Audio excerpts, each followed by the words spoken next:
終焉の影を見つめる覚悟。終焉の影を見つ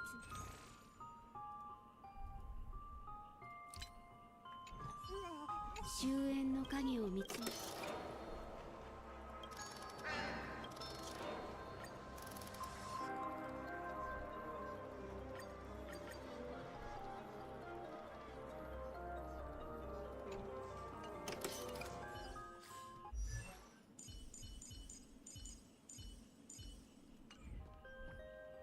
終焉の影を見つめ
Hey, welcome back, everybody. The interview was really good. Hey, thanks, man. Thanks for watching thanks for watching it.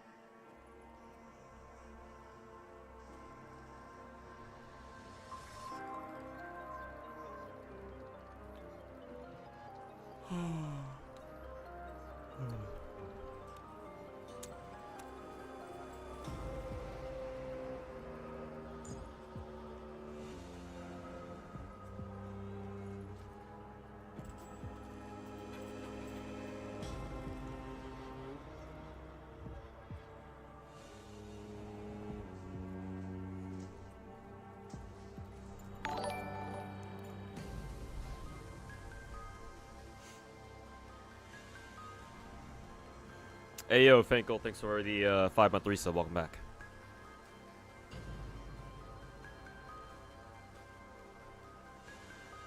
Did I already pull E1 Tribi? What do I look like? Do I look like I have money?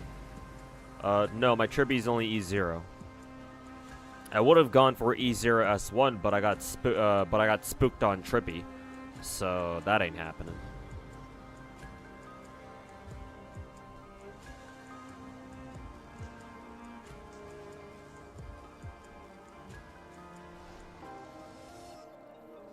Hey, totally not looking Yomi's back.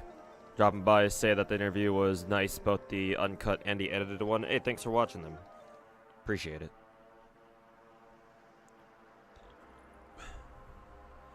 Glad you enjoyed them.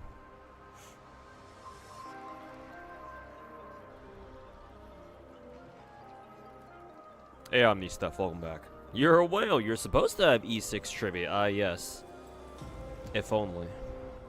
I would love to have an E6 trivia.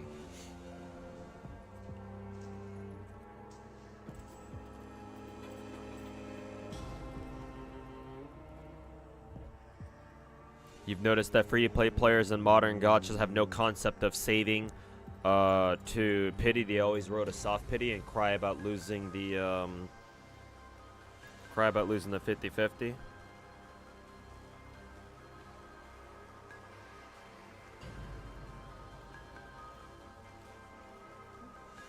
To me, that just sounds like people are just trying to roll for a character and just not getting them, which, I mean, it happens. But yes, I do understand what you mean by how a lot of new age gacha players have no concept of like saving for a particular character that they really want. I mean, some do obviously, but a lot of people, I'm sure, you know, have poor impulse control.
They really want you to use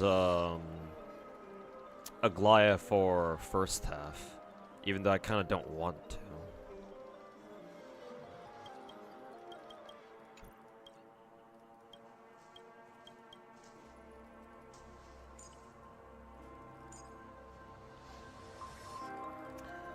Well, I guess we'll humor them.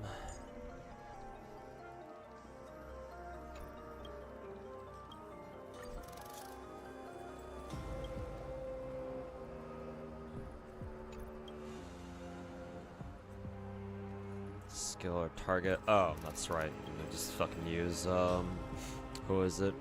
Lady Herta on this bitch.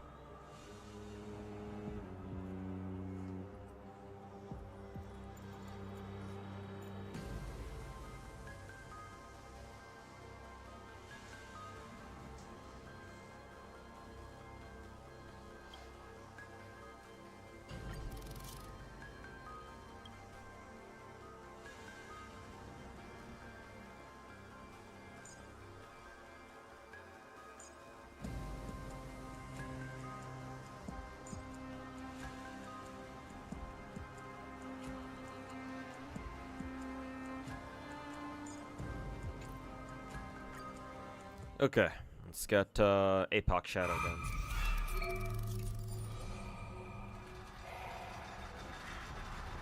Oh yeah, right. I forgot to change my HMC back over to RMC.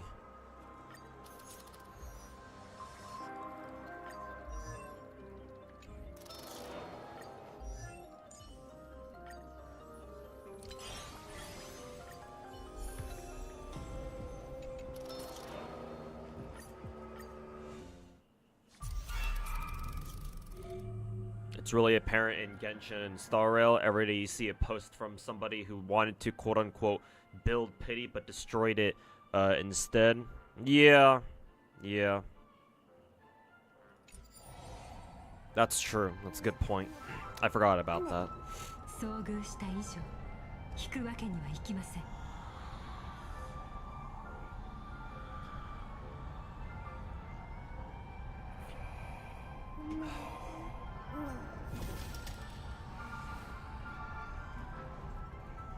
Interview was great. Had a lot of insight that you think people don't understand, just because they're arguing about your money. I mean, most people either don't have the brain cells necessary to think about stuff on a deeper level other than what they see right in front of them, or they just don't want to have to, you know, expend the energy required to think that hard.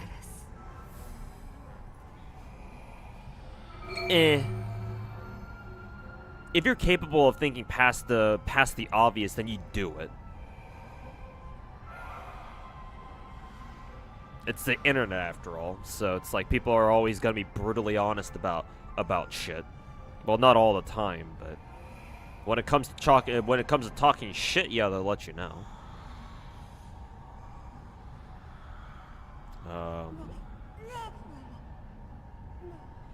But yeah, especially in this scene where there's just not a lot of content creators who have as much insight as I do, it's like, people gotta know, man.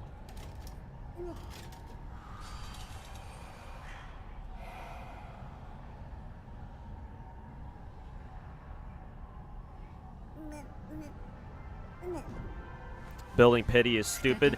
I agree too. I understand why people do it. I just wouldn't do it myself most of the time, right? Because, yeah, if you're trying to save your pity for another character, you might as well not roll at all until that, you know, character actually gets a proper rate up.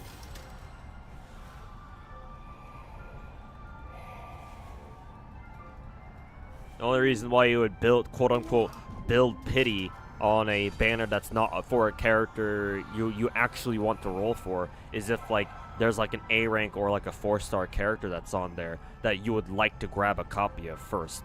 Then maybe, okay, that's legitimate. Just pray that you don't get spooked by a 5-star somewhere.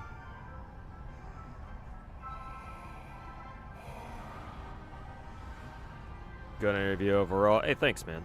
I did talk with Psyche for a lot longer than in our interview.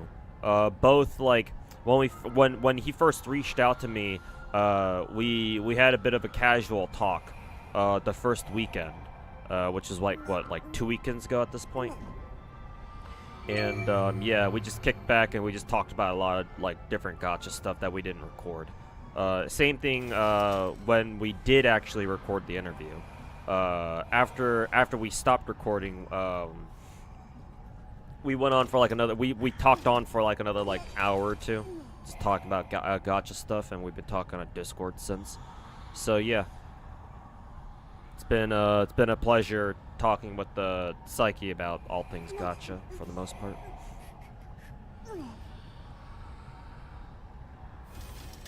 Your accounts look amazing, not because you spent money, but because you took the time to build your account. Most people have no idea how nice a fully built account is. Well, that's because most people have no concept of how much energy and time it takes to build a gacha account in the first place. Like, even players who play the gacha games that I do look at my account and probably don't know how long it took, how much effort it took, or how much effort I put into getting my accounts to the point where they are. Especially if they're Hoyo tards as well.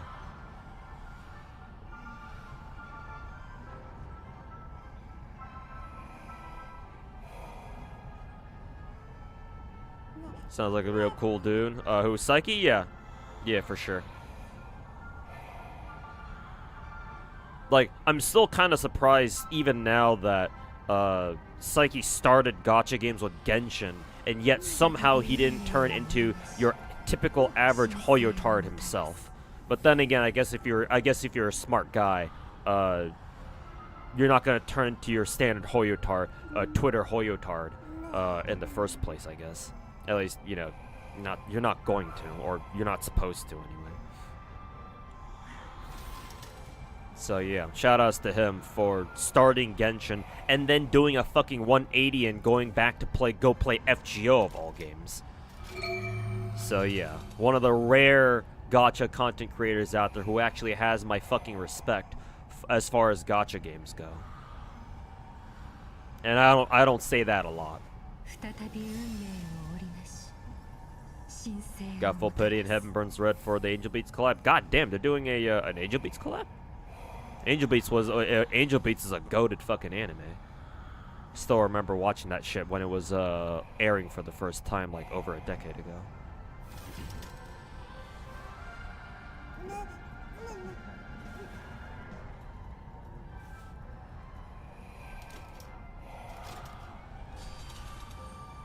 How are the savings for Saber going? Saber? Which Saber?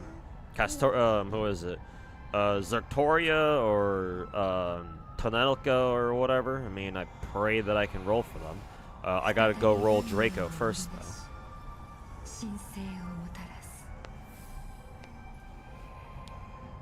Oh, Star Rail Saber? Oh, I'll worry about that when the time comes, I guess. Not the technique that I wanted to start with.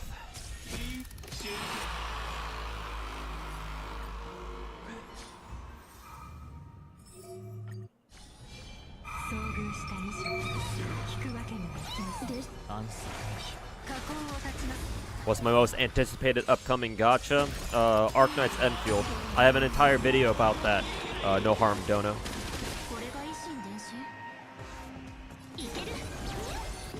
Where I talk about all the gachas that are coming up that I'm most looking forward to. I put out that video like 2 months ago.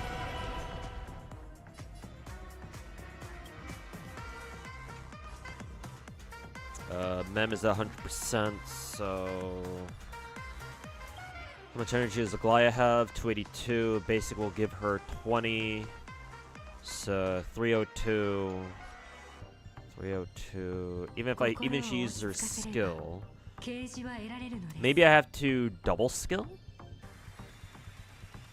Double skill will give her that much. And then... I forget how much energy her Memo Sprite gives her when it attacks. Just in case, I'll go double skill.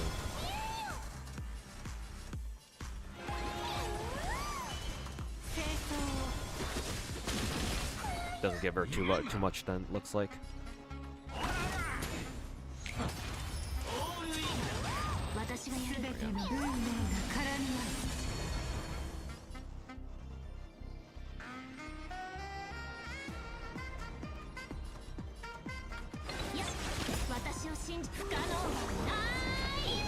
Never watch Angel Beats? I would recommend it.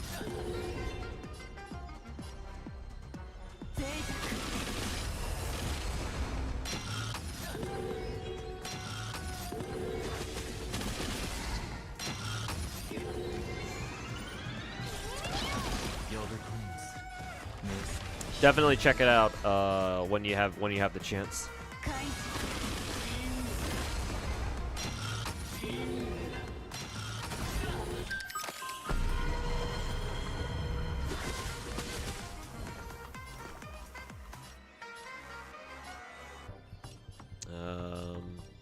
Gosh, the Memo Sprites make it kind of awkward to use Hoyo in this team.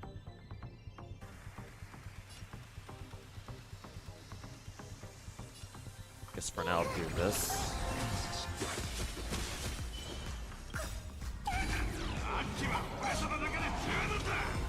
They must be talking about Star Rail, yeah. And they most certainly are. Let's see.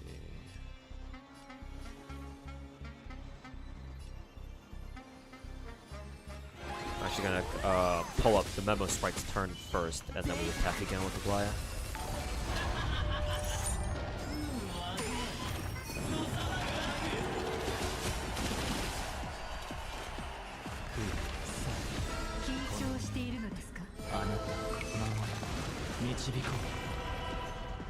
But yeah, no harm, Dono. I think I answered your question already, but my most anticipated gacha is Arknight's Enfield.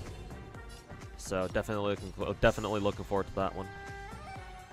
Hey, RM to 69th, welcome to the stream, man. How's it going?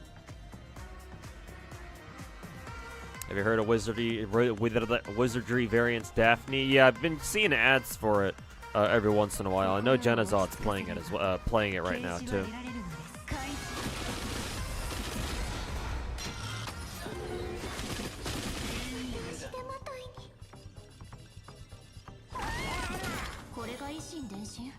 So I've definitely heard of it. I don't know if I'm gonna be playing it though.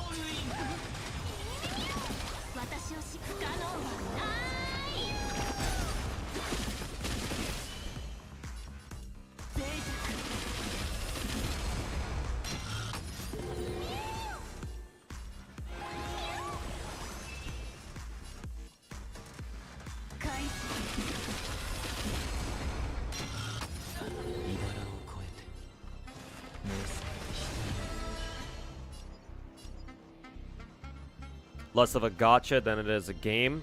Like, from the very few seconds that I watched from Genazod's stream, it certainly looks like a it certainly looks like a game.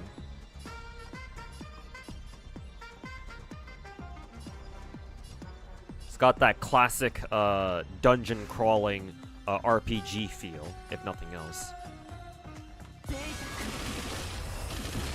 So that's good.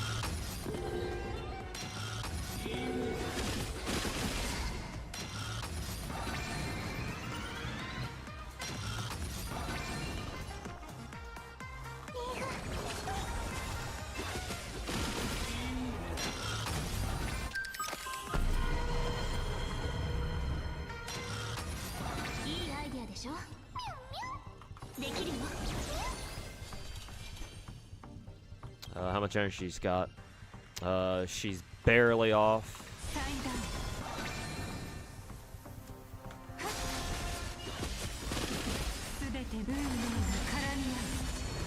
There we go. Look that shit again.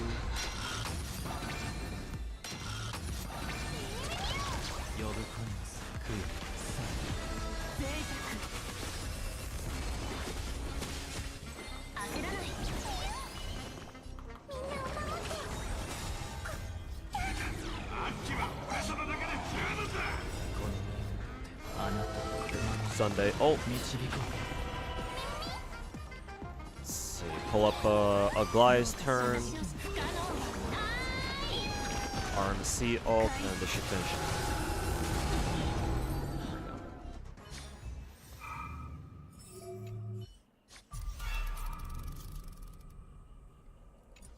Very good. Dude, do you have an opinion on Caster's passive? Yes, actually. I think that, also welcome to the stream, Lance. I think that everybody who's bitching about Caster's passive is fucking stupid. Cause from what I understand of Caster's passive, it doesn't sound that good.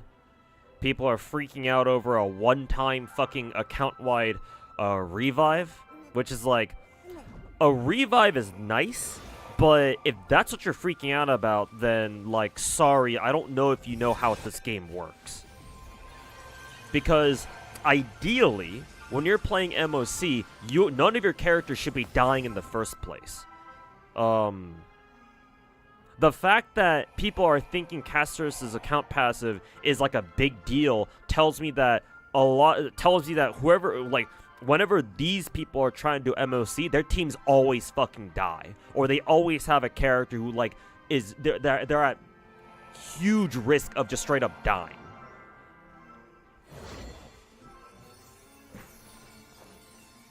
Star Rail's Endgame is designed in such a way that ideally none of your characters should be dying. Your team should be strong to the point where you don't have to worry about any of your characters dying in the first place.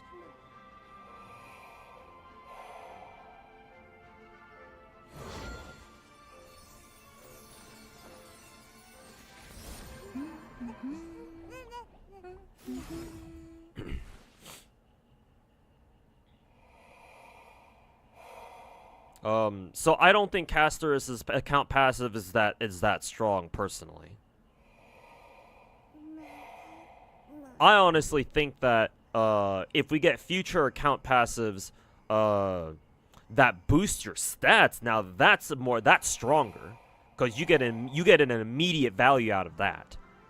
And even then, if it's just a small crit damage, if it's like a small crit stat boost, like, oh, you have this character on your account, and now everybody else on your account just automatically gets a free, you know, plus 5% crit rate, plus 10% crit damage. If the numbers are as small as that, then that's fine.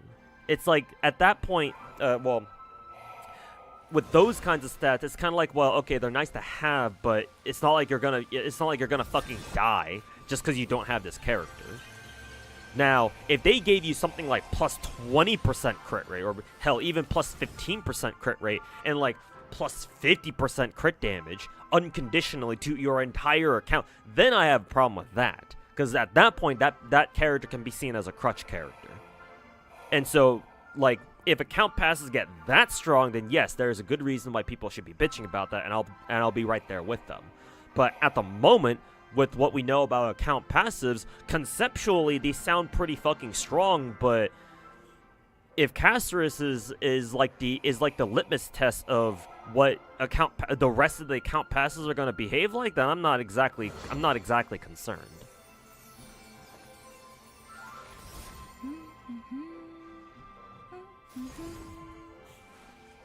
The problem is that it's a slippery slope. Yeah, I understand that. I've already mentioned it myself in my own videos before, as of recently, that it can set like a bad precedent, right?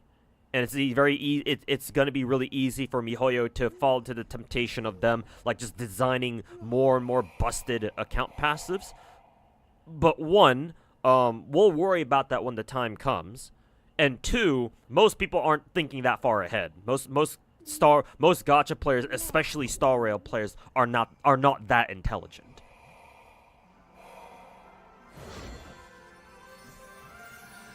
I would imagine for now, the reason why people are bitching about Casterus's account passive is because they're only looking at Casterus's, and not like they're not thinking ahead. Because imagine gacha players thinking ahead. Am I right? Particularly Star Rail players. Holy fuck, dude.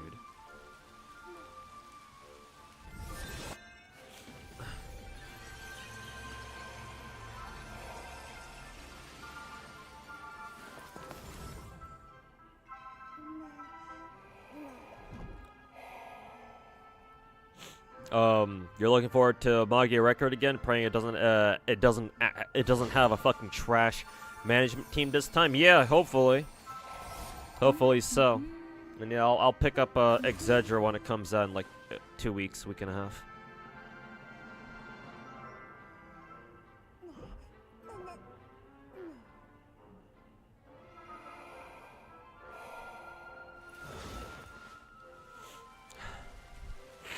Excuse me.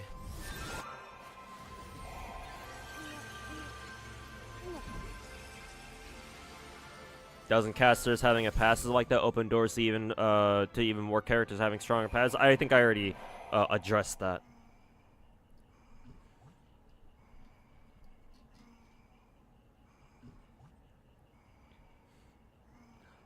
My response to that would be to wait for our leaks to confirm that future account passes are like actually fucking busted.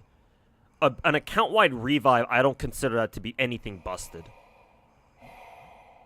It's like a one-time lifeline that's nice when it kicks in, but most of the time you should not be relying on that in the first place. I mean, I guess you can. But ideally, your MOC team should be strong enough to the point where you don't have to worry about anybody dying in the first place.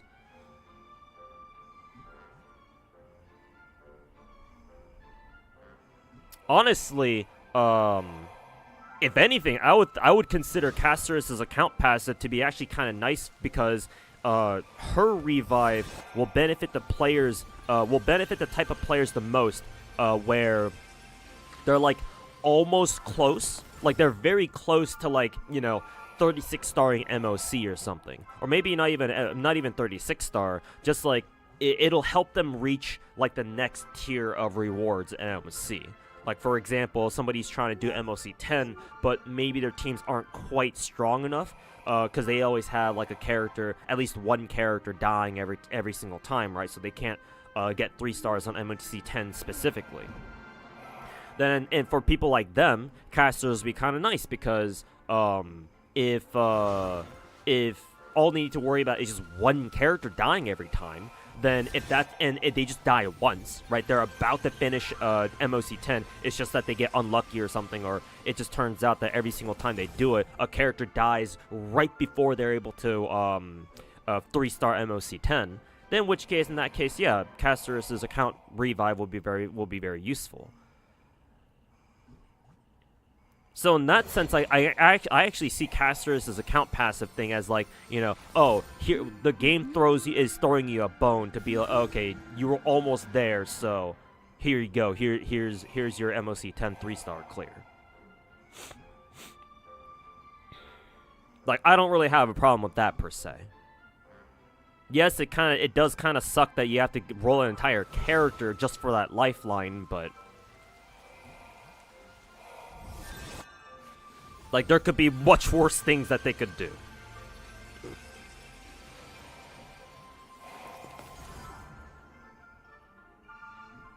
Let's see. I think I have to catch up with Twitch chat right now.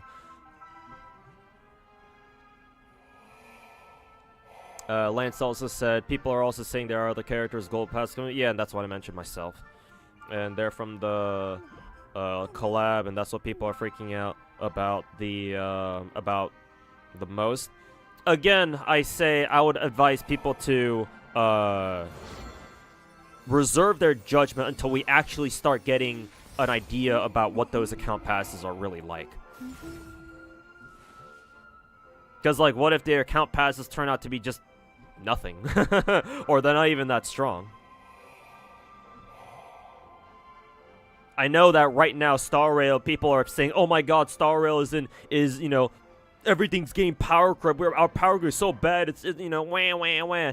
Like, yes, power creep is kind of an issue in Star Rail right now, more so than the other Hoyo games for sure. But remember that power creep isn't really a thing in single-player gacha games. Remember that first and foremost. What? Does Star Rail have PvP where you have to worry about somebody else having better characters than you? I don't think so.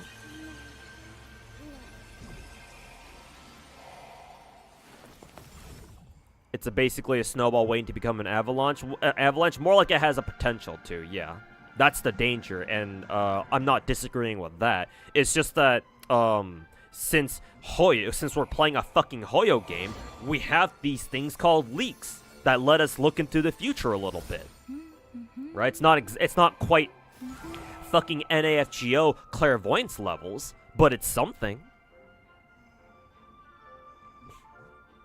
So my advice to the overall Star Rail community, for anybody who who wants to even bother to listen, God forbid they listen to a guy who actually knows what gacha games are like instead of your typical dog shit gacha content creators like Gacha Smack and Saint Tontus and Tectone. My advice would be wait for more details on what future account passes are gonna be like. And once we have an idea of what they're like, if they sound like they're actually going to be really fucking strong, then okay, you can start freaking out. I wouldn't really mind at that point. But if they turn out to be just dog shit account passes, what the fuck did we waste our time for?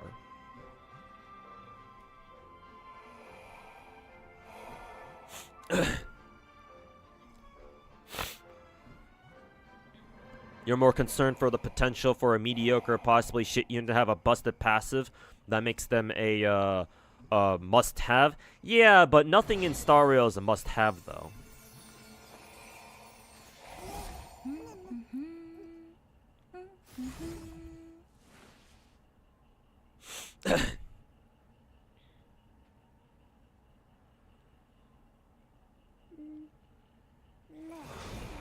You haven't seen anybody freaking out about a shit revive? I doubt it. I'm sure there are some people who think Caster's account revive is actually somehow broken.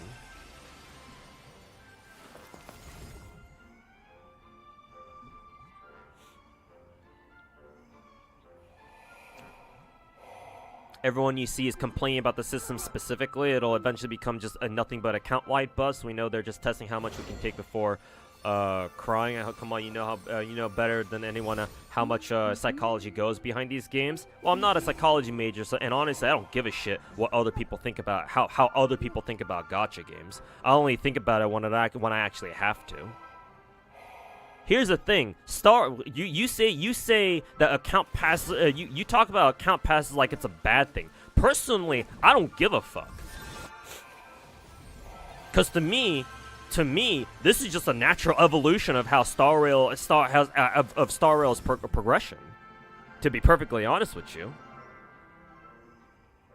because if you think about how Star Rail operates as a game. Like, Star Rail is extremely simple. This game is made for fucking casuals. So having account-wide passive that just kind of do their own thing without you having to think about anything, that's just kind of par for the course for this game. Is it not? Like, just for the record, I actually don't have a big problem with account passives just on their own in a vacuum. Especially in the context of Star Rail. I don't know if I agree with Hoyo dropping stuff like account passive this early. I think they should have waited at least another year before putting out characters that have something like this. But am I exactly surprised that they came out with a mechanic like this? Not really. Like, to be perfectly fucking honest with you.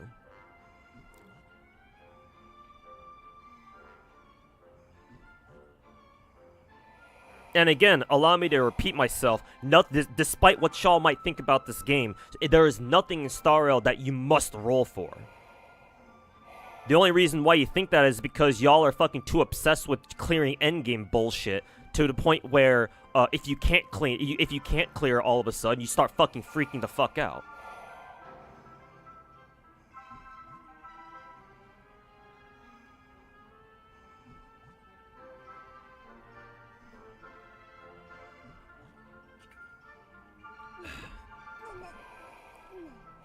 Could mean that stat bloat can continue and some attacks might become an auto team. What? Yeah, they say that, but I haven't really seen that so far. I know people have also been bitching about like the whole HP bloat thing, but then in our last MOC cycle, what is it? Not the one we have right now, but the last one, the one where we had the memory turbulence thingy, where we had to kill the warp trotters. I mean. Like, you're supposed to take advantage of the memory turbulence gimmick. Like, I don't know what to tell. I don't know what else to tell you. Because like the warp trotters do a fuck ton of damage to every elite boss. You're kind of supposed to go after them. Like, are people not taking that into account? Maybe they are actually. I don't know. But like. MOC hasn't really been an issue yet, at least not for me. And this is with the context where I can no longer roll for signature light cones or characters anymore like I used to.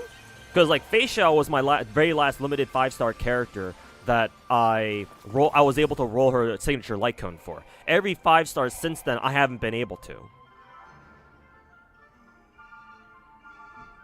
And yeah, I can still MOC 12 clear just fine. And if I can do it, anyone else can. What? Am I that much smarter than everybody else? Not really.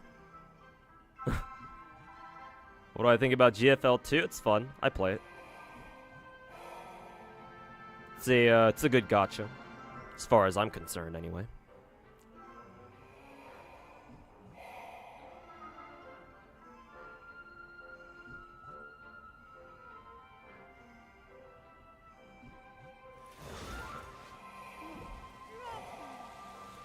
What are this revive will affect MOC rating? Well, typically whenever you have a revive mechanic in MOC, even if a character dies and a revive goes through, the MOC does not consider that to be a true death. So I've beaten MOC clears way back when, like during year 1 or so, running Bailu, and I had a character die, and then Bailu revived them, obviously. and they came back, and I still got a 3-star clear. I'm pretty sure Star Rail considers revives to still keep your 3-star rating intact, because they don't truly die. I think it's only when a character dies and they stay dead that the game registers that as like a 3-star, where the game registers that and then disqualifies you from a 3-star rating.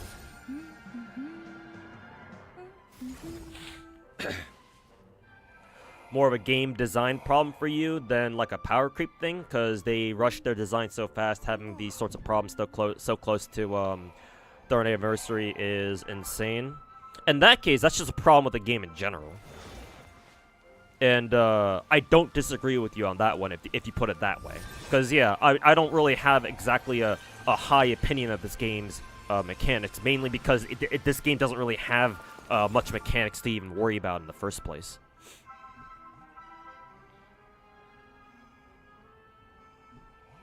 Honestly, your way of looking at it, Ronaldo, over on YouTube chat, is probably the more accurate one, yeah.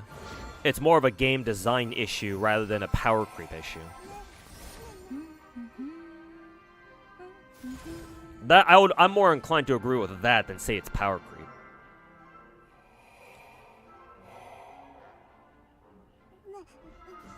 Power creep in Hoyo games is absurd to you. It only becomes a problem when Celias will be unable to clear story content, which is it's funny you mentioned that SDVG because I even had to bust out a specific Celi team just to beat a certain story boss in 3.0. Because I tried using my Lady Herta team against them, but then you need a single target against them, so my Lady Herta team actually wasn't able to clear it. And I just threw Celi at it, and she was able to beat it just fine, because she's single target, obviously. Otherwise, do you really need 36 stars MOC that much?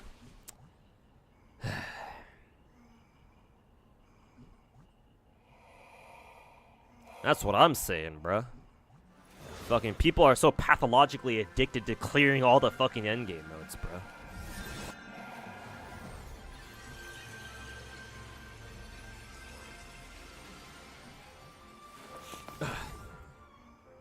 Exedra at least have simultaneous release, global release, so shouldn't be as bad as Magi Record EN. Yeah, let's hope not. Here's a goofy fact about the Wizardry Variants game. Your characters can permanently die. Ooh, I like that, or I like the sound of that. Well, not really, but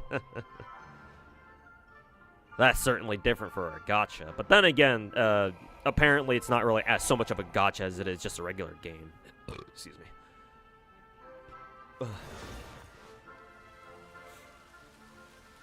Curious about the decision making on who gets passive and who doesn't. Probably some bullshit lore stuff. Remember, MiHoYo is way too high off the smell of their own piss when it comes to their lore.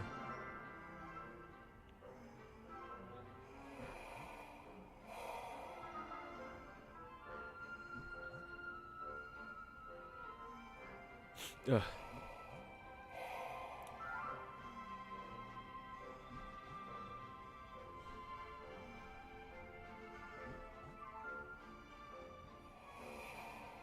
You don't trust Hoyo not to abuse it. Well, certainly I don't blame you for that one. Certainly not. Yeah. In this current like character design atmosphere. Yeah, I certainly don't blame you for, you know, being pessimistic about it. Even still though, I still don't think people should already be fucking freaking out about it. Only when we see what other future account passives do should people start freaking out about it. Because we have leaks. We will know what they are before they come out.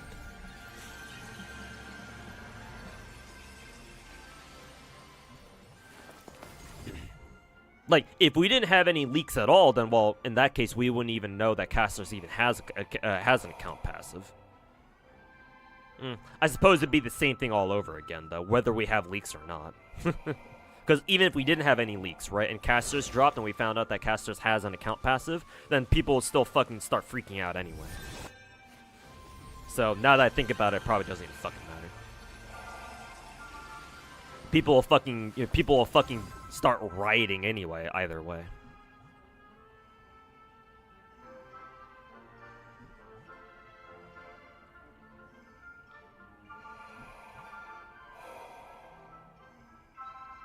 You think a character who can be released that basically invalidates any reason other than aesthetic/lore, even in a solo PvE game, and that would be considered power creep? Well, I mean, technically you're right, but it's a single-player game, so who the fuck cares? Nobody's forcing you to use that super strong unit now, are they?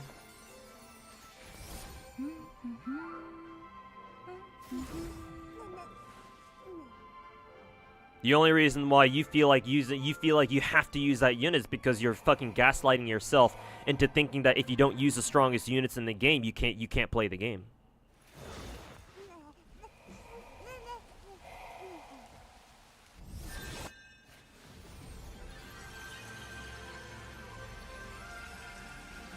And gentle reminder, as long as you can clear all the main content in a gacha game, power creep you can just toss that shit out the window.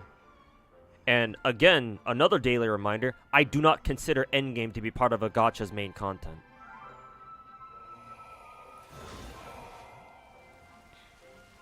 Hey Crackcaster, welcome to the stream, man. How's it going? MOC 36 clear obsession is kind of reminiscent of FGO's 90++ event stages. Not really. 90++ event stages are way more important than fucking any of Hoyo's endgame shit, to be perfectly honest with you. Because I just mentioned about how endgame modes are not part of a gacha's main content. In FGO, 90++ nodes are part of your farming process. Like they're your best event farming node, and they've made events overall a bit overall more grindy in FGO ever since we started getting 3-week events. So actually no, if you want to be serious about that, actually no. I actually consider FGO 90++ nodes more important to FGO than endgame modes are important to any of the 3 Hoyo games.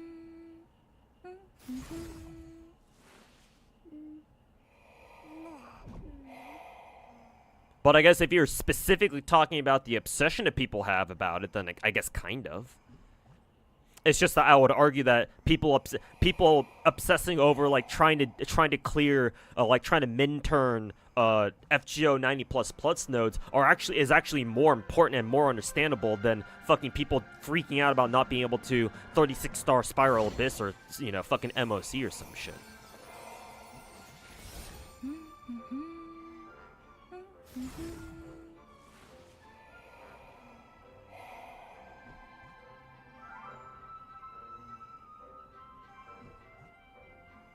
Praise FGA. Oh, we got another fucking auto fucker.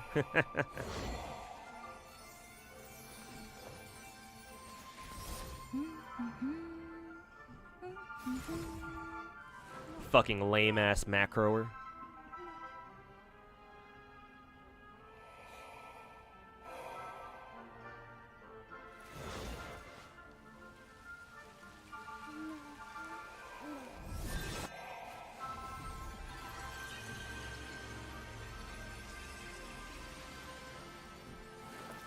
People love speedrunning MOC even though there's no leaderboard. Well, I get that people like speedrunning MOC. Personally, I don't understand it because if I understand how to zero-cycle MOC properly, it's a combination of fucking Eidolons and insane fucking relic RNG.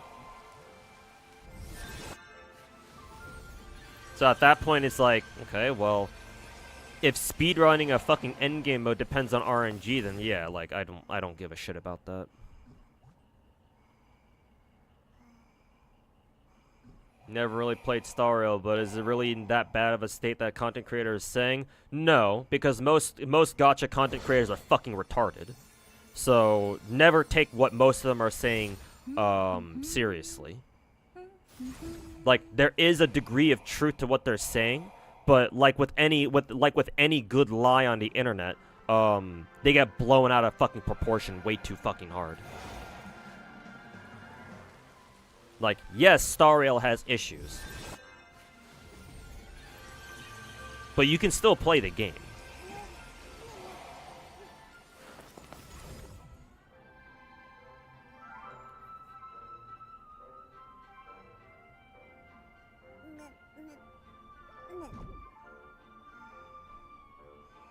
It's funny how Star Rail really listens to more casual complaints. Makes you wonder if the majority of players are actually casuals.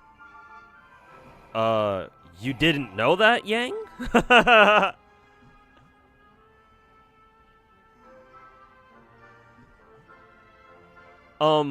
I hate to break it to you, Yang.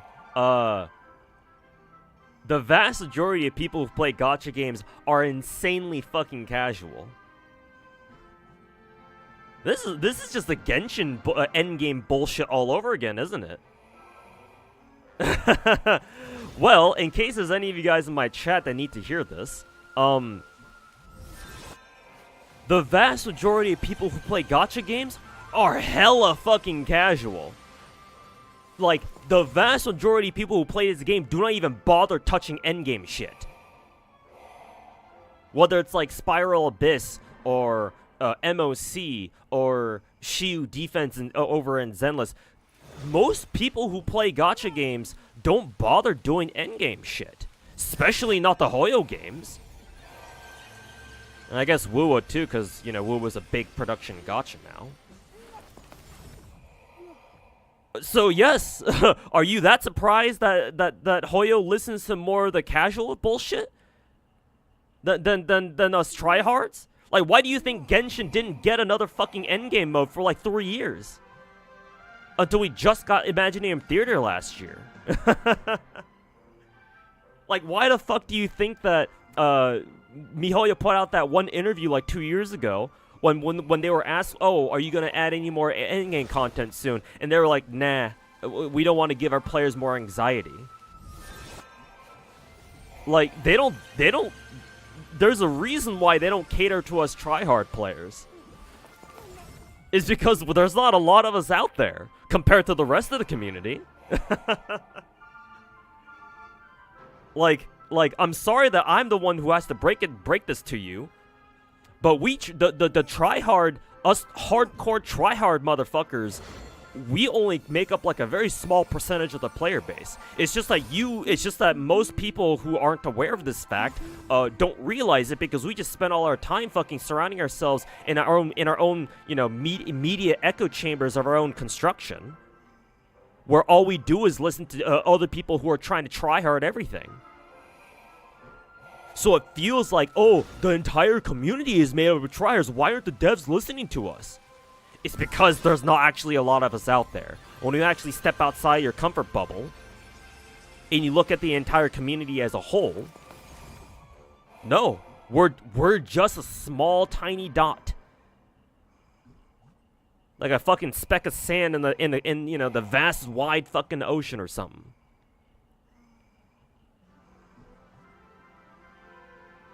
Most people who play gachas are casual as fuck.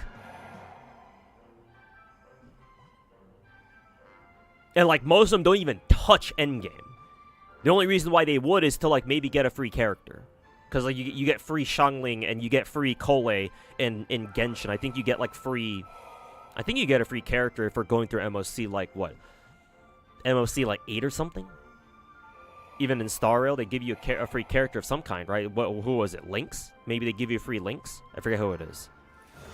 So like, yeah, if they want a free Lynx, then sure, they'll go through MOC, but they're probably not going to touch any MOC higher than that. Again, sorry that I'm the one who has to break this to you, but that's how it is, man.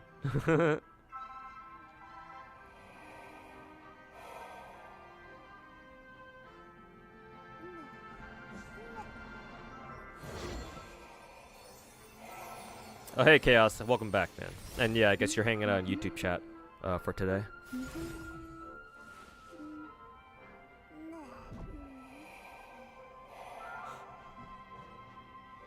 You don't blame people for wanting to quit Star Rail, though? No, I do blame them for wanting to quit Star Rail, because they're not smart enough to figure out how Star Rail really is.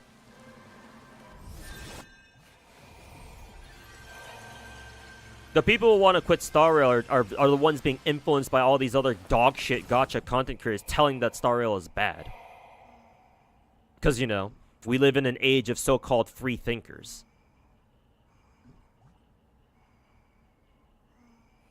Gacha Endgame now is social media, not the game itself. Yeah, no fucking kidding, man. You right. Our endgame, Hoyo, Gacha, the popular Gacha endgame, except for Zenless, apparently, is just, well, not really Wuwa either. I don't really see people bitching about Wuwa's endgame. But particularly Star Rail. I guess I'd have to just pick on Star Rail for now. The Star Rail community for now. Star Rail endgame is bitching on Twitter. That's all it is.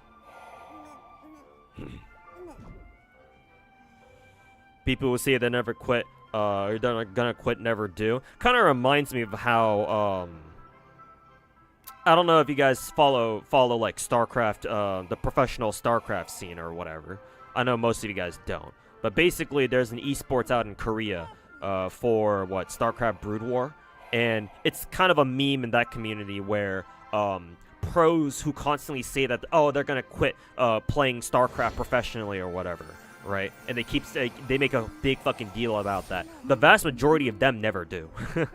They always talk about, oh, they're gonna quit now. They're gonna quit now. Some of them actually do quit, but most of them just come right back after like a month or so. Kind of reminds me of that.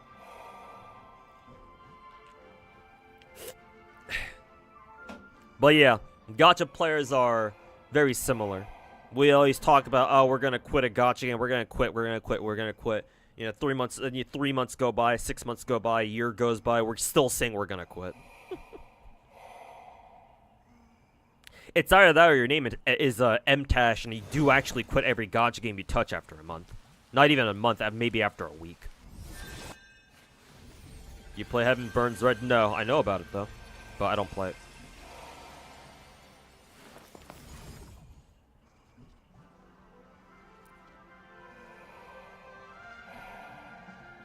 Why quit a bad game? You can still enjoy a bad game, exactly. I mean, all gacha games are shit, and yet here I am playing fucking 12, going on 13 of them.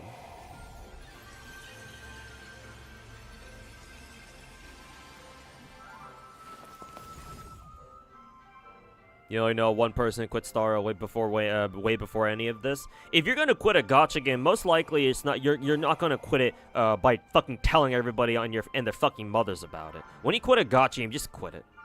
Or at least that's what most like actual fucking sensible people do. People who don't have less than one brain cell up in their fucking, you know, lobotomized brains of theirs.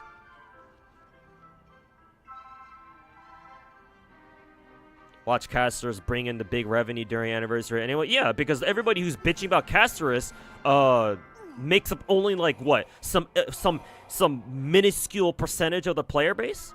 Yeah, of course, you know for a fact that Casterus is gonna fucking sell, is gonna make Hoyo a fucking shit ton of money. Like, that's not gonna change.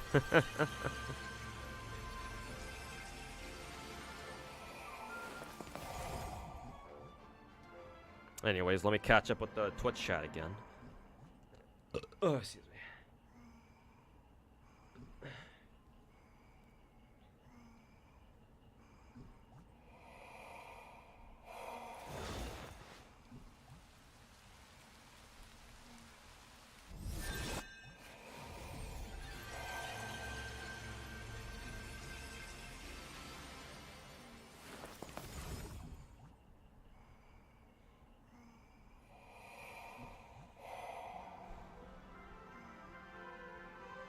Like, most healers power creep Natasha to the point where she's not even done in free-to-play showcases because Lynx and Gallagher have much better value. Well, yeah, but in showcases, they always show the strongest shit that's readily available. Or if they're free-to-play, if they're free-to-play showcases, and yeah, they use whatever tools are the strongest in terms of value. So yeah, of course they're gonna use Lynx and Gallagher. But they want to use Natasha, they certainly can. Nothing's stopping them.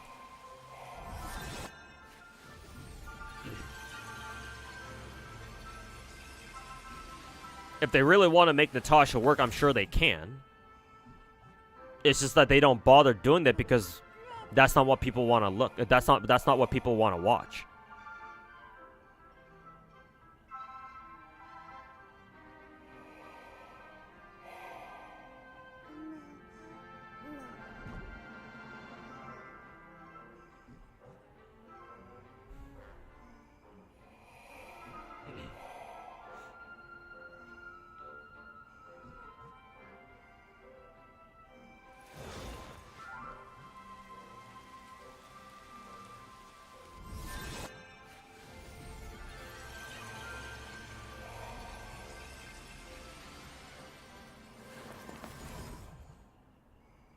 Isn't My Day's whole kit auto essentially? Well, yeah, but Star Rail is an auto game, so what's the difference?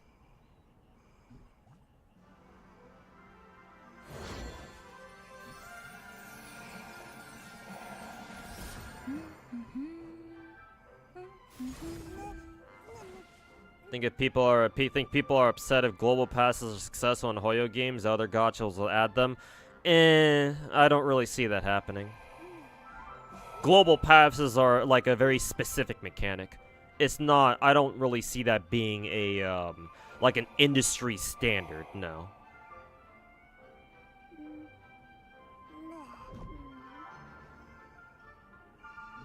Great interview. Hey, thanks, Scar, for listening to the interview. Appreciate it, man.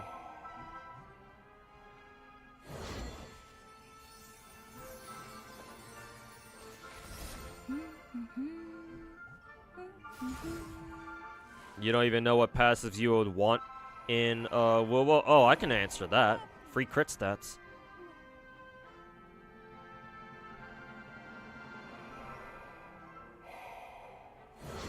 Free crit stats, faster intro, outro, skills. You say you don't even know, but oh, I'm sure you will once you see them.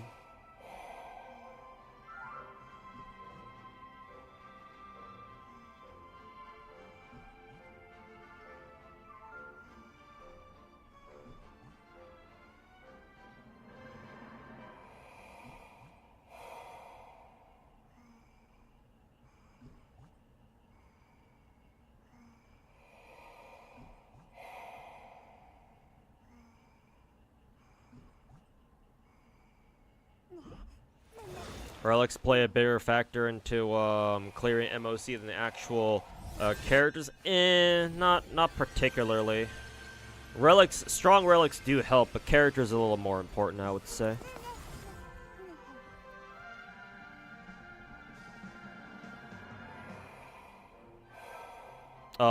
Especially nowadays, where I'm sure you guys have noticed, considering y'all are fucking bitching about this, I would assume you guys would know this, considering this feels like something y'all would bitch about. But a lot of new characters these days just straight up give you free crit stats. Not to mention all of our new, well, not all, but a lot of our newer relic sets straight up just give you free crit stats just for having a 4-piece or some shit. Like, for sure, having cracked relics helps out a lot, obviously. You'd rather have cracked relics than not, but characters are still a little bit more important at the end of the day. No, not even a little bit. They are considerably more important than the relics, especially when you consider that new characters these days just give you a fucking shit ton of crit stats. Like, I think Mighty will give you, what, up to 48% extra crit rate off of his 3rd bonus ability or some shit. For having, what, like 8,000 health?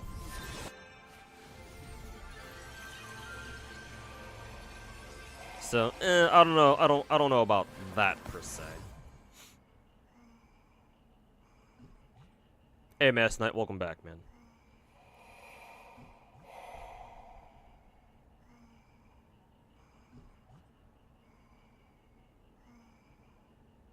The permadeath and wizardry is a flavor thing. Doesn't happen unless you actually go out of your way to make it happen. Oh, so it's like Kantai then. Because yeah, the same deal and same thing happened. Same thing in Kantai collection. Like you have to either be fucking brain dead or like purposefully let it happen, or like just be so blissfully unaware of what's going on to like let one of your characters like straight up die for real, or like perma die.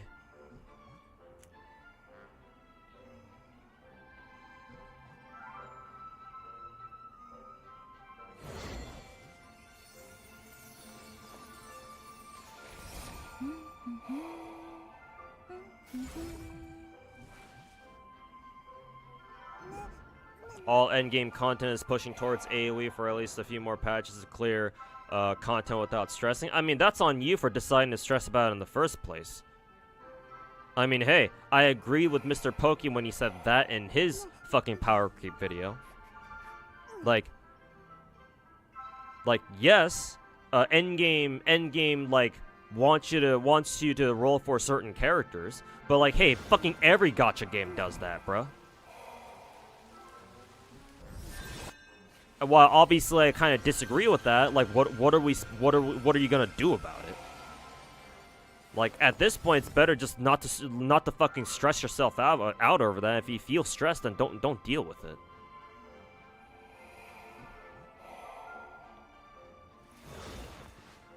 Again, this is just Endgame. It's completely fucking optional. If you want to stress it out about it, then that's on you, buddy.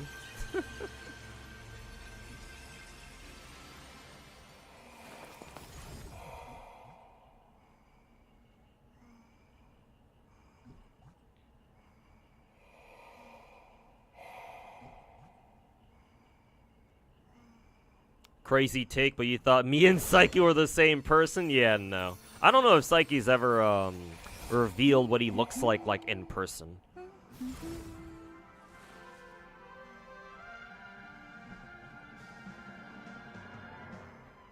Same flow of talking. I think we sound pretty different, though.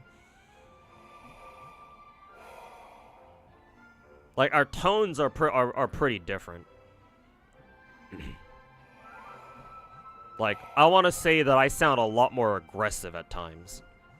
Whereas Psyche usually is more reserved. Like, he can have his moments of, like, sharp talking, but I don't know if he ever crosses the line into, like, just straight up aggression at times like I do. But I mean, it's still kind of funny you thought we were the same person. Now you know we're not.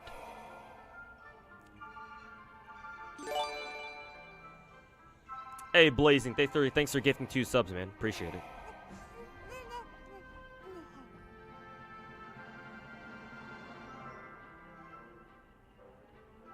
You don't feel like everyone's retarded? Well, clearly not. But, to me, this just feels like just, you know, a single fucking media echo chamber where people are just parroting what their favorite gacha content creators are saying. Like, remember, this is a Hoyo game. A lot of people who play Hoyo gachas only play Hoyo gachas. They don't know about any other gacha game. Hoyo is all they know. And whatever fucking shit that they hear and learn from the Hoyo communities at large is all they know about gacha. So no, I don't really buy that either. Sure, not everyone's fucking stupid. Sure. But they certainly are misinformed. Or they're just straight up ignorant. And sure, that's not quite the same as people being fucking retarded, but it's the internet, it's kind of hard to tell.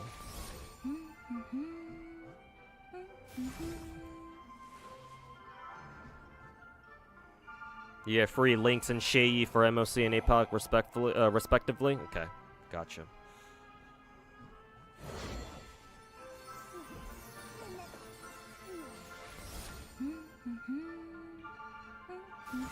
You needed a game, you managed to get both the current banner characters, wondering if it pairs with them well. Trippy? If you're talking about Trippy, then... What, apparently Trippy works well with... Mayday? Mayday / casters? Trippy works well with anybody who spams their ultimate. So, like, who is it? Yun Li in particular. Who was the other character who was on the radar right now? I can't check my gacha banners because I'm inside APOC Shadow.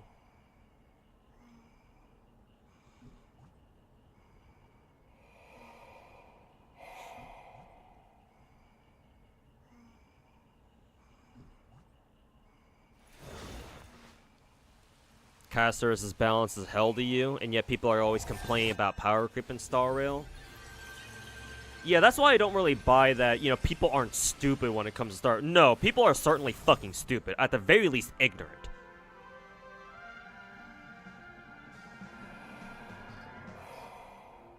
Or at least a lot of them are. Because again, all they do is listen to the favorite gacha content creator or whatever dumb fuck on Twitter who puts out a viral tweet of them bitching about power creep and Star Rail. And they just kind of like absorb that and, oh, that's their opinion now. Yunli and Tribi. Oh, okay, those two on radar right now. Okay, then yeah, that makes sense.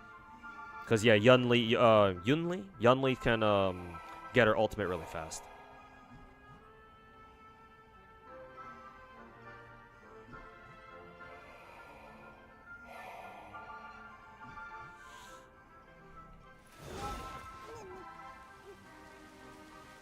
Some people think it's some kind of some kind of accomplishment to quit Genshin Star Rail and feel the need to announce it to everyone. Yeah, especially if your name is Mtashed. Hey, Lightrex, yeah, early stream today.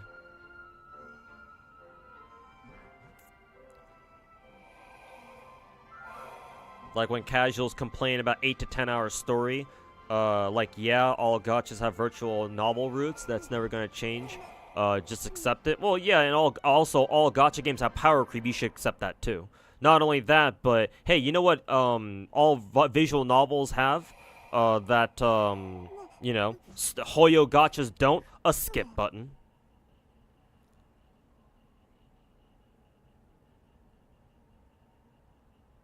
How the fuck are visual novels gonna give you a skip button, but fucking Hoyo gachas don't? At least not Genshin and Star Rail. Fuck Hoyo. Is Lady Herta the best DPS so far on 3.x Star Rail? Well, she's certainly seen. I'm certainly getting my fucking mileage out of her, that's for sure.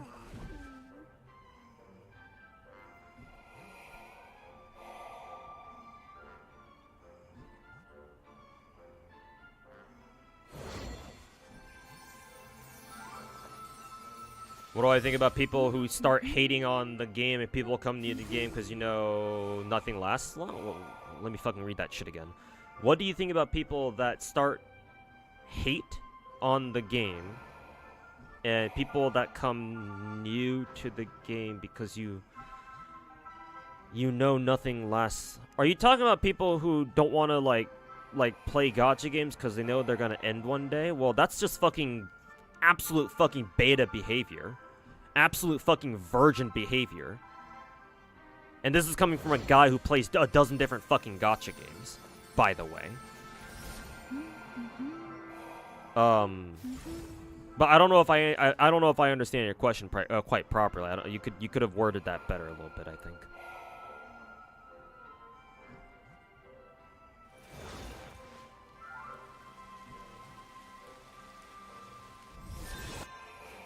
Not to come off as aggressive, but how am I deciding to stress out over a push to a certain playstyle?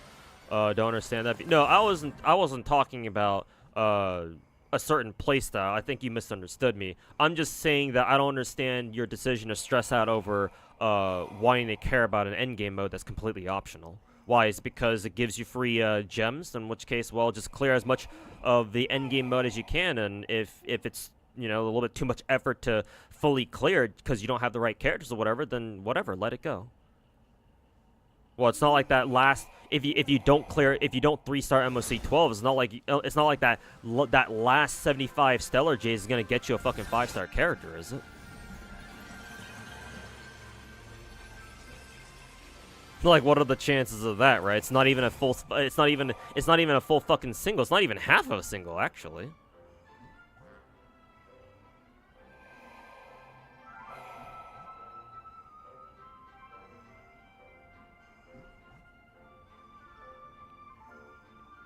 Never understand the hate because the only hard content is basically MOC or like the other, like any of the endgame modes. Still a gacha game that people forget about it, or people forget that this is still a gacha game at the end of the day. I mean, you're always gonna have autistic motherfuckers like us who actually give a shit about try-harding a fucking casual genre. That's always gonna happen. It's just when people start fucking imposing their own views about how, you know, endgames should be to the rest of the community, that's what I have a fucking problem with. Like, sure, they have some good points about, you know, power creep and like game design and shit like that, but There are better ways to go about discussing this than fucking bitching about it on Twitter. And not to mention, people are only bitching about it and never really proposing any like actual improvement to it. I'm sure some people do, but most people don't go that far.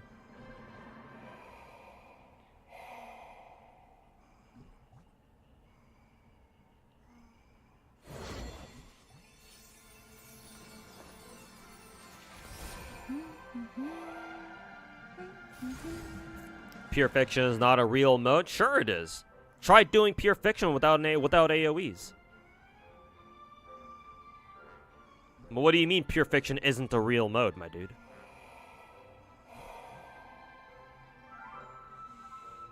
People want to clear with zero cycles? Yeah, and personally I don't really understand that.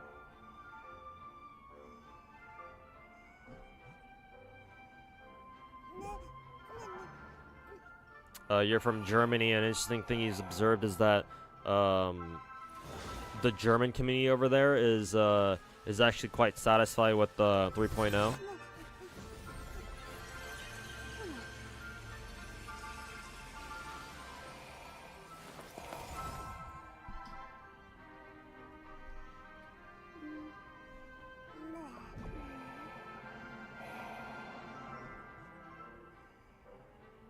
You previously hold a view that you're a good strategist endgame player, so ego is bruised when you feel like, when it feels like you're shit. Stresses you out. You stress out over endgame modes because you previously hold the view that, you're a good, blah, blah, blah. So ego is bruised. I guess I'm a similar way, but I'm a little bit different. I don't think I'm a good player per se. I don't care to be, cause this is Star Rail. Who the fuck cares if you're good at Star Rail? Not like there's much to really do to be quote unquote good at a game like Star Rail to begin with. Star Rail is like 90% fucking character prep and rolling for the right characters in the first place. There's no real fucking skill involved in this game. So like, I guess I could call myself an endgame player, but it's not like I'm gonna fucking stake my ego on that. If anything, I stake my ego on being a fucking hardcore ass gacha player in general. So it's like, yeah, of course for me personally, of course I'm gonna do Star Rail endgame shit, cause that's what I'm interested in doing. And so for me, it's like, let's say for example, I struggle with an MOC12. It's like, well, shit, that bothers me. I want to get MOC12 done, but I'm having a hard time right now. But like, my first reaction isn't to start fucking blaming power creep. It's just like, oh, I guess I can't do MOC12. I guess I'll just have to hold this L then. It's either that or maybe I should consider rolling for the new character if I care about fucking MOC12 clearing that much. Because clearly this is how this game is fucking designed. It's not great, but it's what we gotta work with. If I can't roll that character now, maybe in the future when they come back, who knows? Like, my first reaction to not being able to MOC12 is not to fucking blame the game. But hey, I guess most social media retards, that's their first reaction, isn't it? Oh, you can't clear a gacha endgame mode? Time to blame the game. Oh, power creep, devs suck. Time to quit the game. Holy fucking retardation, Batman.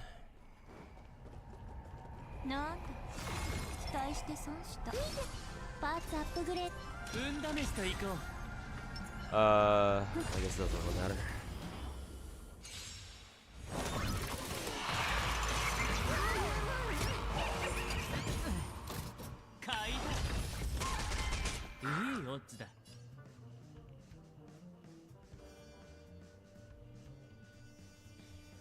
Pure Fiction isn't a real mode because it's an AoE. It's an AoE mode. You have to factor. gimmicks, boss mechanics, stuff like that. Pure Fiction is just brute force Himiko, Hurto, Fugue, and call it a day. You love it? Hey, try doing it single targets then. Get back to me on how well that works out.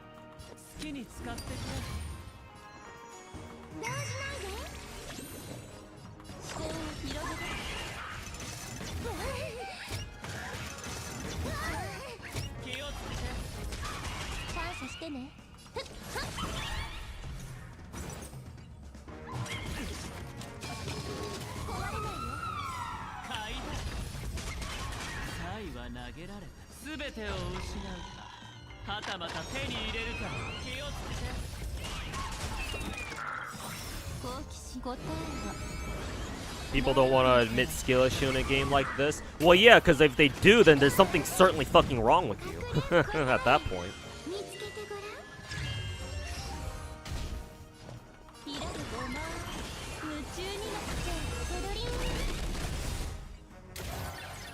Juicy follow-up hits. At the fan base doesn't build their roster. Yeah, because most people who play these fucking games are casual as fuck. So it's like, gee, what did we expect exactly?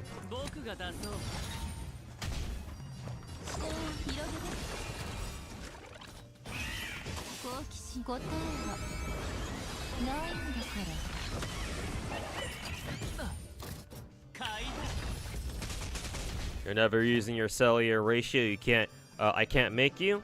Well then, that means Pure Fiction is a real mode then, huh? Oh, and also, by the way, if you think it's not a real mode, don't do it then. Don't fucking play it.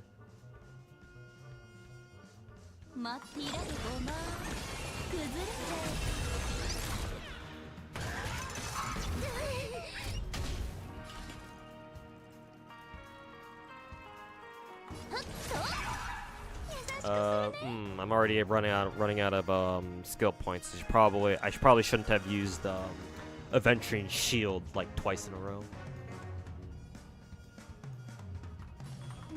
Gonna have to be more careful with Aventurine's skills.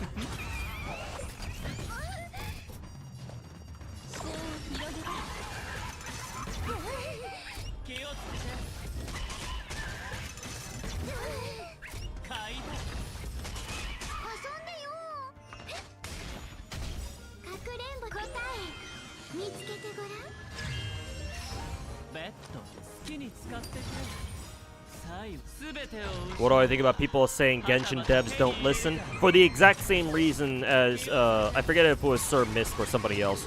Oh no, it was Yendigo in my Twitch chat, who was like, you know, who mentioned like way earlier, like 10-15 minutes ago, about how it feels like Star Rail devs only respond to like casual complaints. The exact same fucking reason. The vast majority of Genshin players are casual, so the devs will listen to the casual players first and foremost.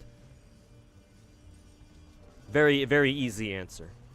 That's why, too, a lot of us who actually pathologically play Genshin and other Hoyo games, it feels like the devs will never listen to us because we are the absolute fucking minority in the community at large. And unfortunately, the truth is that like casual, whether you like. Taking gacha games seriously and casually are two very different experiences. Like the concerns and the things that casual players want are oftentimes very different from what we want.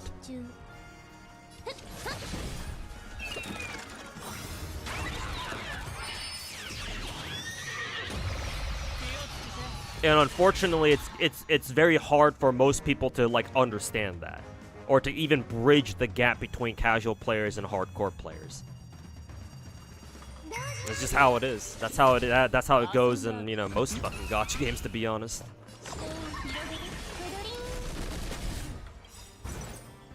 Good night, Mr. 2. Alright, Blazing. If you need to go to bed, then yeah, take care, man.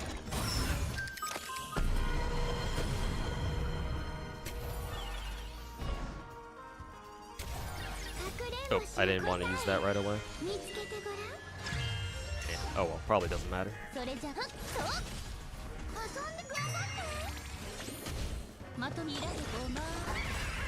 they're already dead anyway.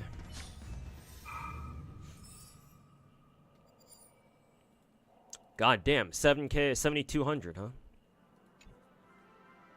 I don't know. Actually, I don't really know the last time I was able to score 7K plus on Epoch Shadow, actually.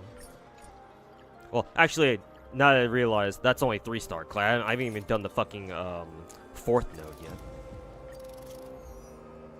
That makes a little more sense why I was able to get such a high fucking score there. Now time for the real Epoch Shadow.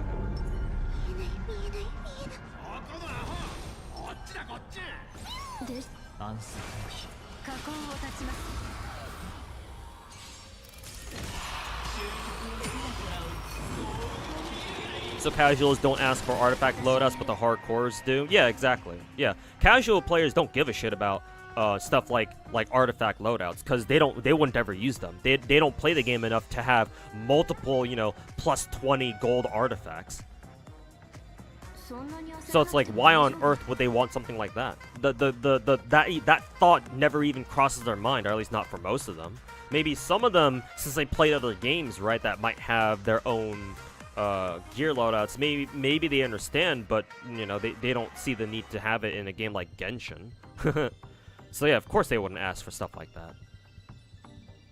Like, what's a casual to you? People not even consuming content? Well, yeah, I mean, casual is a very broad term. I guess if I had to define it, casual gacha players are players who don't take endgame seriously.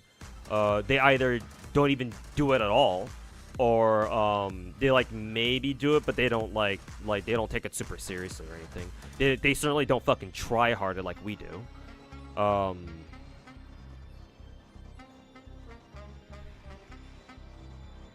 Yeah. I suppose that's a good starting point. Yeah. I guess we can call casual players people who don't play any of the endgame stuff. Aventuring's soundtrack is a banger as always. I just wish it were a little more intense, especially with the trumpet.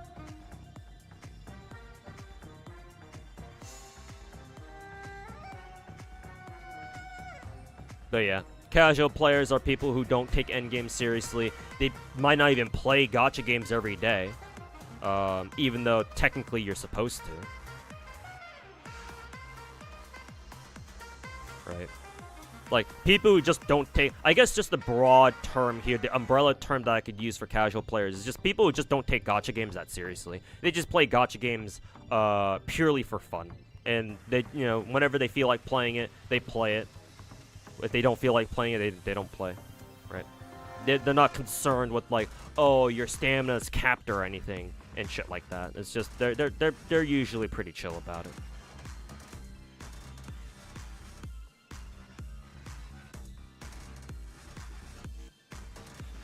Hey Kenzel, welcome back, man. And how's your day? It's going alright.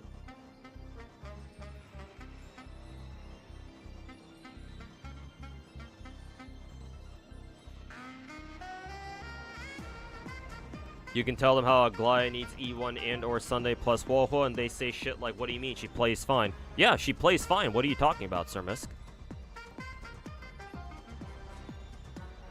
Do you want me to show you my fucking E0, S0 Aglaya clear with Tingyan and no Sunday? Oh, no Woho either? I can show you that real quick. Don't tell me you're one of those fucking brain-dead idiots in Star Rail where you think Aglaya needs her fucking E1 and needs Sunday. Don't tell me, bro.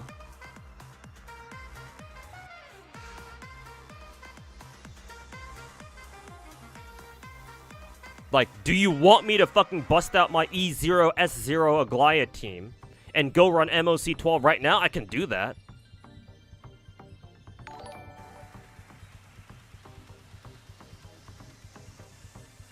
What server am I aiming for this year? An FGO, Draco, and Tonelico.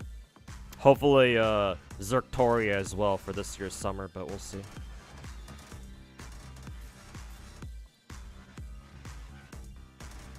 Casual are people like you, log in, do dailies, do story whenever you want, log out, wait until tomorrow. Yeah, which is why I say casual is like a very broad term. Because, like, there's like a wide spectrum of, like, being casual. There's also a spectrum to being tryhard too, of course. There are certainly people who take gacha games way more seriously than others. And you could still consider those two types of people to still be tryhard. But yeah, everything's a spectrum in gacha games. How much money you spend, or how much of a whale you consider yourself to be, how casual you are, how tryhard you are, blah blah blah. Everything's a fucking spectrum.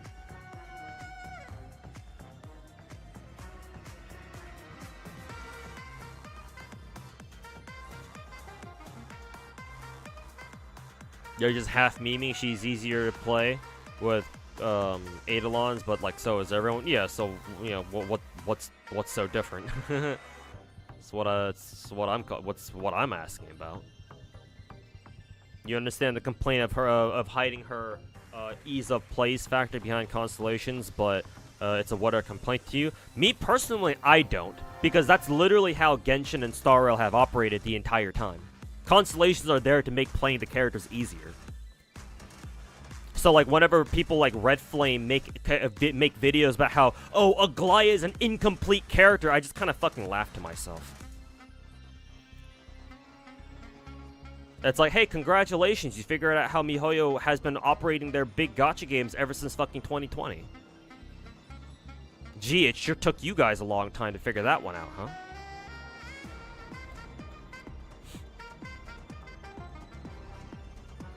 But yeah, I cleared MOC 12 this cycle with E0, S0, Aglaya, with Tingyan to boot. Not even any Sunday, and no Hoyo. So, I don't know what excuse people have. And people might be like, oh, but this MOC cycle has a fucking, you know, energy buff. Yeah, I still use Tingyan, not Sunday, so what's your point?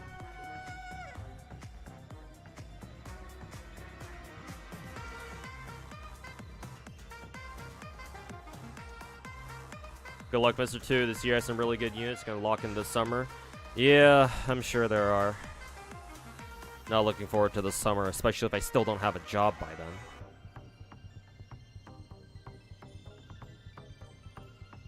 Casuals don't put effort into their accounts. Yeah, because it's just, you know, they just play gacha games just to have fun.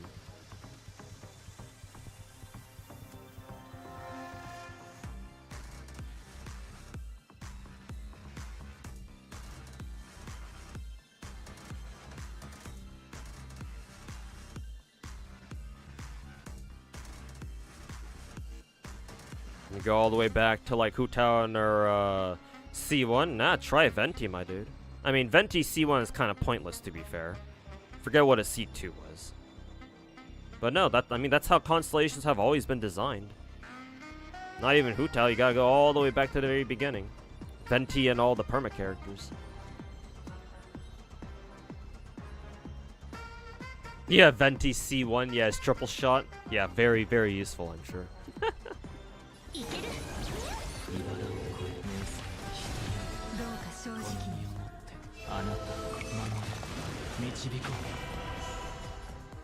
I don't think Aglaya used her ult yet.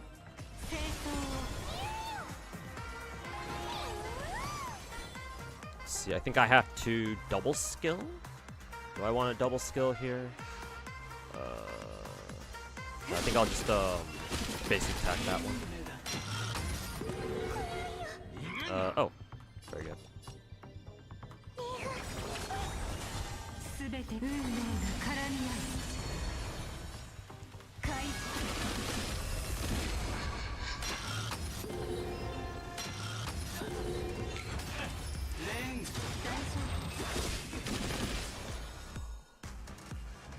Here we'll just use basic ult.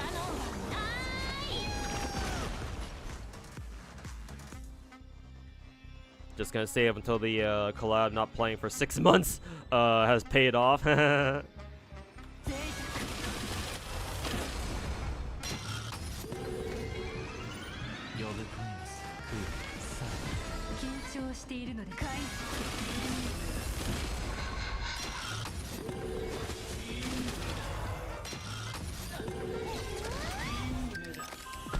Did we break him already?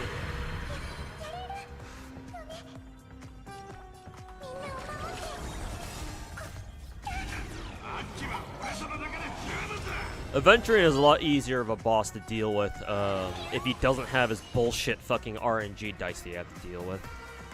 His fucking hit the dice phase or whatever the fuck he does.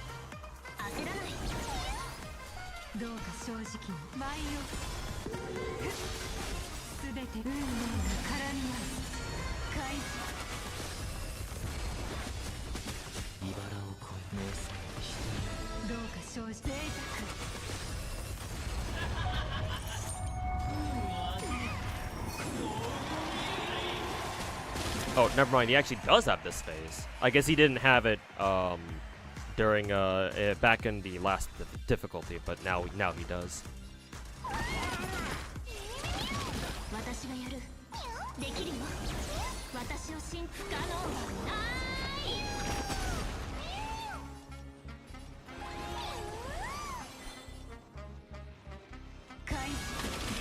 No, this is the same shit from last time. Yeah, it's not the usual fucking bullshit dice stuff that he normally does. Thought it might have been.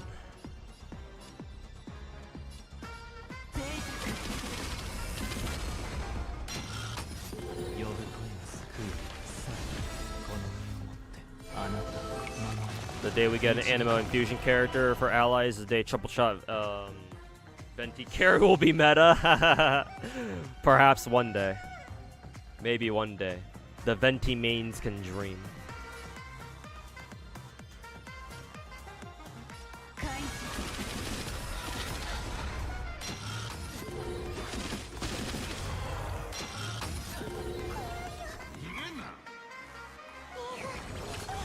Is Star Rails and Zenless's optimization good?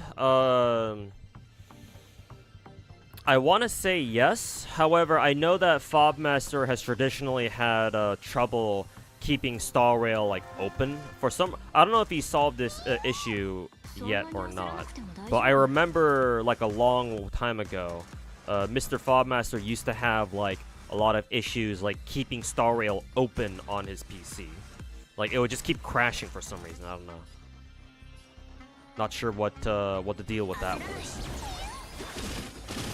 So, like, I want to say it, you know, these two games, I mean, Hoyo games are mostly are very well, very much so well optimized. It's just that,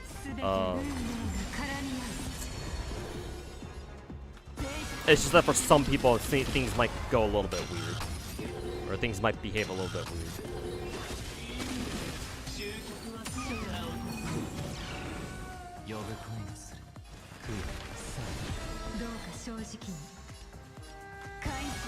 Go for the dice on the right first.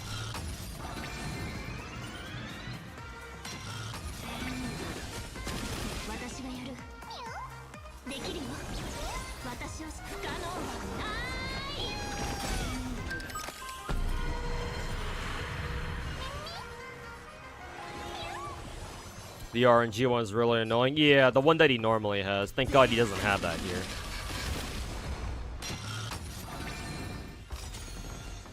Oh, cool.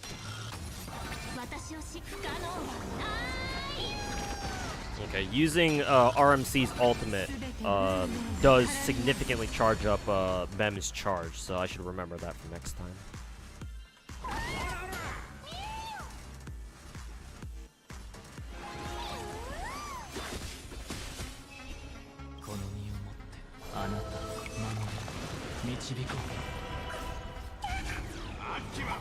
Zenless might be rough if your PC has less than 16 gigs RAM. Yeah, that makes sense, actually. Yeah, Zenless might be more, feels like it would be more demanding on your setup, on your device than the other two games. Because there's a lot going on in Zenless in particular.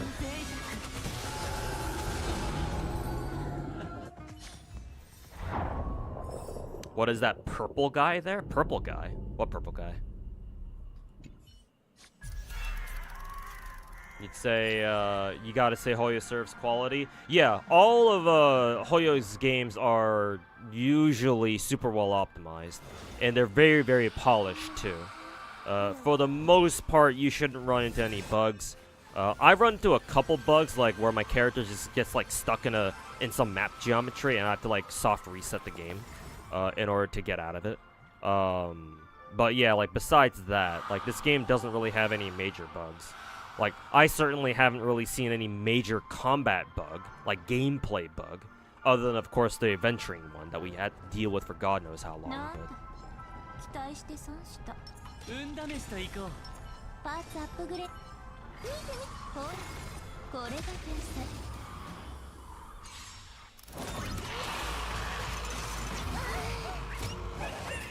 イカ様は何した買いだ。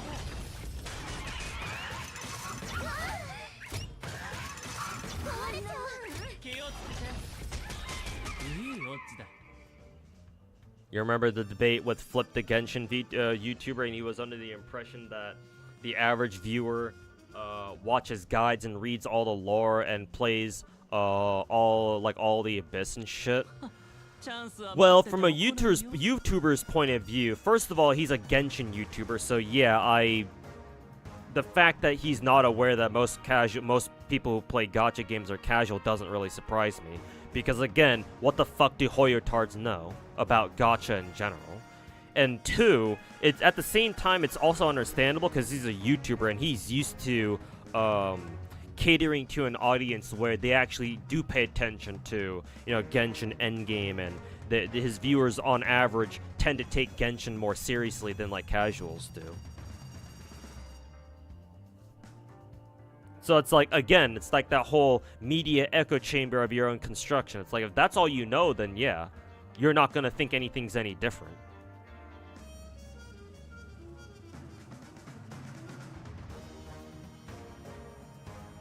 Star Rail crashes on your iPad sometimes.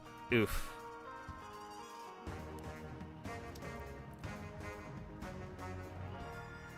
Oh yeah, that's right. I remember Genshin crashing quite a bit on my iPad way back when. Back when the game first came out back in like 2020. I remember having to download Genshin on my tablet, and then I would log onto my tablet just so that I would buy packs, because this was before I'm pretty sure this was before Genshin. You could just buy packs directly in game in Genshin. God damn, that was a long time ago.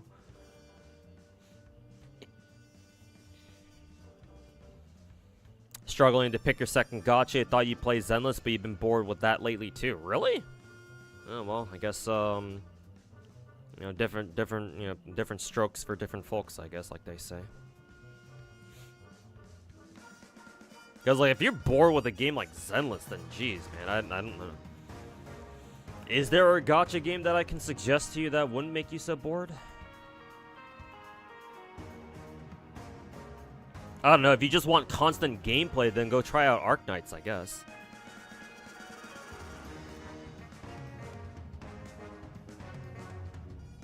Then again, there's a lot of different things that you can mean when you say you're bored by a gacha game. Because like, maybe you don't like the gameplay that much, maybe you're just looking for more content. It's just like, I don't know, there's a few different things you can mean by that.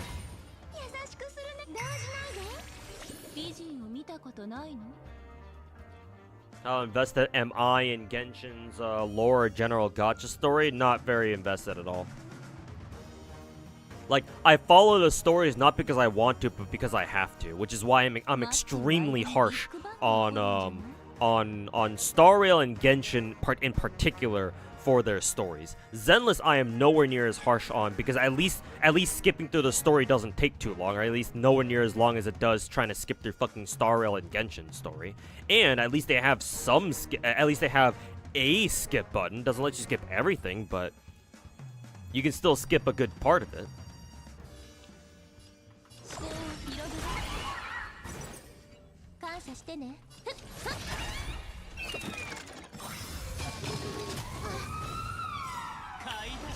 But no, I'm not terribly invested into Genshin's story.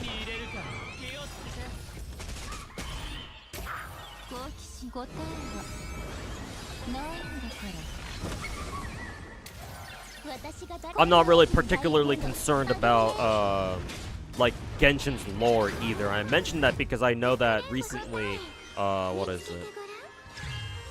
Recently, I believe Genshin just dropped like a huge lore bomb through like a web event or something. I think Finkel was telling me about it earlier.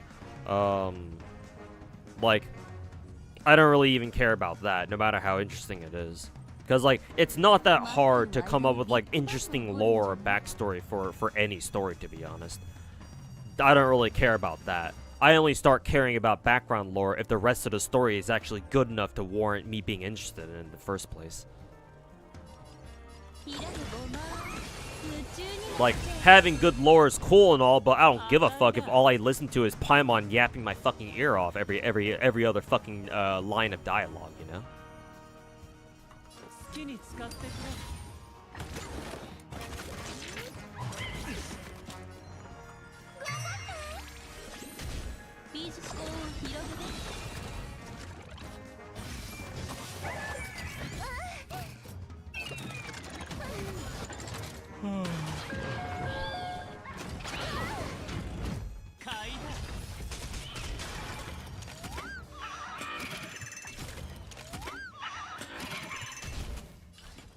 You're loving Zenless 1.6 in general? What a game! Yeah, for sure. I think Zenless is definitely Hoyo's best gacha so far, hands down.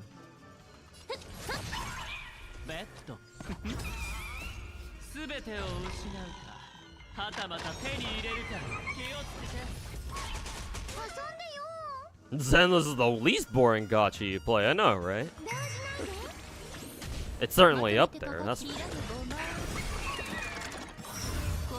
答えはないんだから視点を広げて崩れちゃうくるくる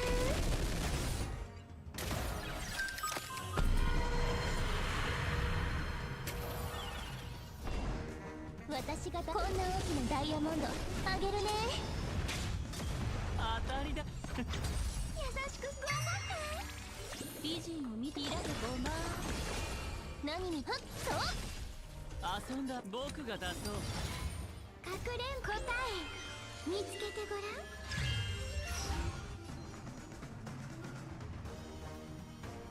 Looking forward to another gacha coming up, but it's a Gundam gacha. Oh, interesting. Doesn't Gundam already have a couple other gachas?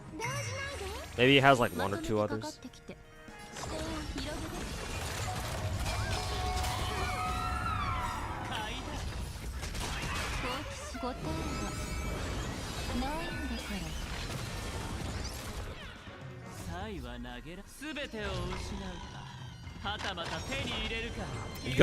Gundam gachas tend to live and die eventually. I guess that's true.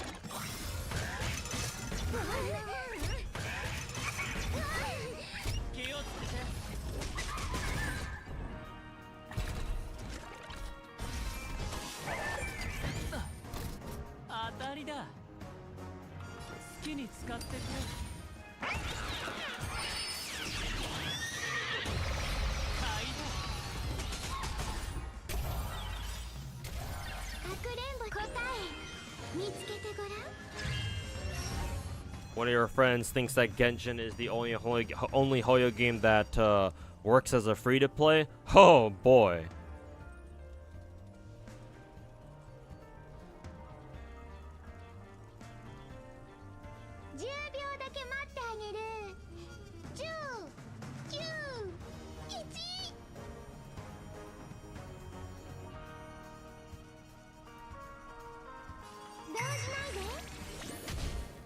Watch out, we got another gacha god in the house.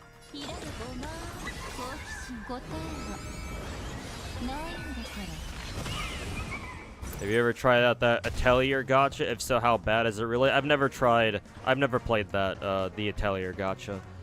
I think I remember hearing that it was kind of bad, but I don't know. I don't want to pass judgment on a gacha game that I never played before, because that would be unfair.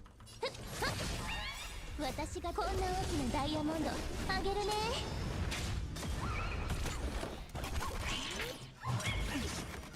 遊んであげるよ。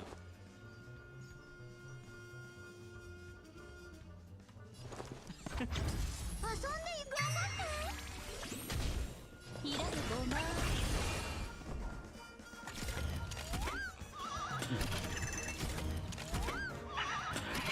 Think Dokkan Battle is doing pretty well.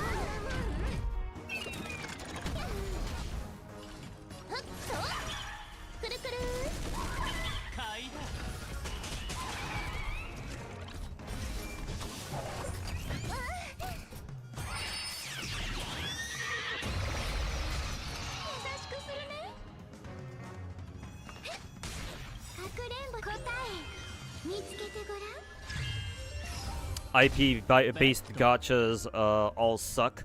No wonder. It's not that IP-based gachas suck.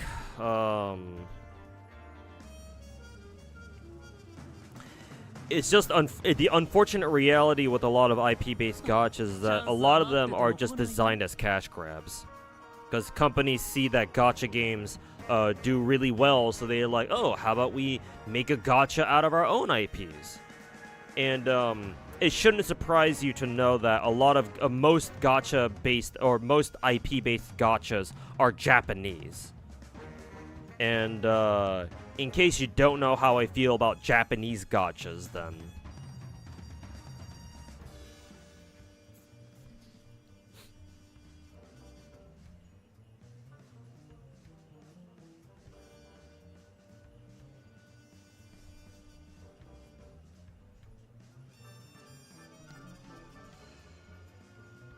though I'm sure there are some Japanese IPs that have given control of their gachas to like what Chinese companies, and they might not run those games very well too.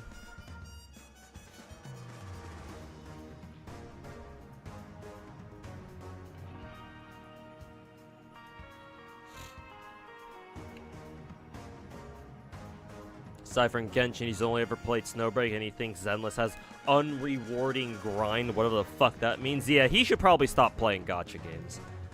Kindly tell your friend that the god of gacha has instructed him to quit gacha games, because he has no idea what the fuck he's talking about.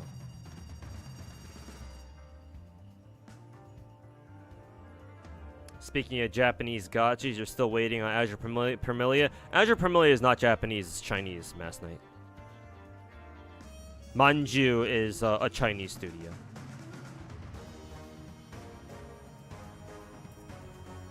Also, IP-based gacha games usually don't try to be like unique or interesting. Yeah, they tend to just like rehash their old stories or some shit. Because, yeah, like, doing something actually interesting and unique with the IP actually takes effort, and who wants to do that, right? You thought gacha was originally from Japan? In terms like where it's in terms of its roots, like if you're thinking of like the original gachapon machines, then yeah, they did come from Japan. However, the gacha concept is universal. Because remember, even us Westerners had gacha before gacha games. You know what we called them? We called them baseball cards. Or, you know, trading cards. Because, hey, if you think about it, is that not gacha as well?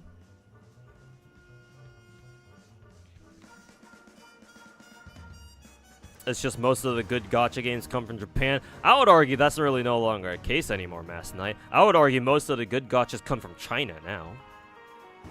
Because unlike Japanese studios, Chinese companies at least give a shit about, give half a shit about making sure their games do well overseas.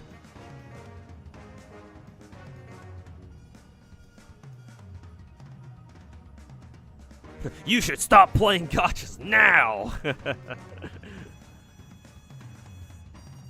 Call me the low-tier god, I suppose. You'll give Exedra a try? Yeah, same here.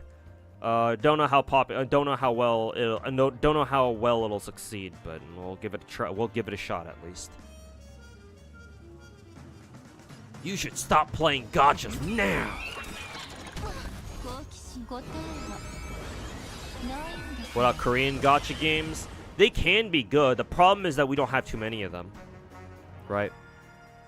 The problem with Korean gacha games is that while they can make quality gacha games, I mean, you know, Nikkei, Blue Archive, and 待ってる間にビッグバンが起こる and more recently Limbus Company. The issue is that Koreans cannot pump out gacha games to the same extent that the Japanese or the Chinese can. Because hey, there's only 60 million Koreans out there. There's only so many gacha games that they can pump out every year. Whereas China's got God knows how many fucking software engineers and coders and programmers. And Japan as well, you know. They were the pioneers of gacha games, so they can always pull one out of their ass whenever they feel like it. It's just right now China has the reins in terms of like they're the ones at the steering wheel as far as like, you know, paving the way for the gacha industry goes.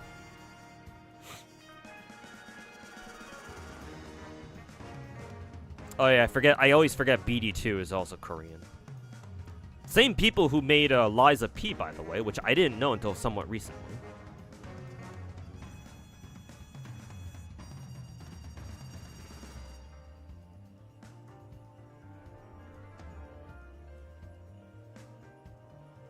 Every fourth person on this planet is Chinese.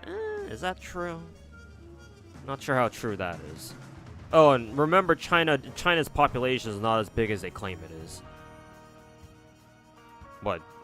Well, what are the official numbers again? China has like 1.4 billion people. It's not that high. It can't be. The CCP loves to lie about its data, especially about how many people they have. They still probably have about. They still probably have, you know, a safe billion, but still.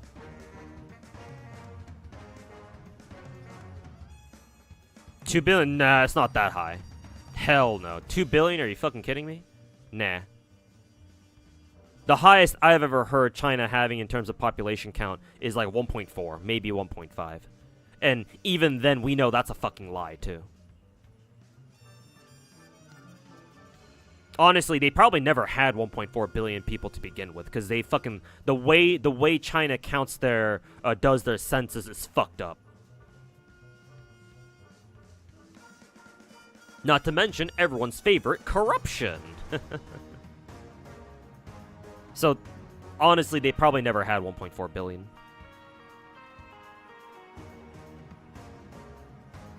They most likely still have a billion, though. That's not gonna last for long, though, unfortunately.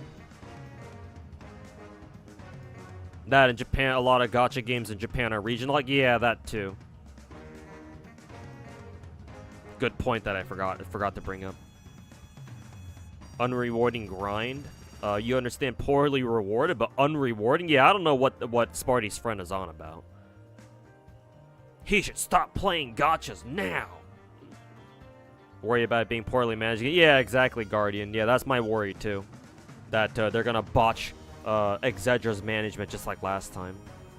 Because imagine companies actually learning the lesson. Couldn't be me. 開けてお前夢中になっちゃう。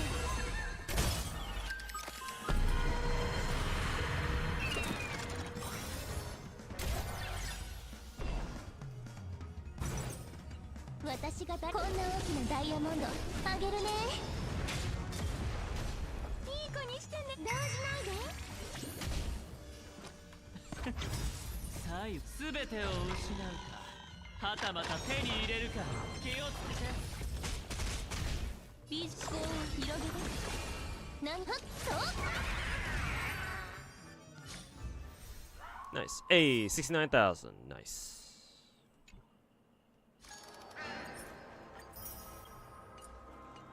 More My Day funds.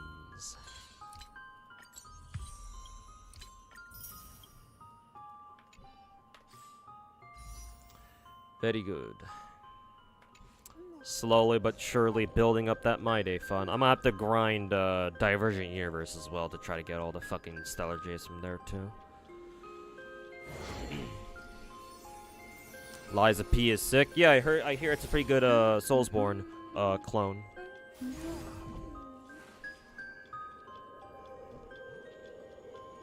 Yeah, high hopes for when JP Blue Archive got published by Yostar, but when Global got managed by Nexon, you lost interest. To be fair, it's not like they're botching Blue Archive.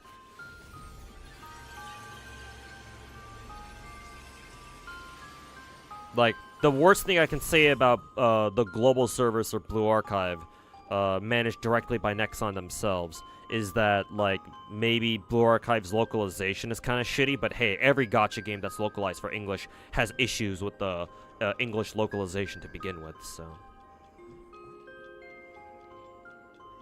So surprisingly, Nexon has not dropped the ball yet as far as Blue Archive's concerned. Fairly surprising, but then again, it's understandable because Nexon certainly doesn't want to fucking fuck up with Blue Archive. That's for sure. Blue Archive's the best thing to come out of Nexon in God knows how long. They're certainly not gonna fuck it up, not even for their global servers, or at least, you know. If they, I guess what I can say is if they fuck it up, they're gonna fucking feel it. So they actually have to they actually do care about Blue Archives, even in the global servers for sure. Not to mention, remember that because Blue Archive is managed by Nexon directly themselves out here in global, they can get the Hollow Girls to promote their game every once in a while. Because if you remember back when Blue Archive first came out, like what, 2-3 years ago, they had some of the Hollow Girls from Myth and well, back then it was still known as Council because Sana was still on, or Sana was still with them back then. And they all did sponsor streams for Blue Archive, right? The reason why they were able to do that is because Yostar isn't their publisher. Because, like, if you ever wondered why the English Hollow Girls could do Blue Archive sponsors, but none of the JP Hollow Girls could, that's why. Because Yostar publishes Blue Archive in Japan, but Yostar is a Chinese company. Do I play Gacha because I like it, but because I don't have a choice? What do you mean I don't have a choice? If tomorrow I woke up and decided I don't want to play Gachas anymore, I'm not gonna play. I play Gacha because I genuinely fucking enjoy it, Mr. John, over on YouTube chat. Unlike most other Gacha content creators out there who don't necessarily enjoy Gacha, but they enjoy fucking drama farming and shit. No, I actually enjoy Gacha games.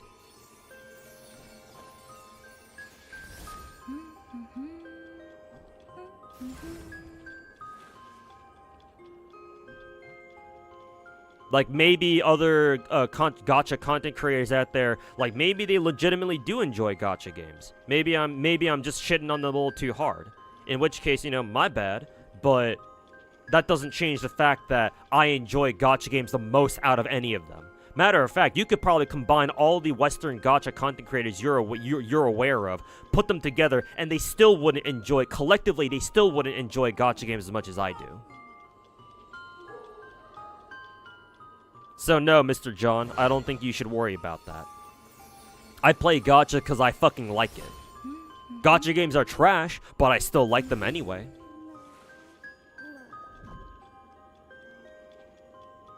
Like, nobody unwillingly puts themselves through playing 12 different Gacha games. Like, do I need to put up this clip again? Like, tell me if you can go to any other Gacha channel on YouTube or Twitch and tell them to pull up a clip like this. Like, can any other Gacha streamer do this? Where they can pull up a clip of themselves, where their webcam is quite literally surrounded by all the Gacha games they play? I don't think so. Like, nobody willingly wants to do this. Like, just so we're clear. Most sane people, no matter how retarded they are, will never put themselves through something like this. In order to do something like this, you probably have to fucking enjoy Gacha games to an autistic degree. And that's me. Nobody's doing this because I'm not doing this because somebody has a fucking gun to my head. Like, if I didn't enjoy Gacha, I would just tell them to pull the trigger and pull the trigger far before I would ever do something like this.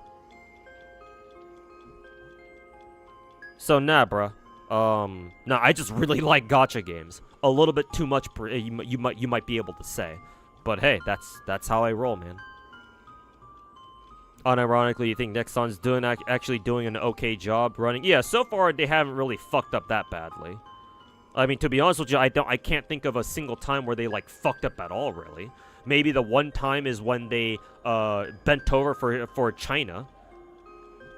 That one time someone recently where they like put out some sort of apology for like offending their Chinese players or some bullshit like that. I don't know why they had to make that sort of announcement on global, but hey, I guess, you know, anything for that sweet, sweet Chinese money.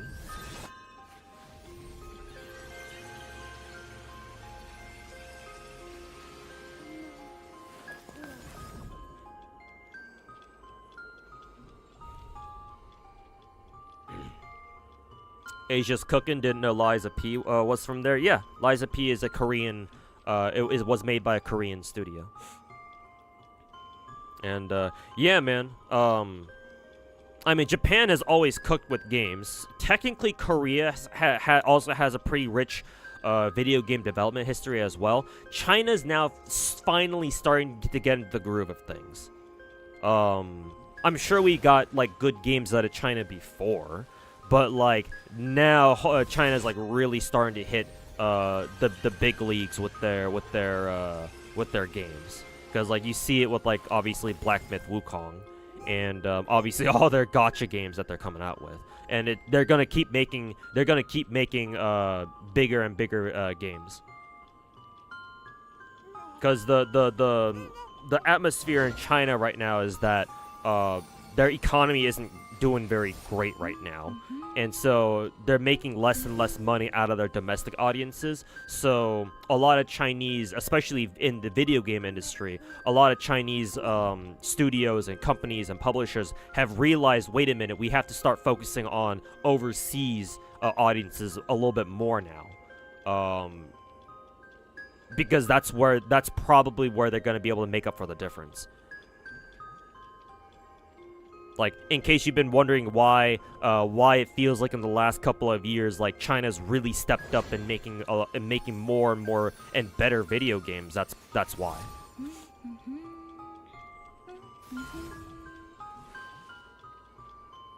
Wasn't there a controversy about them manipulating drop rates? Yes, but it wasn't in Blue Archive. It was in a different game. Don't follow Hollow too much. They still banned a stream. Well, they still don't like associating with China very much for obvious reasons. However, I think they've been sort of like, they've been easing a little bit on it, because I know Kobo does Billy streams every once in a while. I don't know how often though. And she's played Genshin on stream, streaming to Billy before. So.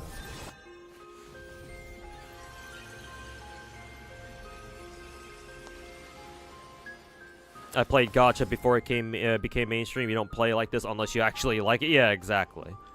Yeah.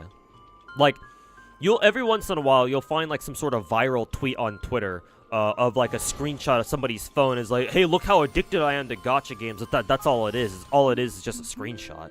Nobody is autistic enough to have what's on my screen right now.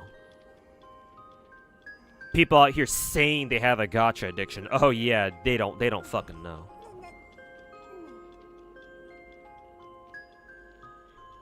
Am I ever going to go back to making COD or just FPS weapon reviews? No, Aiden. No, Gacha games is my calling now. I'm not going to... Like, I'll play other games. Like, I'll play, like, COD or something off, like, on stream as, like, a nighttime game. Or, like a side game. But, no, I'm not going to make dedicated content for that anymore. That's in the past now, and I've moved on from it.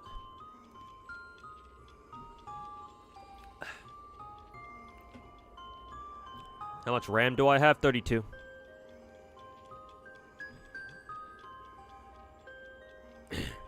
And I also legit play all of them, not just like quote-unquote play them for like a minute and leave. Yeah, exactly. I don't skip any major content.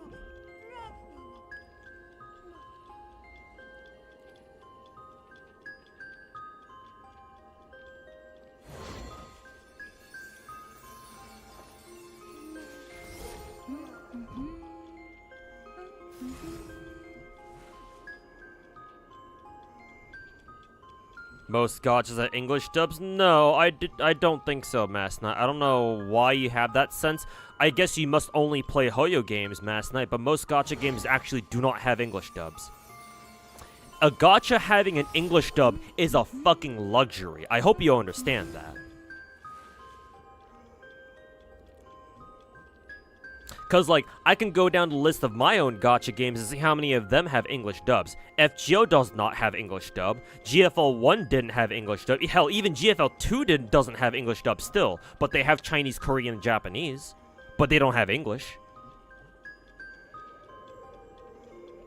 Azure Lane doesn't have English dub. Arknights does. It's the first gacha game that I played that actually features English dubbing. And they have the best English dub out of all the gacha games that I play. For the most part, anyway. There are some voices that I don't quite like, but most of them are pretty good. Either pretty good or above average. Genshin obviously has English dubbing. Blue Archive doesn't. Nikke actually does. So how many so far? 3 gacha games so far. What did I play after Nikke? Star Rail is English dubbing, so that's 4. Let's see. What was after English dub? What was after Star Rail? Ether Gazer. Does Ether Gazer have English dub? I think so, yeah. I think they do. So 5, technically. After Ether Gazer was Snowbreak. Snowbreak used to have English dubbing, but I think they dropped English dubbing entirely, I'm pretty sure. So that's kind of a weird case, where they used to have English dubbing, but they dropped them, I think. Or does Snowbreak still have English dub? I don't know. I don't remember. I'm under the assumption that Snowbreak just stopped doing English dubs altogether. Either because they didn't have the money to support it, because it was before they went full Kuma route back then. Or they tried to keep doing English dubbing, but then they just discontinued it because it just wasn't worth the hassle. Snowbreak's a question mark for me, and I don't know if I can check right now.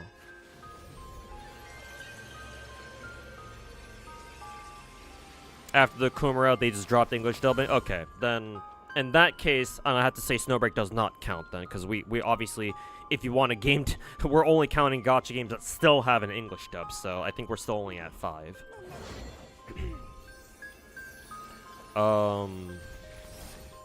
After Snowbreak was Zenless. Zenless has English dubbing, so that's 6. And then Wuwa obviously has English dubbing, so it's 7. And then, yeah, I already counted GFL 2. So, I do play 12 gachas. And 7 of them have English dubbing. So yeah, actually, most of the gacha games that I do play do have English dubbing. But still, that's only 12 gacha games. There are far more gacha games than just 12 that I play out there. And most gacha games do not have English dubbing.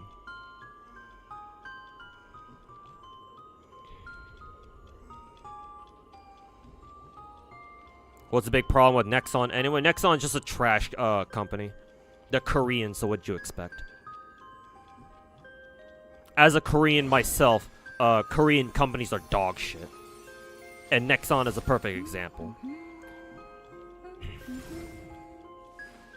They've been playing nice as of recently, but that's because they've realized that them being fucktards for God knows how long is finally starting to catch up with them. And they don't want to ruin their reputation beyond what it already is for the games that they still run and are still successful. But no, Nexon is a shit ass company. A lot of the games that they used to run back in the day, they drove into the ground and fucking ruined. Combat Arms being the not gacha. Combat Arms being the game that I played back in the day, that they eventually that suffered that same fate.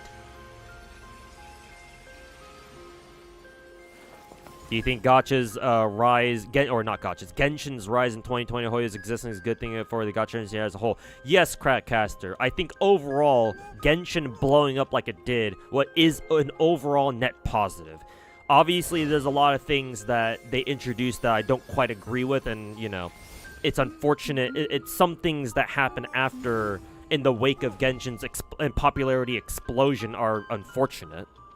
The biggest thing that I don't like about Genshin's rise and like their rise to dominance in the gacha industry is that it's the first gacha game that a lot of people have played. And so a lot of people aren't aware that what they're playing is even called a gacha to begin with. Like, there are plenty of Genshin players out there who have never heard of a gacha game, but they play Genshin. And not to mention, a shocking amount of Hoyo's community, right, who came from Genshin and have started playing other gacha games. Well, mainly other Hoyo games in particular. Those are the only games that they play. The only gachas they bother playing are Hoyo, and then maybe Wuwa. Because, like, those are the big gacha games that get a lot of promotion and shit like that. And what's bad about that is that these people, the Hoyo-tards who only play Hoyo games, have no perspective on gacha games whatsoever. Because all they know about gacha games comes from Hoyo. And there's a lot of things that Hoyo does that only they do. Or that other gacha games don't do, or that, Hoyo, or vice versa. Like, Hoyo doesn't do what a lot of other gacha games do. Right? Like, a skip button is a perfect example. Every gacha game before Hoyo had a fucking skip button for the story, so you have the option of skipping the story if you're just not interested in it. But then along comes Genshin, and all of a sudden they don't have a skip button? Like, what the fuck is that? And so a lot of people think that, oh yeah, why do you want to skip, gacha story? Right? They don't understand why skipping story is important. Because that's all they ever know.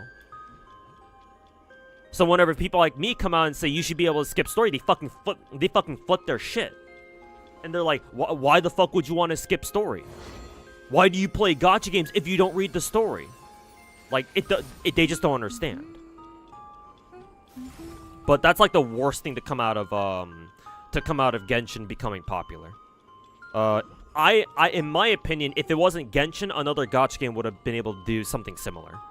Even if we didn't have a pandemic back in 2020, even if Genshin didn't come out when it did, we would have eventually had, most likely, a Chinese gacha to like make a big splash out here in the West and get really, really popular. I think it was just like a matter of time. It just so happened to happen with Genshin in our timeline.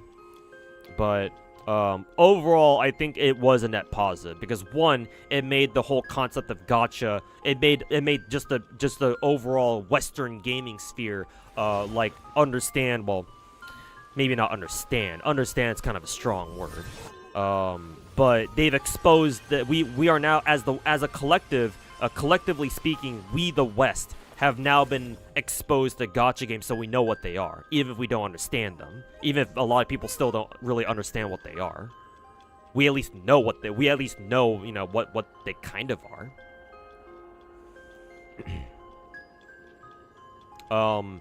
And not only that, but they also standardized quite a few things for the rest of the gacha industry moving forward, that I think overall are good things. For example, standardized pity systems and all that. You don't just play Hoyo, you go insane if you did that? Alright. Good to hear that. It's just like you've played quite a few with English dubs. Yeah, now that I've listed off all the gacha games that I play that have English dubs, yeah, technically speaking, most of my gacha games also have English dubs too, so I shouldn't really be talking. But yeah, no, even still, most gacha games out there still don't have English dubbing. I still think it's a very big luxury if your gacha game actually can provide English dubbing. I think that gacha, if you want to produce a gacha game that's popular out here, especially in the West, you have to have English dubbing, because there are a lot of people out here who enjoy English dubbing the most. And even if I prefer JP, I still respect the fact that people prefer dubbing of all kinds, including, of course, English. So you have to respect that, and you should try to provide that for them. Any gacha games that I played that have offline modes after shutdown? Well, most gacha games I've ever picked up are still running. Like the gacha games that the only gacha games that have actually shut down, I actually quit long before they even shut down in the first place. I think Magia Record might have an offline server. I'm not sure. I heard about them having making an offline server, but I don't want to say that for sure.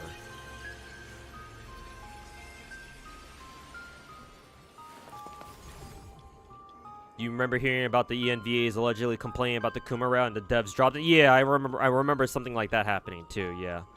I even saw a tweet from one of the English VAs bitching about it, and Snowbreak promptly was like, okay, well, if you don't like it, then, you know, goodbye. Fuck around and find out then, I guess. What's the game next to FGO? To the left or right? If to the right of FGO is Azure Lane, to the left it's Genshin, obviously. Have you seen the news regarding Zenless VAs getting removed? Yeah, that was unfortunate. I would imagine it has something to do with those VAs being a part of that voice actor strike or something, and I've heard some things about that. However, I do think it was a scummy move on whichever agency that's in charge of like voices in Zenless for Hoyo. I think it's kind of scummy. It's not even kind of. It is scummy of them to not at least notify Lycaon's old VA and the other VA that they removed. I forget who it was for. Who was it for? Ellen or somebody? Because I know they removed 2 voices or replaced 2 voices, I think. It is very scummy that they didn't even tell them about it. Like, I think they should at least notify them, like, hey, like, we're considering, like, replacing you, as these voices, because, like, you know, of all the fucking voice, like, the strike stuff, right? Like, unless the agency comes out and puts out some sort of notice saying that, hey, we tried reaching out to them, but they didn't respond, so whatever. Right? We did what we could, but we didn't get an answer back, so we just replaced them. But until they say something like that, yeah. Like until we get the full story. For now, I would have to say it's kind of scum. It's not kind of. It's very scummy that they didn't let the old voice actors know. I'm pretty sure the Hoyo's voice acting like agencies, or like the agencies that are in charge of like contracting voice actors and actresses to do voiceovers for Hoyo games. Like I'm pretty sure, didn't they have like a controversy before? Though I remember Hoyo saying that they're gonna replace their agency though. So it's like, huh, it happened again? Oh fuck. Combat Arms brings you back, I know, right? Good times back then. It's like my video, old school versus new school. Yeah, exactly. Most gacha players these days have no idea what old school gacha games were like. Like, you wonder why people bitch about Star Rail Endgame so much. Huh, yeah, wait until they start playing an actual fucking old school gacha, and I'd love to see them bitch about that. Fucking Star Rail players have no idea how good they have it.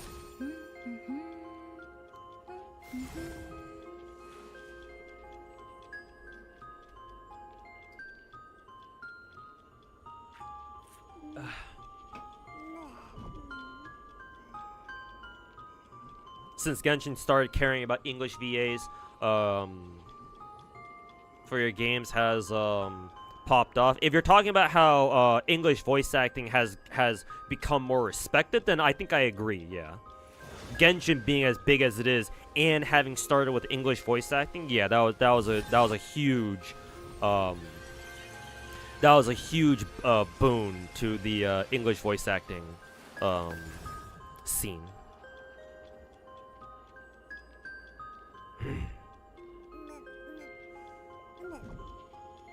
Because, yeah, Because, like, when a gacha game comes out, especially gacha games that come out of Asia, I mean, most of them do, honestly. Like, when's the last time you've heard of a gacha game come out and it's from a fucking Western company? I mean, I'm sure there are some, but, like, you don't really hear about them. But, like, the fact that a gacha that comes out of the East goes out of the way to give to give you an English dub, that means a lot. Especially since, like you said, Misk, a lot of gacha games before Genshin didn't even bother putting in English voice acting at all. It's either Japanese or Chinese, and fucking take it or leave it. Also, hey, this guy, how's it going, man?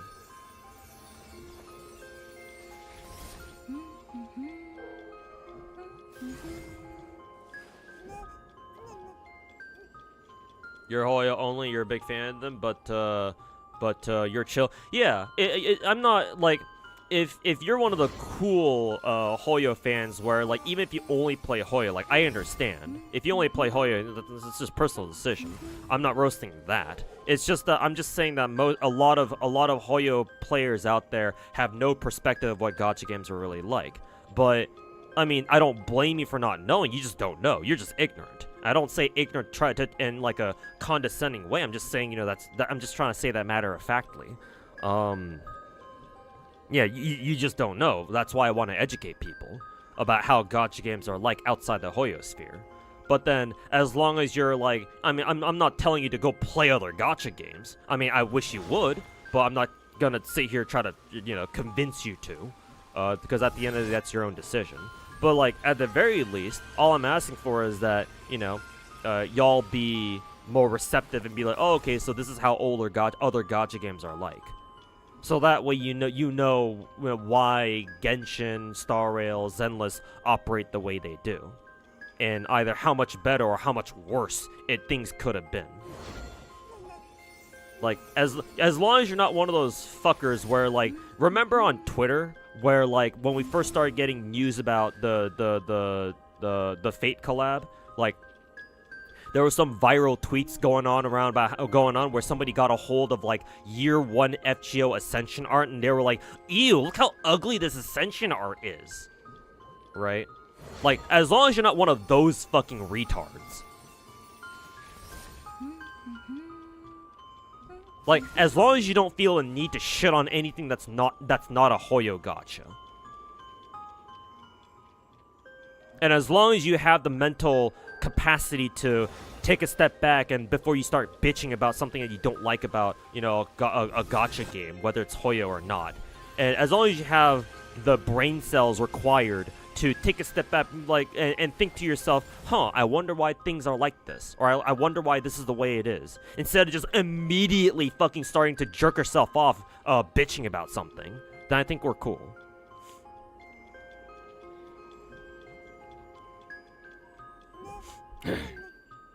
Excuse me. Light Cannon and Soldier, okay, not Ellen, it was S11, gotcha.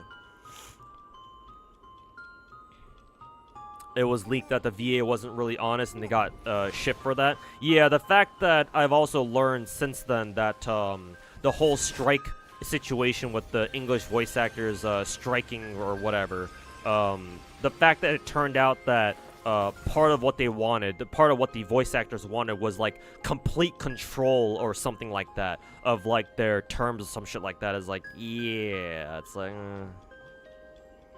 it's alright, man, like.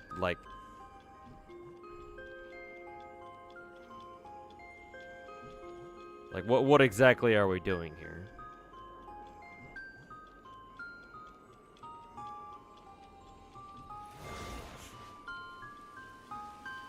Oh, let me pay attention to YouTube chat a little bit. Let's see. Do you think Tencent or Nexon is worse? Well, I actually know what Nexon does, so I'm biased against Nexon more, but I'm sure Tencent has their own skeletons in their own closet too. Technically, I would say geopolitically, I would say Tencent is the bigger threat, obviously, because obviously Tencent is way bigger than Nexon can ever hope to be. I just have a particular distrust of Nexon because I've actually played one of their games for quite a bit. It was one of my favorite games growing up, and I watched that. I had the displeasure of watching Nexon ruin my first favorite game and fucking drive it into the ground. So I fucking hate Nexon because of that.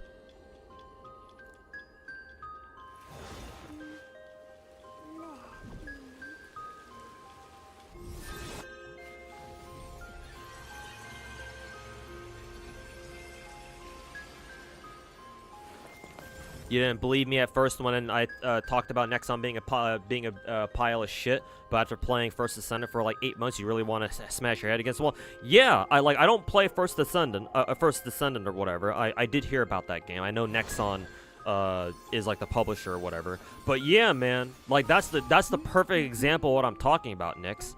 That's Nexon for you. They put out a game. It seems pretty good, but then you give it fucking 6 months to a year, and then they find ways to fucking ruin that shit. I mean, honestly, I should be glad that Combat Arms lasted for as long as it did. Like, it took them a while to start really ruining that game, but eventually they managed to do it. But yeah, if you're going through a similar situation in First Descendant, then yeah, that's what I mean, man. Like, that's Nexon for you. That's the quintessential Nexon experience. They'd all cry on Kernunos. They just cry playing the game in general. Imagine a Hoyo tard, not named Mr. Psyche, playing fucking FGO right after Genshin, man. I mean, that's why I was so surprised that Psyche played FGO right after Genshin. Or as his, second ever gacha game. I'm like, bruh, how the fuck did you do that? Most Genshin players would fucking cry on Twitter about how FGO is such a dogshit gacha before they got past the first fucking chapter.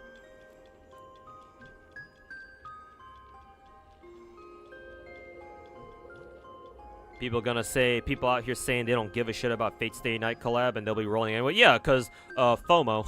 FOMO's a bitch, isn't it? Do you think the collab is gonna cause a major viewer boost? For me, no. Hell no. Why would it affect somebody like me?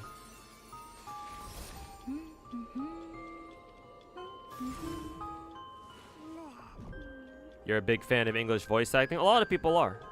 And if you enjoy English voice acting, yeah, more power to you.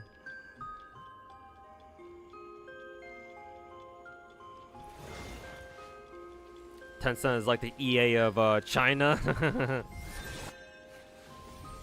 Not surprising. They'll get filtered by Shimo. It's like Camelot would fucking filter them, to be honest. If the game's UI didn't filter them to be right from the very beginning.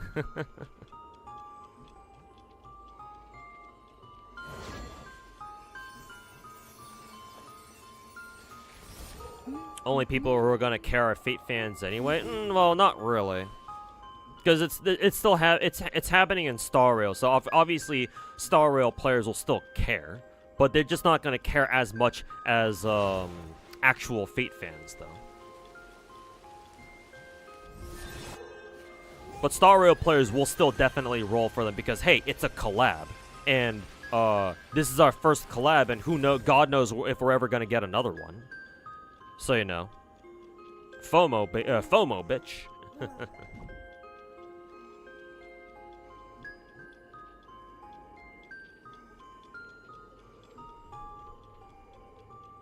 What's that pet sounds in game? Oh, this guy, the Tusk Pier.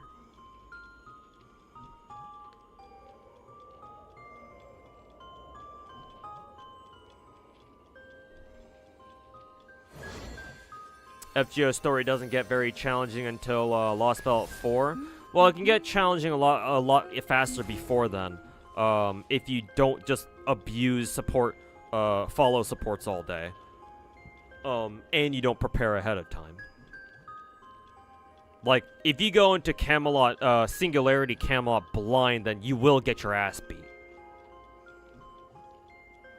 Like, if you don't know how to play the game properly, and you don't have clairvoyance, and you just kind of like stumble your way through, then yeah, like fucking Grail-powered Lancelot is gonna beat your ass a new one. I mean, Mordred will probably fucking filter out a lot of people with just her fucking every turn NP.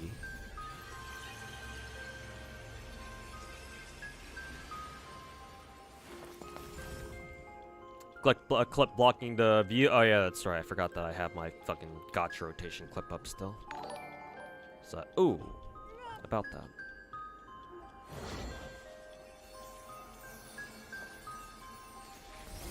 Is Naruto Blazing an old school gacha? I don't know. I don't know if I've ever heard of that game.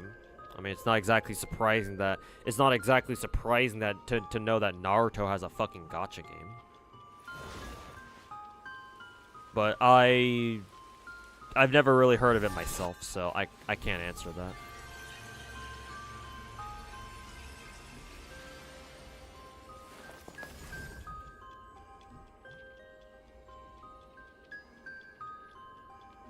Not gonna lie, I just found out about me from PSEYCHIE's channel. It was a good video. Hey, thanks for stopping by, man. Appreciate it. And yeah, hopefully you enjoyed the video.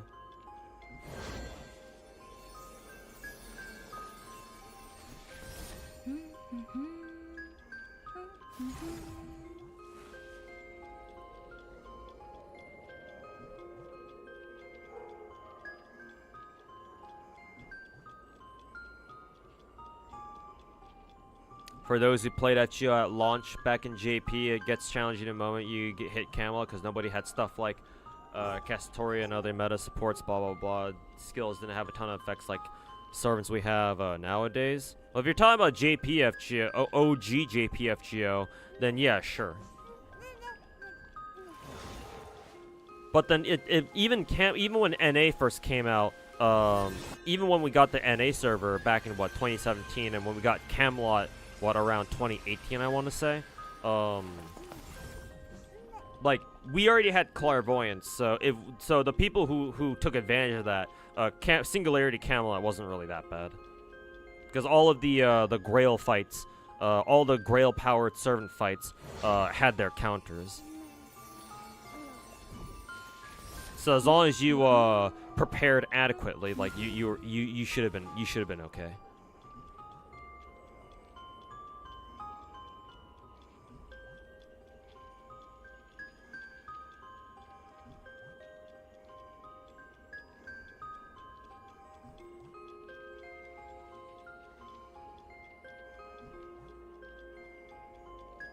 You still felt like it was going from easy to very easy to just easy because you just got the hang of it.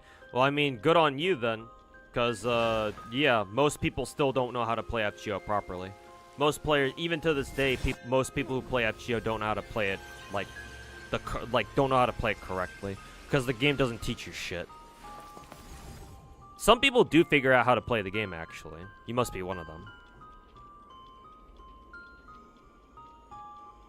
Because, like, there are quite a few things that you can kind of learn by feel in FGO, just by trial and error and just by experimenting with different cards and whatnot, and seeing what characters do. Like, if you actually pay attention to what's happening, then yeah, there's a lot you can learn about FGO.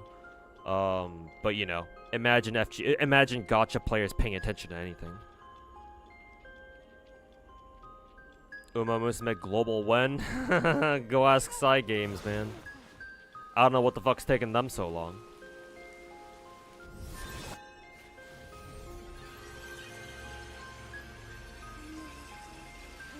Why are FGO devs so against emulators? Well, technically they're not against emulators, but they just don't support it, yeah.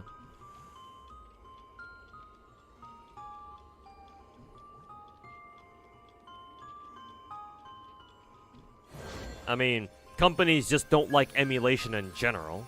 They want you to use official hardware and official platforms and shit like that.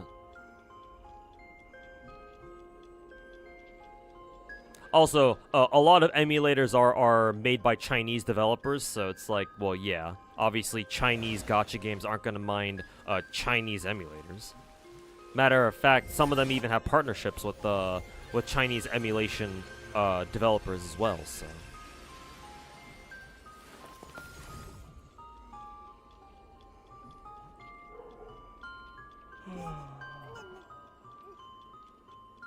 Remember, a lot of people got stuck on Gawain because people didn't think to raise Steno and Uriel for anti-male stun chains. Well, yeah, because Steno was a fucking meme, and even back then, and Uriel is a 3-star, and you know, classic gacha player mentality of, oh, why would I use a 3-star? I'm just going here and unga bunga with 5 stars. What do you mean low rarities are actually useful?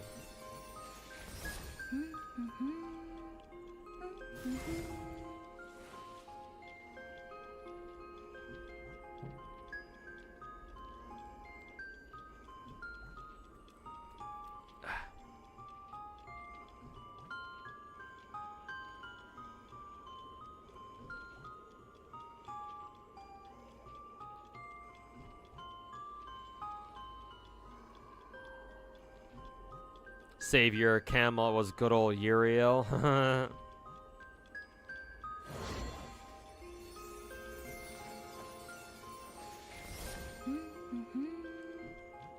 Charm. Oh, what's that? Here, have another charm. Charm. Charge drain. Charm.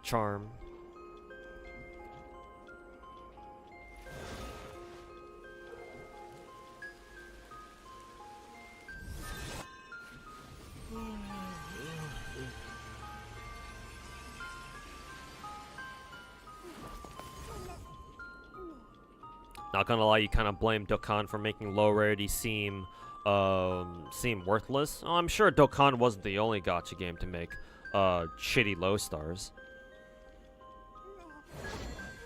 I mean, that sort of trend still happens even in some of the newer gacha games too.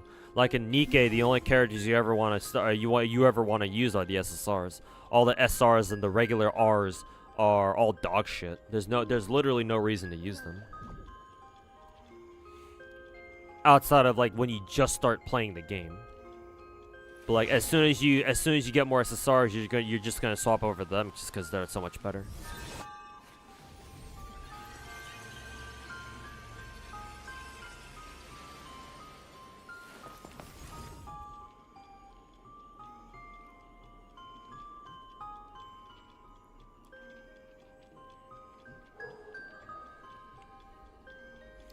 Okay, is there anything else I gotta do in Star Rail?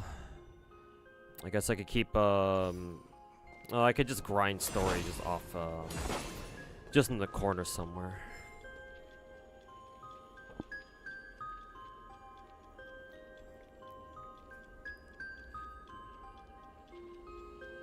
It's right now 2 p.m. Which gacha community has the best Discord community? That I don't know. I don't usually bother joining like Discord communities. So that I'm not terribly certain. I can talk about like communities at large. Like I know, for example, the Zenless community is pretty chill for the most part. They're much better to deal with, but I mean, makes sense that the best Hoyo gacha also has the best community as well.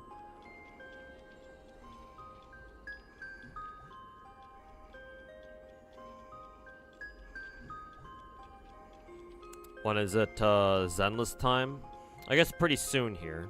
I guess I could start some of the Zenless events.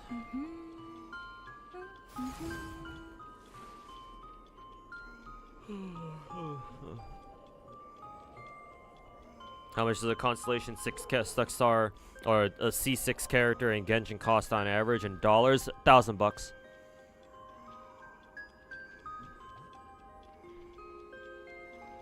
I know because I've done it multiple times.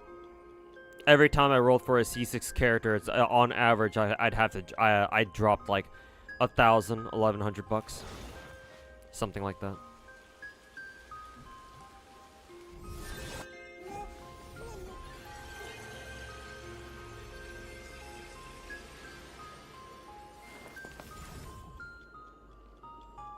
Zenless actually has some balls this time. Did what no other Hoyo game has done in a long time, ever since Honkai Impact, but you know it's not entirely over.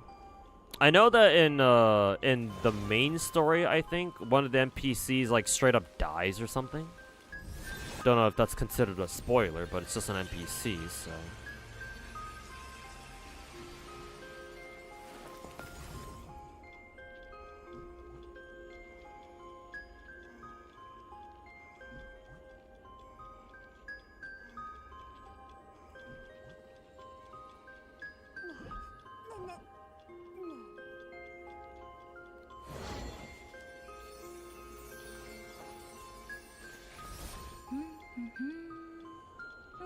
What do you think about Arena Breakout and Tarkov? I know that both of them are technically both of them are what, extraction shooters or whatever. I see Arena Breakout as like the more polished version of Tarkov, but without the atmosphere. No extraction shooter that I've seen can quite match the sheer vibes and the atmosphere, the heaviness of Tarkov. And so for that reason, Tarkov will always be unmatched. It's just unfortunate that Tarkov is kind of in a rough in a rough spot right now, apparently, according to a lot of EFT streamers that I watch.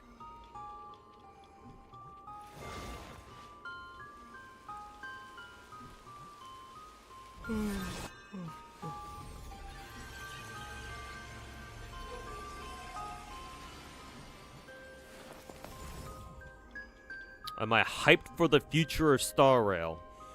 Not necessarily. But I'm also not pessimistic about it either. Like, unlike basically every other fucking Star Rail Gacha content creator, it seems to be. It's for Star Rail. I'm kind of this position where it's like, you know, whatever happens, happens. Like, I'll still keep playing it just because I really like the characters in this game. The characters are mainly what motivate me to keep playing, to be honest. That and, I still enjoy playing Star Rail, despite all the shit I talk about this game about how Star Rail doesn't take any skill. Its gameplay is exceedingly simple. Like, I still like playing this game.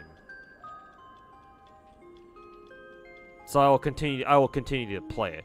But am I gonna sit here and like fake positivity by saying that, you know, oh, I'm excited for the future of Star Rail? No, I'm not gonna do that either.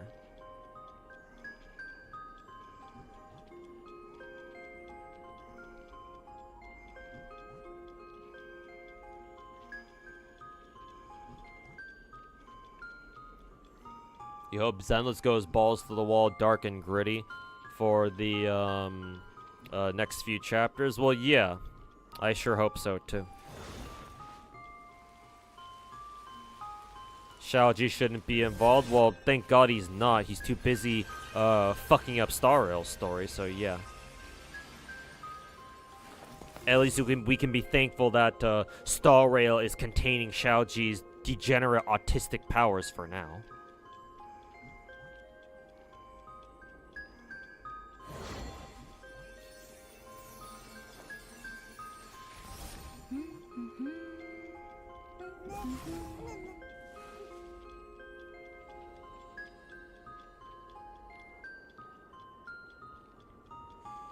You're also fed up with people here. You're fed up with hearing people constantly saying shit like Hoyo's gonna ruin Zenless 2 like they ruined Star Rail and Genshin.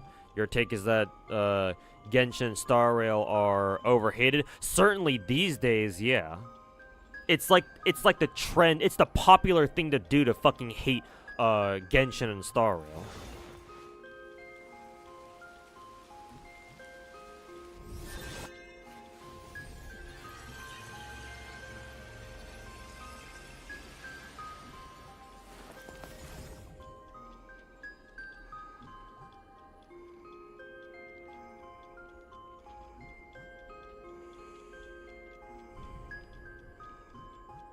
Nasu can't save Star Rail. In fact, if he's allowed to write the collab, it might be even worse. Nah, he could probably write a good chapter for Star Rail, and I'd read it. but obviously he can't do that all the time.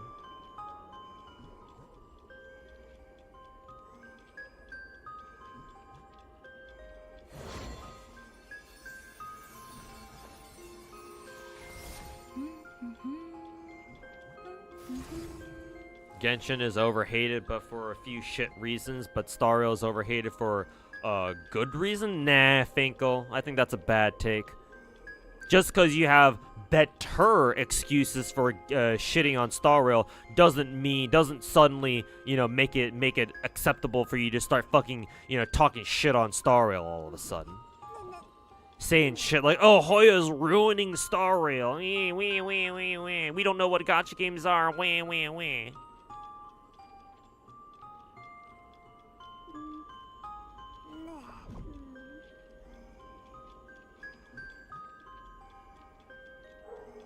Like, yes, Star Rail is taking some directions that I'm not quite sure if I agree with. But am I going to automatically start bitching about how they're ruining Star Rail? No, I'm not that fucking retarded.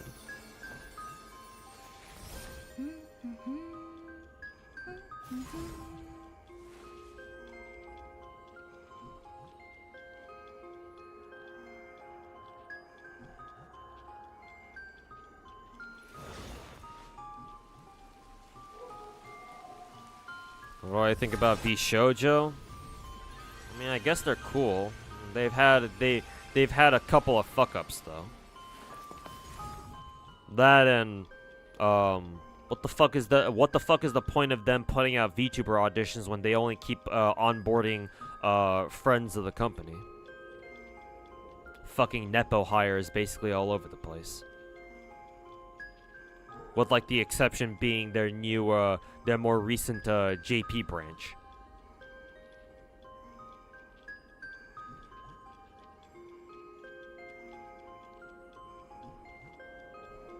Whoa, community is kind of spicy. Are you the only one? It's become a bit toxic for your taste. Whoa has the problem of toxic positivity. To the point where they glaze everything Kuro Game does and they fucking shut on anybody who wants to criticize Kuro Game for any reason. That's their issue. A lot of Wuwa players are fiercely defensive about Kuro and Wuwa.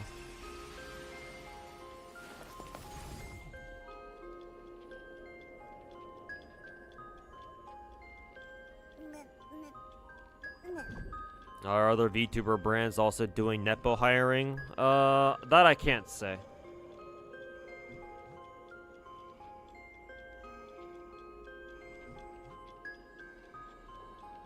I mean, obviously, if you were a VTuber before, if you had VTuber experience before, that'll obviously help you if you do try to apply to another VTuber agency. So I guess if you consider that nepo hires, then sure, I guess that counts. But with VShojo, it's like, well, yeah, there's no way. There's like, what else do you call that? Like, oh yeah, Amelie officially joining VShojo. Like, how is that not a fucking nepo hire? Like, I like Amelie. I respect her as a VA and a VTuber, obviously, and I don't really have anything against her per se.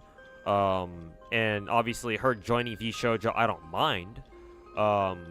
In the grand scheme of things, but it's like, given VShojo's history of onboarding new members, like after starting when Nyanners and Vebe first left.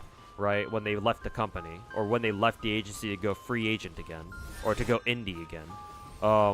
Who did they take on after them? Fucking Henya, or Pikami. I'm gonna use their old names. Pikami, Nina. What was K9 Kuro's old? Oh yeah, Mista, yeah. Because his full Niji Sanji name was like it was supposed to be spelled like mysterious, but then it was just split into two different words. So Mista, what was Michi's old name? It was like Mika. Was it Mika? It started with an M. I forget. But yeah, you get. I think you should get the point. Like, like after Vebe and Yanners left, they replaced those two with basically just like the famous either famous like quote unquote retired VTubers from other agencies. And like we knew they all knew each other too.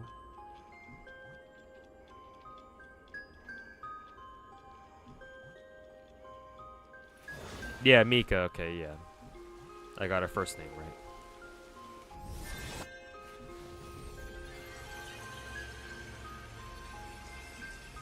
Wow, would she join? Who?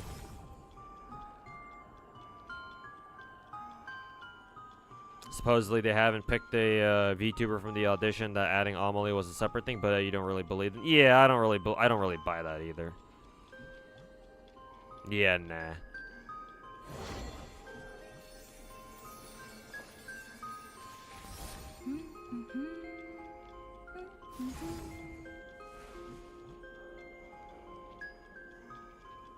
You got Silver Ambi's W engine, nice.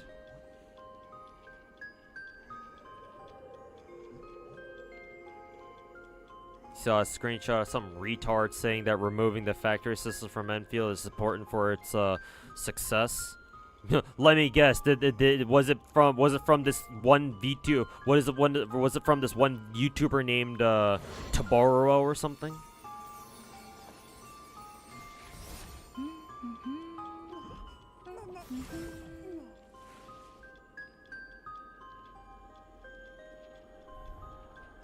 Star Rail only got hated because of leaks, so you know the things that they say you shouldn't look at. I always tell people to take leaks with a grain of salt as well. I mean, on one hand, it's like it's on Hoyo for making sure people don't fucking leak. And hey, guess what? They still do fucking open beta or like open like closed beta clients that are open to the public that anybody can fucking join. So what the fuck did they expect? But at the same time, it's like, yeah, everybody should take leaks with a grain of salt and not take them at face value. But people do that anyway, so.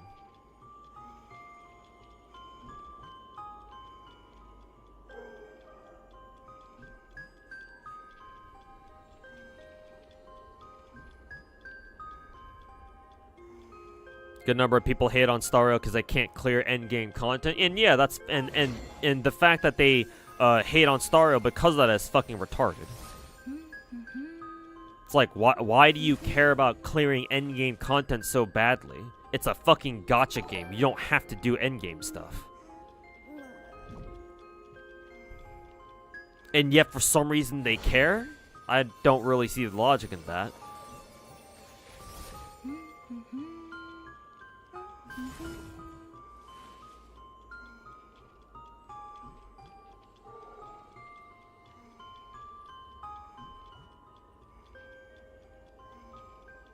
Star Rail deserves all the hate it gets. It deserves some for sure, but all of it? No. That's a bad take.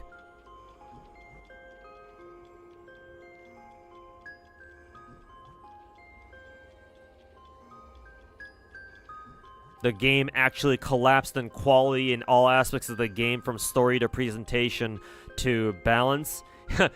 Hey, careful, Crisis Core. You're starting to sound like a fucking Star Rail content creator. Hey, maybe you should make a couple videos about that too yourself, why don't you? Surprised I don't stream Battle Cats. I know about that game actually. But nah, I don't play it.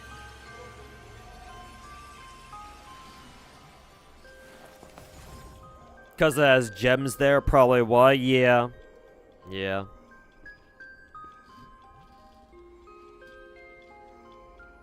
The fucking FOMO gems and all that.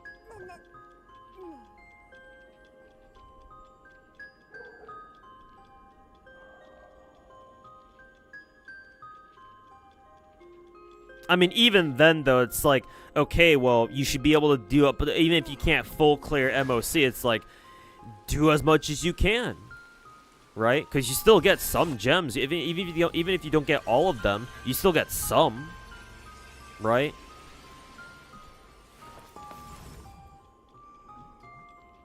It's like if you're complaining about not being able to 36-star MOC, but you still get 35 stars or some shit, it's okay at that point. Well, I can't help you.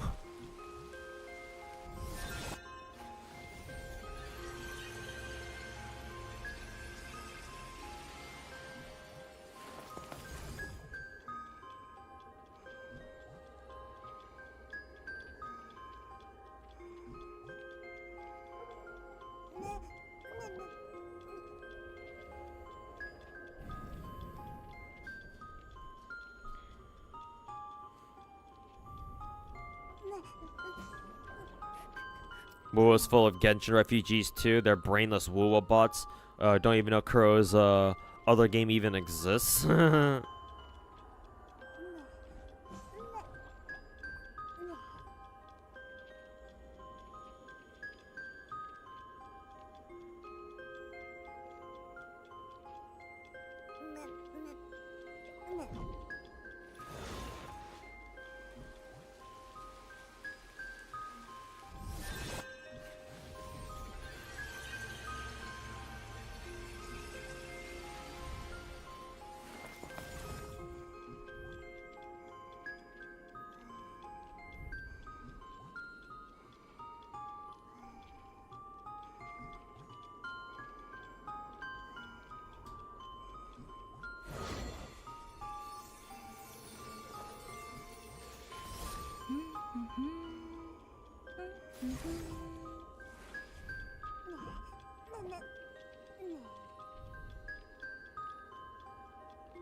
Sparkle is one of Hoyo's most popular characters ever, and she's trash? I'm gonna stop you right there, my dude.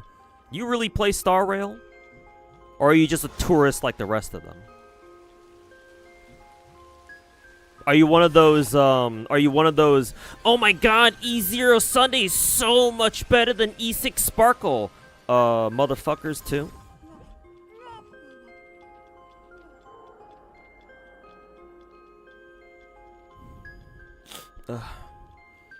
How many leaks are actually right? I want to say most leaks are actually pretty accurate.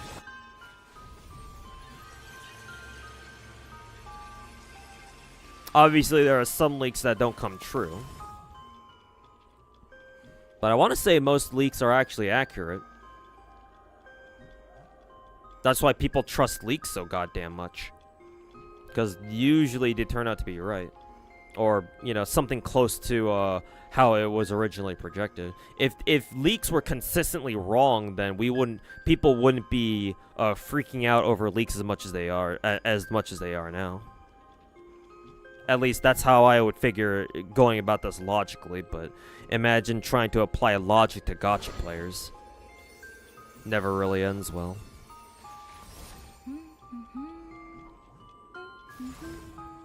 You do? You even have Sparkle fully built, but she's not a good Harmony unit at all? Then you're just a trash Star Rail player, and I can't help you at that point.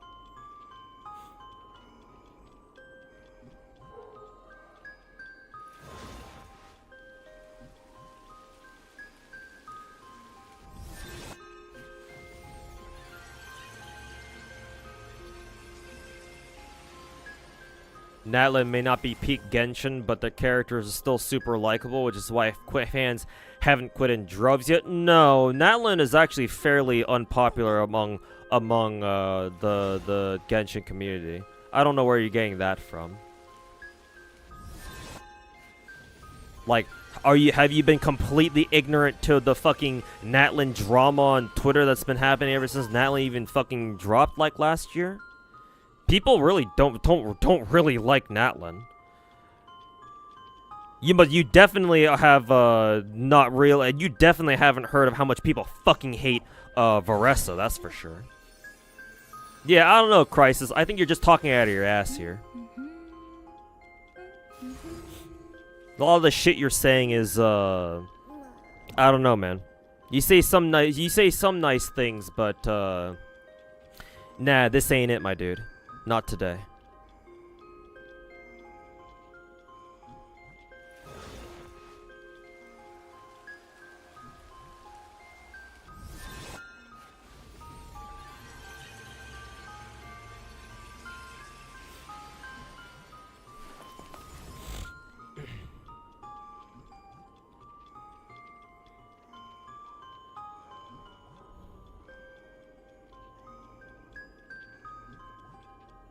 Ain't no way you just heard Hanabi disrespect. I mean, he's in my YouTube chat right now. Y'all can fucking get him.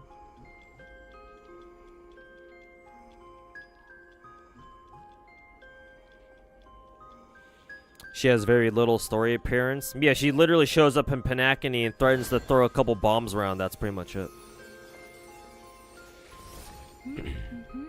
But hey, she's a cute fucking psycho ass anime girl terrorist, and that's why everybody likes her, and sometimes that's good enough.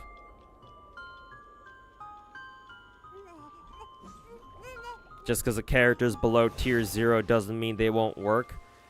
Yep, always gotta use the newest and the best, right? Oh, E0 Aglaia sucks. That means you can't use her.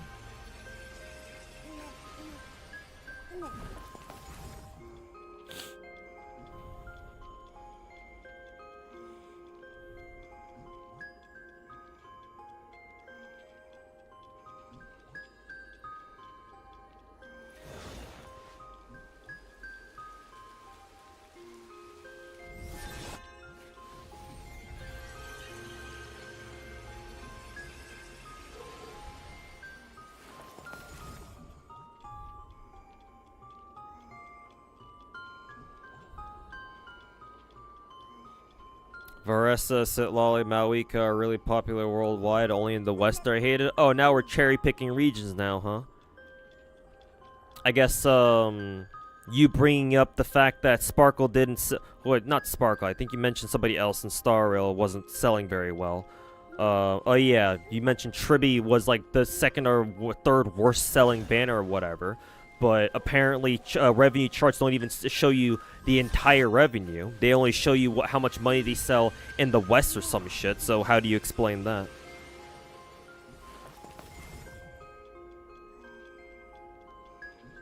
Who's my most anticipated unit coming to GFL 2 that was shown on a live stream? Who did they show again?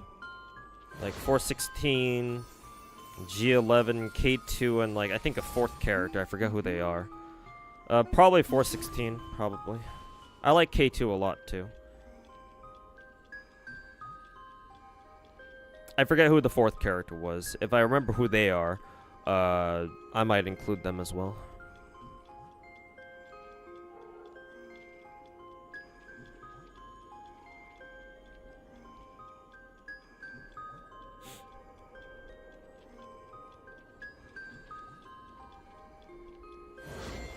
All the Twitter tards want an anime game to be politically correct. Well, that's just Twitter in general, so I don't really blame them for being that way, but still, they can go fuck themselves.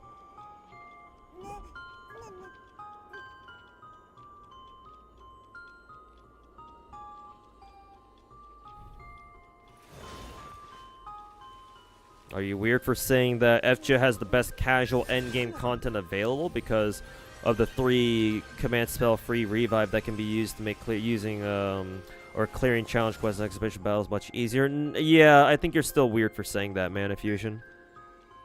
Because one, there are some challenge quests that don't even let you revive at all in the first place.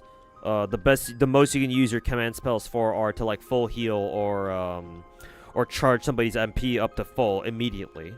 But you can't use your triple command spell revive thing. And not only that, but it's like casual FGO players usually don't really bother with challenge quests in the first place. Because like most of the time, what's even the point of doing challenge quests at all? You just get a lore, and it's not like you need that lore from challenge quests these days anyway. So why would they even bother? And again, remember that most FGO casuals don't bother playing, don't even know how to play the game properly either. So just because they use a command spell revive, a lot of the time that's not even going to save them. Also, hey Hannah, welcome back. How's it going? Do we really consider challenge quests and exhibitions endgame? Well, yes, we do. At least I do.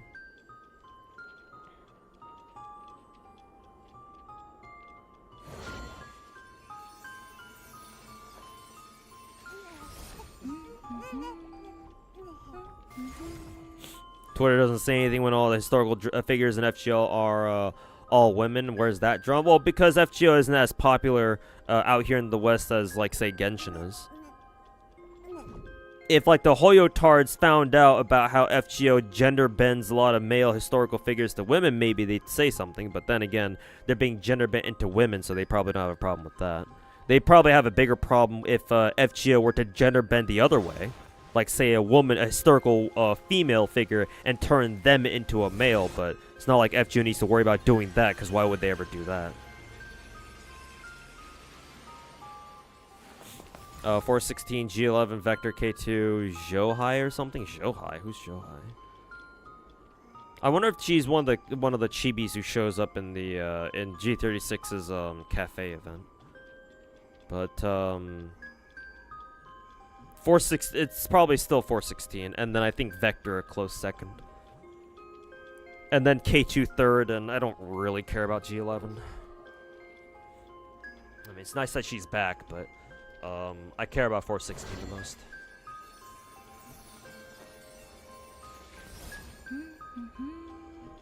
Like, people who say that you need Miyabi, and Zenless is doomed because Ellen's power crept, blah, blah, blah. Yeah, I still see people putting out tweets about how Ellen is, like, bottom tier when it comes to ice attackers or something like that.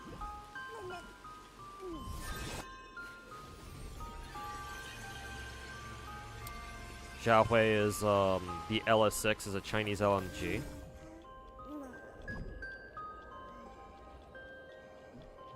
Pretty sure the LS6 was in GFL 1. I even gave her a fucking ring because she had massive fucking titties.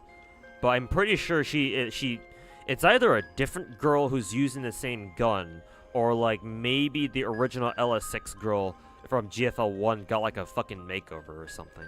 Kind of like what KSVK went through. Need AK-12 to be in GFL 2 for real? Well, let's see. Let's see if she's still around. Because I don't know what happened to Team Defy after the events of GFL 1. We a lot to talk about GOJB content? Yeah, of course. Why would I not allow it?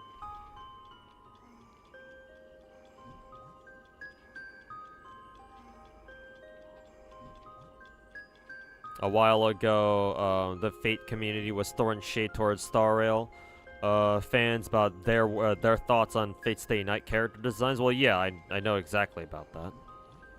I knew what it was. I knew when it was first happening. Yeah.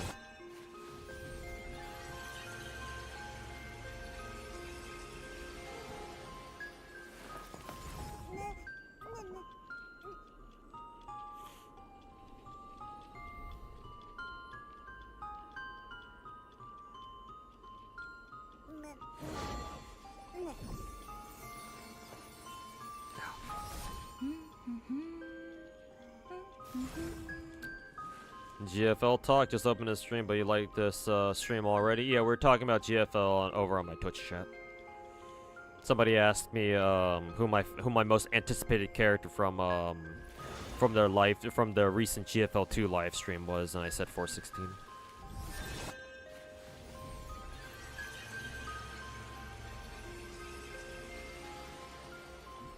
Natlin hate is the only loud minority. Malweek has the highest CT ownership rate in Genshin in the past 2 years. People speak with money, not tweets. Yeah, that's cool and all, but you still didn't answer my question about why you said earlier that Tribi is one of the worst selling Harmony characters in the game. And I asked you to pull out your source for that, but you didn't do that. So I don't know if I can take anything else you say on this matter seriously at all or not.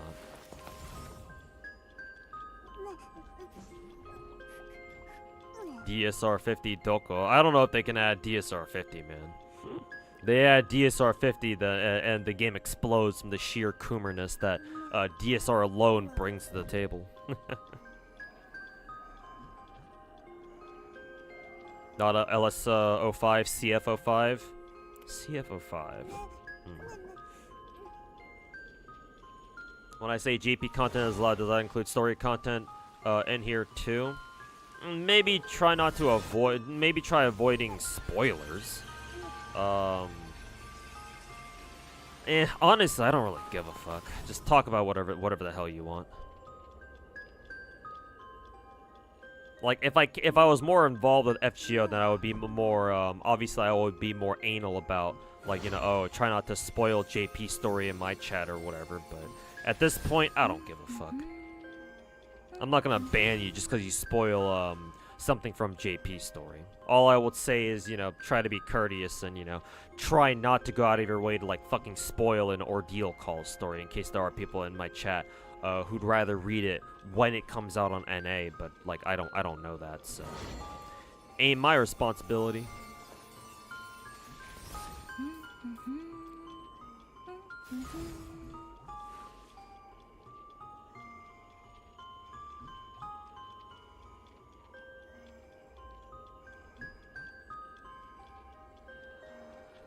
You're an NA only. Oh, okay, so you're one of those people that I was talking about. Okay.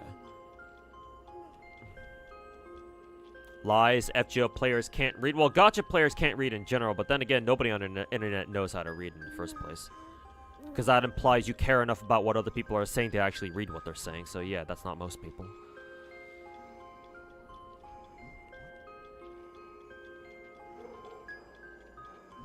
That being said, I would still give FGO players the benefit of the doubt that they need to read a little bit more than most other communities have to.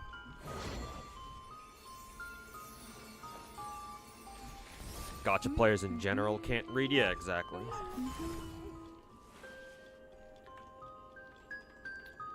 Alright, let me switch over to some Woowa real quick.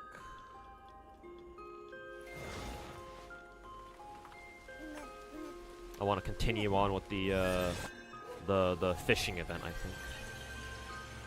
And then maybe we'll do Zenless a little bit later or something, I don't know.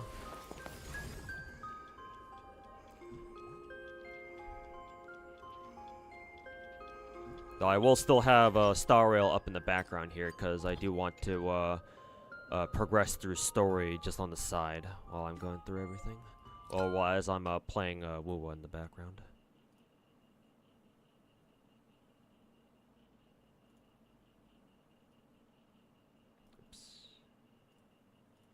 Screen. Let's see, Star Rail, minimize that.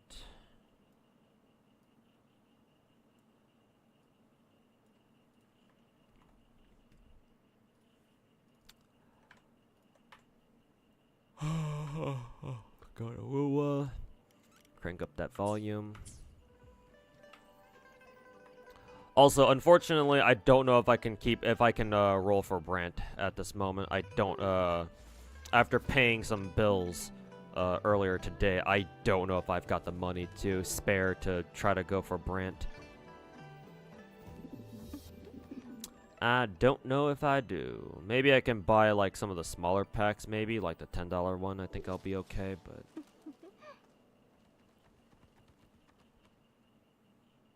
Probably won't be enough to be able to secure Brant in the first place, though, is the problem.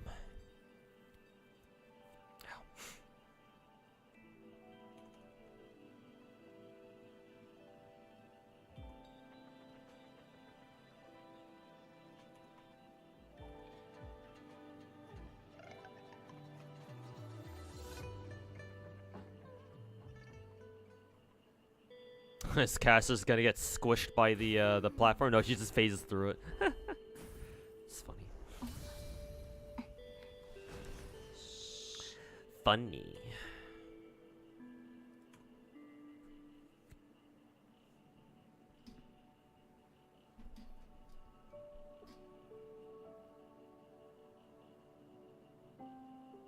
Is GFL 2 even worth trying, or is it a glorified hentai game? If you want to play a glorified hentai game, there are actual hentai gacha games out there. こうしてここにいることがわらわの幸せ。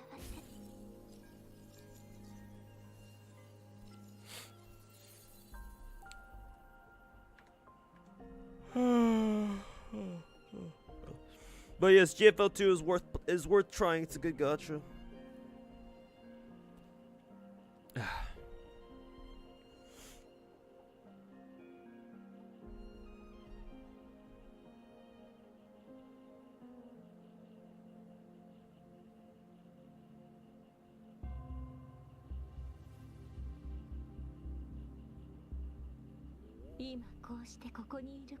Yeah, Phoebe? Yeah, I got Phoebe.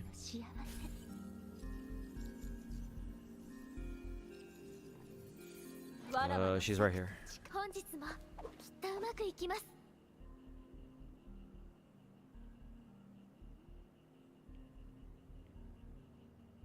Or from a stat page, from a JP page, trivia is horrendously low. Also, Dooless Name, thanks so much for the brand new Twitch Prime sub, man. Appreciate it. Welcome to the team. Appreciate the support. Thank you, my dude. And Star Rail Station compiles samples of hundreds of thousands of players' roles. Shows that Tribby is performing so badly, nearly a third of Sunday's pull rate, and nearly a tenth of Akron's pull rate. For Tribby in particular, I think I can explain why. First of all, Star Rail isn't exactly popular in Japan.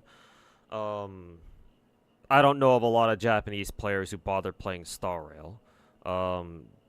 I think Genshin is fairly popular in Japan, reasonably so.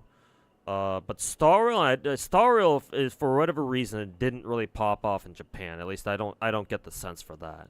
Honestly, I think Zenless is doing better in Japan than Star Rail is. And a lot of people don't want to roll for Tribby because she's a fucking lolly.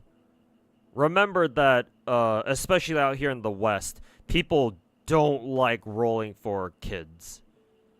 I mean, we have plenty of people who refuse to play Genshin because Genshin has playable lollies. So, like, imagine them having to roll for one. Because remember that people usually treat gacha games as fucking, you know, waifu games, and yeah, a lot of people out here aren't exactly comfortable with the idea of rolling for a fucking lolly character.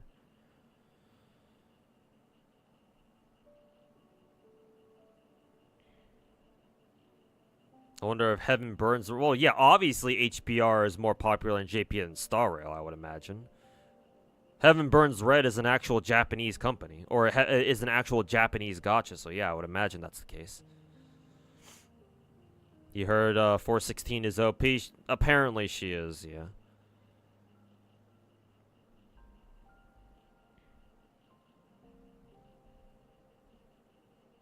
And besides, all this talk about gacha revenue this, gacha revenue that. Holy fucking shit, bruh. You're no better than all the fucking gacha content creators out there who try to squeeze an hour or two's worth of content out of looking at fucking gacha revenue charts, my dude.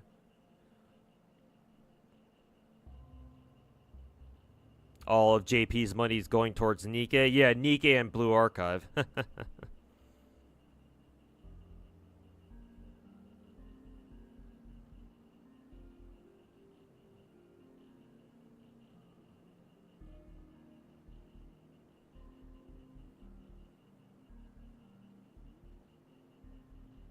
You think we were absolutely robbed when they showed Tribby's adult form?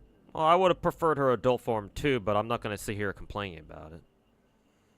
There are plenty of great character designs that Hoyo has put out and has never used. So it's like, I don't know, for me anyway, me complaining about how we should have gotten Tribby's adult form is like, yeah, whatever.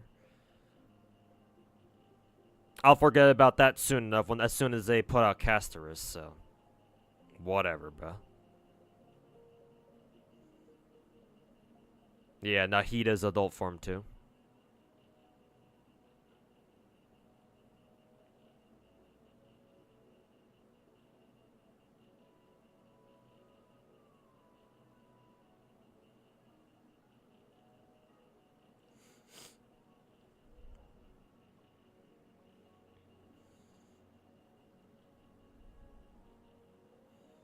Definitely agree with you, but Nahida is one of the highest ownership rates in Genshin history. Yeah, because she's meta.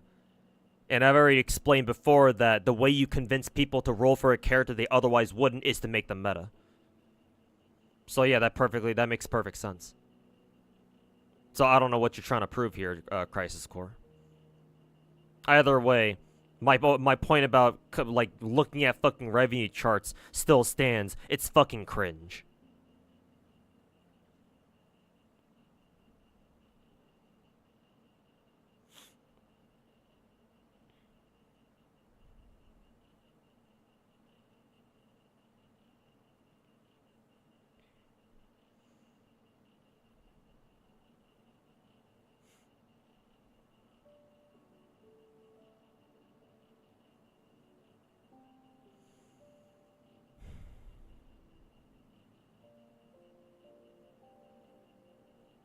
Hey Presler, welcome back.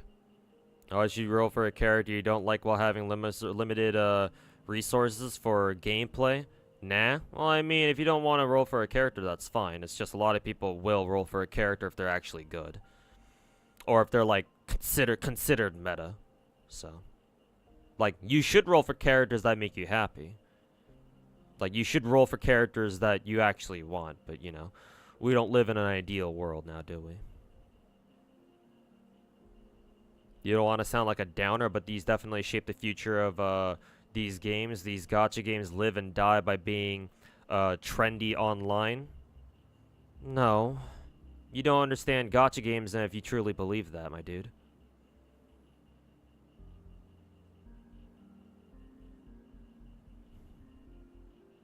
Gacha games can get by just fine without being trendy, my dude.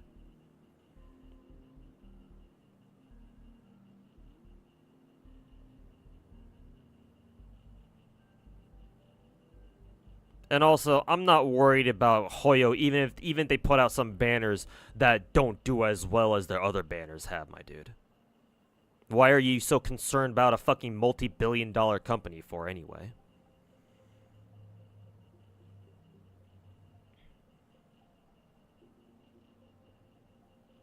Not saying that you are, but you certainly sound like it.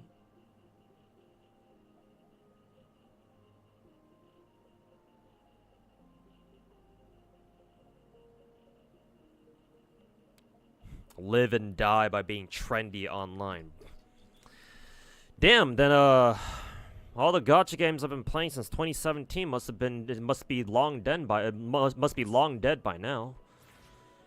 Sheesh, I guess I better just quit FGO tomorrow or today, cuz God knows how long that game's going to last for much longer for.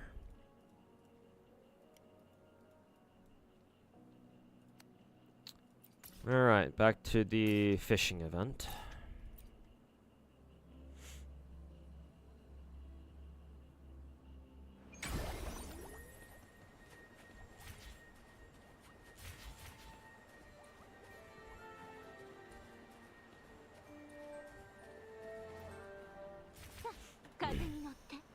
Was there something limited in GFL2 that you can't get anymore? Well, other than like cosmetic stuff. And like the usual fucking limited time characters, not really. I don't know what else you would have missed out on. Ugh.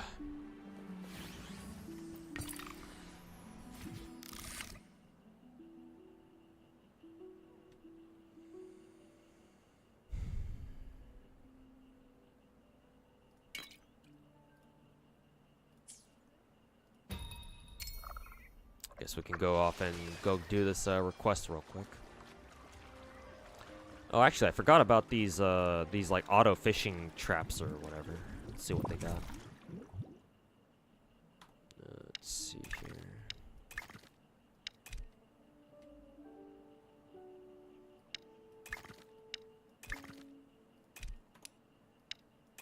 Probably sell these.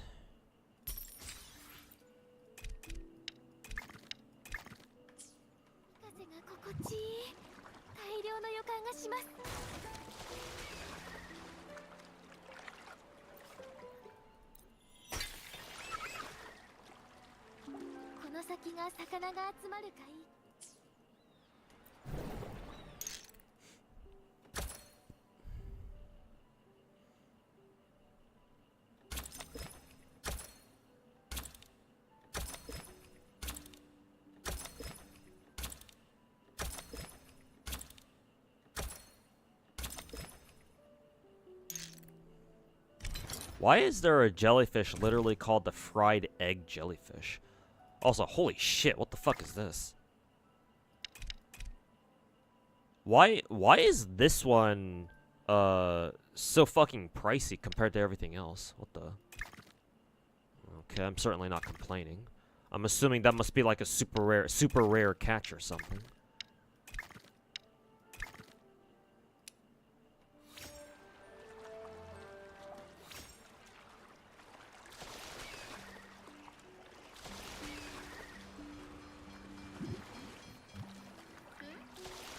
I wish there was like a secondary fish storage thing, because I feel like this fish I have in my cargo here, this fish, we might need this for something, for like a request later on down the line or something.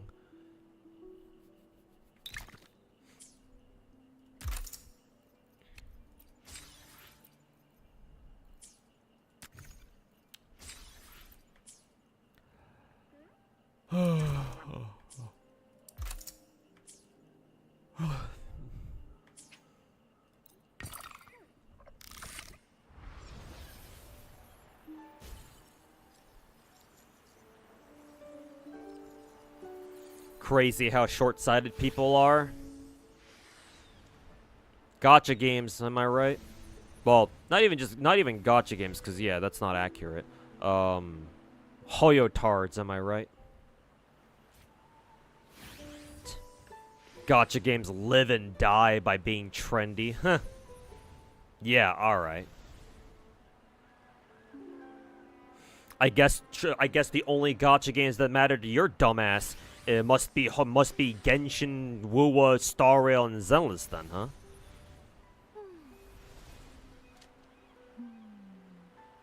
Fucking retard.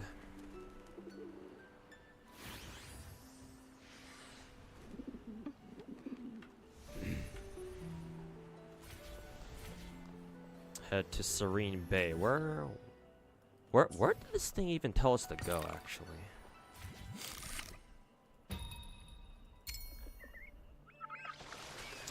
All the way over there. Why does the marker only show up when I'm in the fucking gondola? Whatever. I guess we're going taking a trip then.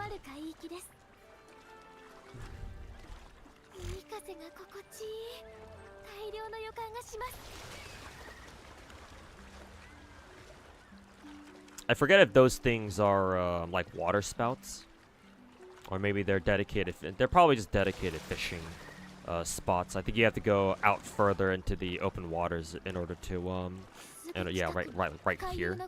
Yeah, when the sky turns all dark and shit, that's when you start seeing water spouts appear.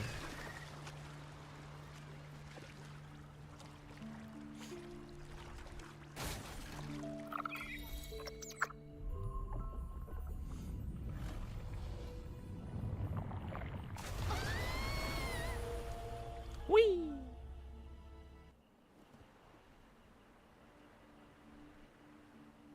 People still think of gacha games as waifu and as Bondo collectors, and they should actually, yeah. I think the best way you look at gacha games is to see them as waifu and husbando collectors, because that's literally what they are.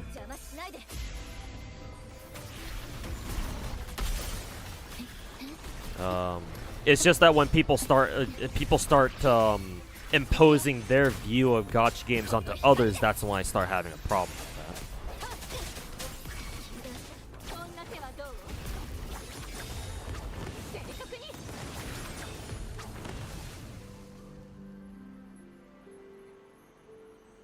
Do I think Genshin was a mistake? No, not overall, no. I even said earlier that I think overall Genshin is an overall net positive for gacha games as a whole. However, there's still a lot of growing pains that the gacha community at large still needs to learn how to get over. Well, namely the Hoyo community has to get over. I mean, the dude in my YouTube channel thinking that gacha games live and die by being trendy is a perfect example of that.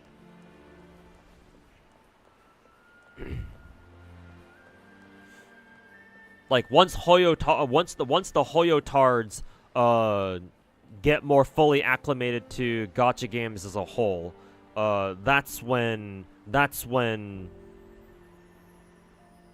Hoyo games have the best chance of like assimilating into the rest of the gacha sphere as a whole. Because right now, even like 4 or 5 years later, just because of the sheer influence that Hoyo has over like the gacha space, especially out here in the West, it's like you kind of have like this. If you think of it as a diagram, right? You've got like this big circle on like a piece of paper that kind of represents like the gacha community as a whole, right? Like all the gachas involved, and then you have this smaller but still really really big circle in like the middle of it, where it's like it's nothing but Hoyo players. Ideally, the boundary between Hoyo games and just gacha games as a whole should be broken down to where people can freely pick up and enjoy gacha games no matter what company they're from. We're just not at that point yet.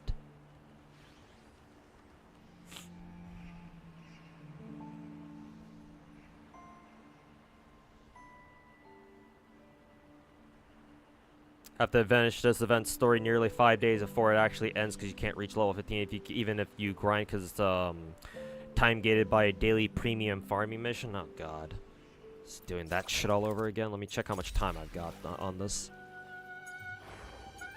Well, it says the event is permanent, but the limited time rewards, yeah, there's only 10 days left. So yeah, I should probably hurry up with this. I appreciate that advice at least, because yeah, I fucking hate time gated bullshit. Should have expected it too. Alright, well, I guess it's time to get grinding then, for me anyway.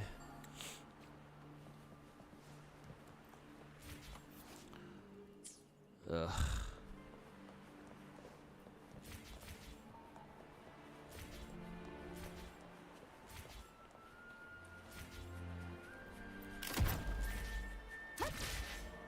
Where does this go? Am I even supposed to go up here? No, I'm actually supposed to go back the other way. What if Hoyotards evolved to Kurotards? I mean, it's like a slight improvement, but not really anything to write home about. Like, at least Kurotards understand that like Hoyo games are not perfect, and that they could definitely be improved. Their problem is that they think that the problem with them is that their Genshin is Wuwa, if that makes any sense. That's their issue. And they treat Wuwa as if it can do no wrong either. And obviously that's not, you know, that's not a great attitude to have either too, so. So it's like, yeah, technically Kurotards are better than are technically better than Hoyotards, but not by much. Difference is like ultimately negligible in my opinion. Let's see here.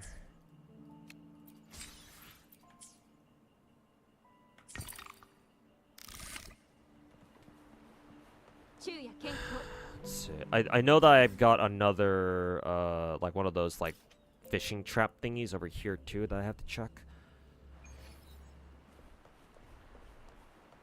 Let's see. So set sail from here. Let's see, was it this one? Harvest Wonder Bubble? Yeah, this one right here. Yeah, this one's got quite a few fishes. I could actually sell this, and god damn, that would give me a whole lot of money. I guess I have to sell this, because otherwise it's just gonna keep keep taking up space in my fucking cargo. I don't want to sell it now, but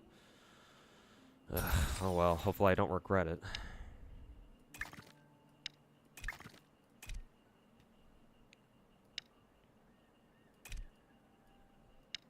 Put this back.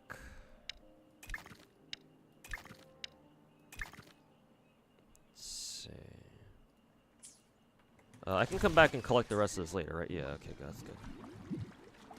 For now, I guess I can just sell all the fish I have in my cargo for now.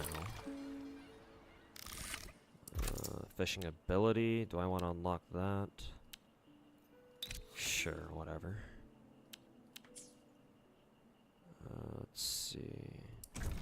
Cargo. How do I... Yeah, sell all. There we go. Limited time rewards. Claim all this shit.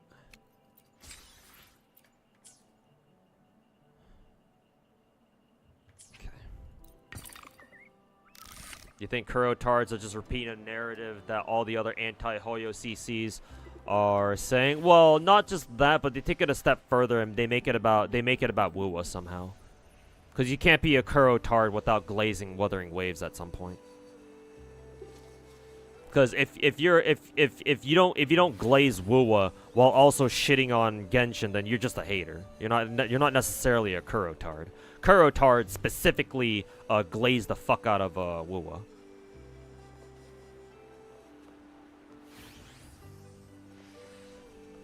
A couple of quests here. Go back to here real quick. Progress the event itself.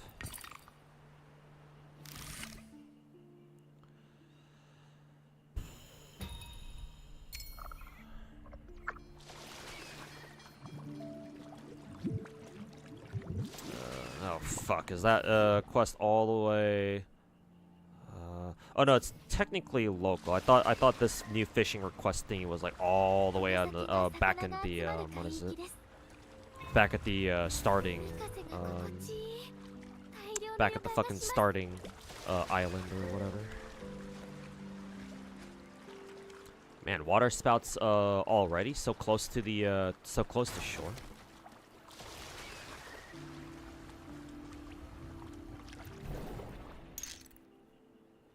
Oops. Thought I was gonna go the other way.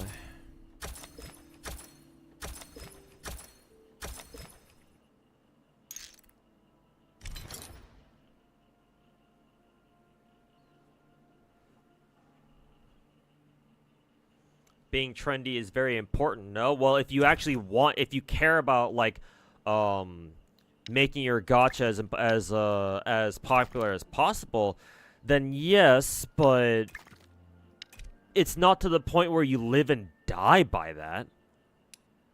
The one thing that I can say, however, to play devil's advocate, is that I guess you could argue that they do need to be trendy, otherwise, you know, it is more of a life or death situation for like some of these bigger gacha games, because obviously the bigger production gacha you have, the more expensive it's gonna be, you know, for them to, you know, operate, right?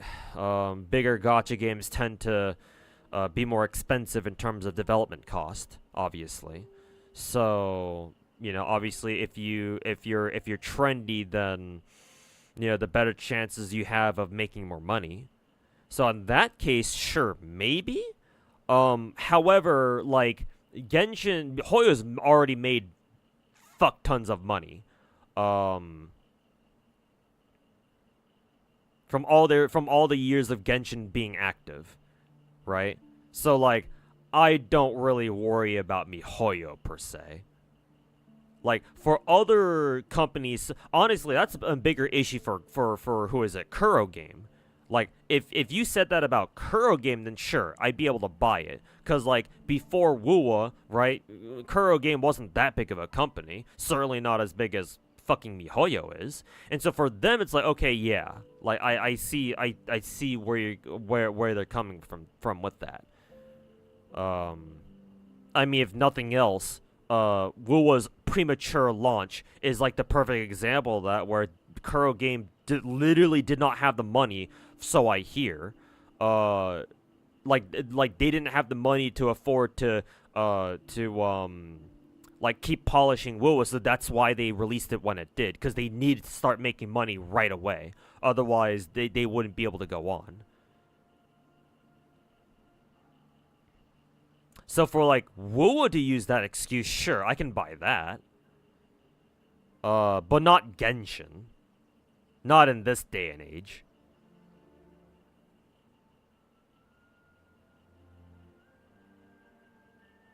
I mean, if Banner's not making enough money is what you're concerned about, if what people are concerned about, then I think they should be more concerned about the fact that the FTC is forcing MiHoYo to pay them fucking 20 million.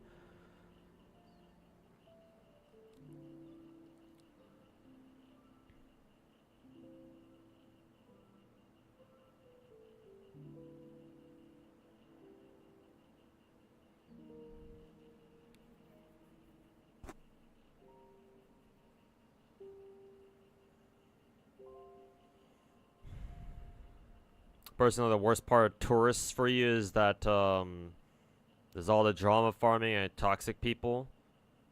Mainly Baltimore? I don't know who that is. I'm assuming he's also another dog shit gacha content creator. Who came in with Hoyo, but you agree Genshin was overall a positive thing. Yeah, overall it's been a net positive. Obviously there were a lot of bad things that happened along with it, but that's just kind of what happens in any situation, to be honest. It's never a black or white situation. But hey, your average Twitter user doesn't have enough brain cells to differentiate to think about stuff in any other ways, so.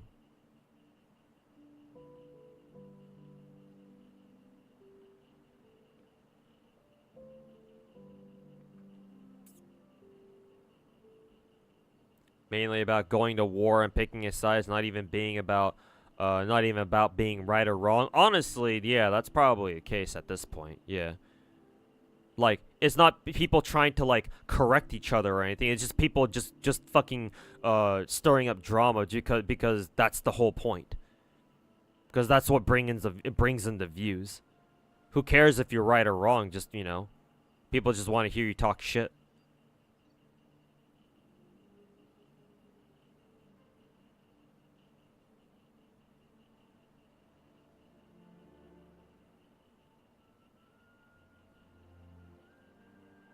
Somebody even told you that you can't play both Genshin and WoW at the same time.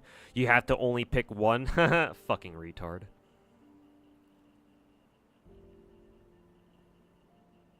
I hope that person never comes across my channel then.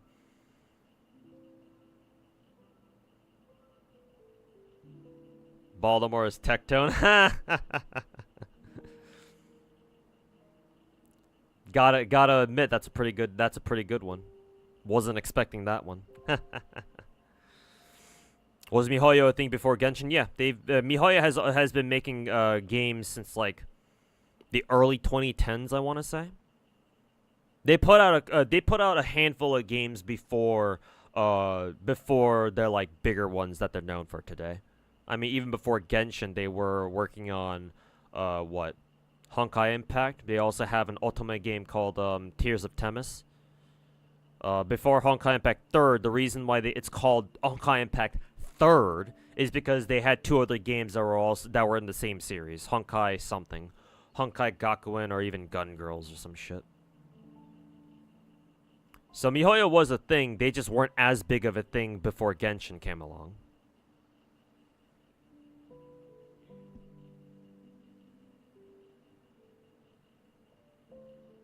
Can't remember who said this, but somebody said something along the lines of Kuro bots versus Hoyo shills is pretty similar to like Democrats versus Republicans. I mean, it's not just that. That's just how internet arguments work all the time these days. Yeah, it's fucking tribalism all over the place. Everybody feels like they gotta fucking pick a side. And if you don't, you're called a fucking centrist or something. Like, what the fuck is that supposed to mean? Holy fuck, you're retarded.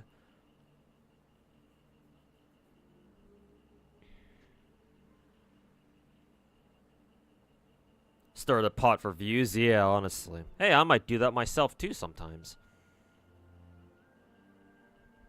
Can you mention the Star Rail leak regarding the bandits? Yeah, sure, go ahead. Hey, VC, welcome back, man. How you doing?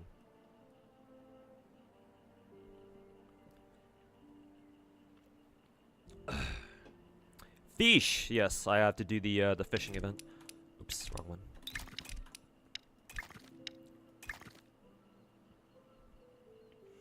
Catch saw blobs. I probably shouldn't be selling these, but whatever.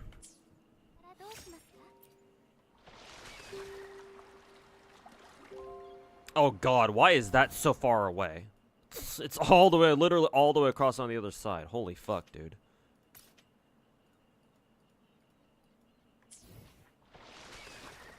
Well, guess I shouldn't have sold those blobfish then.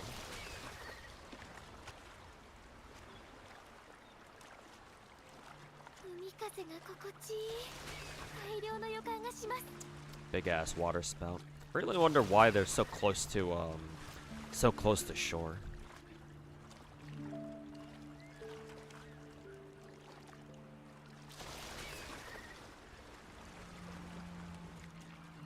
Where was the dock point here? Oh, going straight past it.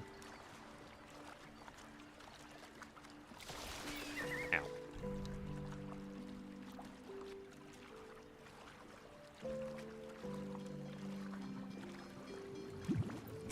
Wonder if the bubbles caught anything. Oh yeah, it caught something. It caught some stuff pretty quick, actually.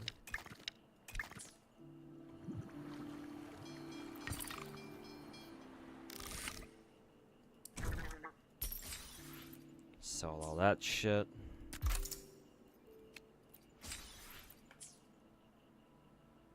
Let's see, return to dock so that way we can teleport over to the other side.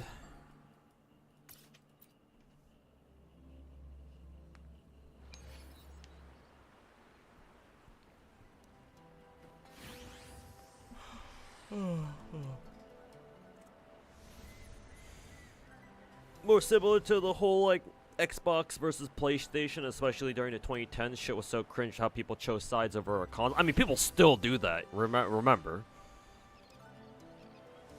People still fucking do that shit.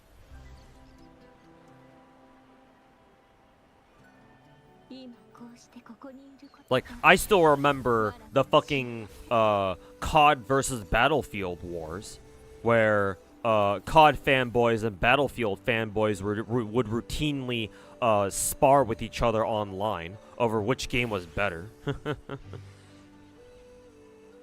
Yeah. Tribalism has always been a fucking thing. It's just part of human nature, I guess.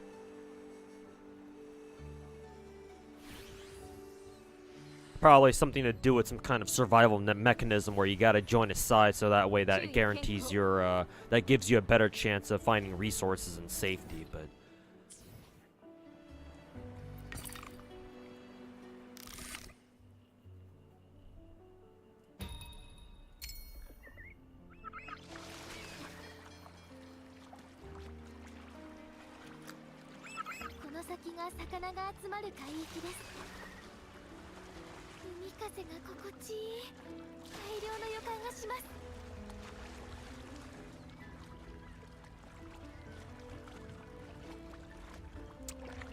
Material rich fishing spot. Huh, this is interesting. I don't know if I've ever seen a node quite like this before.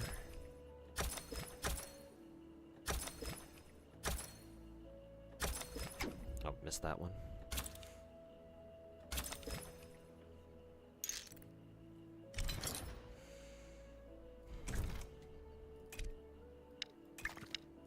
Obviously I'm not gonna sell these.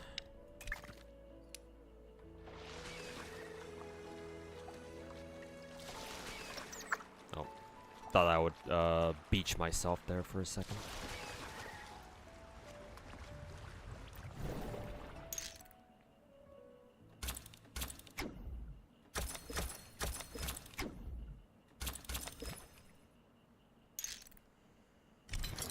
Alright, got some sapa. Holy fuck, that one goes for a lot. 750, 45, god damn. Then again, if I sell this off, that means I don't have enough to, what is it? I won't have enough to fucking complete the request, and God knows where the next one, where the next fishing spot is, but... God damn, that's a lot of money.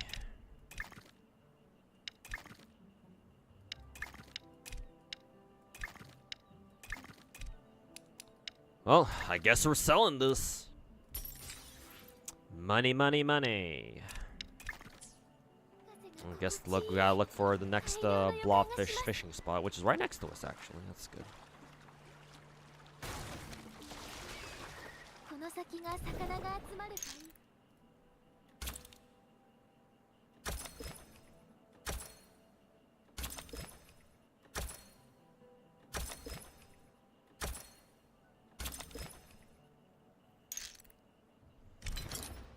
Okay. Well, I say these are more normal, but these ones are actually these ones go for a lot too. Oh, this one especially. When the fuck did I get this? Bigger problem is I don't know if I can actually carry all the shit back. Is the kind of the bigger question. Can I carry everything back? Let's see. We'll put all the flax back here. Let's see.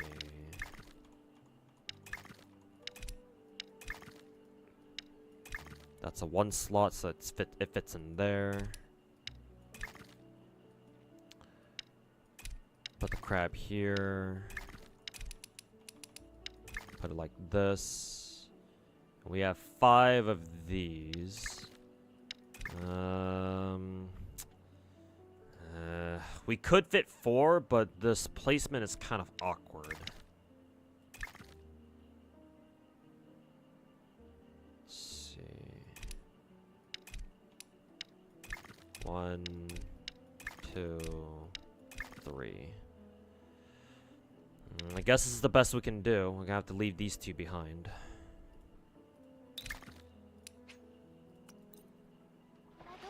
It's the best we can do, I guess.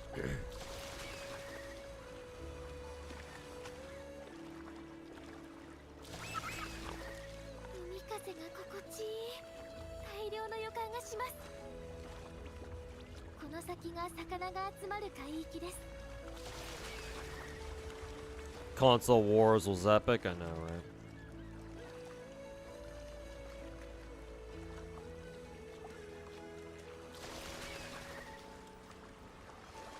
Watch my video with Psyche. Hey, thanks for watching the video, man. Appreciate it.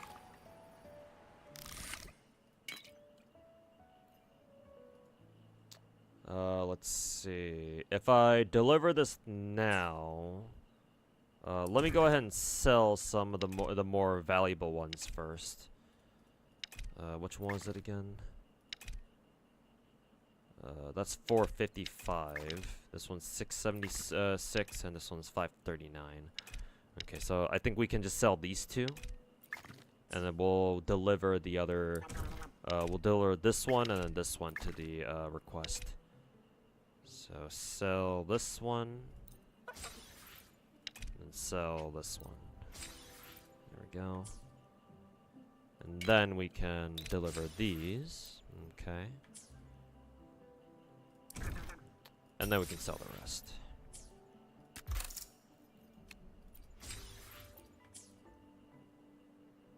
Okay. Fishing abilities. Let's see. Palm tree logs. We need like what, 34? Costs a lot. That was 200. Okay. Ooh, cargo capacity. We could use that. Metal debris. Let's see if we can buy that. Let's see. We can also research this. We can do that. I think we're running out of cash though. Metal debris. Go ahead and buy that. Yeah, we need 6K coins again. Let's see. Fishing ability, sure. We can pick up this one. Ability log.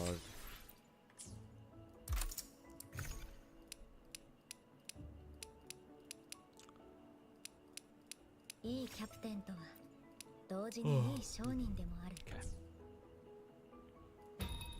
We shall set sail again. Remember when Star Rail was released, Hoyo bots were almost at war with each other. Next level tribalism. Yeah, because Genshin versus Star Rail, right? Yeah. I mean, that's how we got the whole Genshin could never meme.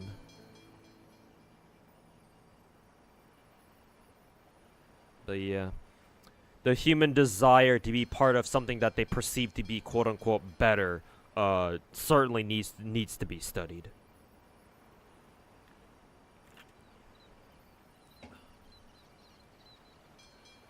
網を用意しますか？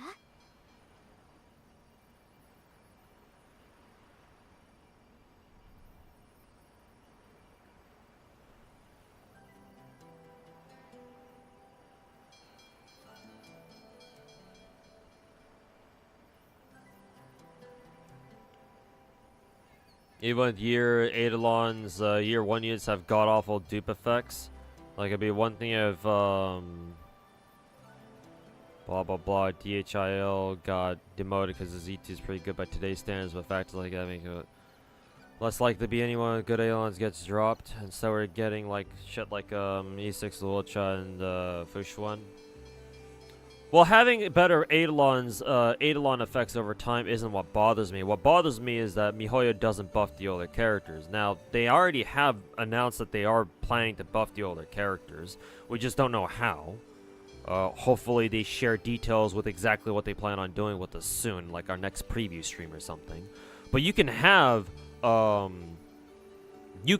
characters with stronger and stronger constellations, or Eidolon effects rather, because they're talking about Star Rail. And, like, that's fine as long as you go back and give your older characters some love, too.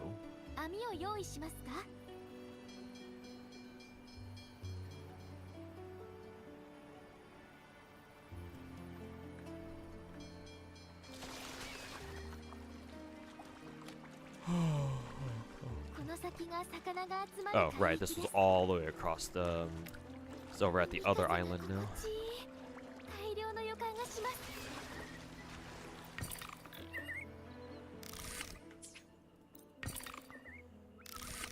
It's the feeling of superiority, the talk another game down. I feel good about playing the game you're currently playing. It's either a sense of superiority or like the sense of self-righteousness.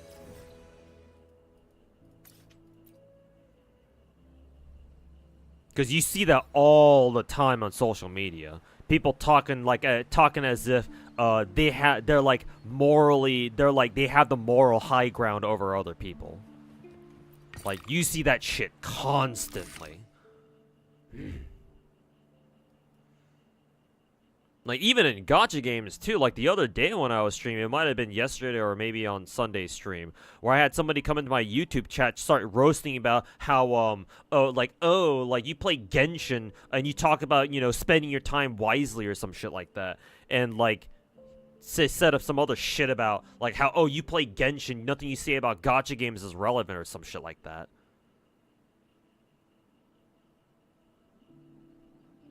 I forget what exactly he said. Obviously, for obvious reasons, I'm not gonna bother remembering exactly what he said either.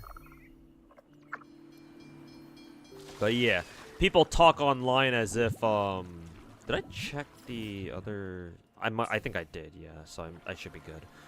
But yeah, anyways, people talk online all the time, especially on social media, like they're fucking, they're like the good guys or whatever.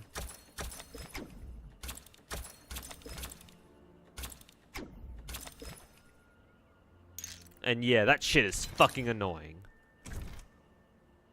Like, I always tell people to never trust people who talk about stuff from like a moral point of view. Never trust people like that.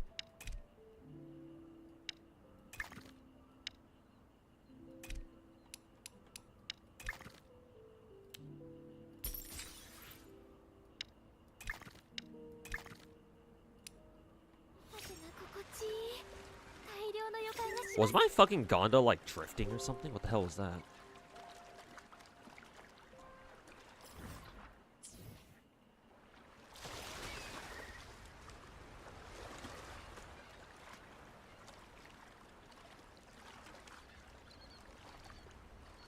There's two questions that they need to resolve: how to get the buffs and how impactful are the buffs to those characters and making them relevant. You've seen games that lock buffs behind Endgame content, and even then, buffs aren't insane enough to make them worthwhile to force oneself to chase them. Oh yeah, no, I know exactly what you're talking about. Yeah, Girls Frontline 1 is especially guilty of doing that with their Mod 3 system. Like, some Mod 3s were fucking insane, and you had to go for them if you wanted any chance of clearing endgame content. And other ones were like, well, these are fucking useless.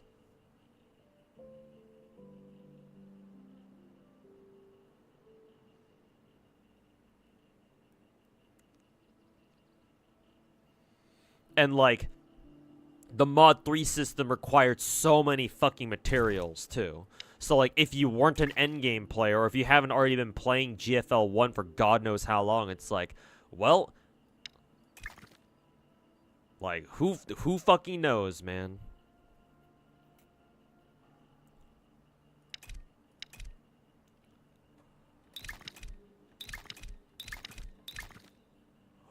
Unfortunately, I don't know if I have the space to fit these crabs in. Yeah, I'll just finish it. Not like I need the crabs right now anyway, so.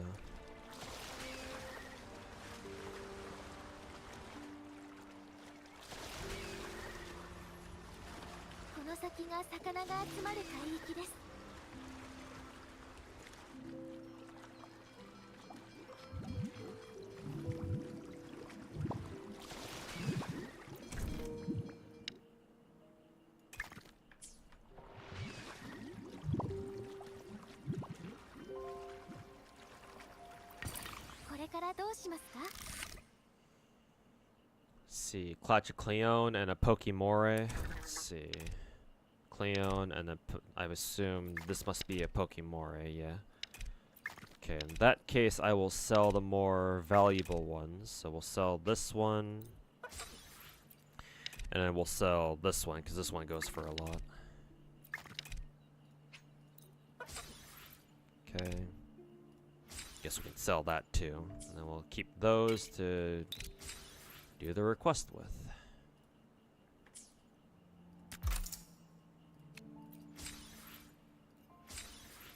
Hey, 200 more asteroid. Very good.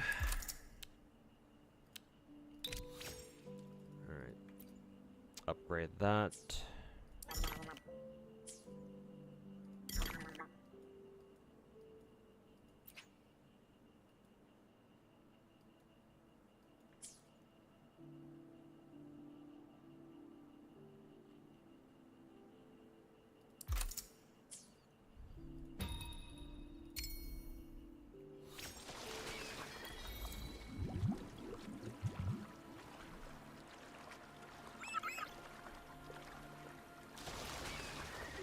But yeah, man, Infusion. It would be nice if we could find out how they're gonna treat buffs exactly. Yeah.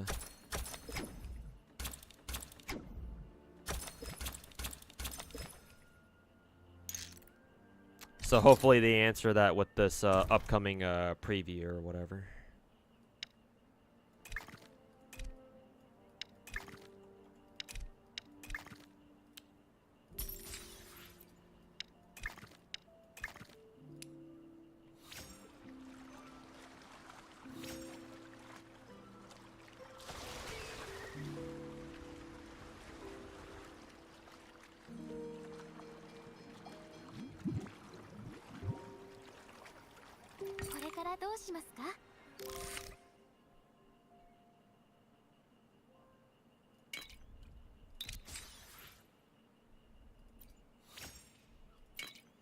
Alright, fame level 8.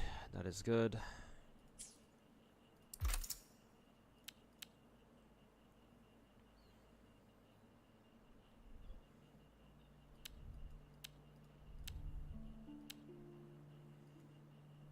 Net main snare catches of higher quality now. That's tempting.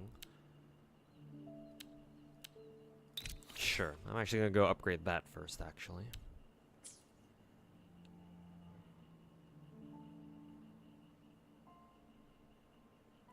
%, sure that on Zenless's release, Hoyo bots tried to Civil War again, but Wuwa united them for a tiny bit instead. I think I kind of saw shades of that, yeah, because a lot of people didn't enjoy Zenless's early game right when it came out, yeah.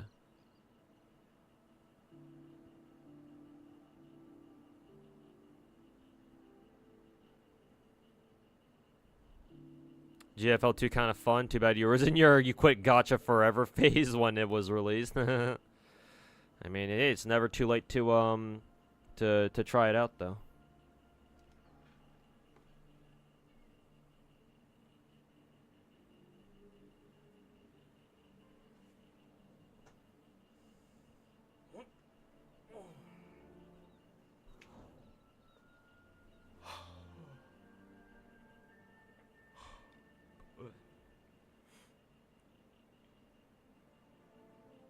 Would I like to see rank up quest mechanics in FGO and Star, or do I think that's never gonna happen? Well, I would take any buff at this point. It doesn't have to be like a rank up quest.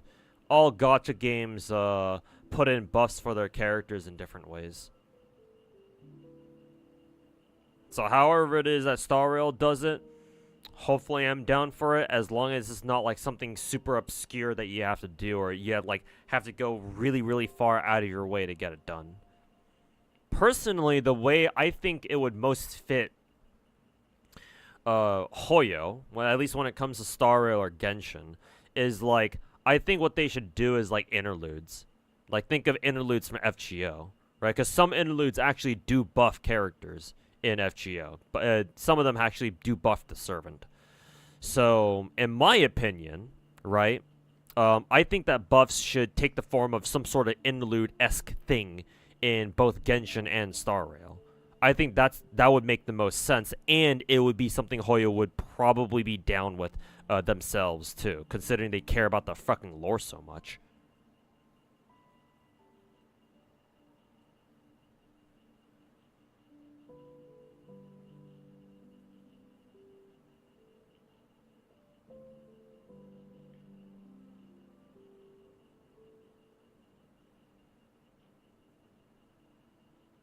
I think FGO strengthening quest mechanics are near impossible to see in other games because they don't want to give out free gems. I mean, they do, because remember, just playing their trials gives you free gems. Not a lot of it, but they give you some at least.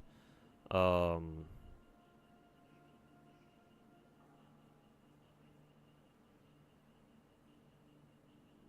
we'll see how MiHoYo themselves wants to do it. Or wants to handle it. What do I think about Unending Dawn? I don't know what that is. Is that like another gacha game or something, or what? Are patch live streams a modern Hoyo Kuro thing that do other gachas do that too? Other gachas have done that too. It's not just a Genshin thing. FGO, for example, has routinely done gacha preview content streams for a very long time. Matter of fact, unique to FGO, FGO is the only gacha game that I play that does yearly New Year's streams every single year. That is something that I think other gacha games should do, but Hoyo certainly isn't gonna do that.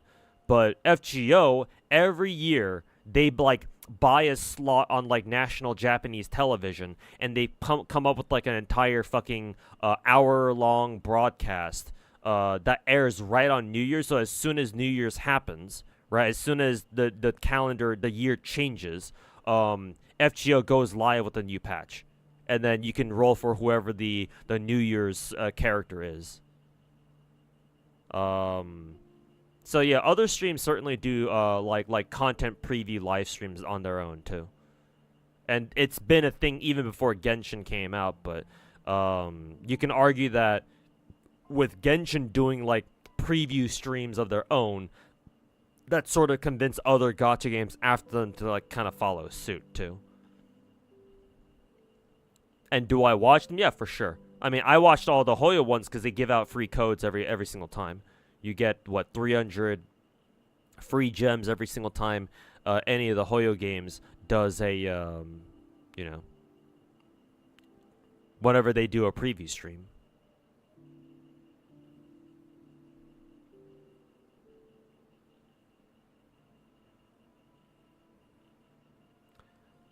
If you recall correctly, FGO has to ask whoever wrote the unit if their lore allows them to be buffed.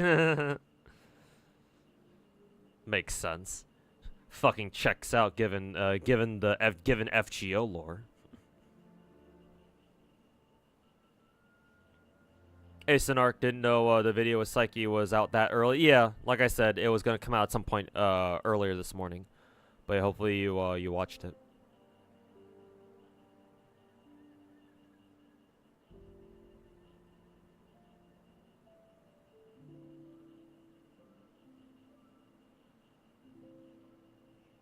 Did you decide to get Brant? I wish I could, but at this rate, it's probably looking like I'm not going to. Probably. Oh god, it's all the way on the other side again. So yeah, it definitely sucks, that's for sure.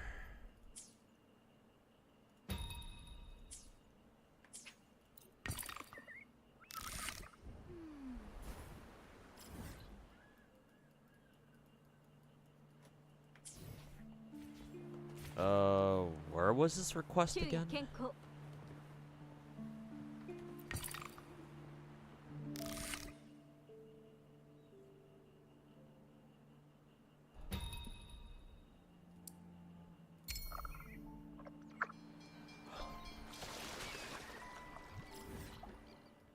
Oh, I am at the right island. It's just way far out. So this is definitely in dangerous water territory. Gotta watch out for the water spouts. And of course all the bullshit jellyfish ghost things or whatever. I actually had one of the jellyfish like spawn literally right in front of me one time. That's why I'm still missing a 1 HP on my gondola's health bar. Fucking coming back from a fishing hole and motherfucker decides to spawn right in front of my ass. Let's see if it happens again, actually.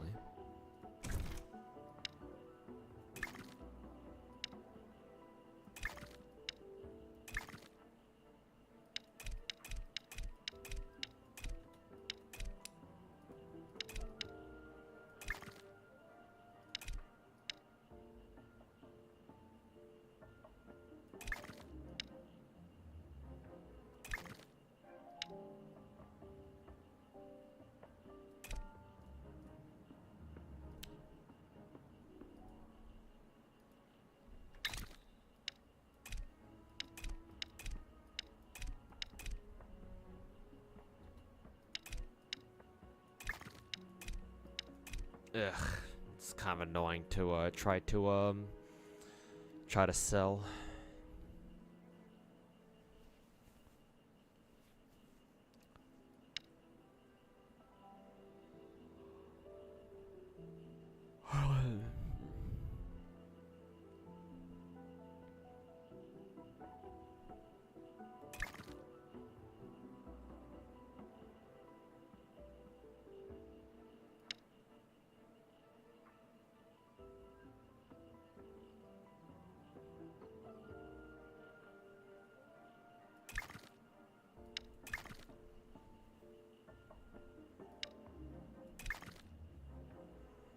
I guess I would have to do something like this, which is kind of funny, but 600 meters away. I still think that's still within the range of this island here. Oh yeah, that's right. Yep, just like that. Jellyfish spawns right in front of you, and there's no way for you to dodge it. Yeah, that's exactly what I'm talking about. I don't know why Wuwa thought that was a good idea, but sure. Interactive elements in a fucking fishing game mini game. Thanks fucking Kuro. Bunch of fucking dipshits.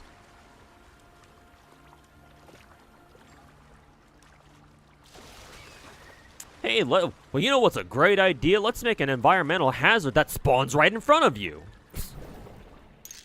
Fucking assholes.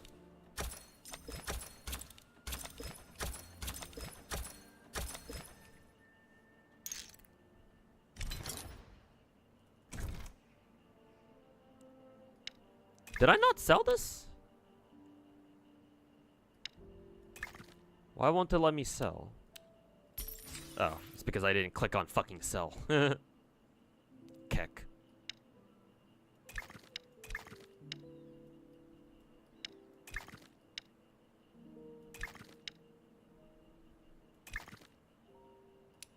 Oh, still gotta find another fucking Stygian or whatever. Alright, back out to the fucking deep waters we go. Time to have another fucking jellyfish spawn right in front of my ass. Stupid dumb shit game.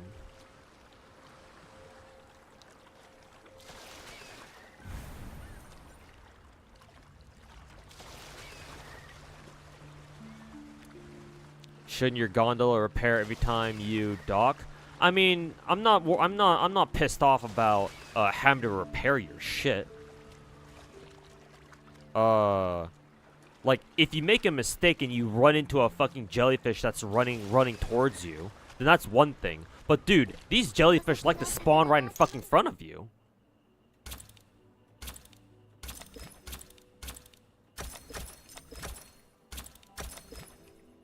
Like, that's what I'm fucking triggered about. Oh, this one's pretty high cost. Or that one sells for quite a bit, actually. How the fuck do I want to fit everything here, actually? Let me put everything back. We'll load all the most expensive stuff first.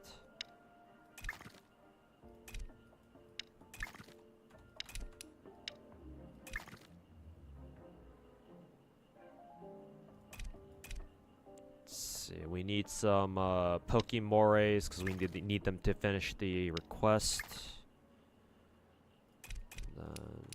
Oh, I think this barely has enough space. Yeah, there we go. And we can't fit the others. That's fine. We can just leave these two behind. Let's see, we have to go. Which direction we have to go again? Okay, just straight.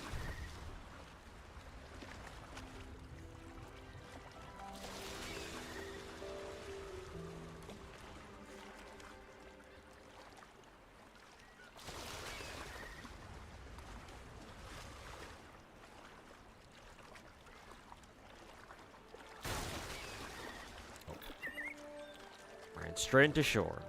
Also, you've always wondered, is Hoyo pricing for gems worse or cheaper than the average gacha like gems usually cost?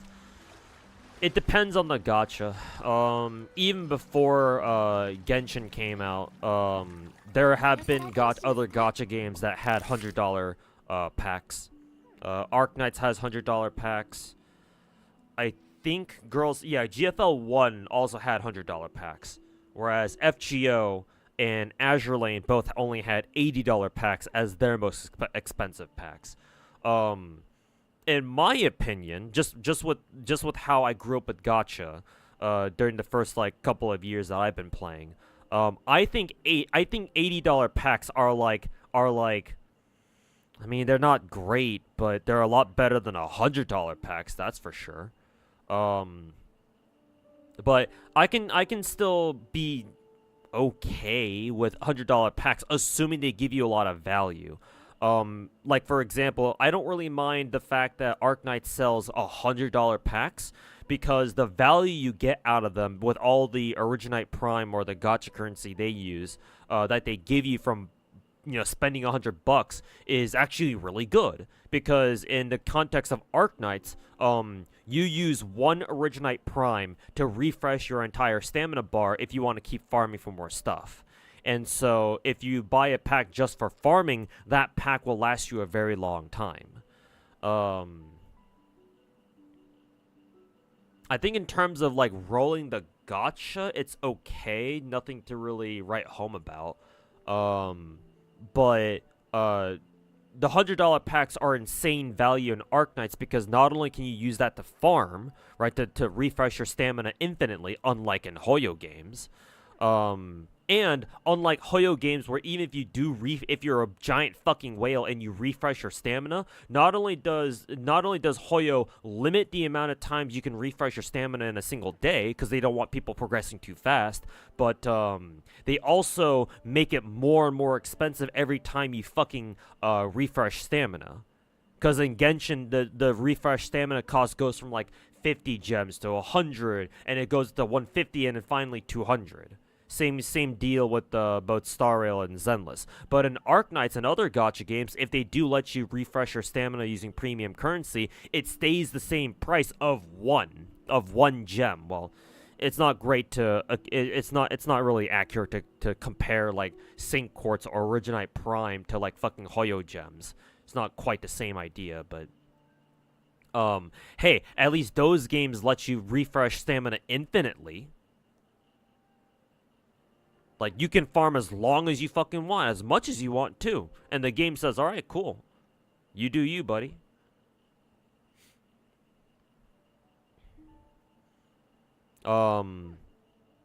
And speaking of like pack value, Hoyo is like the bare minimum of how much a pack should get you. Because in Hoyo games, $100 pack gets you just over 5 multis. So you can think of each multi as costing $20, right?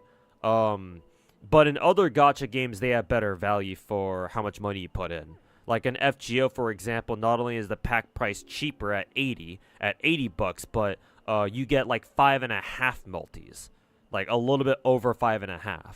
So like it adds up, right? The extra Saint Quartz you get to do more multi pulls and whatnot.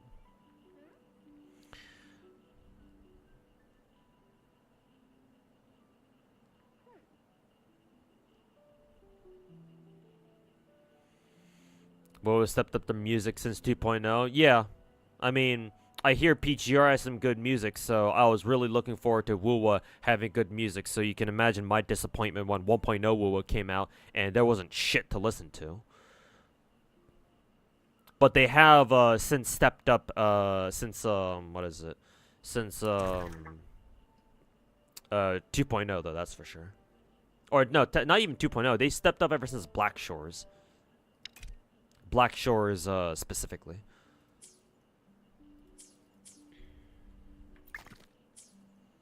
Let's see. What did this want? What does request want? Stygian Phantom, Pokemore.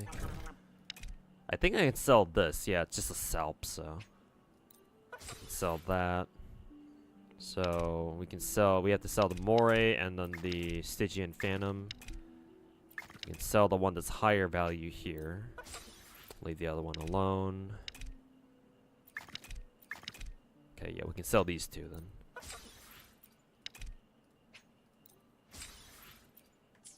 Okay.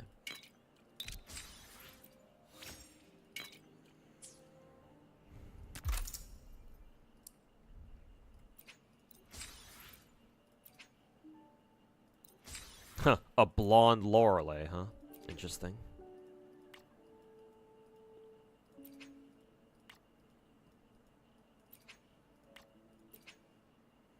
Resonator XP, Weapon XP.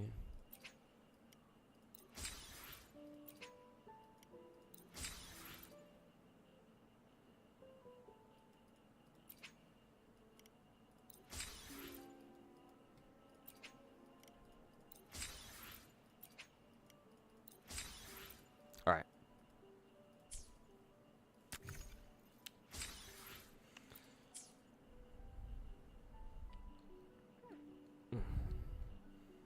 See where this next request is.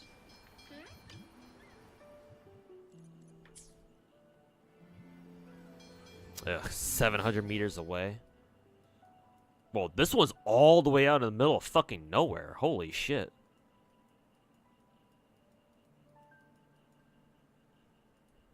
Huh. Certainly wasn't expecting this.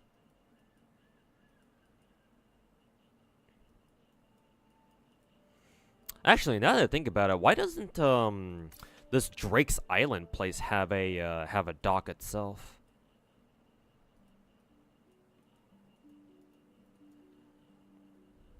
Well, guess we're going all the way out there then.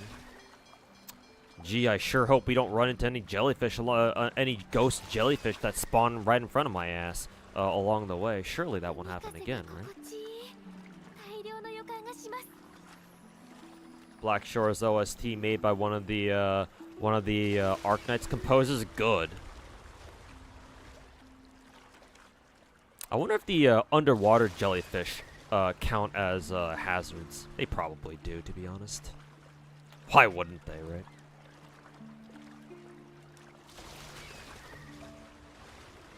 Black Shores OST always gets you. I know, right?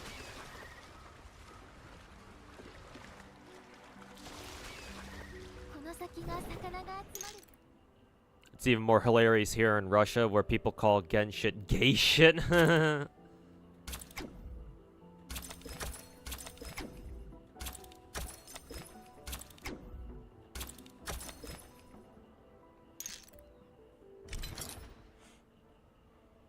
Are any good recent guides for Arknights looking to get into the game but you don't know shit?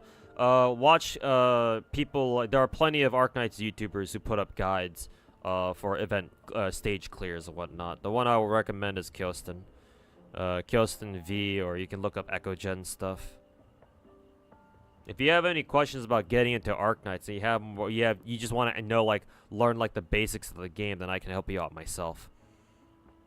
Because I can at least get you started on like the basics and stuff, and like give you pointers as to like, ooh, 3K, and give you like pointers like who's good and whatnot. So.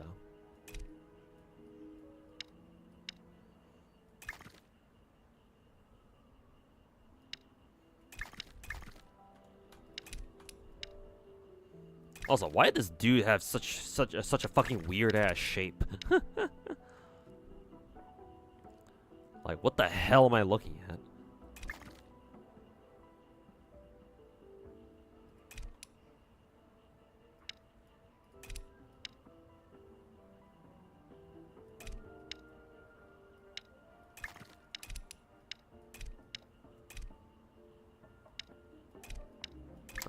I guess what I'll do is I'll bring all these guys back, or if I even can.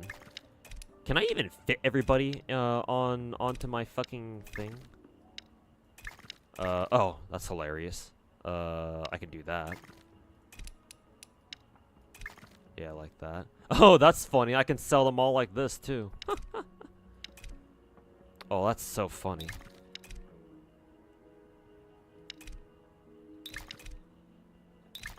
See, I want to replace these two.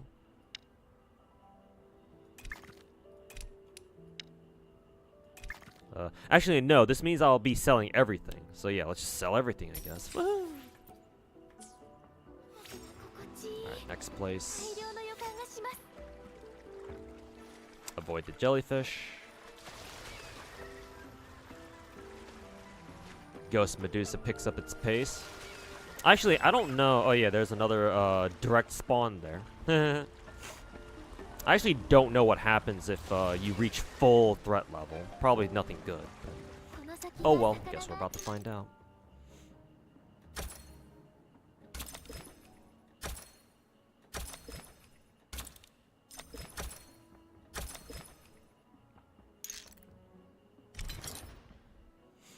Okay, got another catch. This one's purple rarity, but it was worth less than the last one. Interesting.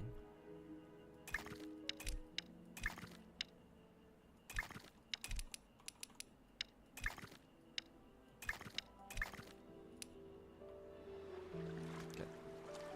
Now we run away.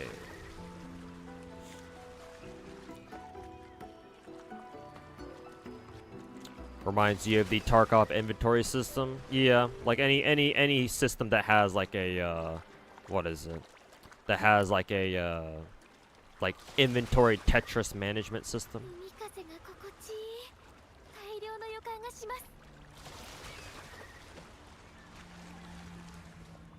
Who's my most unintentionally hot character in Gacha? Unintentionally hot? I don't know if I can say this as like the character that I would use as an example across all my gachas, but like Mika from Blue Archive is kind of like that.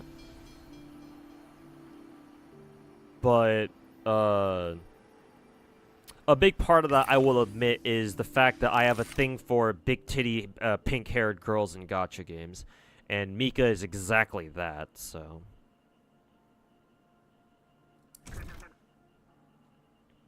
Let's see. We will. What was the request like again? Just catch 2 rainbow fish or whatever. I believe these ones are it.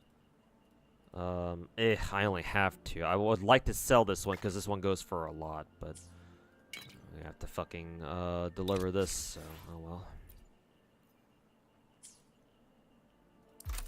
Fishing ability, let's see, we can upgrade this. Modified ship light that reduces nautical light cooldown. I have no idea what that is. Probably just the deep water threat level or some shit like that, probably. A trawl is attached to the gondola, equipped to unlock Trawl automatically allowing you to automatically catch previously caught sea life while sailing. Oh, that's kind of useful actually. Sell the rest of that shit. Let's see, we need more coast flax and metal debris. Okay. Coast flax, then metal debris. There we go. Got lots of currency, so we can afford to pick up these two. And then fishing ability, we can buy this. And then, yeah, maybe we'll get this one next and focus on the next tier of upgrades afterwards.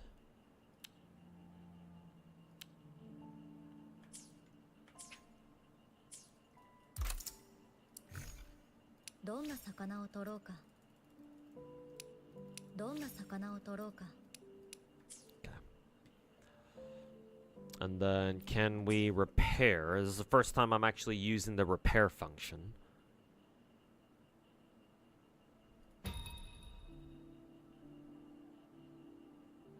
Restoration cost. Sure, why not? Do that. Set sail, nighttime, yeah, right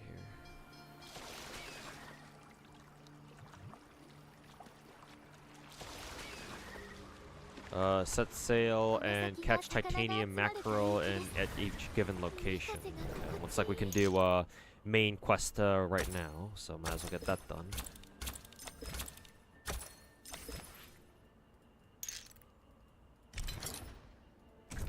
Cool. So yeah, this must be the titanium mackerel. Can I sell this?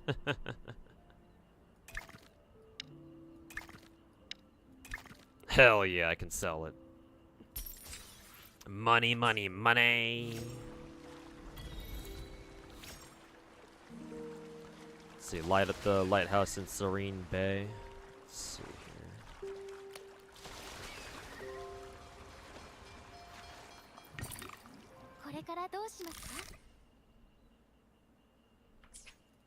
Turn to dock. Like that one from Nikke too. Dorothy, yep, Dorothy counts. Dorothy is no surprise my favorite character in Nikke. Because big tits, pink hair, and she's voiced by my favorite Japanese VA. Her name is Chiwa Saito. I think she had her birthday recently. I think her 44th birthday recently. Not too long ago. So yeah, Dorothy definitely counts. Don't level anything from the low row of upgrades. It's all useless. Spend them on just the main. Oh, are the lower ones useless? Okay.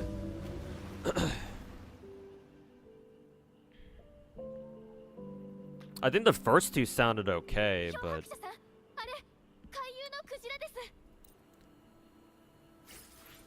But yeah, I think the right one on the second tier definitely didn't really sound like it was that valuable. I thought the first two might be pretty good, but I guess not.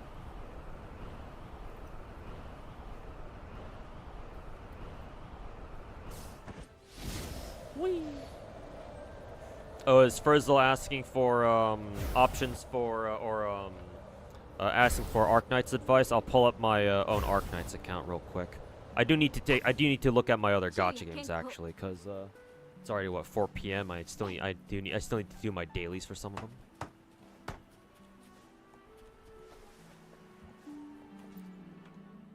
I'll have the dialogue. Just actually, that's just chatting. We need to give him the materials, deliver material, repair materials.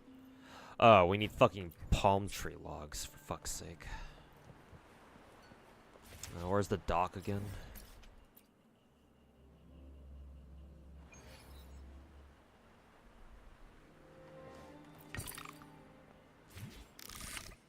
Upgrades later on cost a lot, so just save your coins. Well, yeah, now that you're telling me the upgrades down here are kind of whatever. Yeah. Probably should then.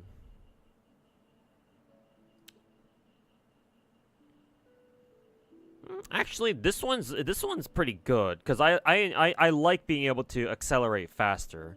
This upgrade definitely made a difference. And the wonder bubbles are basically just fishing traps that just kind of work automatically. So I don't see how this is bad per se. I think what I'll do is I'll upgrade these two to full, but I'll just say fuck these two. Because like I don't know if I really care about this trawl thing, and I don't know if I give a shit about this nautical light ability either. So I'll just upgrade these two, but I'll just say fuck it, just leave these two alone. But yeah, you're right that these are gonna cost a fuck ton later if nothing else.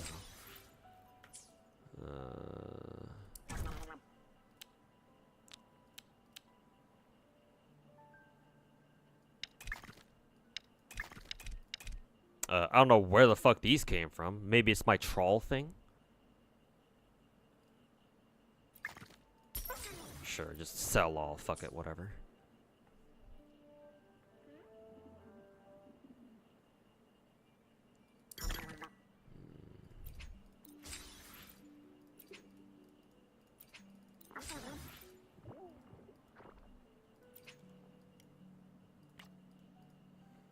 What did I need again? Palm tree logs? I think so, yeah. 100, so that should be enough.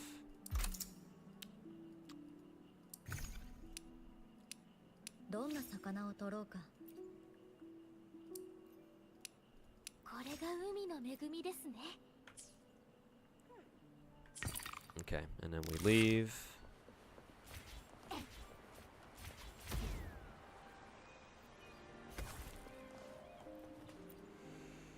And then we deliver the repair materials here. There we go.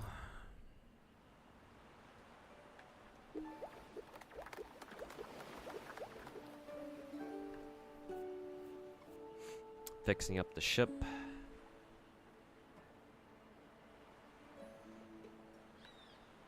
Oh, this is where we meet Halcyon and what is it? Star Rail.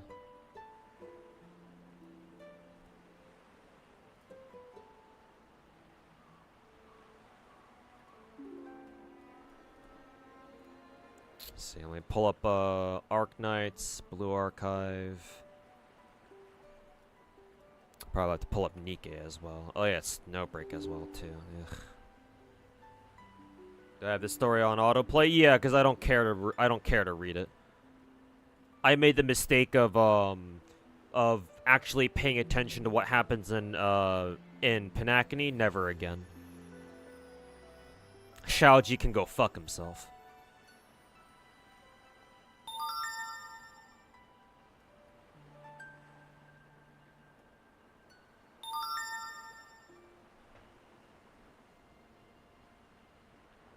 Stream is so far behind for you. Don't worry, you can just refresh the stream, and hopefully that that like catches up the stream a little bit faster.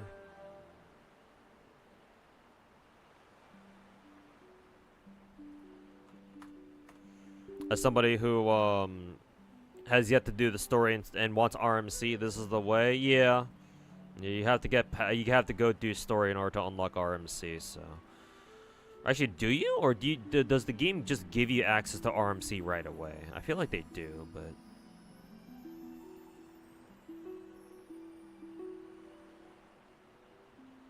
Why the fuck is Chiwa Saito everywhere? She just enjoys voicing gacha characters, I guess. I don't know what else to say. You need to know everything about Arc Knights early, so you don't know shit. The only thing you know is that next anniversary hero is W Alter? No, we already have Walter. She's already gone. Yeah, I think somebody told you that already. Okay, well, I can give you some basic pointers about Arc Knights then, and if that's the case. Ugh. Let me just clear some AP real quick on Arc Knights, and then tend to my other gacha games real quick, cause I need to go do dailies for all of them. Woohoo!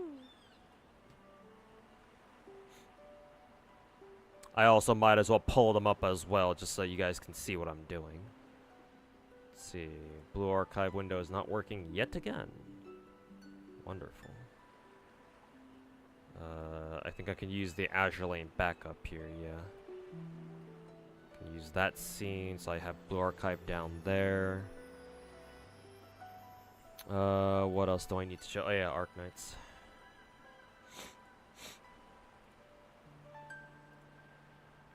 There we go. That works at least. Arknights on the bottom right and a bigger window, cause I'm about to teach you how to play Arknights. Nikkei window. There you go.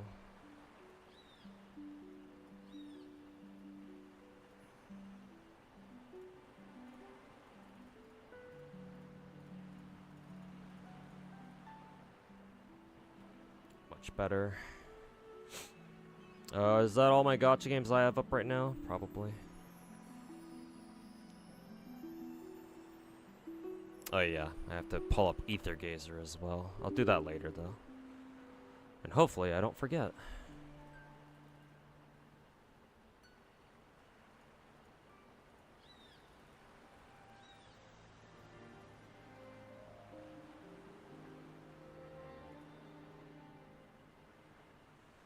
You get early access to HMC but not RMC? Okay, gotcha.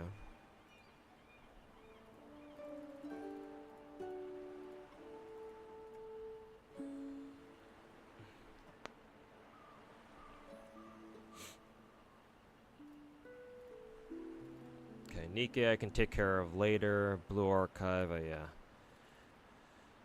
Blue Archive dailies are a fucking pain.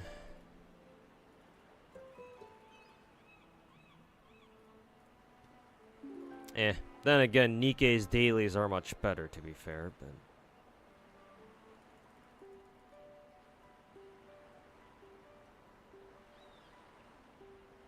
but... what emulator do I use for PC? I use LD Player. I find LD Player to be the easiest to use personally.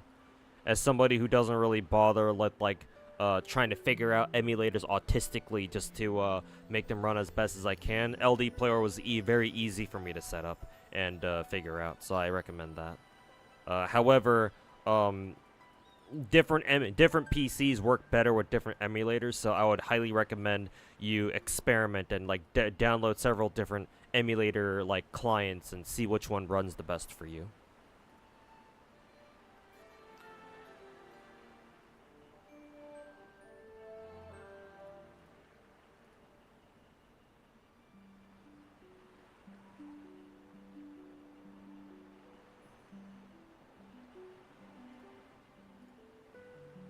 Okay, Arknights is done with that run.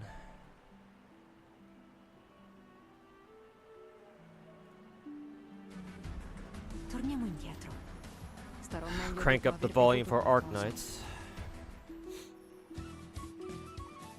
LD player is always in slow for you, so you recommend giving Mumu player 12 a try. Yeah, exactly, which is why I say you should experiment around with different emulators to see which one's the best for you.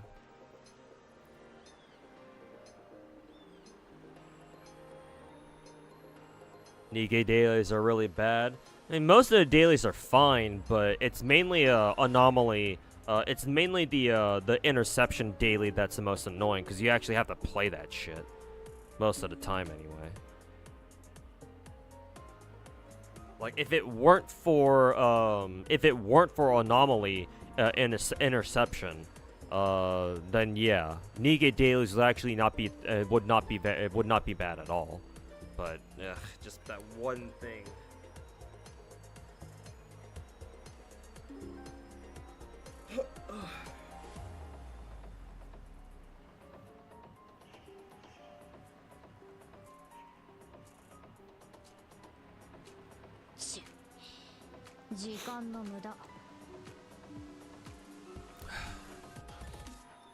Okay, first of all, just to give you the quick basics of Arknights, just in terms of gameplay. Arknights has 6 different rarities. They go from 1 star to 6 star.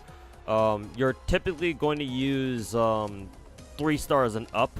Sometimes you'll use some 2 stars, and then what is it? The 1-star rarity is reserved for the robot operators. So for example, all these guys, anybody who looks like a robot, or I guess if you're a joke character like this girl, you're considered a 1-star. Most of your serious operators that you'll be using on a daily basis will range from 3 to 6 stars. 6 stars are obviously the highest rarity. So there's 6 rarities, and then there are how many classes? 1, 2, 3, 4, 5, 6, 7, 8. There are 8 different classes. So 6 rarities, 8 different classes. Unique to Arknights. I mean, you can kind of see you'll find a similar concept in other Gacha games, but Arknights codifies it. Unique to Arknights is that every class has subclasses, multiple subclasses. So for example, a Vanguard has different subclasses. Bagpipe is part of the Charger subclass. Whereas you have other classes like the Standard Bearer, the most broken Vanguard class in the game. We call them flag bearers for short because all of them have flags. But you get the idea. Every class has their own subclass. What's unique about Arknights is that every subclass or subclasses are distributed throughout their rarities, and they all have the same thing. So for example, in the example that I just gave you just now about flag bearers that having different rarities, Saleech is a 6-star. Elysium is the 5-star, and then Myrtle is the 4-star. Also, Myrtle is legitimately one of the best characters in the game for that reason, because of her class and her rarity and how cheapy she is to deploy. Also, she has a passive that buffs all your other vanguards or heals all your other vanguards in the game, which is actually a lot more important than it sounds.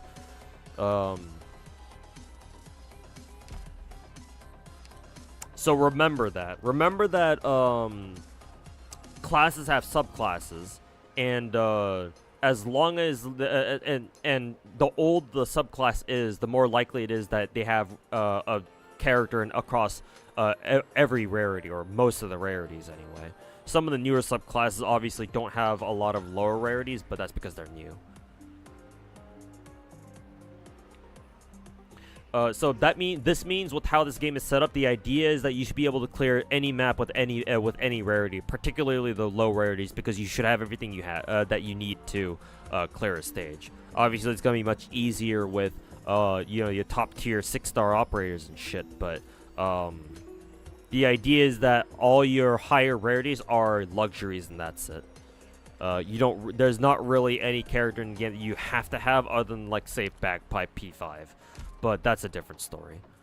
Just know that those are your basics for your absolute. That's like the basic concept of this game in terms of how it's structured. First heard about the game when a lot of people were saying that guy named Silver Ash is the best character. Oh, that was a long time ago. I mean, he's still really good even now, but we have other options now, but. He's still really good.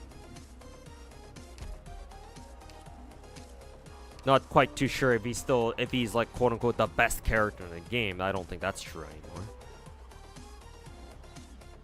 Yeah, especially not when Walter exists. Anyways, going down the classes real quick. You have your Vanguards. Vanguards are your DP printers. Or they're the ones who provide deployment points so that you can deploy the rest of your team. The idea for most Arknights maps is that you use a Vanguard, 1 or 2 or maybe even 3 depending on what you're doing. 3 Vanguards, and you drop your Vanguards in first, they generate DP, and you use that extra DP to quickly deploy other units that you want to put down and put down after them. So you will always want to bring Vanguards. No matter where you go. Only reason why you wouldn't is if you know what you're doing, and you can clear a map without the use of Vanguards. Either that, or maybe there's a map where you can't use Vanguards for whatever reason. But as long as you don't have a restriction like that, bring vanguards. You're gonna need them. The best vanguard class by far is the standard bearer subclass, or we call them flag bearers again. The reason why they're so good is because their skills come online very quickly, especially if you have bagpipe on the team, and they do nothing but generate DP. That's all they do. And they do it fast, and they do it consistently. Because most of the other vanguards in the game have some sort of condition to their DP generation, but the flag bearers usually don't. As soon as they get their skill, it's like, okay, pop skill, get DP. That's all. That's all they need. That's all they do. So they're really good for that reason.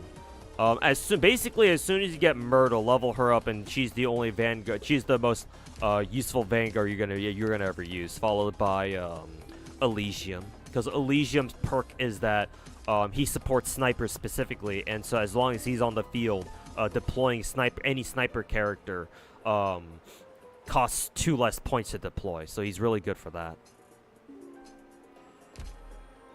So Elysium, Myrtle, they're your 2 Vanguard power duo.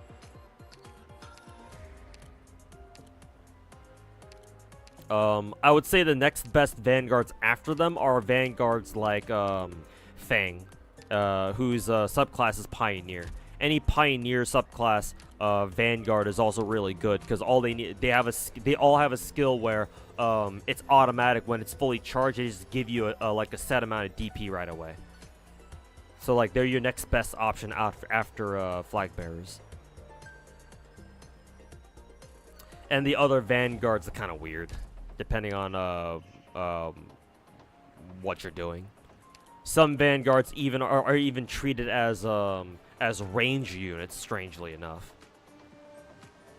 But they can be useful sometimes, especially when you're playing maps where ground tiles either don't exist or you don't have a lot of ground tiles to work with to begin with.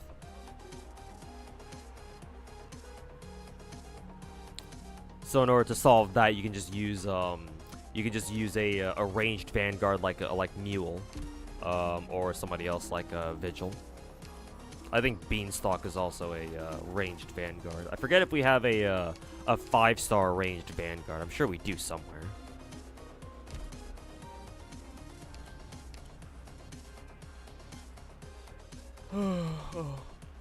So Vanguards, kind of what their name sounds like. You put them down first. They generate DP to let you quickly deploy the rest of your roster onto the map. Guards are quintessential DPS class. They're your melee. They're your main melee grounded DPS characters. There's a lot of guard characters to the point where sometimes we call this game Guard Knights for that reason. But they come in, they do damage. That's kind of like their whole thing.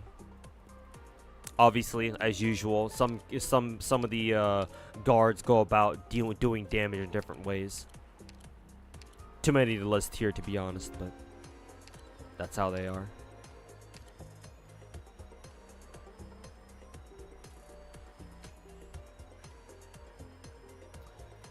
Defenders are your, well, I'm just kind of in their name. They defend lanes. These defenders are also melee units. They're also grounded units. But their main job is to hold the line, so that other characters, dedicated DPS characters can kill enemies they're blocking for them. They also have a lot of utility as well. You got some of your defenders are healing defenders. Other ones actually are legitimate DPS defenders, like Horn up there, for example, right over here, because she's a fortress subclass, or basically she has a giant ass fucking cannon that she shoots, which is why her range looks really funny. Some defenders like Mudrock and Penance are weird because they can't heal normally. They can only heal themselves for the most part.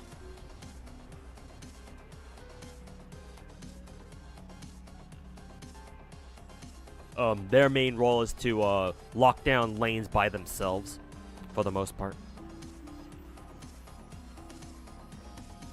But yeah, that's the defenders. Snipers are your ranged DPS. Just think of them as guards, but instead of melee, they're ranged. Got a lot of options here as well. One thing that all snipers share, however, is that they all deal only physical damage. There might be like 1 or 2 snipers that actually deal arts damage, but they're very rare. Most of them just do straight up physical damage. And the reason why is because we have the caster class. The caster class is basically the sniper class, but instead of physical damage, they do arts. Speaking of arts damage, there are 2 main damage types in Arknights. Well, technically 3, but 2 mainly. One, you've got physical damage, which is what most guards and most snipers, if not all of them, deal damage in terms of, and also most vanguards as well. Most damage is physical, to be honest with you. But then you also have a second damage type, the other main one called arts damage, that bypasses range, or that bypasses defense resist, or what is it, physical resist, and ignores defense completely. It can only be guarded by enemies who have a lot of like arts resist specifically. So if you have no arts resist, casters will definitely fuck you up. But yeah, casters are like the ranged DPS class, but instead of physical damage like snipers do, they deal arts damage.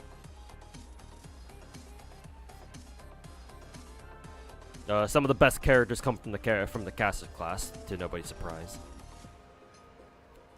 Medics, they're exactly what they're exactly what you think they are. They're ranged healing units.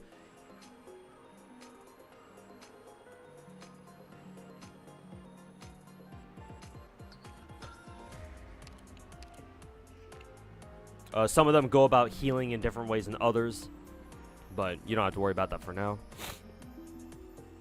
Supporter classes are like utility classes. Basically, they provide utility that other classes don't already provide. So, like, they can either buff your allies or debuff enemies.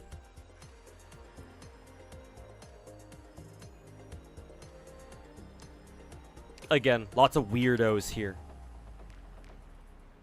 Speaking of weirdos, we got the specialist classes, which is where everyone else belongs for the most part.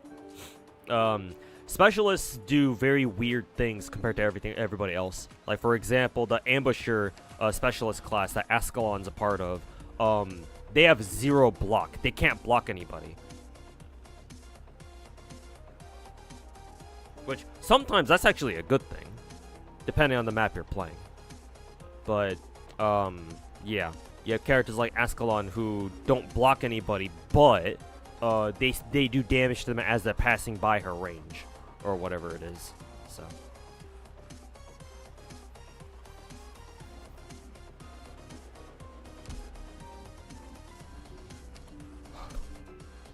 the most common specials you're going to use, just to let you know right now, are the fast redeploys. They're the easiest characters to use in the game.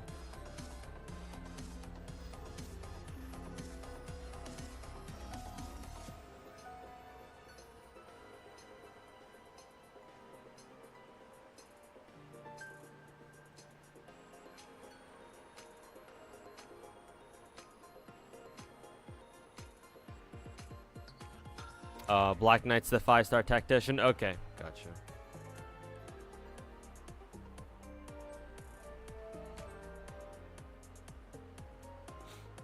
And yeah, that's a quick overview of all the classes in the game.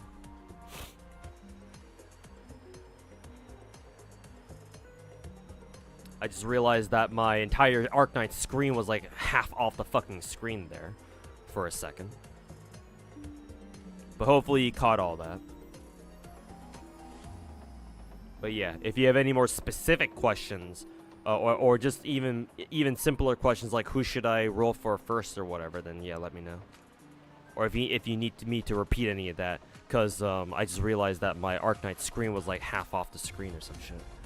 But in the meantime, I will go to the bathroom real quick. I gotta go splash my face with some water real quick.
時間の無駄。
時間の無駄。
Okay.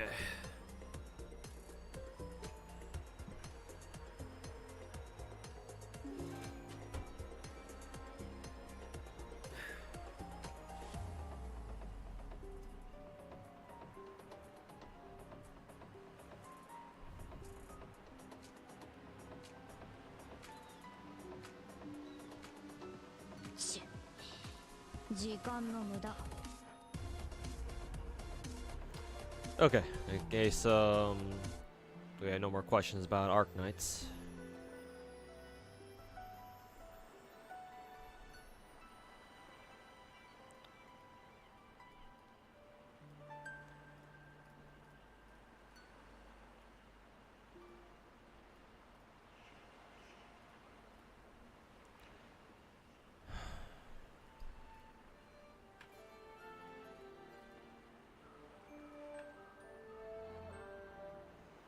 So close out of Nikke, because I'll just do dailies later.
Exit out of Blue Archive for now.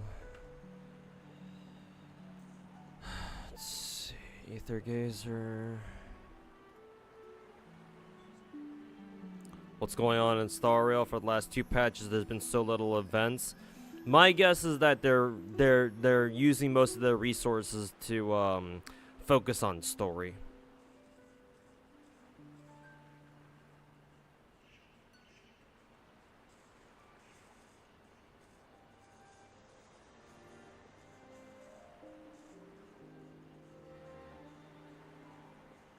Because Genshin is going through the exact same thing too. Or at least it has been for the last couple of patches ever since we got Natlin.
I'm gonna launch Snowbreak real quick just to clear my stamina on that game.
For someone who's never played a gacha game before, hey, by the way, welcome to the stream, Fabezo. That's how I say your name. Which one should you try first? It feels like there are dozens. Sorry, at first glance they look all nearly the same to you, but you're sure they differ a lot from each other, right? That they do, yes. All gacha games may look the same because you're looking at them from the gacha perspective, and obviously, you know, if you're a gacha game, you obviously have some kind of gacha that you can roll. But how they play is very different from one another. And also, for like a gacha game you should try first, well, honestly, whatever gacha game interests you the most or looks the most interesting should be the one that you should start, as long as it's not what I would consider to be an old school gacha. As long as it's like a newer gacha and it looks interesting, you should just start with that.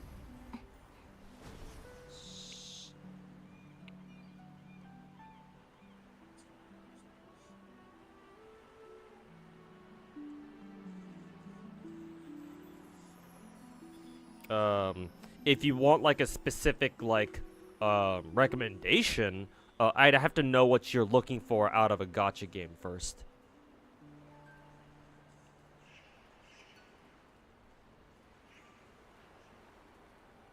Otherwise, if you like to be surprised or like you don't really know what you're looking for, then just start playing whatever looks the most interesting to you.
Snow break for now.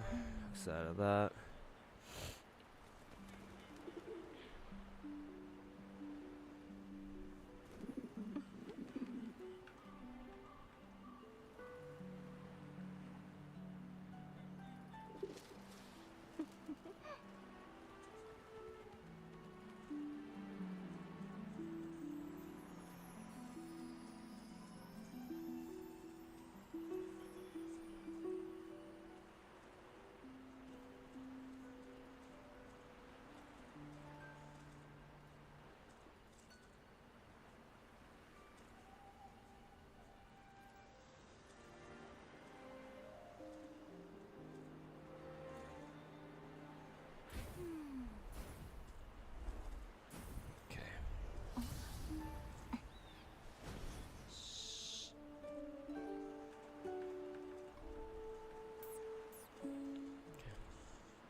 Sounds like a plan. You really don't know what's important to you in a gacha. True. Now that you put it that way, it's understandable. Yeah, because if you've never played a gacha before, then you wouldn't know what's like important to you in one.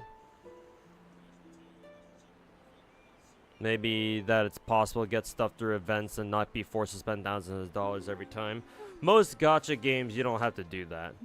Though obviously there are some gacha games that are worse about doing that than others.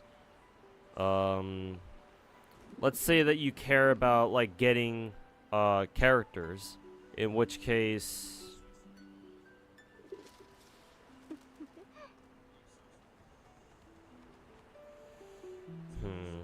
if that's the case, then I would advise you to avoid the Hoyo games actually, with the exception of Zenless. I would recommend you try out Zenless at least, see how much you like that.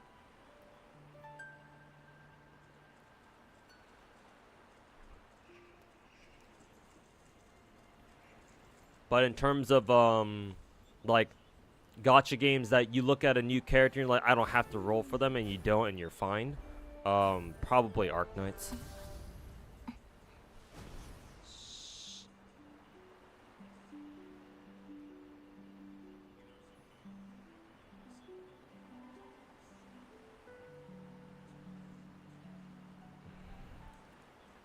Give me 1 second, chat.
isn't exploring the fun part in games. If you enjoy exploration, then yeah, try an exploration open world game like Genshin or Wuthering Waves.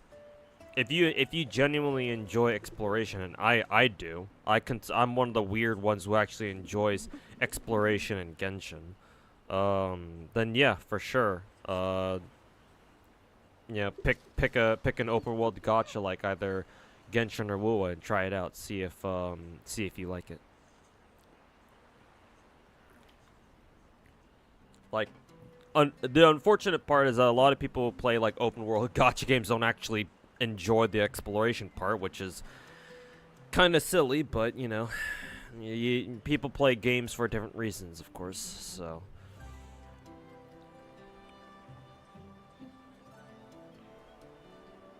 今こうしてここにいることがわらわの幸せ。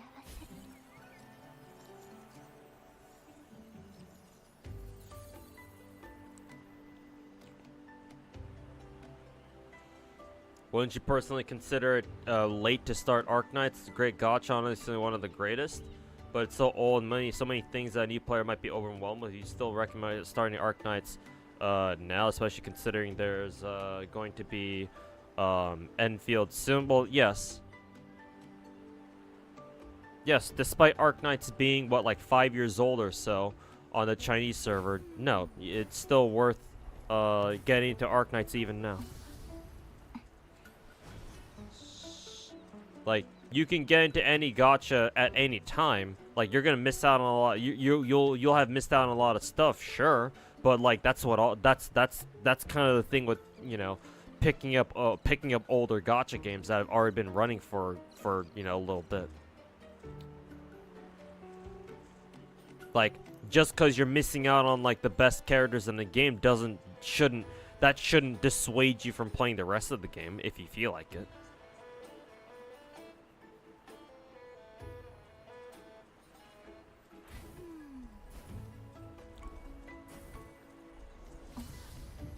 And if anything, if there's going to be anything that a new player in Arknights is going to be overwhelmed by, they're going to be overwhelmed by the sheer amount of content that the game has. If anything, like, mechanically speaking, Arknights is still relatively, in my opinion anyway, it's still relatively the same as it always was. They're just adding, they just add more tools for us to play with over the years, but like the core strategies and the shit we used to do back in year one of Arknights, it still holds true even to this day.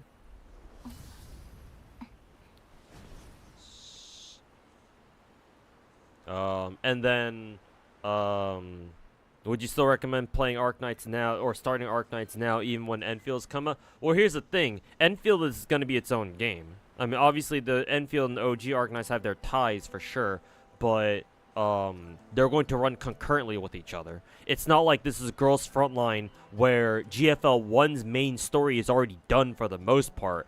And to be honest with you, I don't know why GFL 1 servers are still online. But with Arknights, the original Arknights is still not done with its story, and Enfield will still run concurrently alongside it. So there's no reason to not pick up Arknights because it's far from done.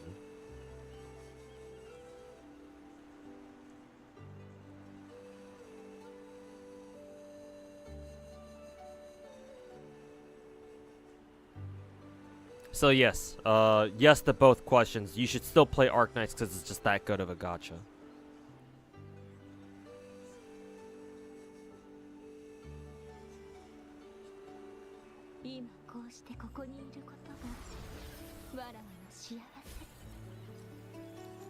Imagine going through the first 3 locations of Genshin now, where we have a lot of new regions with new cool stuff in them. I mean, to be fair, the game does let you skip them in order to go directly to, what, Fontaine and Natlin. But then again, in order to, like, properly do the main quests that are associated with them, you have to go do the entire main quest from scratch. So that certainly sucks.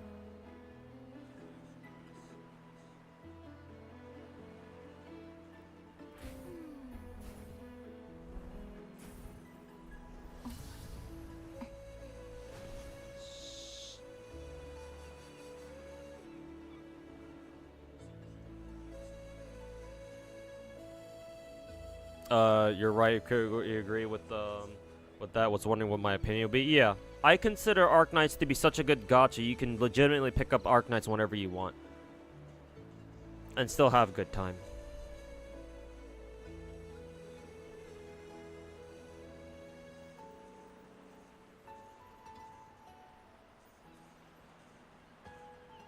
Sad to see what happened to the game press for Arknights. I don't know. I'm not familiar with the situation, but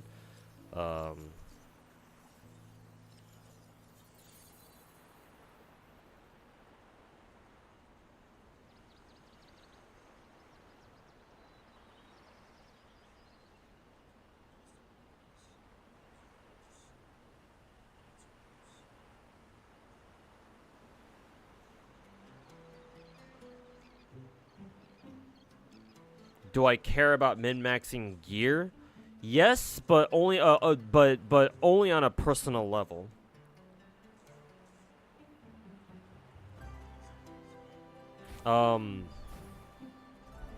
Most try-hard Hoyo tards min-max gear because they care about meta and shit like that, and they want to flex their artifact rolls to their friends or some dumb shit like that. Me, on the other hand, I care about min-maxing my gear because I believe in giving my characters the best tools possible.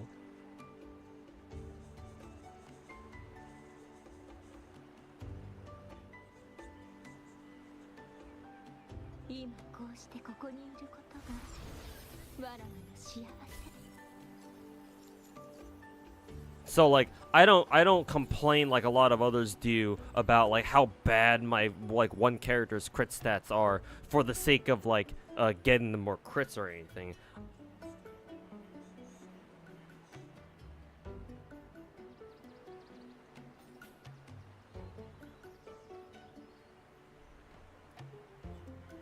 Like I min-max gear so that way I feel like I'm giving all my characters the best possible options that I can afford to give them.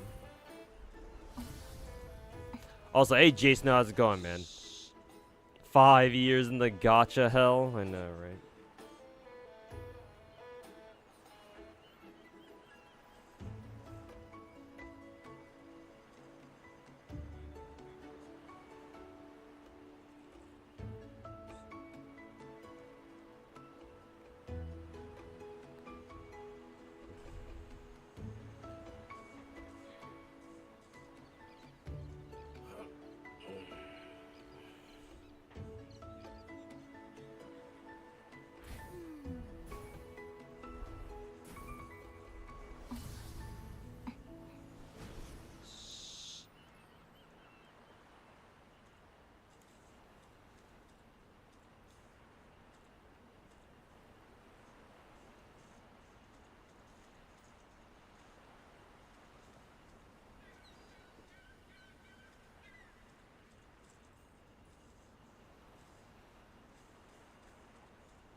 Okay.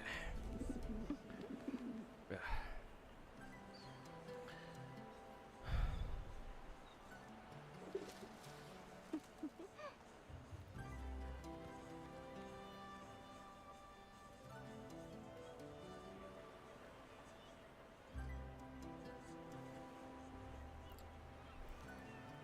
You've seen bad takes from streamers who said Arknights has no content? Yeah. Are you talking about Tectone?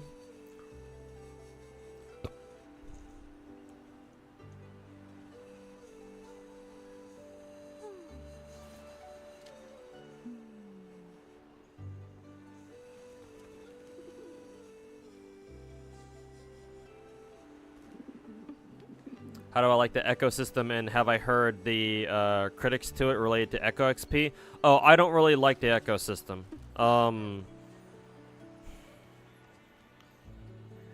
Because Genshin, because I like comparing Wuwa to Genshin, because let's face it, Wuwa is a Genshin clone. I have two big issues with the ecosystem in Wuwa. First of all, in Genshin, you can have up to a you can hold, every character can hold up to 5 artifacts, right? But then you only need a full 4-piece set if that's what you're going for, right? So that means that you have the luxury of running an off-piece somewhere. So that makes building your characters a little bit easier. But in WoWa, it's not 4-piece sets, it's a full 5-piece set. So there's no room for an off-piece, and that makes building characters more difficult because you don't have the luxury of just putting in a random ass off-piece somewhere that just has really, really good stats or something like that. And the second big problem that I have with echoes is that you can't use other echoes as XP fodder to level up other echoes. Like, what I mean is when you choose an echo to upgrade, right? And then you can only select like echo XP canisters or like other like max level echoes that you've already leveled up but you're not going to use anymore. So you're just looking to use it as like XP fodder or something like that. Like, the fact that you cannot use unwanted echoes as just more echo XP is bad. At least in my opinion.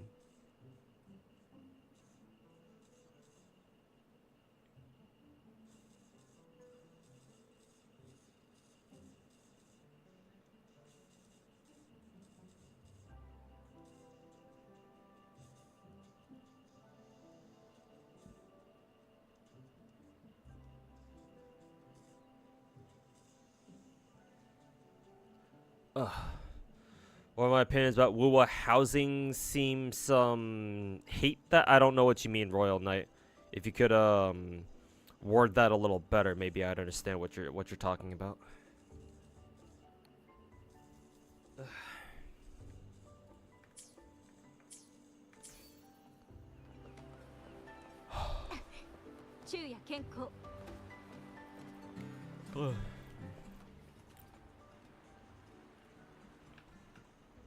わしは年老いた。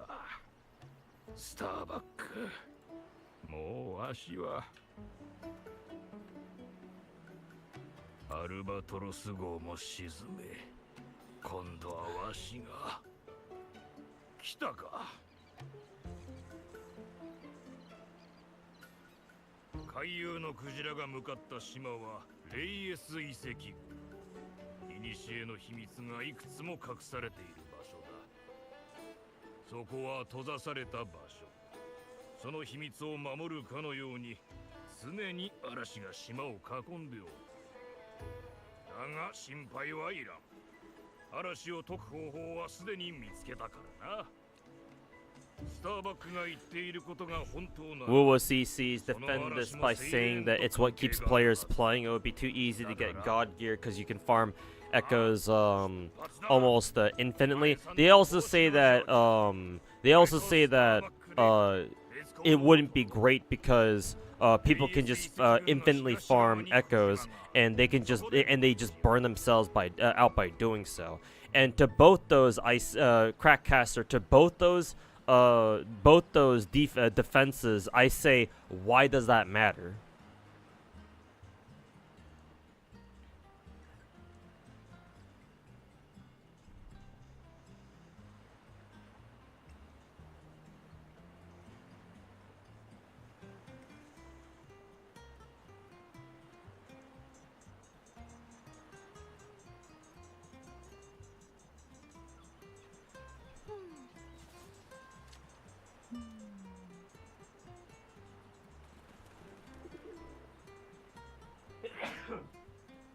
Oh, excuse me.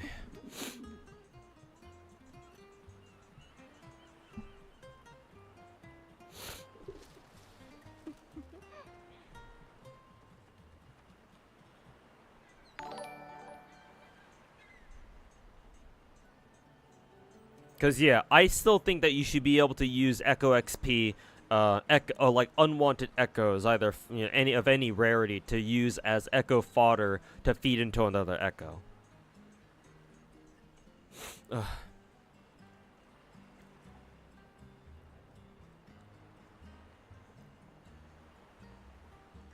According to them, it would lead the players to stop playing when they get the optimal gear they're looking for. Well, here's the thing: a lot of them would have probably stopped playing to begin with eventually, even if they don't get the gear that they're looking for.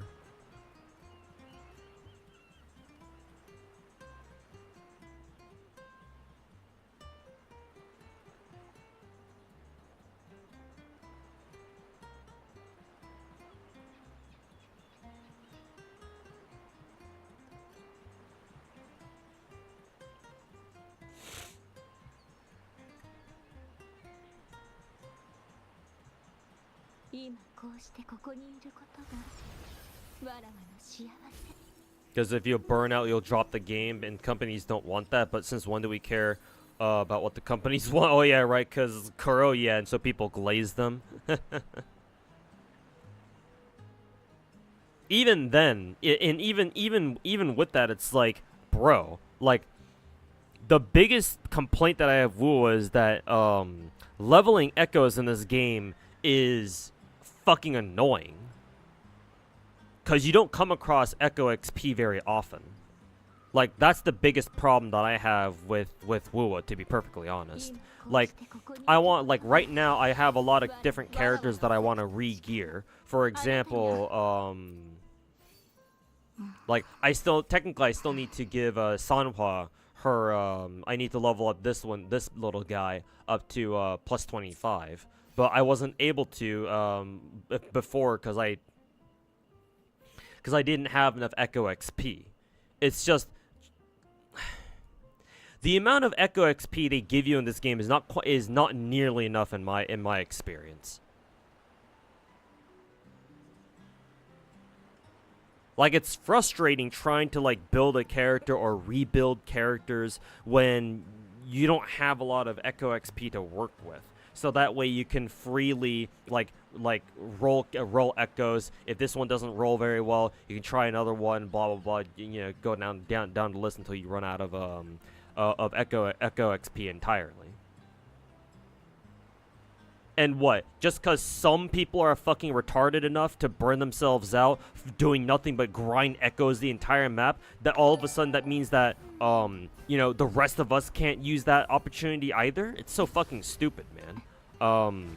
That anybody who says that Echo XP, like the way Echo XP works right now in Wuwa, is like a good thing and that, oh, it's to prevent people from burning themselves out.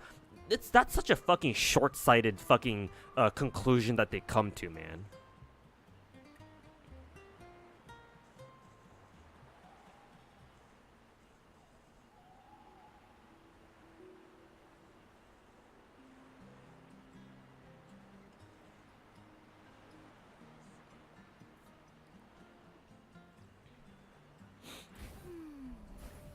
Hey, JoJo fans.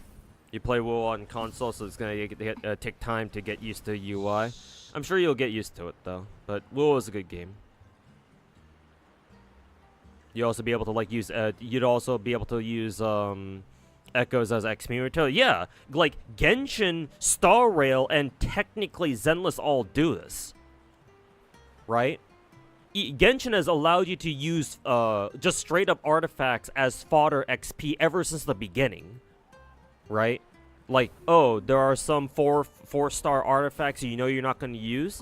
Okay, then you can just use that as XP fodder. Matter of fact, that's the only way you could do it. Because in Genshin back then, we didn't start with Echo, or sorry, that's not called Echoes in that game. In Genshin, we didn't start with the artifact enhancement item like we do now. I forget what the exact name for it is. It's the stuff that they sell you inside the teapot, I think. Or it's what you get when you salvage artifacts these days, because I believe they updated the system so where if you can just salvage artifacts directly and they just give you their equivalent amount of XP back or something like that. So it's like Genshin lets you do that, but Wuwa doesn't?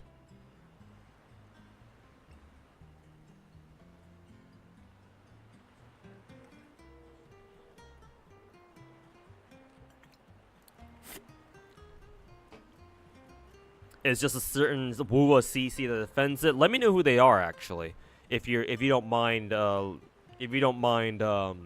name a name drop. Hopefully it's not Rexland. But yeah, I'm gonna keep saying this over and over, however much I need to. I think that Wuwa not letting you use echoes as fodder XP to feed to your other echoes that you want to level up is fucking stupid.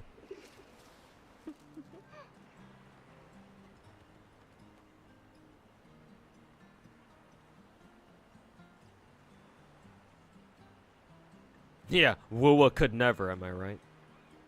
Exactly. What you love in Zenless is that it's very convenient to get master copies out of your junk discs and then just craft discs. Yeah, Zenless has the best equipment like crafting system, yeah. The Bardic Needle system in Zenless is top tier. It's why a disk drive hunting in that game combined with how characters don't really need like absolute top tier gear. It's why building characters in a game like Zenless feels a lot easier to do.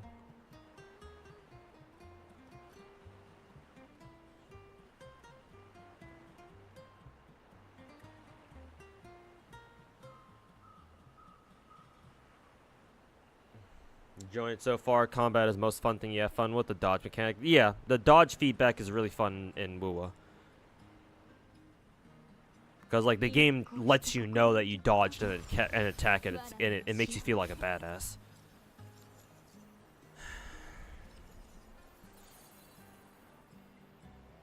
Saint Tontus? Well, yeah, that makes sense, because that asshole, that fucking idiot knows nothing about Gacha.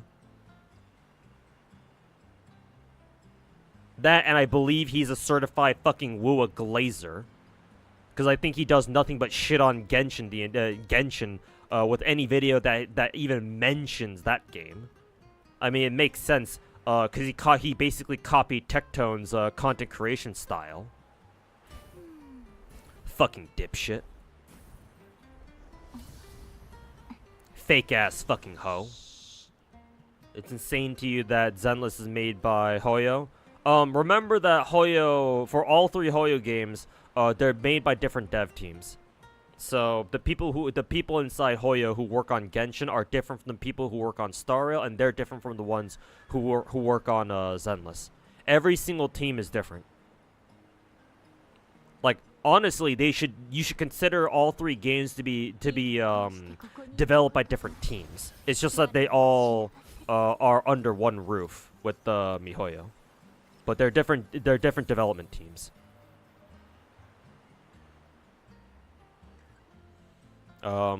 Yeah, that's why it can feel like different games.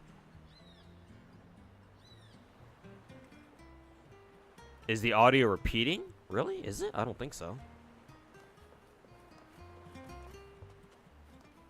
Maybe you have my stream up like twice or something, Jojo? I don't know.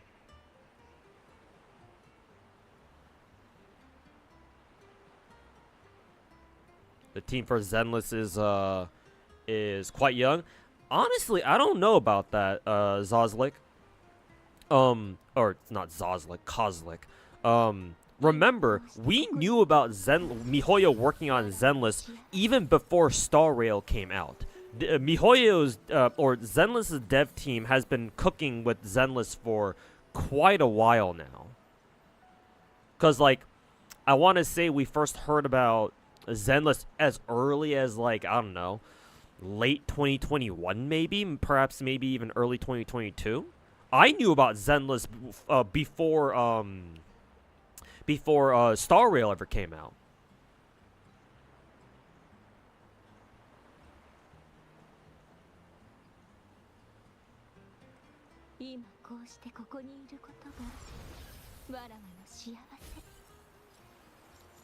So it's like, is the Zenless dev team really that young? I don't think so. It just so happens that they decided to take the sweet time with developing Zenless so to make sure that it has the best launch possible. It didn't, but hey, at least it launched better than fucking Wuwa did.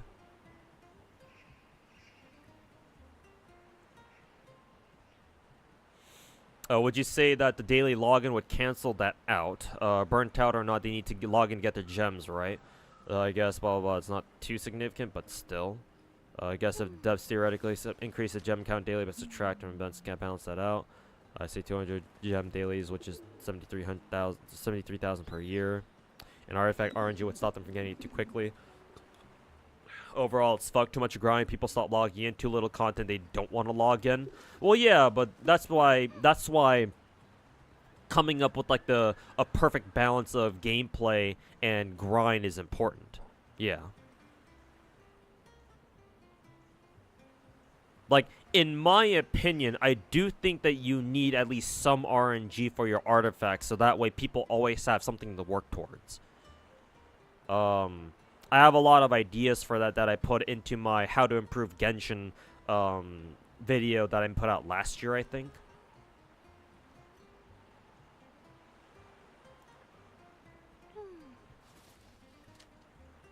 But I still stand by my original statement that you should be able to grind gear infinitely, as much as you want.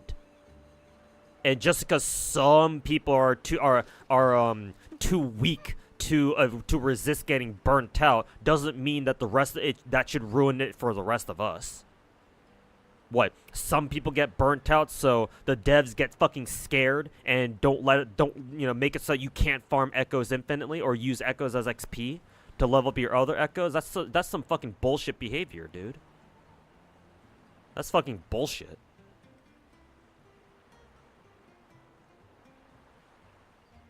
Nicole S rank coming in your opinion? Well, I certainly hope so. I think we'll probably see Billy S rank first though, because the story's already teased S rank Billy quite a bit. So we know. So most likely now that we have Silver Ambi, S rank Billy sounds very feasible. I think we'll probably get Billy S rank first and then maybe Nicole eventually, but I have no idea if like S rank Nicole even works lore wise, because like Silver Ambi works given her backstory because she's supposed to be like a clone soldier or something, so that makes sense. Billy, we know his history a little bit. We've gotten snippets of it where it's like, oh yeah, Lighter, he was the predecessor. Billy was like Lighter's predecessor of like the champion of the ring or something, but out in the outer ring or whatever. And he has close ties with the Sons of Caledon, so like, and we know that he's holding himself back to a certain extent. So the lore is already there for Billy to get his S rank. So now it's just a matter of time of it's just a question of like when Hoyo wants to pull the trigger, pun intended, to release S rank Billy. But like Nicole, like, what does she have? Like lore wise, what does she have that lore wise could possibly explain or justify her getting an S rank? Like what would they even look like? Like, I hope she gets an S rank, but I just don't know if she's gonna get one, and if so, when. So I don't know. I hope so though.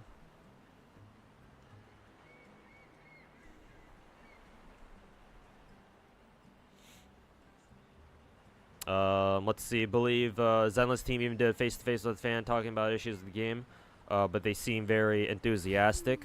It makes sense that Zenless is the most open out of all the three Hoyo games to criticism and feedback, because what you have to understand with Hoyo is that right now they are in charge of three big gachas, right? Three big production gacha games: Genshin, Star Rail, and Zenless Zone Zero. Genshin was their very first big gacha game, right? Big production gacha, and it's the popular one.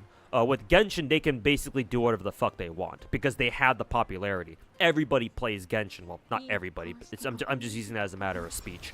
But a ton of people play Genshin, right? And so, and people are loyal to Genshin too. And so usually, no matter what they do, as long as they don't do something egregiously stupid, or they like piss off their Chinese fan base somehow, which has happened a couple times before. MiHoYo can basically do whatever they want in Genshin. So the Genshin dev team doesn't have to listen to criticism. They only have to if they either screwed up big time, or if, like, I don't know, their chief CEO, if Dawei tells them to do something, I guess. But I don't think he usually interferes with any one particular game's, like, operations. So each dev team is usually free to do whatever the hell they want.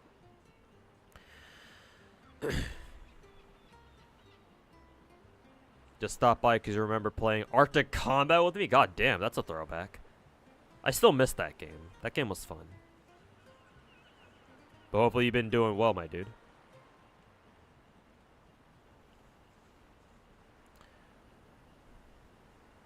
Anyways, what was it going on again about? Oh yeah, that's right, about Genshin not listening to feedback because they're the biggest gacha game in the world. Yeah. As a side tangent, Genshin has what I like to call top gacha privilege, where they can basically do whatever they want because they're the most popular gacha game in the world. So, like, whatever they do, again, anything short of, like, them screwing up big time, or, like, doing something really fucking stupid, they can probably do and get away with. So that's Genshin. Star Rail initially started out as, like, the alternative to Genshin, right? It's like, oh yeah, Genshin. I still remember back when Star Rail first came out. Everybody loved Star Rail. We were like, oh my god, this is so much better than Genshin. You know, blah blah blah. This isn't Genshin. It's so much better. You know, Genshin could never this. Genshin couldn't do this, that, whatever, right? That was how it was back then. Oh, how time changes, right?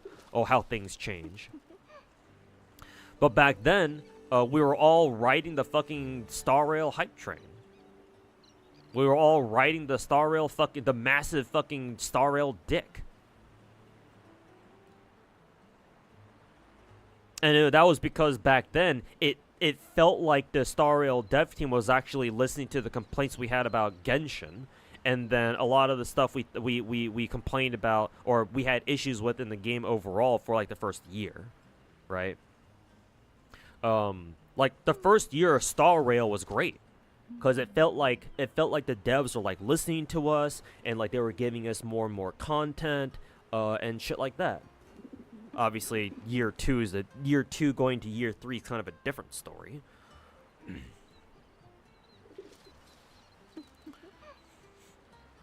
And right now, Star Rail feels like just Genshin all over again in terms of developer feedback and shit like that. Like, it feels like the Star Rail devs aren't really listening anymore, at least nowhere near as much as they used to back in the day, like, you know, a year or two ago. So comes Zenless, right? Zenless is Hoyo's third big gacha. At this point, what you have to understand is that most gacha players, I mentioned this many times before, especially earlier in the stream, but gacha players are mostly casual. Most gacha players only play like 1, 2, maybe 3 gachas if they're really enthusiastic about them, right? My general rule of thumb is that if you play more than 3 gacha games, so 4 or more, you are no longer a casual gacha player. Like, you can't be. Even if you play each gacha game casually, the mental attention span, the mental attention, like, capability you would need to play and pay attention to 4 different gachas or more is far more than what your average gacha casual is willing to expend in terms of effort and energy. 3 is the maximum that they can hope to keep up with. Like, ideally 1 or 2. 3 is already starting to push it for most people. And so, when you think of it that way, Zenless has to try really, really hard, much harder than the first 2 games, to convince people to come play their game. I mean, Star Rail did the exact same thing too. That's why they were so nice in the first year of the game.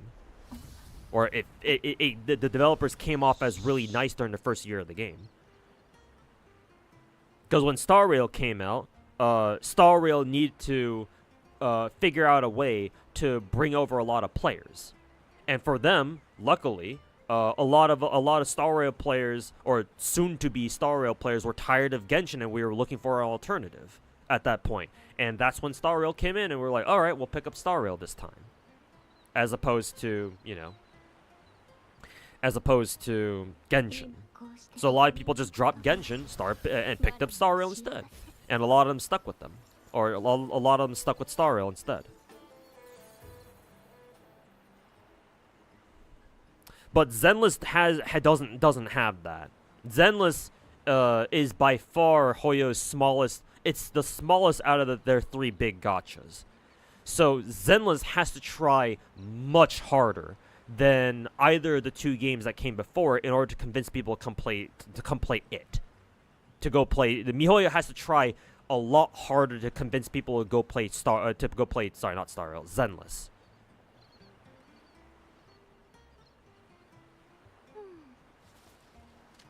And so that's why Zenless devs have to be more receptive to criticism and feedback and all that stuff.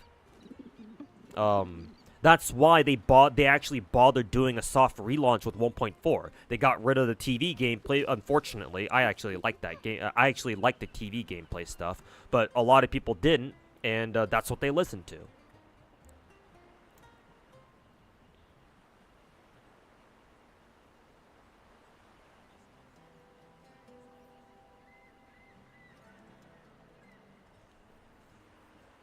So yeah, if the Zenless devs come off as very enthusiastic, it's because they have to be. If they want Zenless to do as well as it can.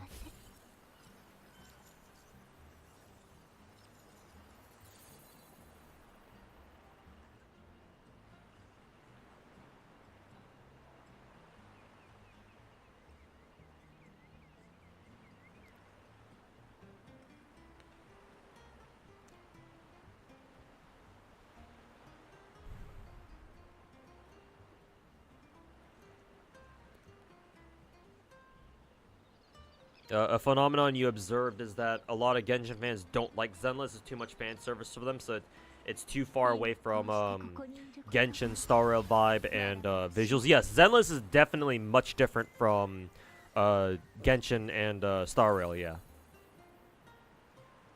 Visually speaking, vibe-wise, yeah, it's very different.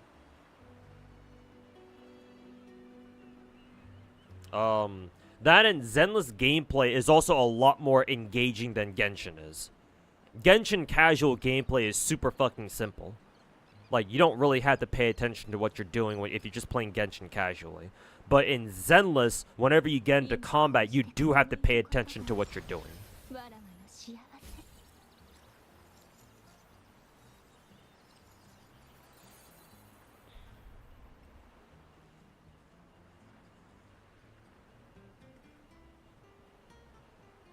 And whenever you hear Genshin fans bitch about fan service, immediately disregard their opinion.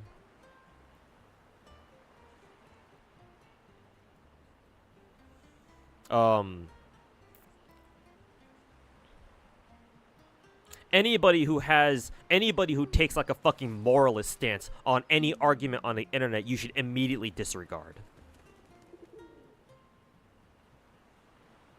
Just as a general rule of thumb. But in particular, if you come across Genshin players who bitch about fan service, like, holy fucking irony, Batman.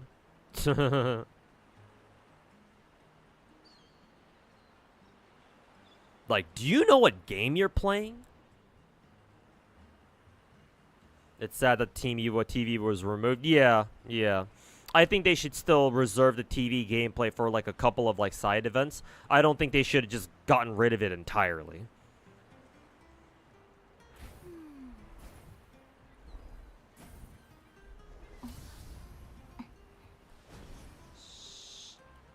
Zenless got that urban vibe. Yeah, the urban modern real world setting.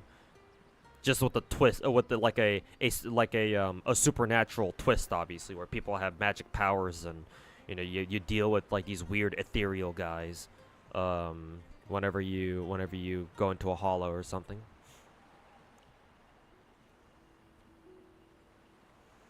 Hey, Infinity, welcome back, man.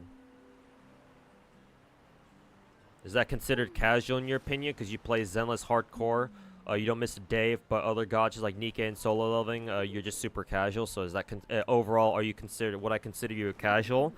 I suppose technically, because you only take one gacha game super seriously. You do play 2 others, but you're still casual in those. Technically, along the lines of my definitions that I mentioned. I guess I would have to call you a casual. However, you still at least take one gacha game seriously, so I'm actually more inclined to not call you a casual. Because casual players typically don't take any of their gacha games that seriously.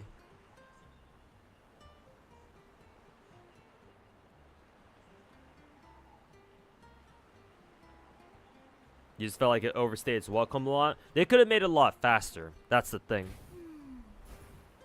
I think if they just sped it up quite a bit, then people wouldn't have had as big of a problem with it. Like, for me personally, the most annoying thing about the TV gameplay and stuff is that you couldn't control your character whenever there was like another character speaking or like talking on screen. Like, you had to wait until they were done talking and then you could move again, which that shit is really annoying. But to have it just have it removed entirely, no, I didn't want that either. Because, like, that was one of the things that made Zenless unique. And now it's gone, so... Do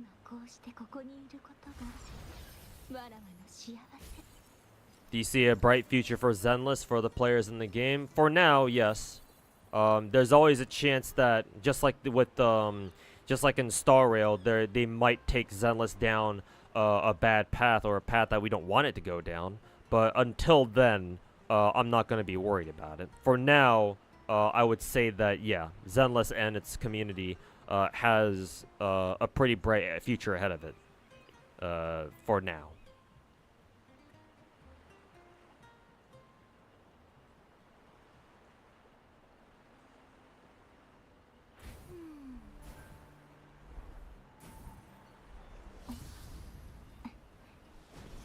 With the TV's gone, it feels like the game's lost a big part of its narrative identity, and they're going in a massively different direction with the proxies now. Yeah, because they can't, they don't have that TV gameplay medium. Now they have to like be a lot more visual with a lot of stuff.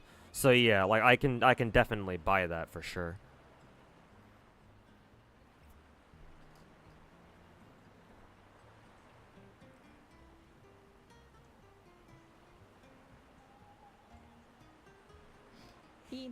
You want a separate constant endgame mode for like TV stuff? Yeah, like a legit roguelike mode. Yeah, that'd be cool. Like a separate roguelike mode from Hollow Zero, obviously. Where do we need to go now?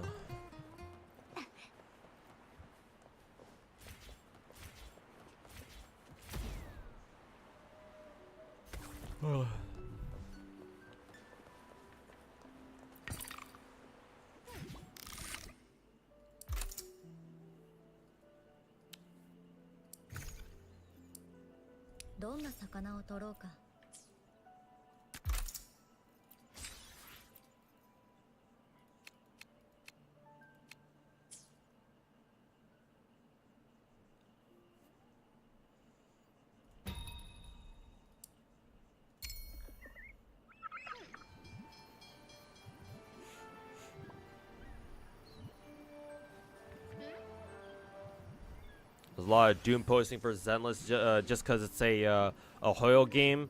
Doom posting is one thing if there's actually a good reason to Doom post, but people who Doom post for no reason other than, oh, it's this game or that game is fucking stupid. Like, if the company itself was notorious for being a fucking shitty company, then sure, that's one thing. Kind of like how I'm pathologically against Nexon and I fucking shit on them anytime I bring it up. Or anytime somebody brings up Nexon. But MiHoYo is not Nexon. So, I don't have that worry about them.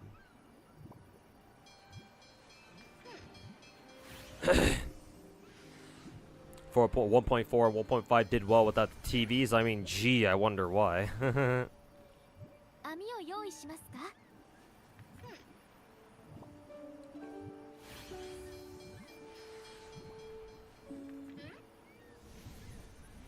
What's doom posting? If you're asking what the phrase doom posting means, Crackcaster, it's basically when people go online to complain about something and how mainly what they say is, oh, so-and-so is going to die. Like, for example, a video game is going to die or a gacha game is going to die because, you know, like, the developers are taking it down the wrong path that we don't like, or, you know, and literally any reason here or any excuse here. Basically, doom posting is people like complaining about something because they're worried that you know, the game or whatever in question is going to end because of those decisions. Something like that. That's what doom posting means. There, the decision shift also happened in WoWa. It became much more bright, and TD is now like Pokemon, are like Pokemons instead of monsters. Yeah, especially with Rina Sita, right? Yeah, because yeah, casuals don't want to play like a super dark fucking game. Yeah, because yeah, WoWa was, I'm sure, was originally intended to have a much darker story. I mean, given its whole setting is like supposed to be like this post-apocalyptic setting, right? It's like, yeah, it's kind of easy to see that with how the echoes / the tacit discords were initially designed, especially in Huanglong. And then you go to Rina Sita and you look at those, you're like, oh, okay, well, how did we get here?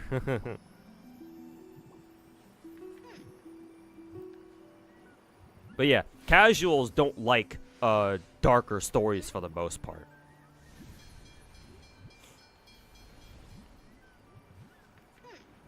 And you know for a fact that they cannot handle like their favorite gacha characters, like bad things happening to their favorite gacha players, Chinese players especially.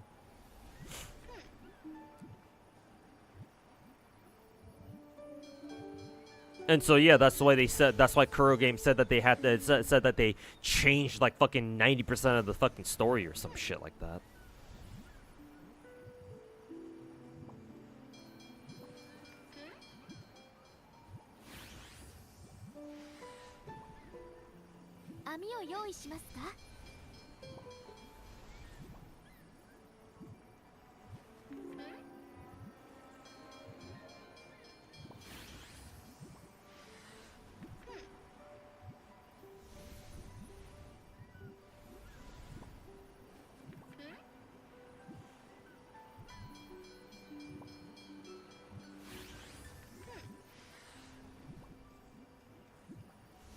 What's your opinion on the whole voice actor drama thing in Zenless?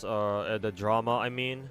Well, apparently, on one hand, yeah, it's kind of scummy that the voice actor, like the contracting agency that handles like hiring voice actors to do voiceovers for Hoyo's games and whatnot.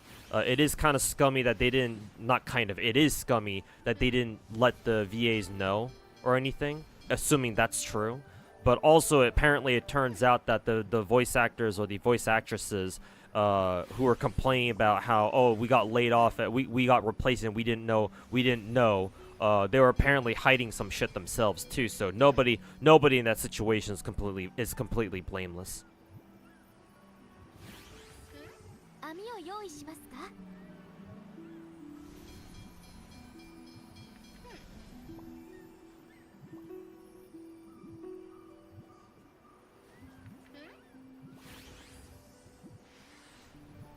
Hoyo games are really well polished and make competitors increase their quality to compete. Yeah, no harm, Dono. That's why it's taken so long for Genshin to actually have some decent competitors. Like, normally, whenever you had, like, this really good idea pop off, right? If Genshin wasn't a gacha game, then you would definitely have seen a lot of, like, Genshin clones pop up a lot faster. and a lot more of them too. The problem is that Genshin is a gacha, and gachas aren't something that you can just half-ass and just toss out there and expect it to make money. Maybe back in the early 2010s, maybe you could do that, but you certainly can't do that anymore, because our standards have increased significantly.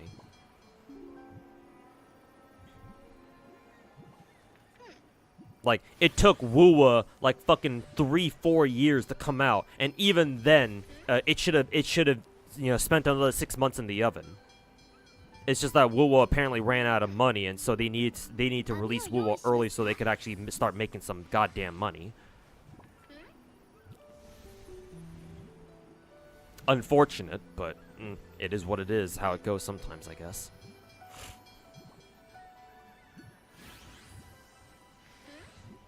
Ugh.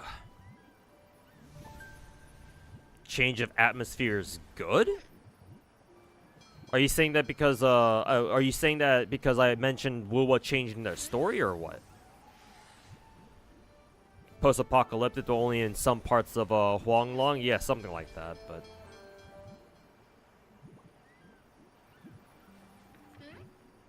GFO1 and Arknight stories are truly unique, and FCM players don't like character suffering. Well, there's certainly exceptions, yeah. And they can get away with it because they're typically smaller gachas. They're certainly...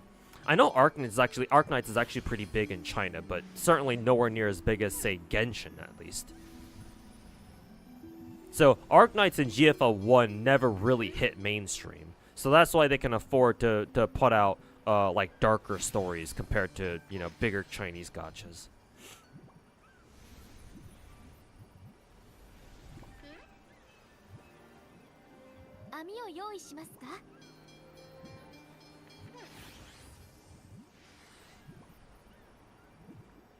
Well, isn't one? Isn't what?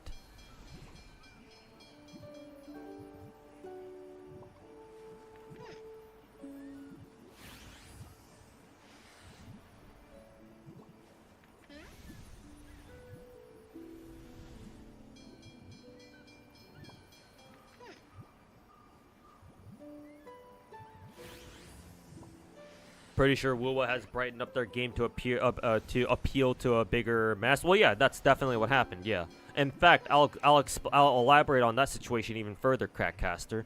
I don't know if you know about this, but back during one of their closed betas, the Chinese players did not like the original Wuwa story, because in the original Wuwa story, when Rover first lands in whatever this planet is, they were met with like suspicion and fear is not the right word to use here, but like the initial Huanglong cast, right? Most of the characters you are introduced to in Huanglong, when you first start out on Wuwa, they were basically when they met Rover, they were like, "Who the fuck are you? Like, who the fuck are you?" Right? And how are you able to use these powers? Like, where did you get these powers from? Like, they didn't know who Rover was, and so they reacted accordingly. They're like, they treated Rover with suspicion. One of them probably even, I think the Chinese players really hated this one character, really hated when this one character, like, I don't know, like slapped Rover or something. I don't know. They did not like that, though, because Chinese players are used to getting their dicks sucked. They are used to being treated like gods in their gacha games. So anything short of that, they fucking hate.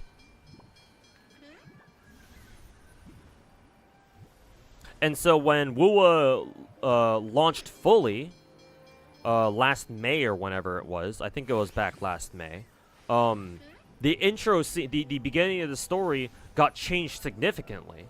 Now when you wake up on this planet, when you first start when you start a fresh account on Wuwa, you literally wake up in the arms of some of the Huanglong characters. I think Qixia and Yang are the ones you meet first, but like you literally wake up in their arms. So yeah, like you're not wrong. Wuwa, they changed Wuwa's story to appeal to a wider Chinese audience, Because a lot of the Chinese players did not like their original beta story. Because again, they are used to being treated like gods. They're used to reading stories where everywhere you go as the main character, everybody loves you, everybody sucks your fucking dick.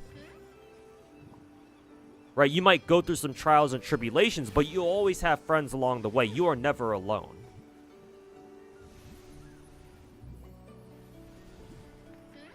And personally, I find that kind of shit really boring. Like almost every Chinese gacha story that I play has that to some degree. And there are exceptions, of course, obviously. Girls Frontline and Arknights being the two main ones. But that's how it goes for Chinese gacha games a lot of the time. Especially if they want to be if they're a big production gacha and so they need to appeal to a really big audience. If they want to try to go mainstream, that's kind of what you have to do as a Chinese developer. That's why all these big Chinese gacha stories are, for the most part, fucking trash. Genshin story is trash. Star Rail story is trash. Wuwa story is certainly trash too. The one exception might be Zenless, simply because Zenless' story is at least more relatable. Or it's easier to understand that shit. Because it's actually, it takes place in a more, modern setting. It's just, it's just got a really big supernatural feel to it, obviously, with all the hollow stuff and the ethereal bullshit. But even still, I can criticize Zenless' story being the exact same way. I mean, Vivian is a fucking walking example of that. Where we know Vivian's just a huge fucking Phaethon fangirl. And she's never even met them in person.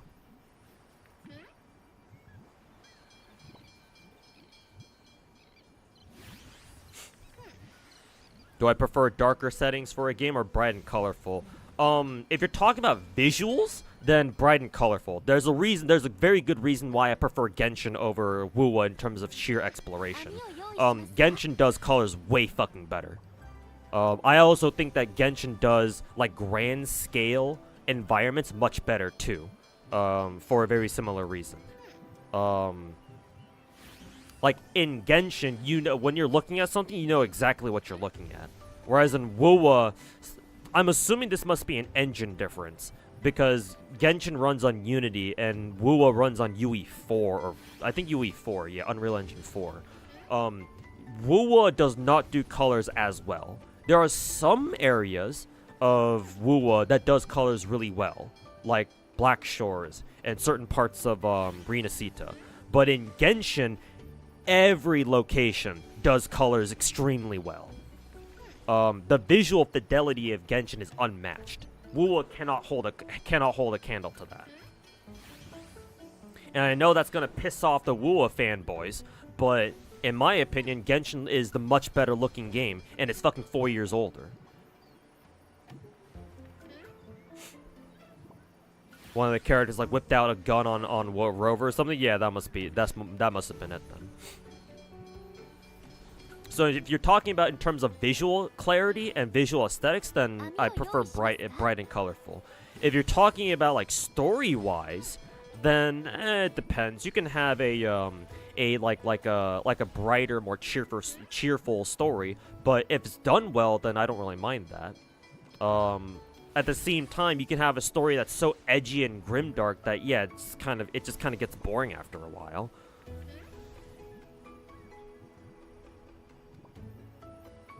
Like, personally, I prefer darker stories, but it's not like a requirement of mine that a gacha must have a dark story or whatever. Oh my god, we gotta be so fucking edgy and shit. Like, I'm not really looking for that, per se. To me, as far as gacha games go, visual aesthetics and clarity is more important than, like, the story fidelity. Because I can play a gacha with a trash story. That doesn't bother me. Because at the end of the day, the reason why I play gacha games is to fucking play them, right? The gameplay is what's important, not the story.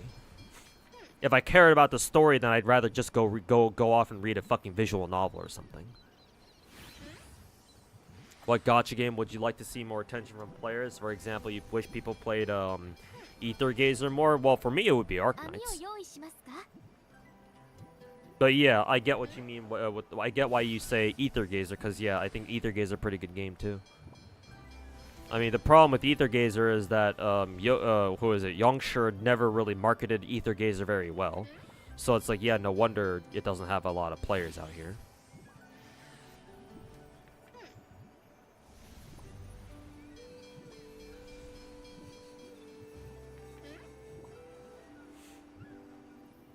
In Crownless's first appearance, he just literally wipes the floor with everybody, and he was like 100 times more menacing. Do you have to finish 2.0 to unlock Nightmare Rider, or can you just go straight to it? How Nightmare Rider's Rider Echoes work, Mass Knight. Let me tab back into Wuwa here. How they work.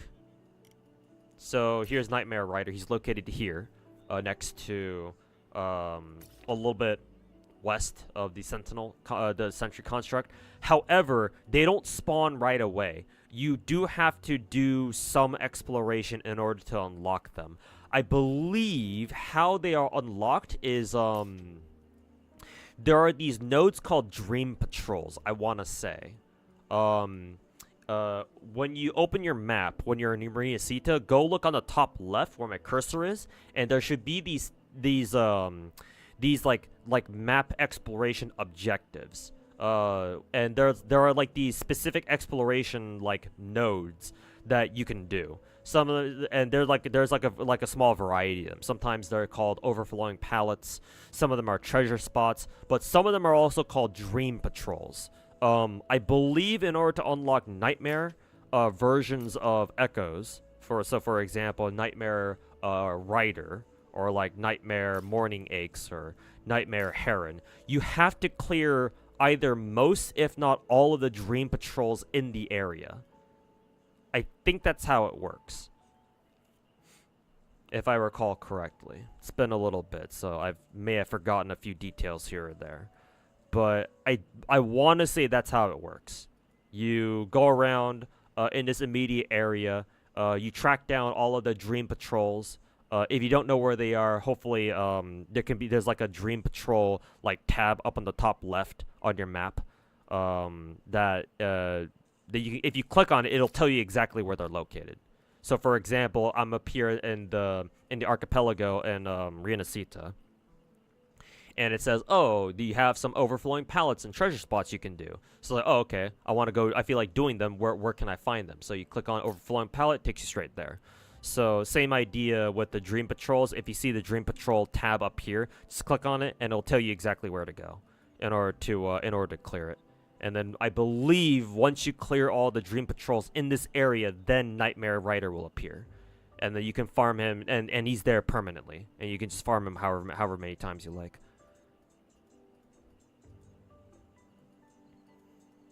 So hopefully that helps. Yeah, Rover woke up with her head getting like a lap pillow from Yang or something. Lucky bastard. I mean, yeah, to be fair, I'd be jealous too. It was Chishia. Yeah, that makes sense. Yeah, Chishia whipped out the gun on pulled the gun on Rover. Yeah, and then fucking the Chinese players are fucking pissed over that. Fucking virgins, I swear. Zenless storytelling and how they use different elements like comics is really great. Yeah, exactly. That's one of the best things about Zenless, yeah. Because the problem with Hoyo, with the other Hoyo games, with Genshin and Star Rail, is that their method of storytelling is very monochromatic.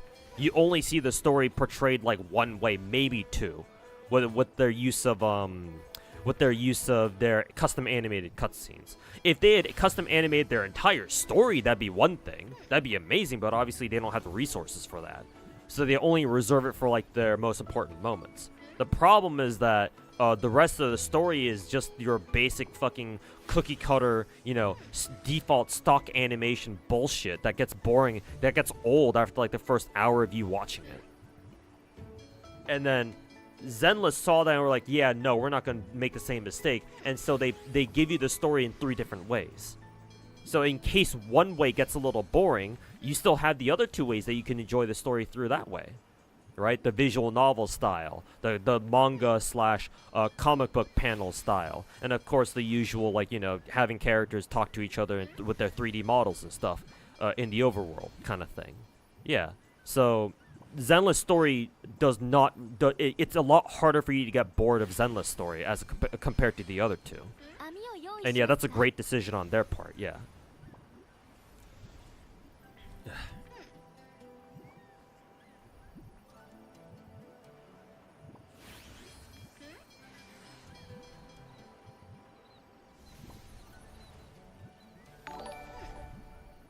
Genshin slightly better than Starro because at least it has different camera angles. Starro just has them stand around 90% of the time. Yeah, true. That and Genshin's been out for a lot longer, so the Genshin teams definitely like has more experience with like how to use camera angles better.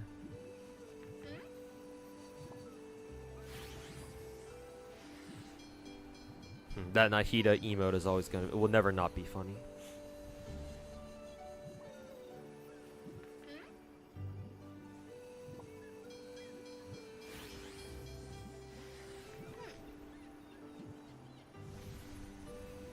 Like all those Chinese manhwa. Manhwa is Korean. Maybe they're called something similar in Chinese, but manhwa is are Korean comics.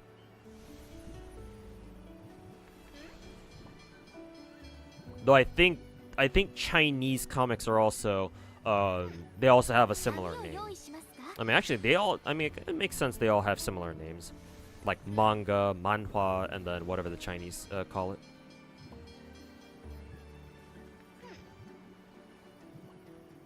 Did I turn on unlimited FPS for casual game?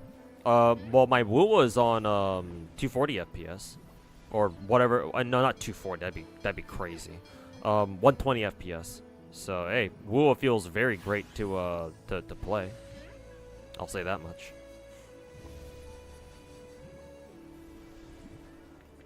They sound kind of similar. Oh, that's literally how they spell it. Okay.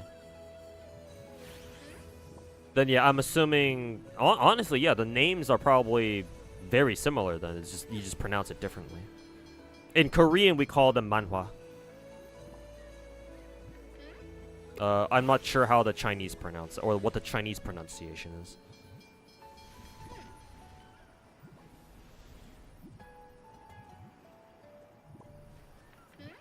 You like exploration a lot, but Natlan looks very weird to you. Really? I mean, it's certainly very different, but to call it weird, I think is a bit of a stretch. Well, it helps that I don't mind Natlan nearly as much as most other people seem to. Excuse me. Like I like the underground like volcano places. I know I'm gonna enjoy the volcano region when we get it with 5.5. And the sky temple in the new Octonoctland region. I don't know how to pronounce that word still. That place was fucking cool. It's probably one of the coolest locales in the entire game, to be honest. With the fucking floating temple in the sky or some whatever that shit's supposed to be, and a lot of the new locales they teased in the preview stream from yesterday also look sick as fuck, and I'm really looking forward to seeing how they look in person. So.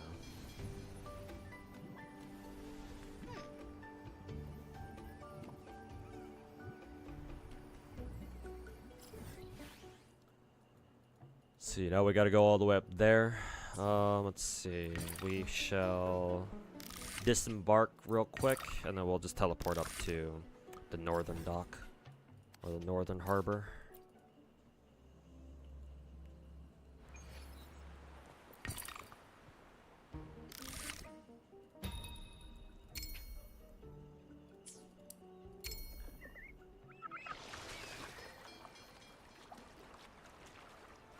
Well, there is a fishing node that's literally right next to us, so that's nice.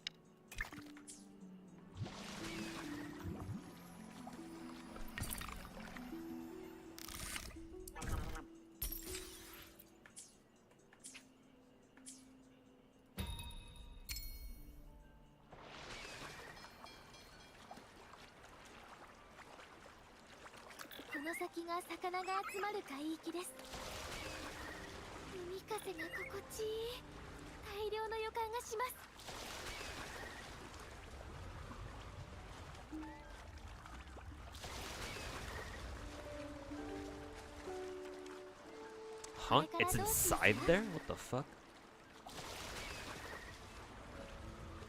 Guess we're going over to this island first.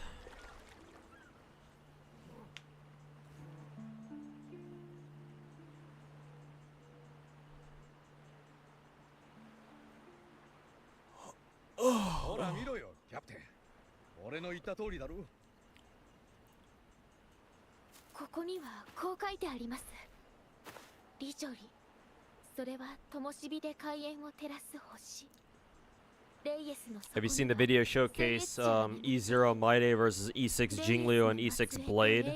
Kind of crazy to think about being power creep while having an E6. Well, yeah, and I've also seen E6 Sunday versus, or not E6 Sunday, E0 Sunday versus E6 Sparkle. And I still use Sparkles, so. ここにはリナシータで最も深い海域があります。ほうほう。王子の嬢ちゃんはそんなことも知っておるのか？これはリナシータ人なら誰しもが知っていることですよ。最終インペラトルの伝説にも記されています。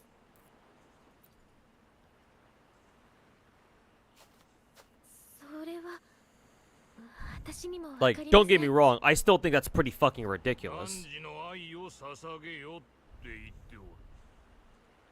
つまり何かを愛さなきゃいけないということか？わけがわからん。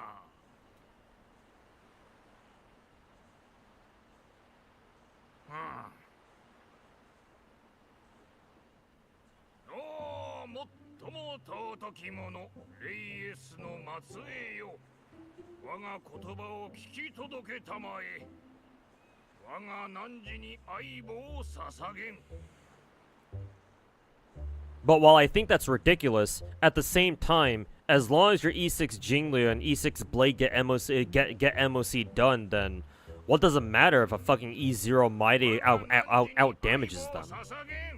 What is it? What are you gonna do? Refund your fucking E6 Jingliu or some shit? No, you're not gonna do that.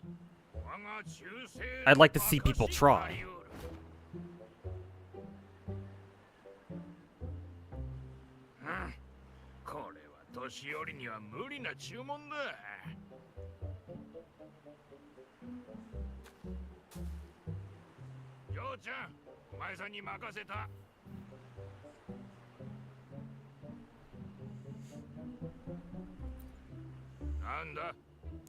Sparkle skill point refill is really good. Yeah, you should tell that to that Crisis Core dude earlier who called her trash.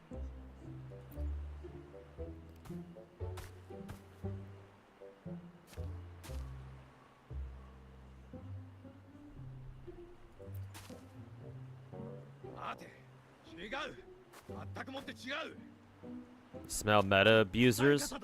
I mean, unfortunately, that's a lot of Hoyo tards.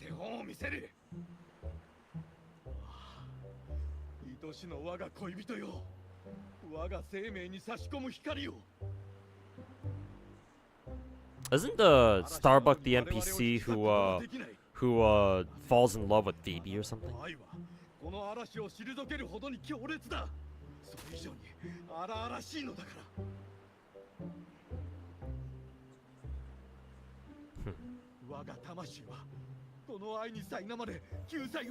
I like how the captain behind him just fucking face palms. Tier lists are the root of all problems. Well, not really, but people do use tier lists the wrong way. How tier lists should be used are guides to show you like, oh, out of the characters you do have, here's your best options. And so you're supposed to use tier lists accordingly to use the best that you have. The problem is that most people are too fucking retarded to know how that works. Or too fucking retarded to realize that. They look at a tier list and say, if you don't have these top tier characters, you're trash. Or your account is bricked.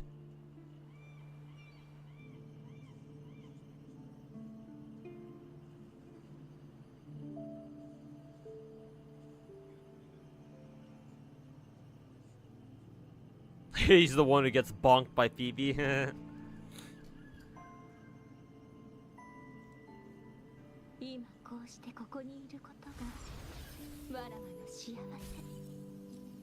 Seeing that just makes zero sense why somebody would E6 character over getting more characters, given how expensive it is. Well, I mean, it's Gacha. People will go for max copies of a character if they really like them. I mean, to me, that just shows how dog shit MiHoYo is balancing, like, their concept of balances. Because, yeah, like, I will say this. I think that at any point, if a fucking E6 character cannot outperform an E0 character, that's a little bit much. Like, I would have to, like, see what the circumstances are. Like, say, for example, oh yeah, if you're trying to compare an E6 AoE character to an E0 single target character, and they're both attacking, like, single target boss or something, okay, sure, yeah. Then I would still expect the E0 single target character to do more damage. Usually. Unless I guess your name is, unless your name is, what, Lady Herta or something.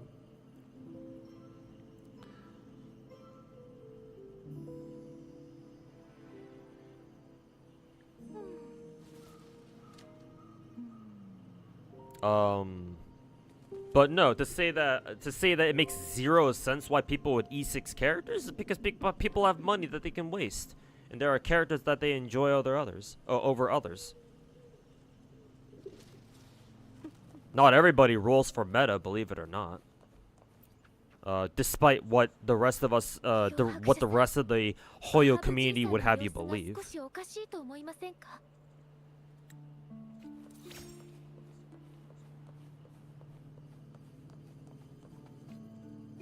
How does this work again? Just collect these, right?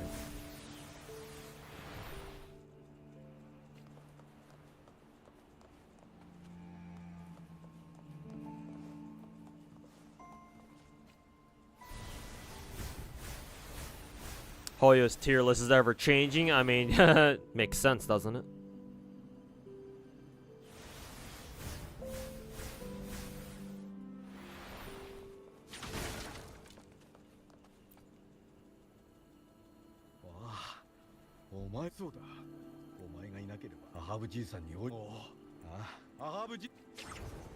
Immediately slash him.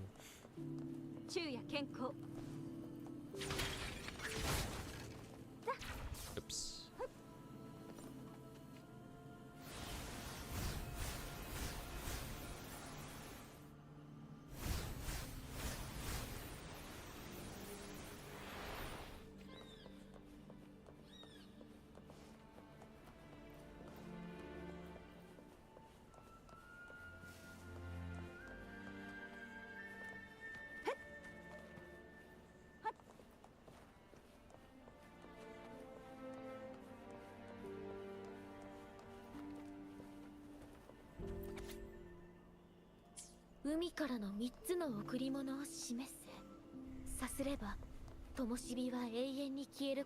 Okay, where do we have to go? Where do we have to go next? Oh, back to the dock.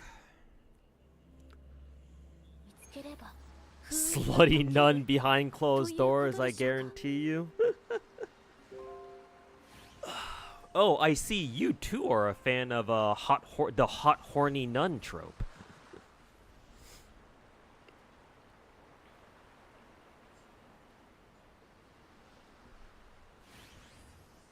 You went for E6 S5 Sunday because you love him? Yeah, exactly. That's how gacha games should be. You go for E6 because you actually fucking like them.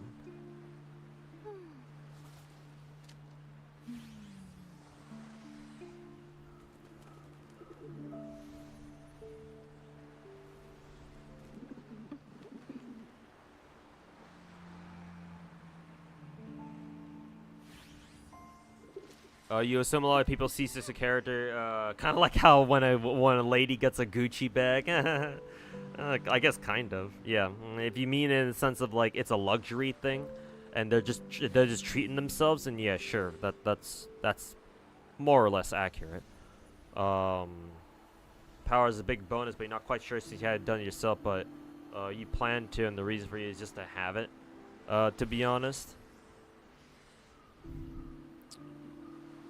I still would recommend not to go for like an E6 or a C6 character if you don't have to. You never, at no point do you have to have a fucking C6 or E6 or, what is it in, Zenless again? M6, character at all. Certainly not an M6 5-star or S rank.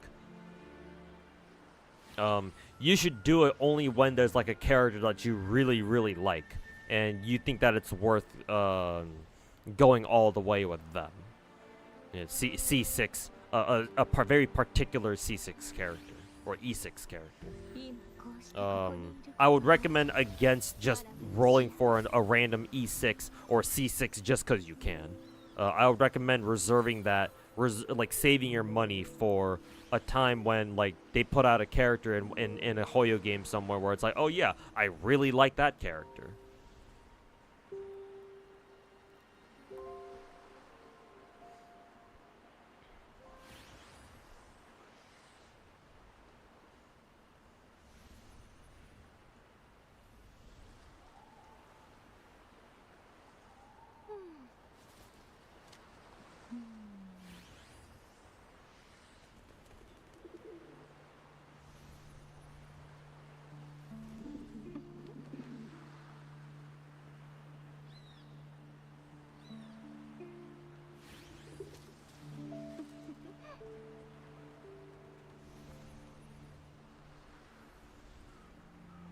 Yeah, favorite character is not gonna C6 everyone just for the sake of C6 anyone. Yeah, exactly.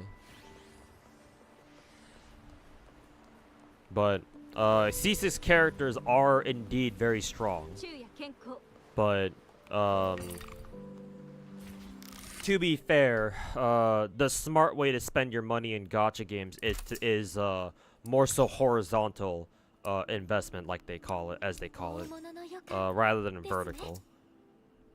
When it comes to real money, invest horizontally, as in like acquire as many new characters as possible. When it comes to vertical investment, just, you know,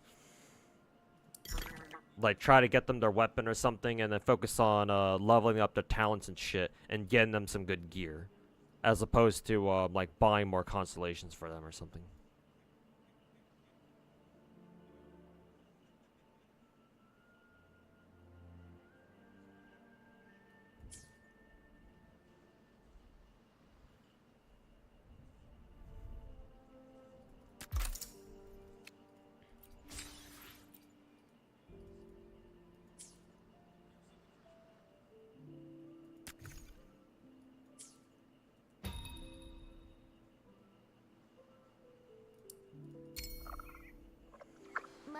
Let's sail to seek the gift hidden in the ocean. Oh, over here. May as well keep progressing the main story then, why not?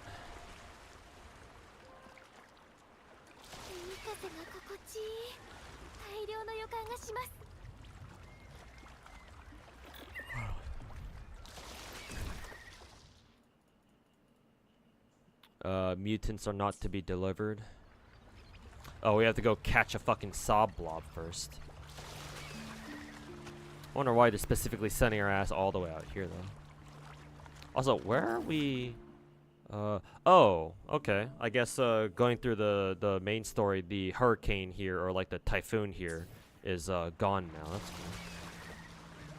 I was about to say, like, we're kind of far north right now.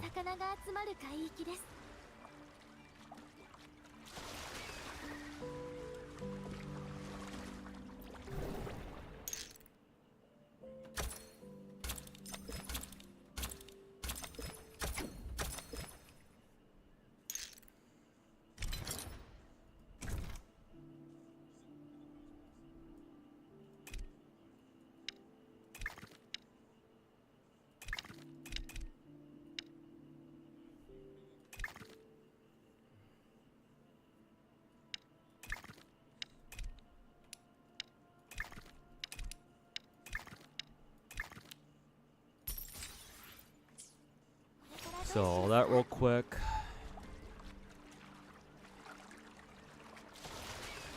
Oh, that's funny. The quest marker. Okay, no, it does respawn. Okay, that's good. I was about to say if the fishing spot didn't respawn, it's like, am I soft locked then?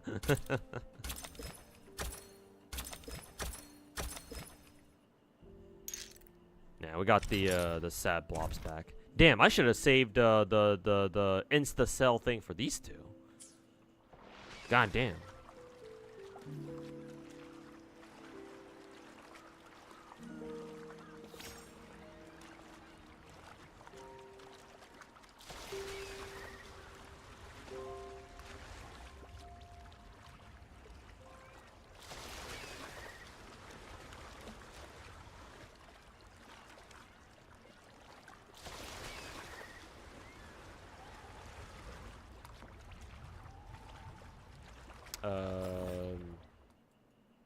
Wait a minute. Where the fuck am I supposed to go again? Deliver the gift? What the? Catch one sob blob. Did I not catch one?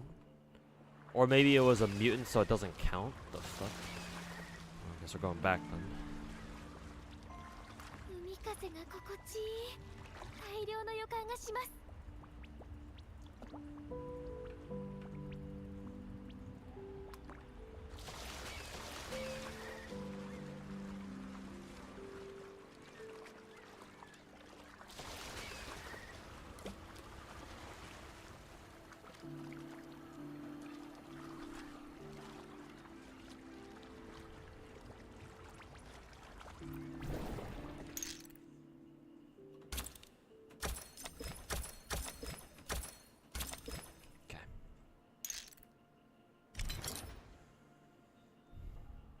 You just feel bad for people with dedication to E6 or older E6 characters. Hopefully they don't drop the game because of power creep. You play for story, so you guys can't be fully in their shoes to understand. Even if I were to... I'll tell you this. Even if I had the money to E6 old characters in Star Rail, for me personally, that wouldn't... Just because newer characters come out where they're... Like, E0 new characters are stronger than my older E6 characters, even then, I'm not that big of a fucking cuck to quit the game over that.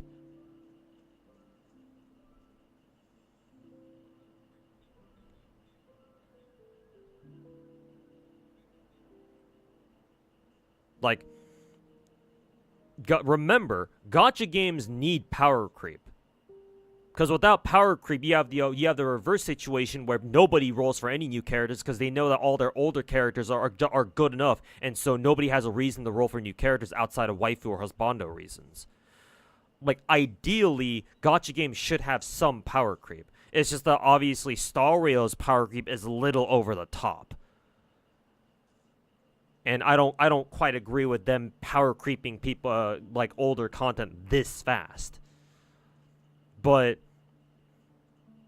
even still, the idea, the people have to realize that power creep is gonna happen.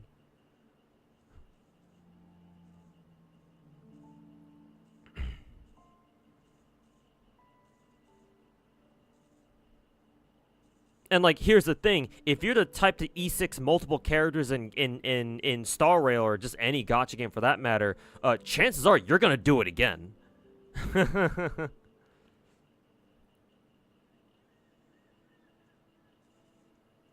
And hey, if we continue this continue down this path of future characters power creeping our older characters super hard, hey, guess what? Your next E6 is gonna get power creeped anyway.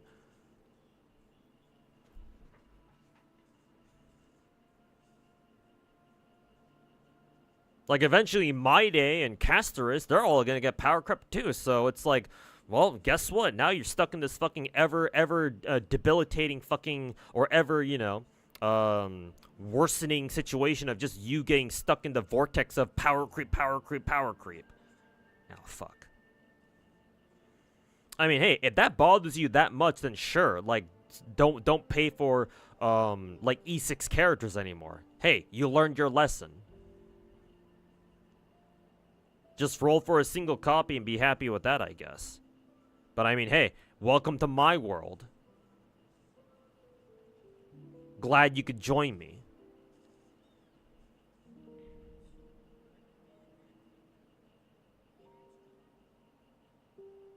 Oh, fuck.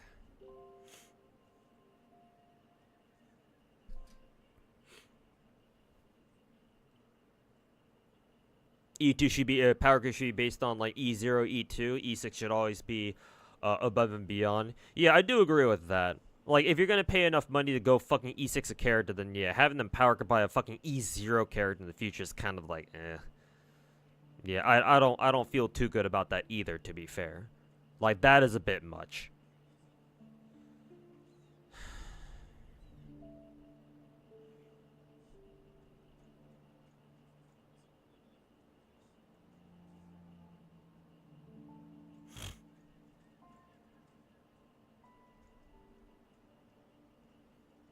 And so that's why I'm really hoping for the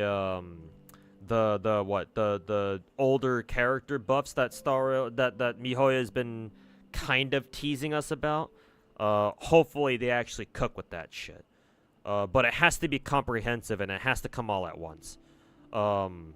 If they do some bullshit like, oh, we're going to release buffs for characters like in batches or some shit like that, that shit is omega fucking lame. Like, I do think they should just push through a patch where they just buff all the fucking older characters all at once. But I guess we'll see. We'll see what they do.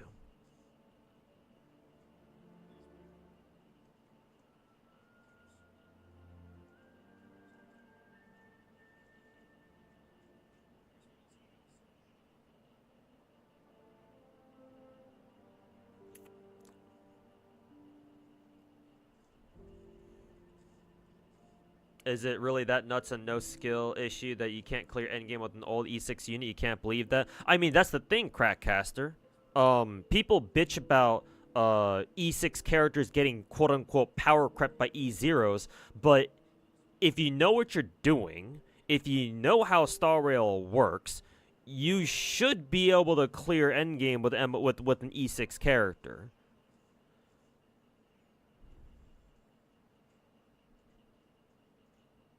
Like, maybe if an MOC is, like, a certain MOC cycle doesn't really cater to an older character, then sure, I can kind of see them not being able to get the job done. But as long as the boss has a weakness that one of your E6s can take advantage of, you have the right teams, which if you have an E6 character, I expect you to have a good team to go with them at that point. And if you don't, you're a fucking idiot. And better yet, if the memory turbulence mechanic, the gimmick for that cycle works with your character, then sure, yeah, that's even better. Yeah, if you have an E6 character and, like, you have an MOC cycle where they should be able to beat it and you still can't beat it, like, at that point, that's not a character issue, that's a skill issue. And imagine having a skill issue in a game like fucking Star Rail where there isn't even much skill to begin with in the first place.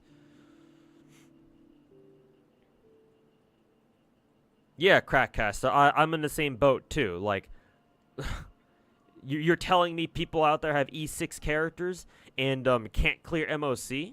Like, if you're a casual player, right? If you're like a VTuber, if your name is Akuma Nimune, and you come back from Europe from your your music tour that she's doing over there right now, and you come back just in time to get to see My Day on Raid Up, and I know Numi loves My Day, and she decides to roll for E6 My Day. Like, it's one thing for Numi to not be able to clear Endgame because she doesn't give a shit about it. She's just a casual Star Rail player. I don't think she gives a fuck about clearing Endgame.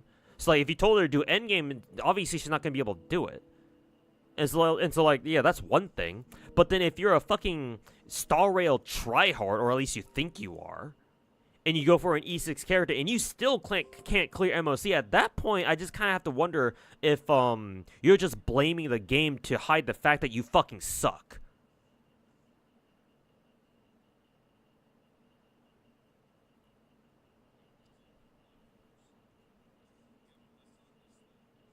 Kind of funny how you mentioned that no one would roll new characters. Everybody was all like on the same or worse power level, because you kind of got a glimpse with that, with people thinking Lingshaw was just a side grade of Gallagher initially. Well, that is just a classic case of Hoyo tards being fucking retarded and thinking that, oh, this character isn't as good as a 4-star.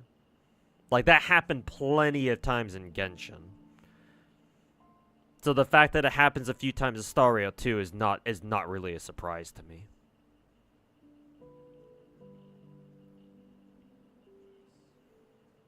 I mean, hell, it even happened in Zenless a couple times too, with people skipping Lighter and realizing afterwards, oh my god, actually, Lighter's actually kind of good. Gee, I fucking wonder why. Oh, what's that? Lighter is a stunner in a game where stunning enemies is really important? And he just gives your team a free fucking, what is it, 15% or was it 20%? Either a 15 or 20% free fucking pyro or cryo resist shred? Oh, what's that? Miyabi is one of the best characters in the game, and she's cryo damage? Huh, I wonder how that could have happened. Fucking Hoyo players, man. I fucking swear to God.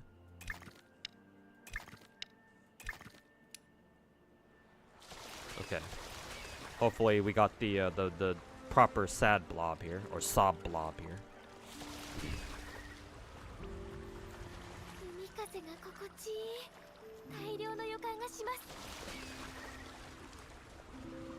Kind of like in FGO. What part of FGO exactly are you talking about? Just to make sure I'm not misunderstanding you or anything. Oh, I have to be in the fucking gondola. It's kind of weird, actually. Let's see. Oh, they're the exact same value. Okay, so it doesn't matter which one I give. Oh, excuse me.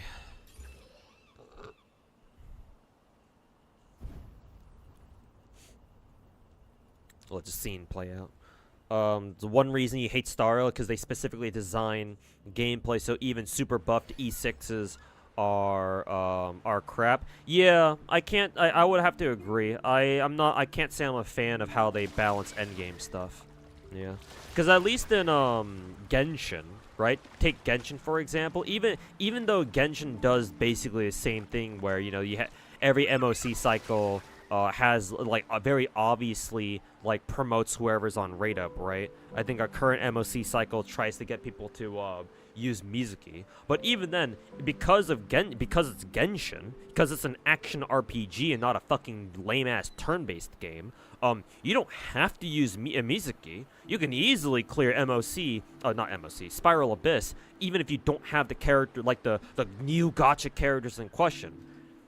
Right? And, of course, as usual, Raiden National is always there for you.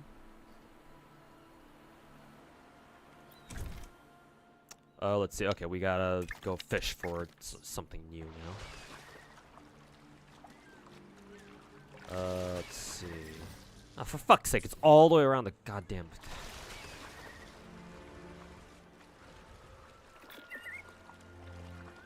Fucking hate it when, like, fishing spots are, like, all the way across the goddamn map. Holy fuck, dude.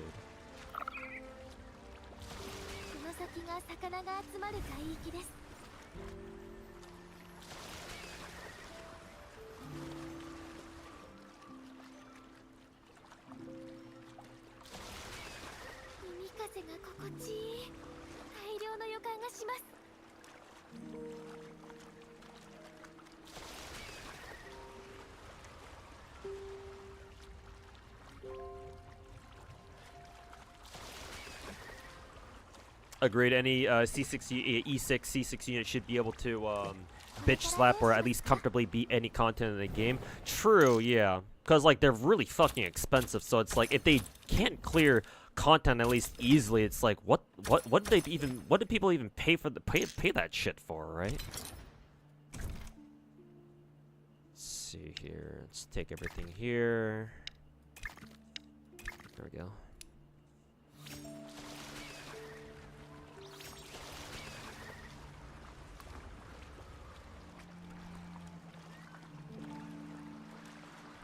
Or at least they should be able to comfortably clear most content. Like, I don't mind if there's, like, some content where if like, a character is, like, so out of their league, then, yeah, it should make sense that they don't really perform very well there. But, yeah, like, whatever the fuck Star Rail is doing right now with their Eidolon balancing is, like, ugh. Like, as much as I say power creep doesn't really matter, still, even in a game like Star Rail, it's like, you see that and you're like, I see that, I'm like, well, that's not exactly helping my case here.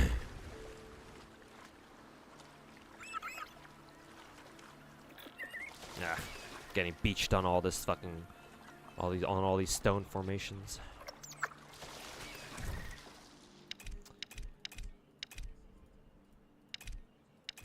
Which one was the more expensive one? Because I know for a fact that one of the Dead Man's Eye fishes is more expensive than the other.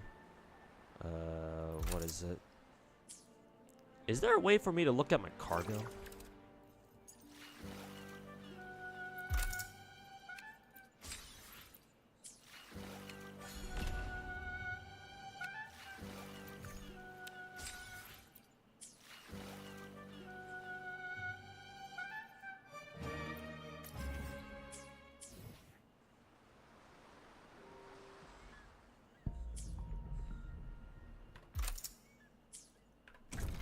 Oh yeah, there we go. Just the one button.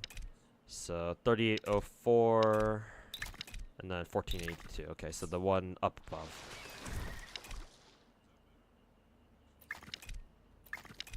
Okay, yeah, this one.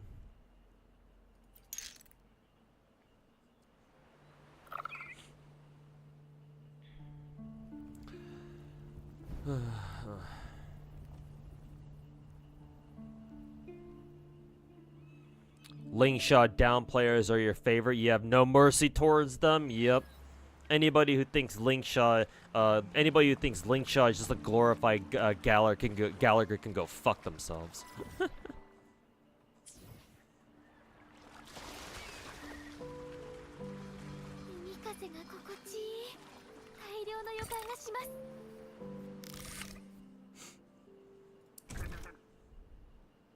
Let's see.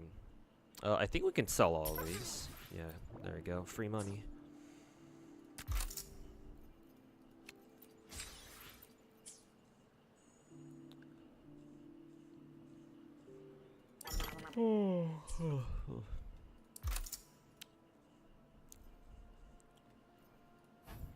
Let's see, I need old compasses, I need palm tree logs, and I need coastal flax.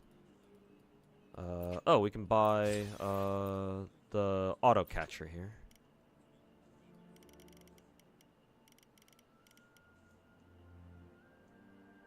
How many old compasses do we need? 40, my god.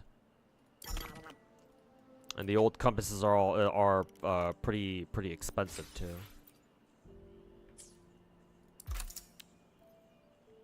And yeah, now we don't have any of the coins necessary either. 35 palm tree logs and then about 30 coastal flax. Okay. Oh god, all these resources are fucking expensive, man.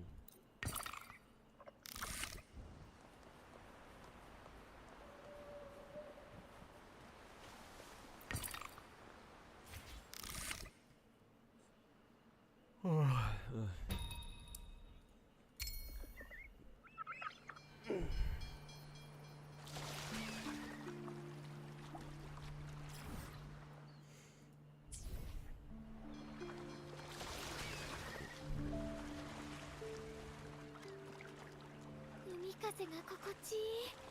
大量の予感がします。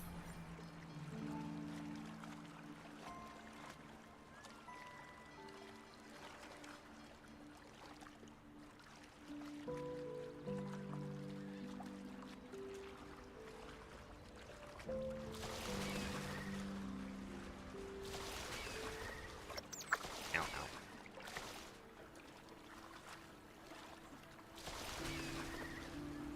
Let's see, we have to solve a riddle of some kind.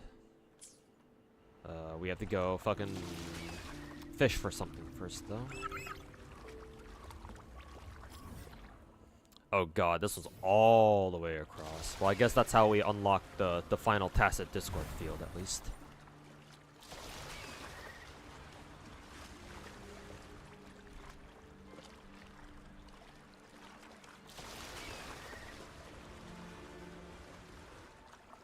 Wonder if this is a material one.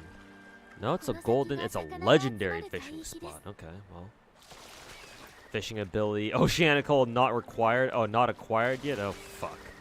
I guess we gotta go upgrade our gondola first then. 海風が心地いい。 Ow, ow. 大量の予感がします。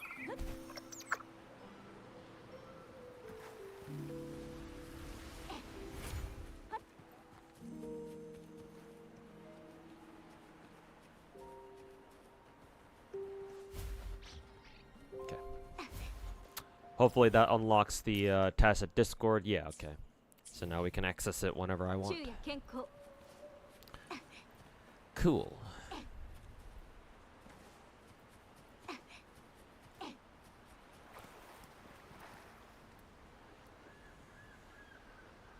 You have somebody on your friends who E6 every single character but didn't event clear every MSC 12, which is weird to you. But oh well, I mean that's fine. That to me they're just a casual. They're just a casual. Remember, whales can be casual too. Because even though this might be very strange to think about, remember, playing the game takes effort, but swiping your card doesn't. Right? If you have a lot of money, then you can go for E6 characters all day. You can E6 everybody, as long as you have the money. Cause like, swiping your card is super fucking easy. Well, you just do a couple clicks and you spend $100 a pop, and you get another 8,000 gems all over again, right? E6ing characters is not a sign of like actual effort. You just paid for them. That's it. Like, maybe it's strange to think about in like a Star Rail context, but I see people do that all the time. Back in like FGO and shit, where people would roll for MP5s just so that they would have an MP5 servant, and they would just try to flex that and try to convince people to think that it was like somehow like, oh my god, that's so amazing, you have an MP5 character. It's kind of the same thing with Star Rail, where it's like, yeah, you have an E6, but do you actually clear MOC?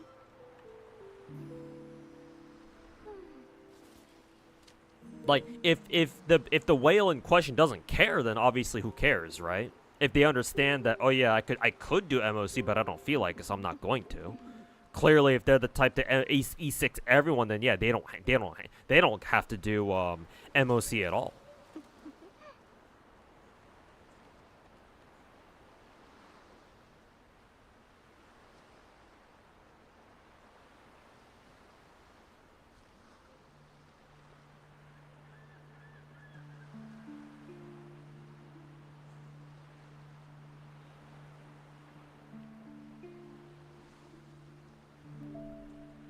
Oh, you meant it when I said that I don't want buffs to be in, like, batches? Yeah, exactly. Like an FGO, yeah. Like, I just want Hoyo to just shove all the buffs through for all the older characters. It's unlikely they're gonna do that, but I can dream at least. Just like how I dream of becoming a big, successful gacha content creator. Yeah, good joke.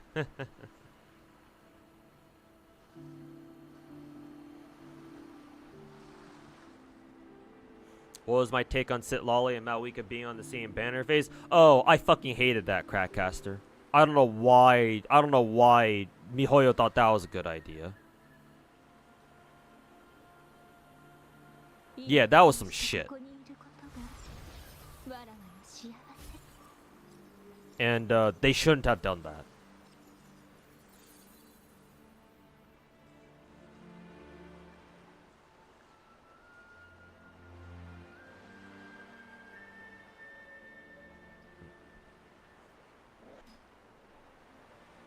What's my opinion on shard-based gacha systems too? Like, you roll for character shards and only get them after obtaining a certain amount of shards?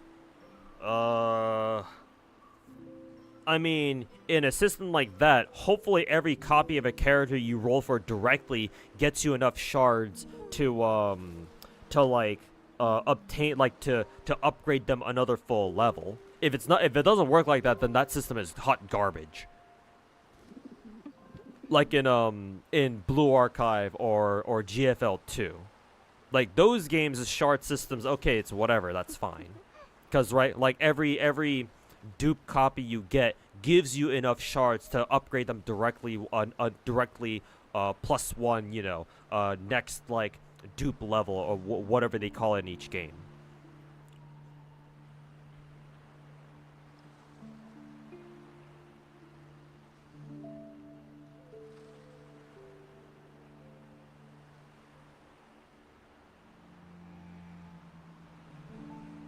So as long as they do that, then I don't really have a problem with like a token-based gacha system. But like, if you have to roll like multiple copies, just in order to raise a character's like constellation level, then that's kind of shitty. Unfortunately, that's what Ether Gazer does. Like if you roll a first copy of an S rank and you roll a dupe, then you can get them to double S rank. But if you want to take them to triple S rank, you have to roll what? 2 more copies of them again, or 2 or 3 more copies of them again. It's pretty fucking stupid. And I don't really know why they design it quite like that per se.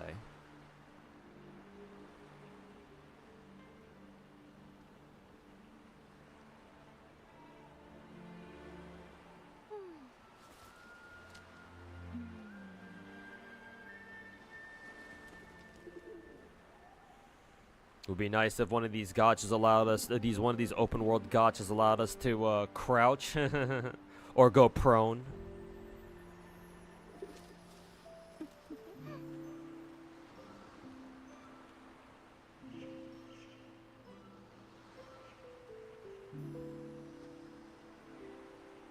Also, hey Choice GD, welcome to the stream, man. Sorry that it took a long time to get around to reading your first message.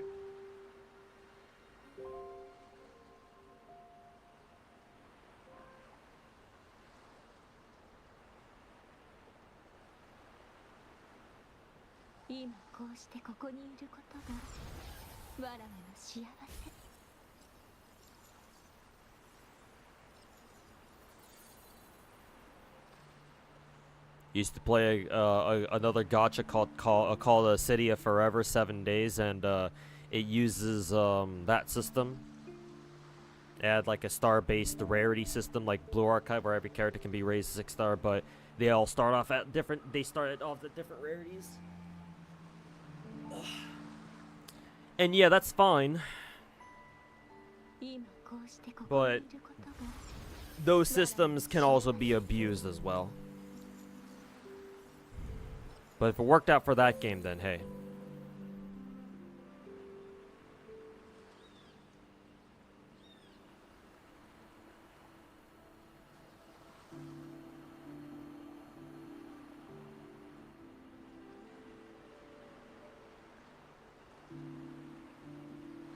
When will the good old Sally come back from the Sea of Butterflies? Maybe one day she will.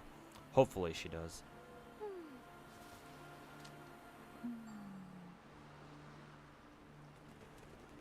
Do step-up summons still exist? Yeah, they still do. Some gacha games still do them.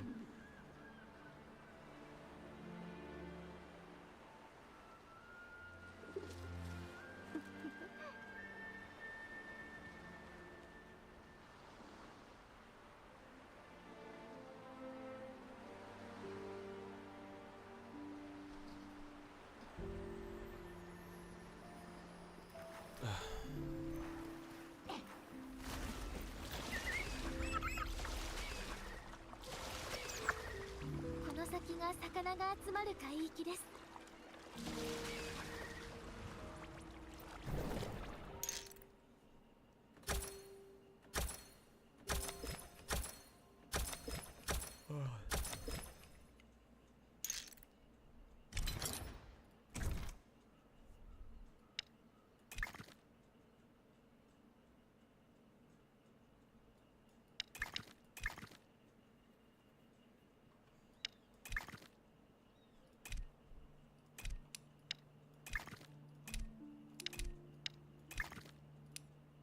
風が心地いい。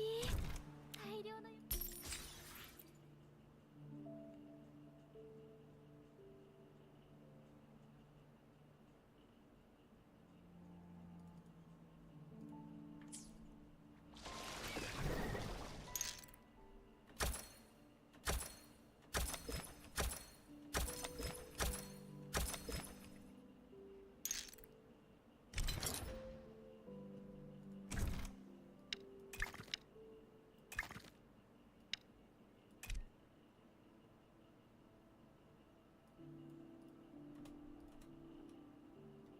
Oh, oops. Okay.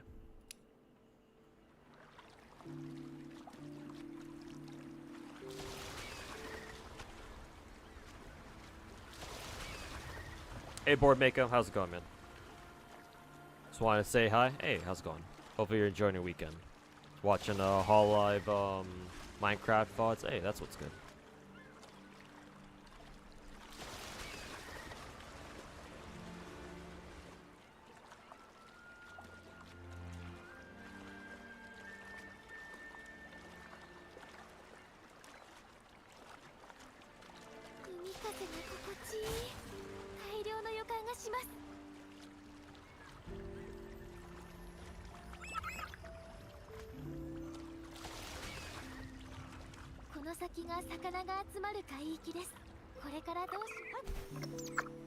Oh yeah, right. I have to stay in the gondola.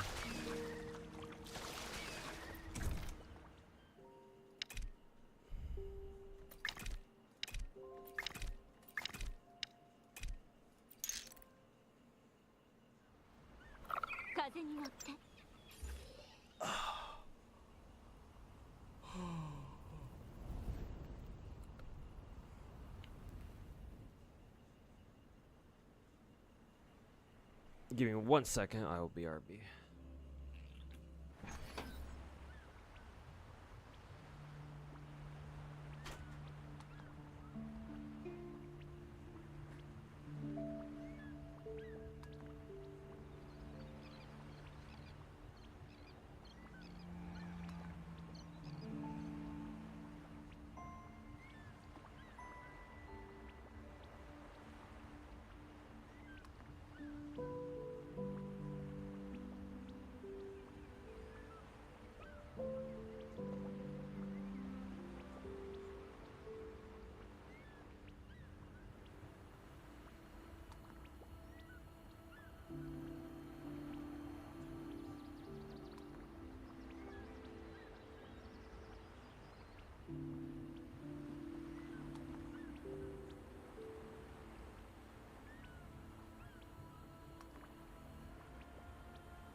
Okay.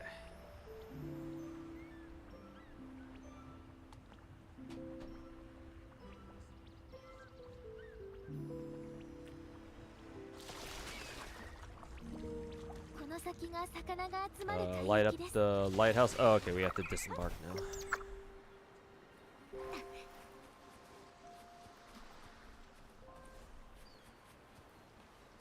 Whenever you see like Kaon, you always think about that clip of Cinder freaking out over getting him before she starts hard gooning. Oh, I remember watching Bao pray really fucking hard. Oops, fat figure my ultimate.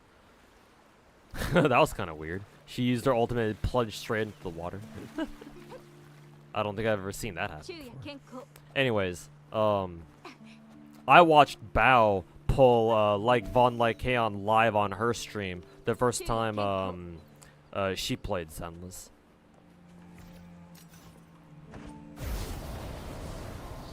So that was something.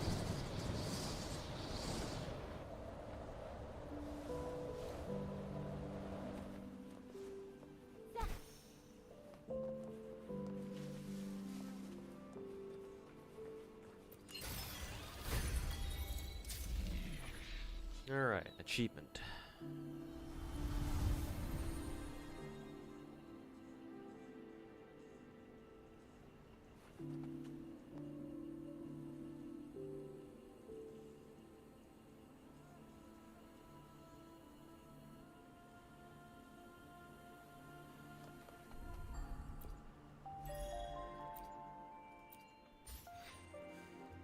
Hey, battle pass level 69. Nice.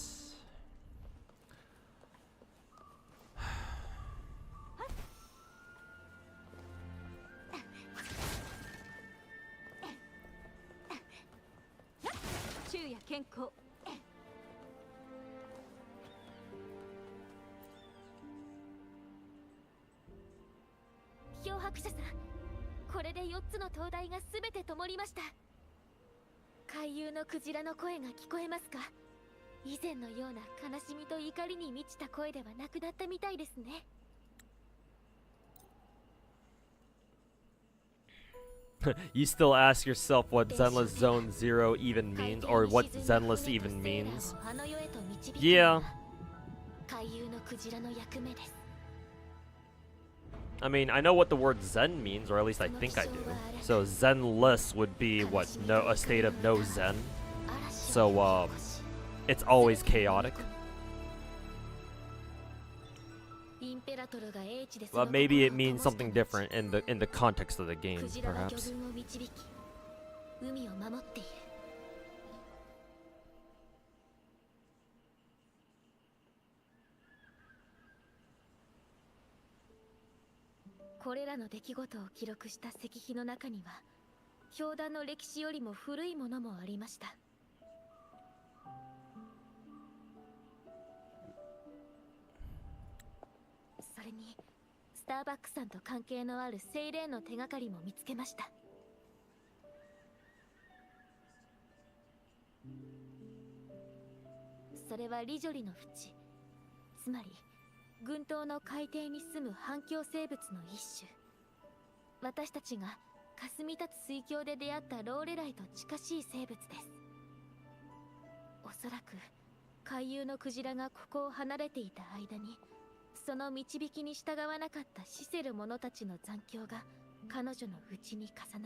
Let's go find Ahab.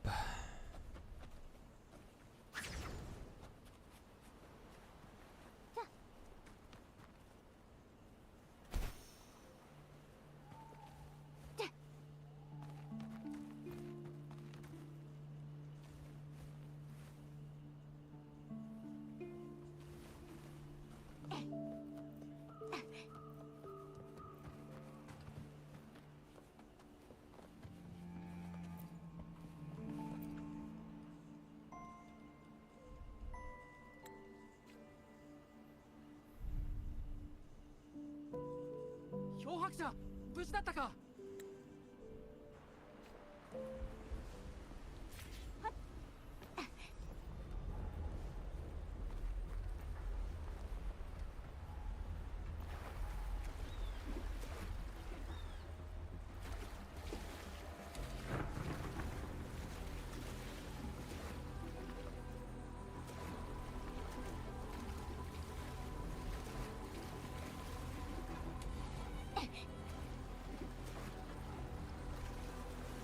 Oh god. I cannot use this function currently. What the fuck? There we go.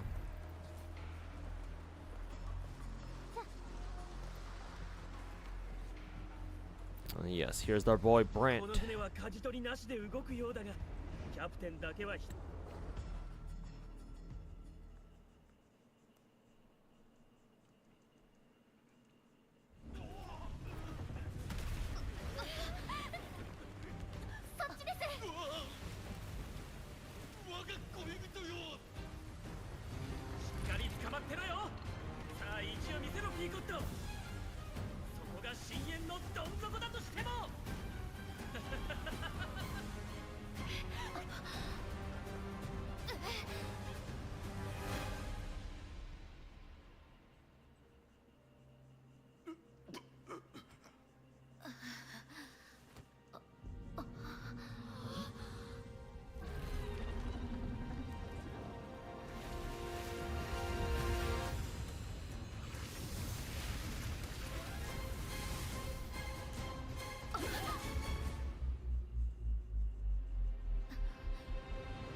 ここは冷静に。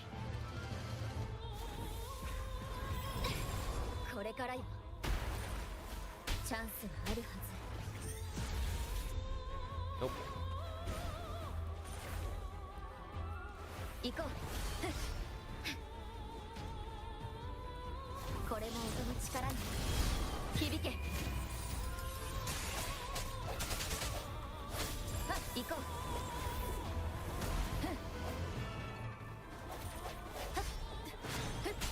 Ow.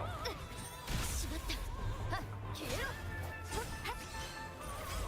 救済をもたらす青い鳥よ。やっ。限界を悔い改めてください。浄化の光。茨の道だ。エピックショット。リベンジもお手の物さ。気をつけろ。クライマックスだ。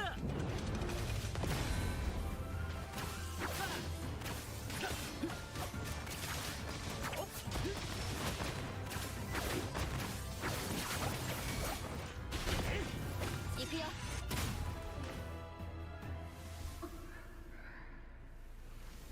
Lorelei Segs alarm.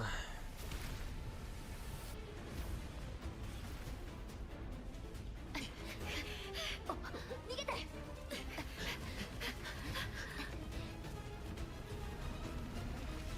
わしだけが逃げ切った。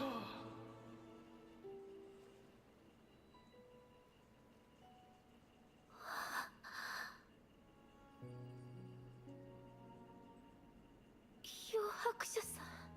ここに来たらもう安全だ。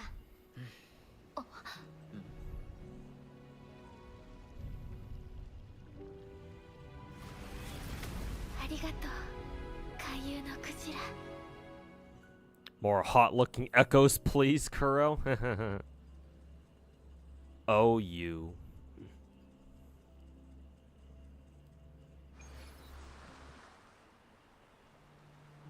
どうやらピーコット号は運命から逃れられなかったようだな。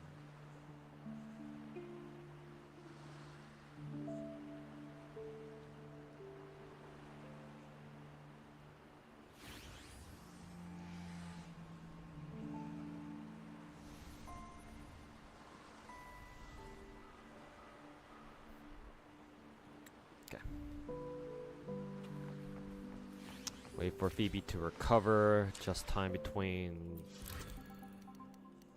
4 and 9.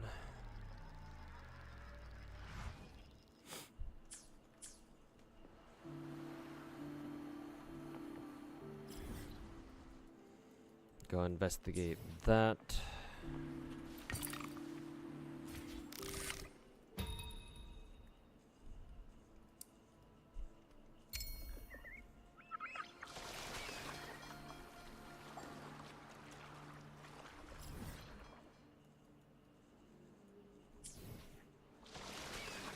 Wait for. Oh yeah, that's right. Fuck. I didn't want to.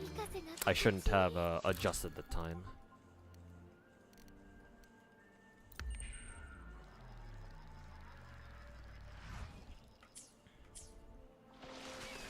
Okay, now we can go.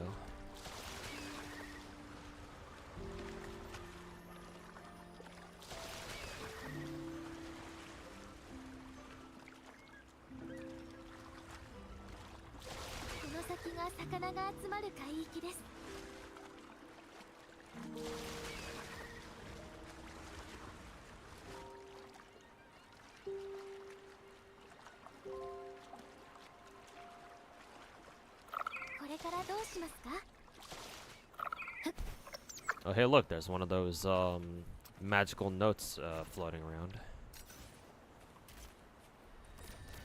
There we go.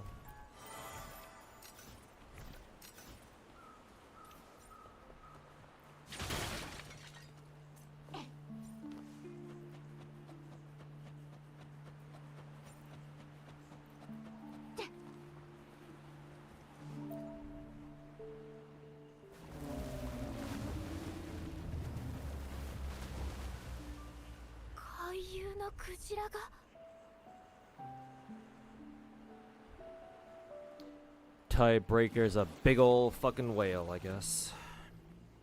He's one of my people. 前に船をひっくり返されたけど助けてもらったからこれでチャラだ。本州の古い言葉で言うところの君子は精進の過ちを感化するってやつだな。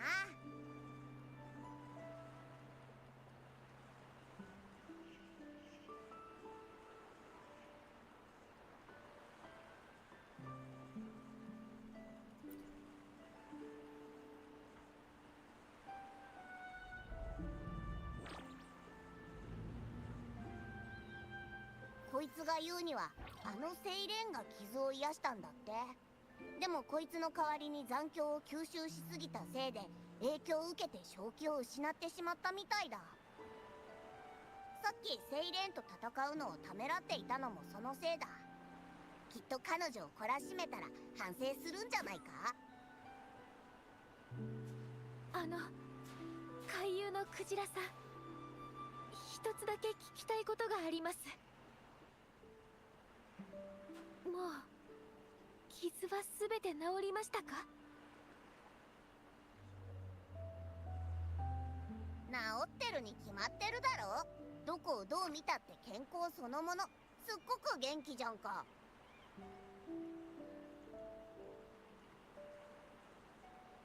あの人たちに利用されてカルネバーレであんなひどい目に遭わせて、私一人の謝罪では償いにはなりえませんが、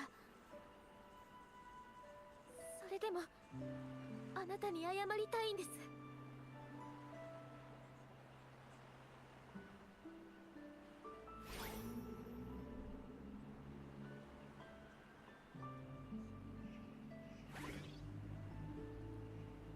Absolutely squishable. こいつはお前を責めてなんかいないってさ。お前はずっとこいつを追いかけてきた。その長い旅の間では漁師たちを助けてくれた。自分にも海の恵みを与えてくれた。それがこいつが守りたいものだったんだ。お前が大物を釣り上げたことも褒めてるぞ。あ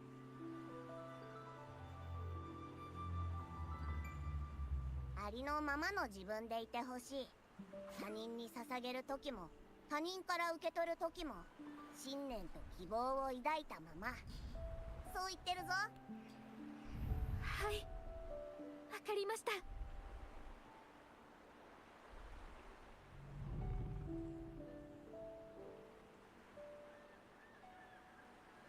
そりゃ当然だ。我とこいつは最強のコンビだぞ。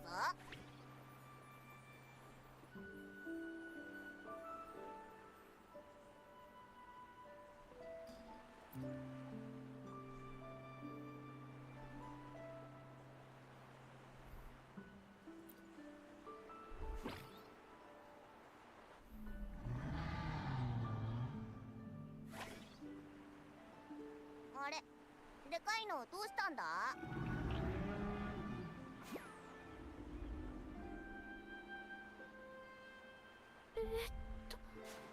笑ってる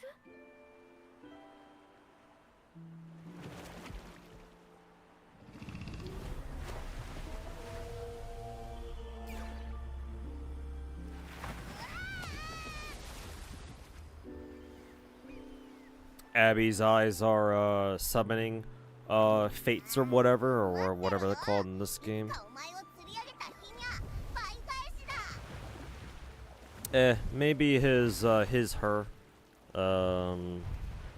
right eye we could use for a single summon on standard banner, perhaps.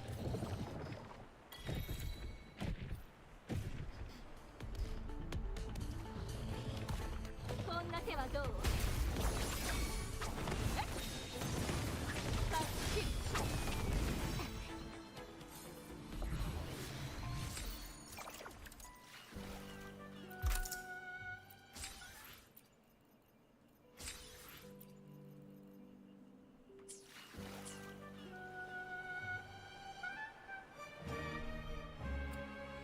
？But we need the limited, the radiant tides, not the these things, lustrous tides.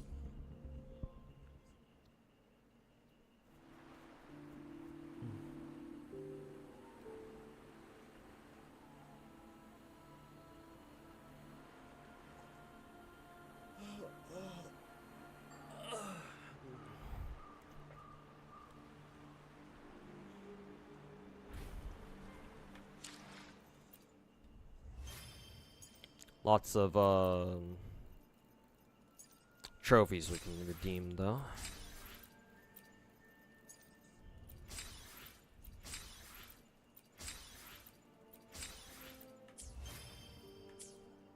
Oh, I say a lot, but there wasn't actually that much.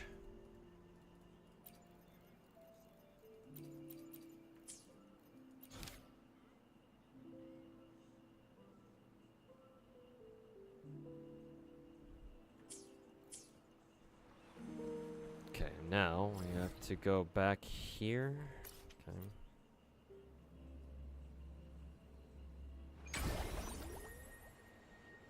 That feel when you fucking misclick comma on assassin support list? Don't worry, man. I've accidentally taken somebody's Dante's on our current CBC events support list when I was looking for Oberon. Because Oberon's third ascension and Dante's summer swimsuit or his summer skin art look kind of similar if you don't pay attention.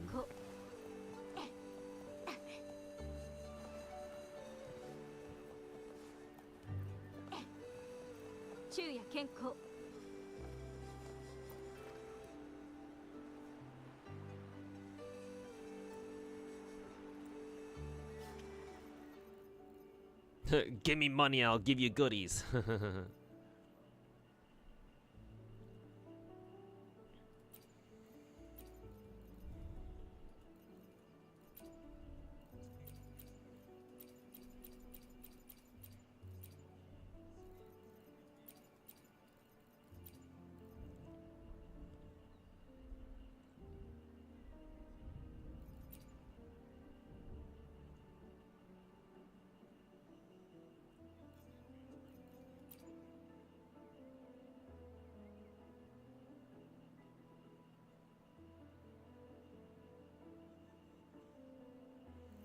What am I even supposed to buy from this anyway? Let's see. Abyssal coral. I guess we'll come back later. Complete requests or update the index to increase your fame to level 10 or above. Okay, so just keep doing some fishing side quest bullshit.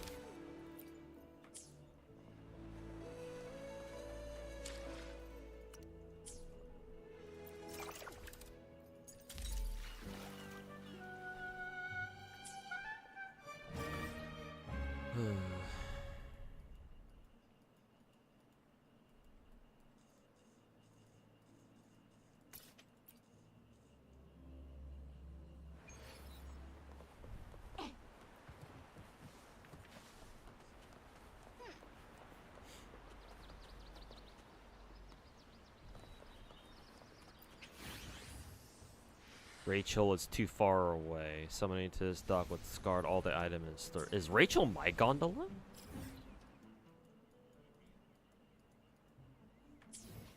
Sure, whatever. I don't think I had anything in storage to begin with, so whatever.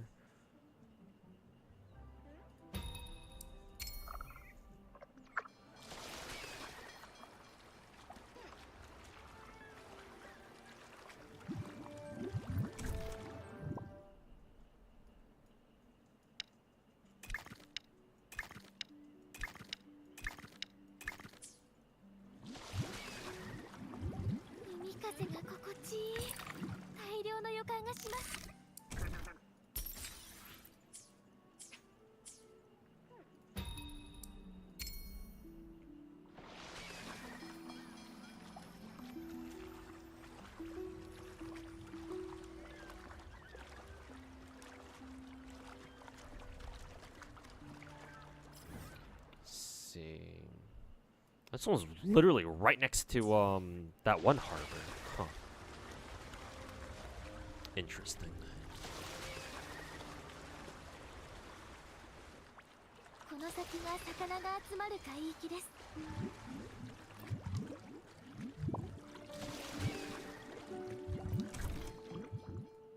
God damn, this one's got quite a few catches up here, ain't it?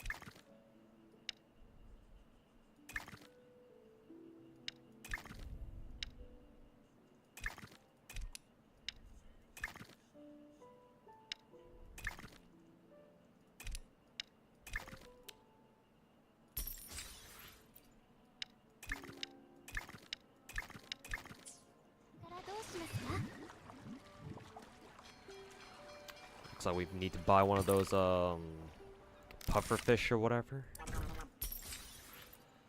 So those dock shop, yeah, sweet puff stuff.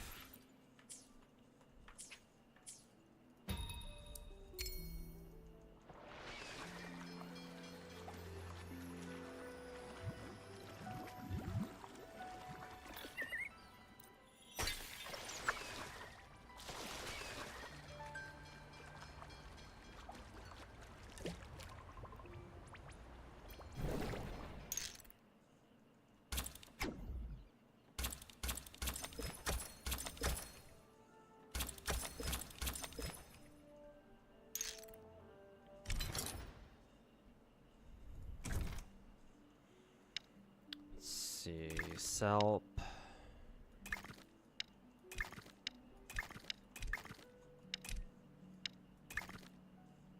Actually, I'll keep these for now. So we gotta go fish for more salp out there.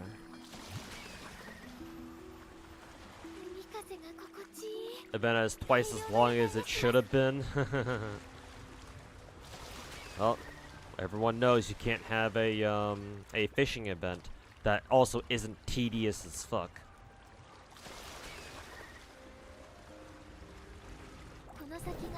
So it is what it is, I guess.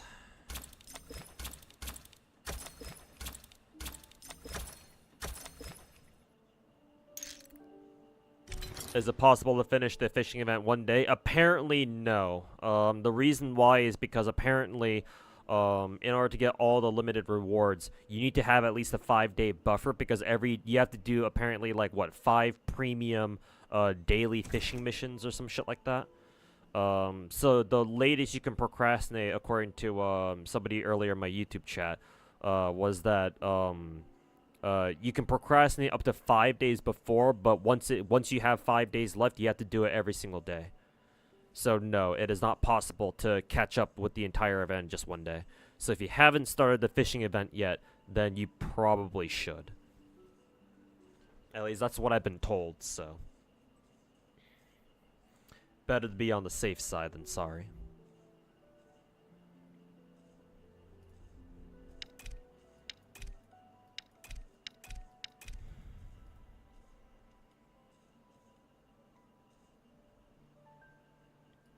Okay. Let's start off by selling off the good shit.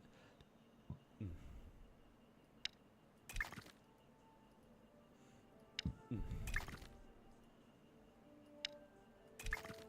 we go.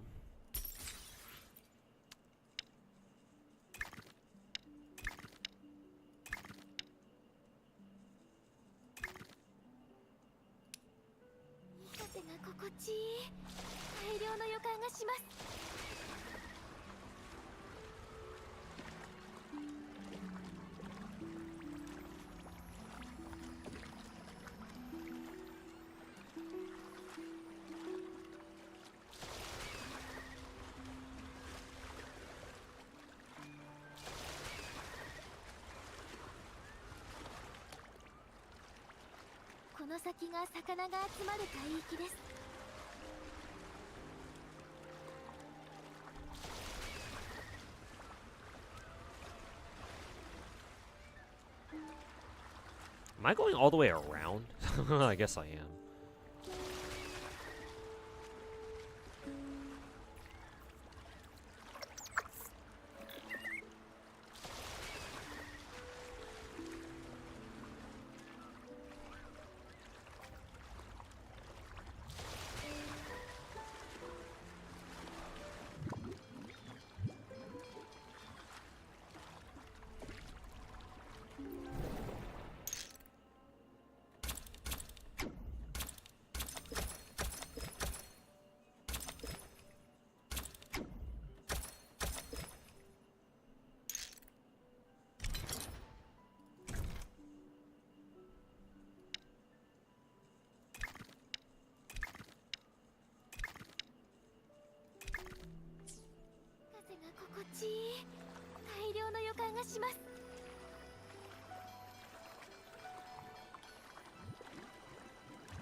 Okay, claim that.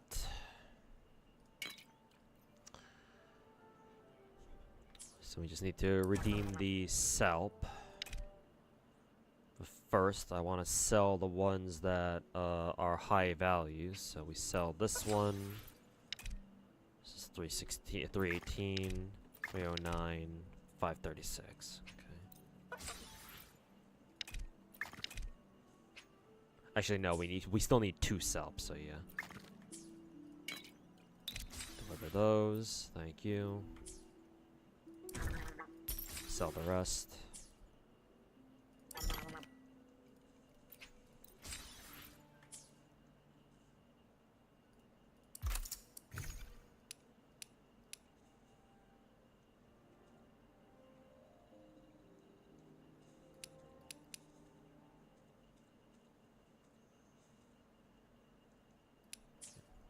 Oh.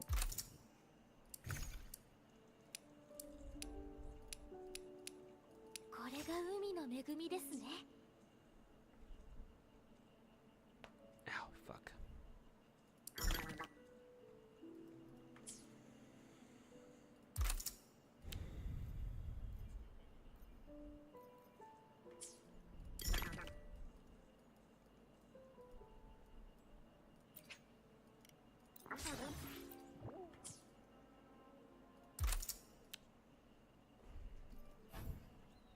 I buy palm tree logs, but I don't think this shop sells them here. Well, they do, but I already bought all of them.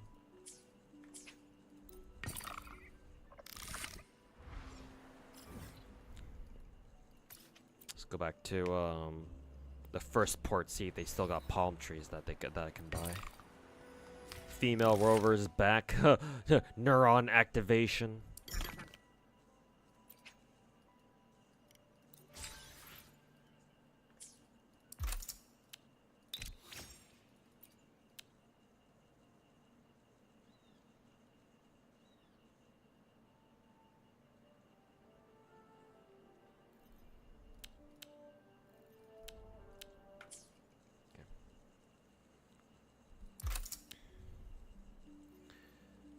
Now I just need old compasses and then more coins. Well, we can keep fishing then.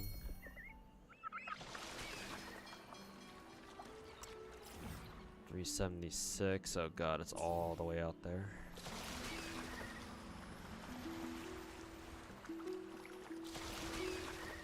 風が心地いい。大量の予感がします。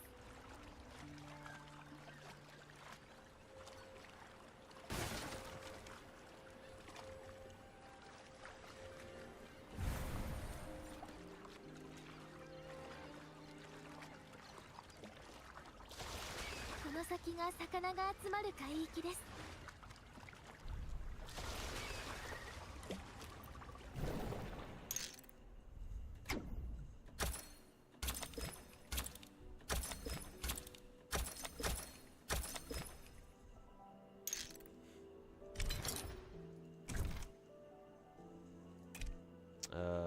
Goober Star. Yeah, these are what we're looking for.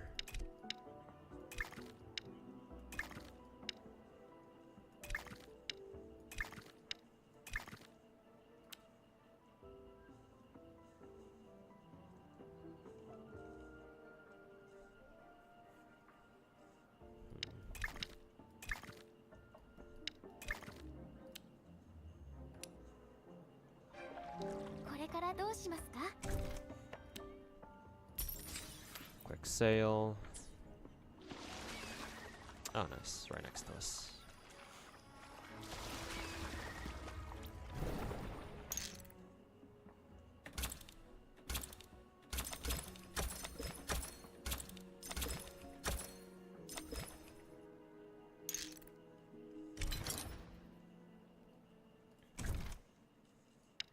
Should have sold this one instead.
$344 meters away.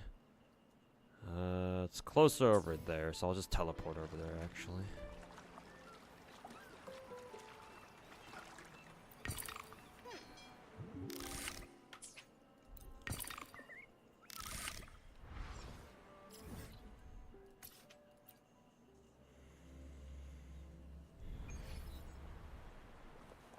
Have I tried out Tribe 9 yet? No, I don't plan to either.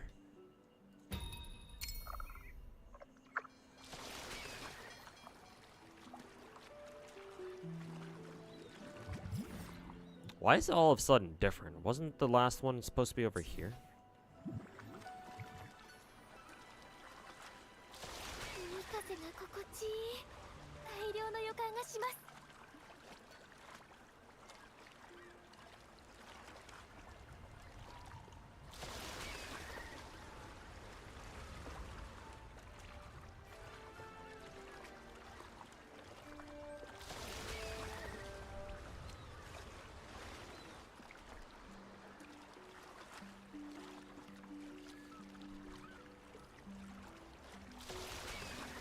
この先が魚が集まる。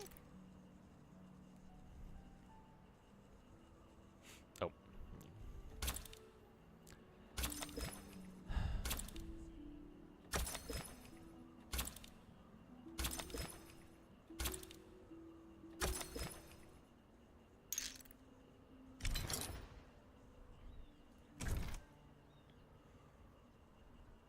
See some sob blobs, a crab.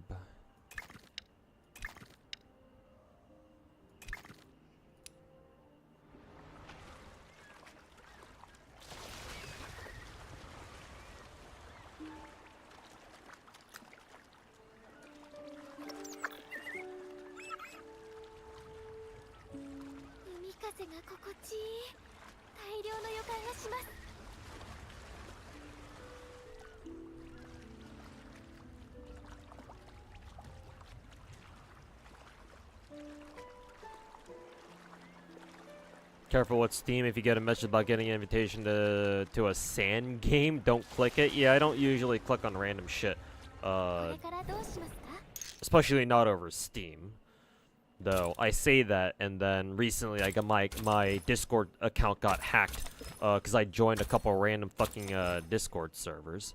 And they probably hijacked my login token that way. So I'm not exactly one to talk, but.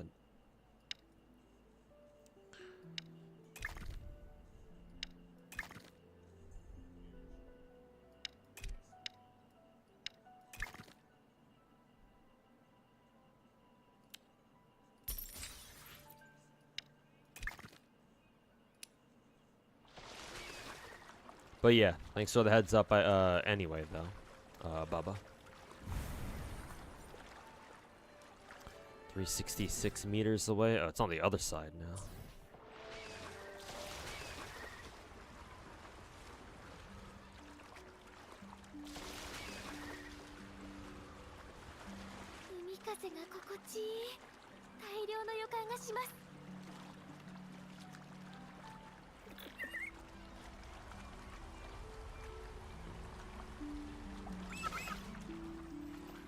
Water spout was coming straight for my ass, it looked like.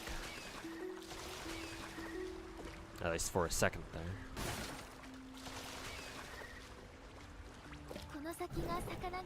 Because you missed the refund the devs did to all the players when they decided to revamp the gacha rates higher. No, I had no plans on trying out Tribe 9 to begin with. I don't care that they increased the gacha rates or anything. I don't give a fuck about that.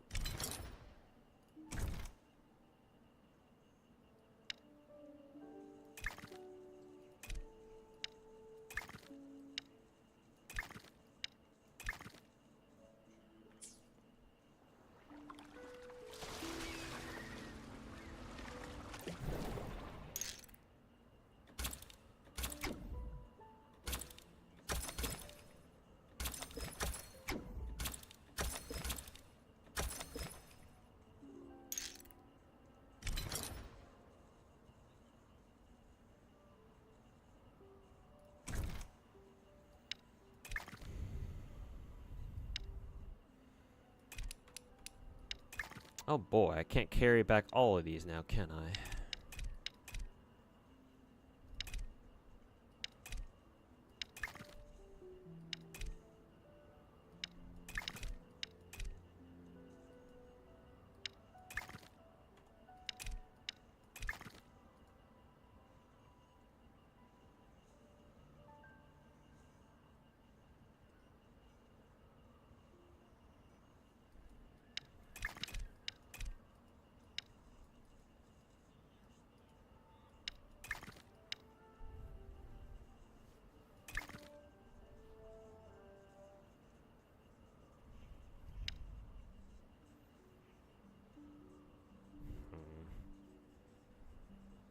like to bring back this crab, but I don't know where a good spot is to put it.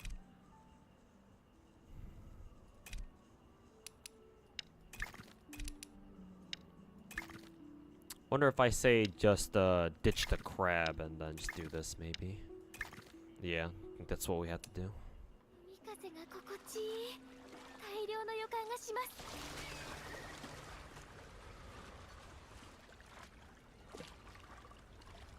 この先が魚が集まる海域です。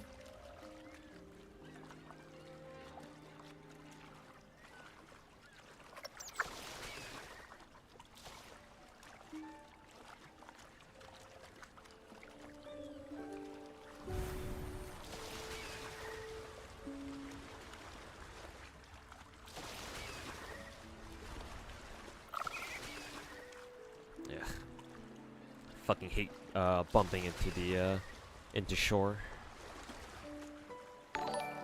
Hey Omega, thanks so much for the how many months is that? 51 month resub, man. Welcome back. Yep, 50ish months in absolute gacha hell, and I appreciate it, man. Thanks for sticking around with me for all this time.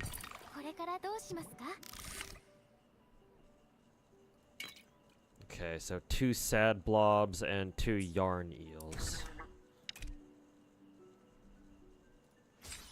Sell that. Keep the sad blobs. We sell the yarn eels.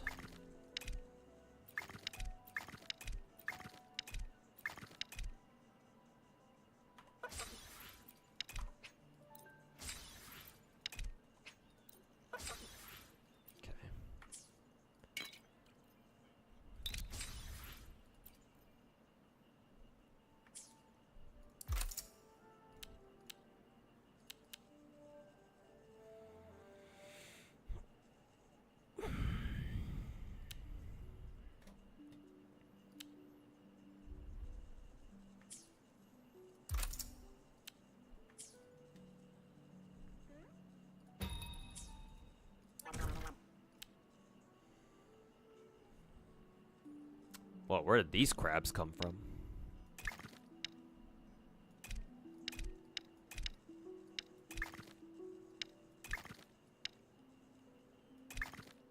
These crabs look kind of wicked, actually.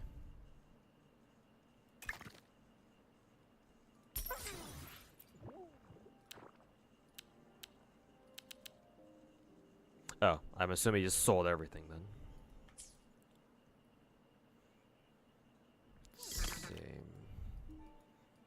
I wonder if I can buy.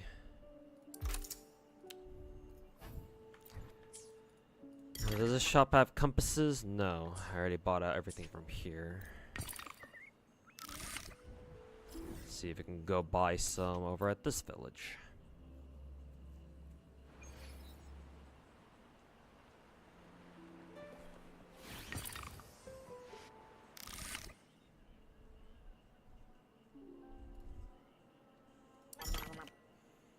See, yep, we can buy some here.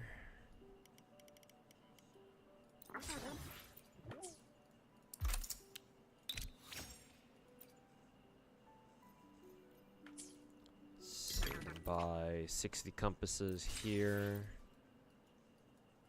Actually, no, we've already bought out all the compasses there. Can we buy debris here, though? Yes, we can. God, that's expensive, though.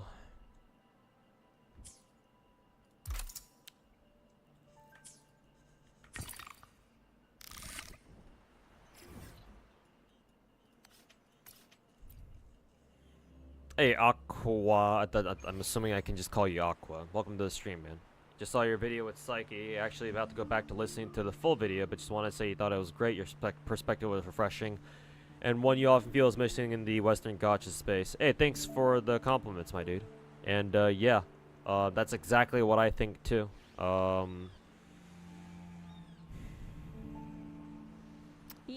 do I put this without sounding like a, you know, without sounding like too over the top?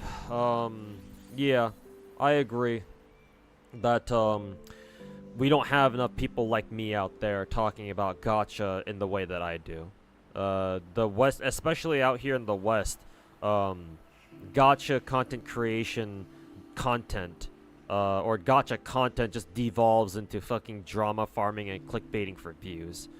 Almost nobody here in the space really cares about gacha. They just care about fucking clout and farming drama. That's all they really care about. They're not really here to enjoy gacha games, or because they like gacha games even. Because if they did, they talk about more stuff other than they do content that's not just fucking drama, clickbaiting all the fucking time. And yeah, I'm trying to work on getting my name out there so that people know who I am and people realize that, like, you know, gachas are more than just, you know, Hoyo plus Kuro game. So yeah, appreciate you watching PSEYCHIE's interview, and then yeah, and you also watching the full uncut video as well. Appreciate it, man. Let's see. I think I needed more compasses, right?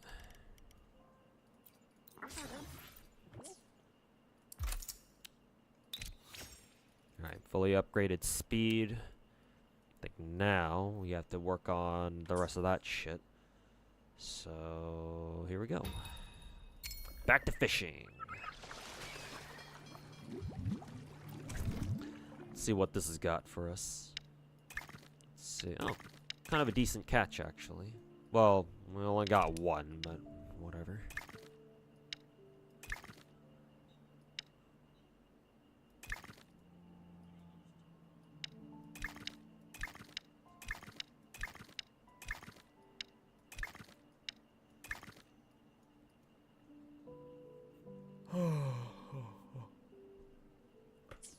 We'll save that for now, I guess. Let's see what we end up catching first. There we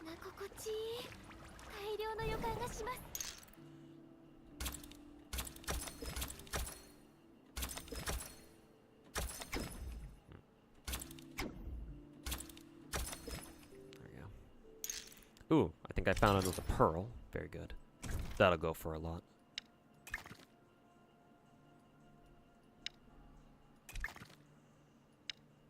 See, we've also got the sad blob here. I'd like to sell this one. Yeah, there we go. That's perfect. Let's see. What about the crab? How much is this worth? Actually, this is worth more than the sad blob, so we can sell everything here. Hey, there we go.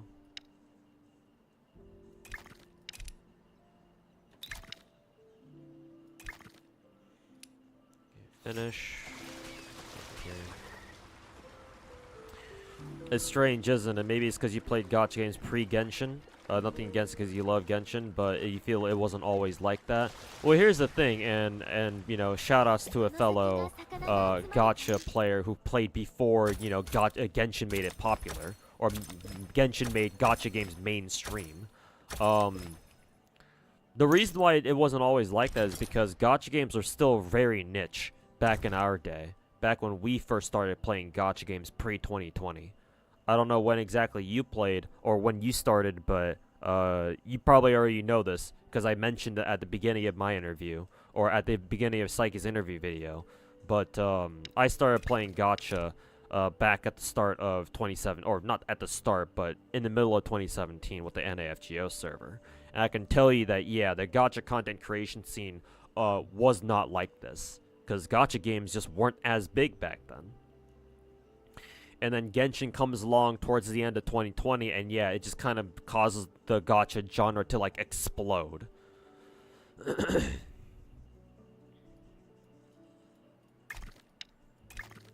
see, let me put all the single slot ones away here. So I'll put sad blobs over here for now. Let's see what we can do here. Do that. Put this one there. This sad blob's actually worth quite a bit, so we'll try to take him. Put sad blob there. Put sad blob here. 144, 99, 84. And we'll just leave the rest behind. Let's see which one's the closer dock. Probably over here.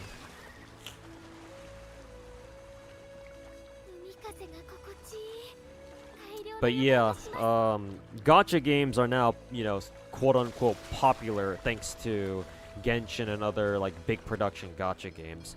But as per usual, as you might expect out of any, you know, anything that becomes popular, you have people come in and fucking take advantage of the gacha space in order to make a name for themselves. Not because they care about gacha, but just because it brings in the fucking clicks and views.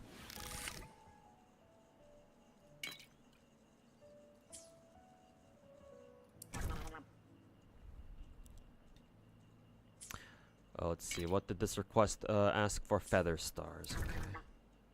And I have exactly 2 of them. Okay, so I guess we're just gonna have to sell these 2. Let's see. We will just sell all, because why the fuck not? For these, actually, I don't even need to put them in here. Actually, I don't think. Do I? I'll just put everybody in here just in case. I'll just sell everything again. So how much money do I have now? 25k. That's good. What was the next upgrade I wanted? Right, this one. So I need more compasses. No compasses. Nice. Fishing ability.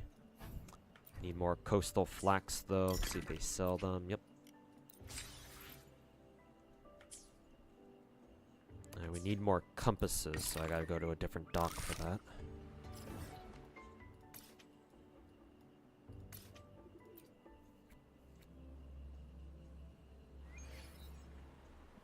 Ruined your sleep schedule again? Bye-bye. Yeah. Don't worry about it, man. We all ruin our sleep schedules one day. Or eventually. Let's see. Grab this. I need 15 compasses, so I'll just buy 15 for now. Buy this. Let's see. Allows trawl to yield catches of higher quality. Higher quality than what I'm already getting? Damn.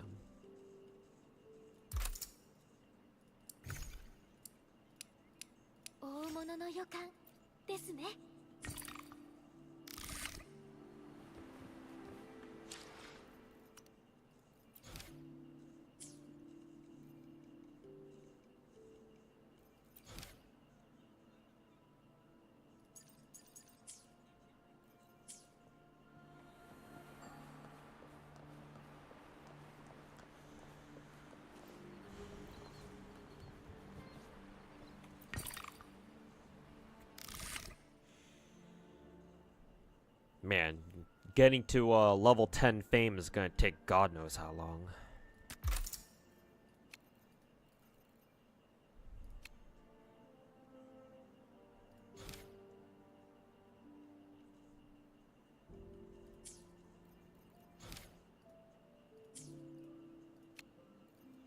Let's see, catch log, troll 15 times. Unlock oceanic hull, unlock extra engine room. Yada yada yada.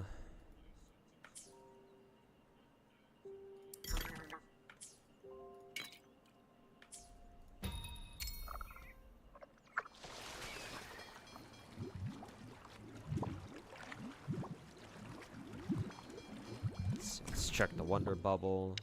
It doesn't have much, but we'll take that crab anyway. 200 meters away. Ow, the fuck did I just get?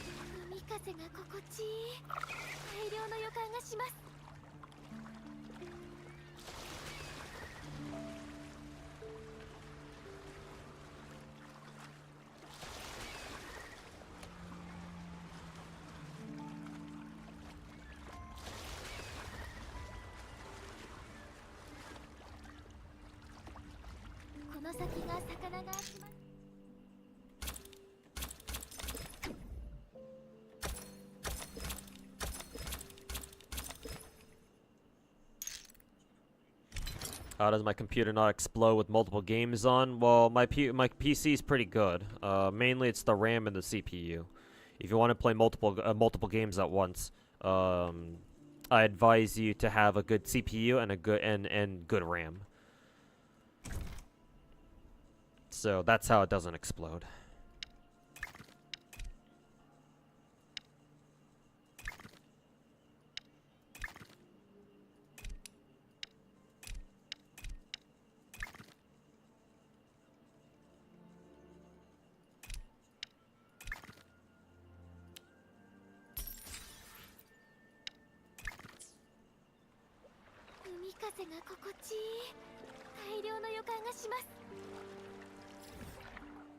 And this is all the way up north.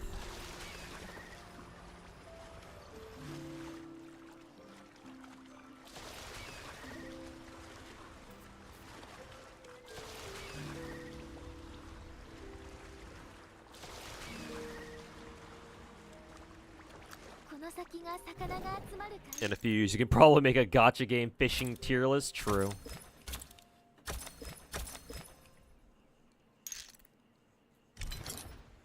That would be funny.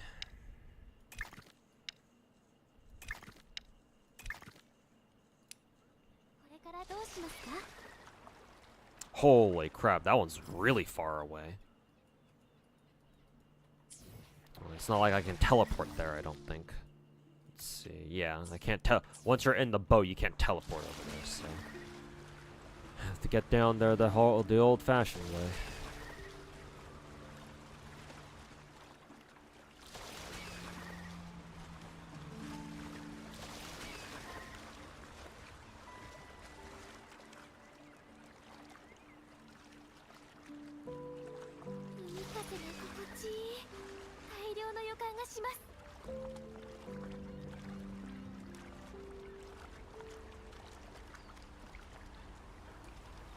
Water spout's about to block my fucking way.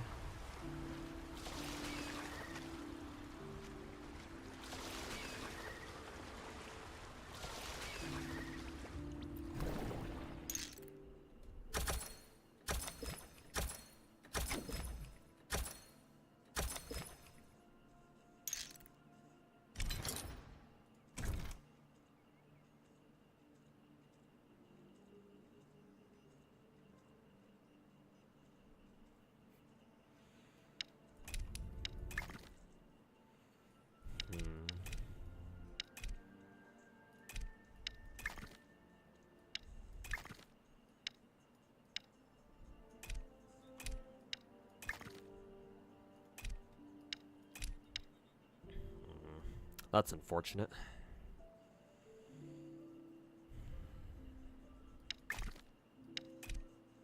I would love to bring these two back, but I just don't have the space for either of them. Or I don't have the space for both of them at the same time. Oh, nope, I do. Nice. I can't fit these ones, but it's whatever. I can let go of those ones at least.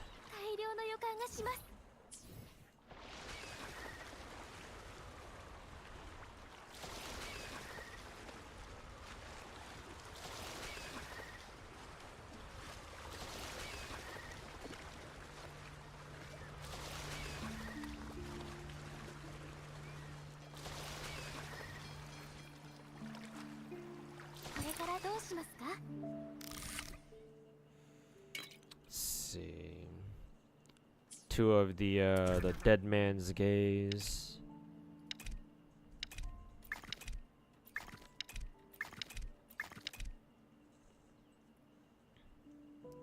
We'll sell the most expensive one, and then we'll turn in the rest.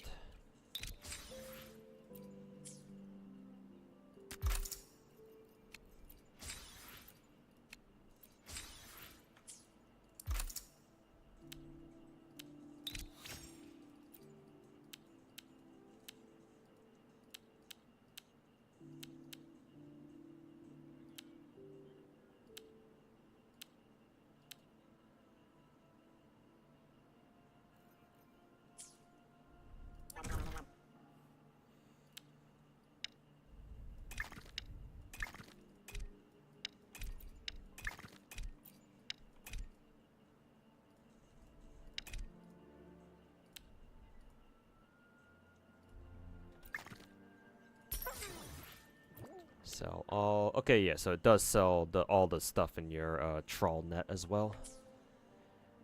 That's convenient.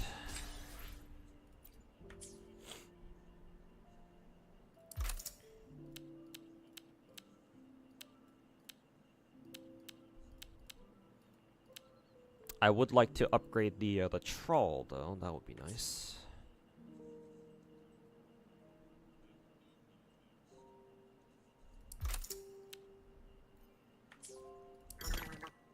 Compass. I believe I still need 35 of this. Excuse me.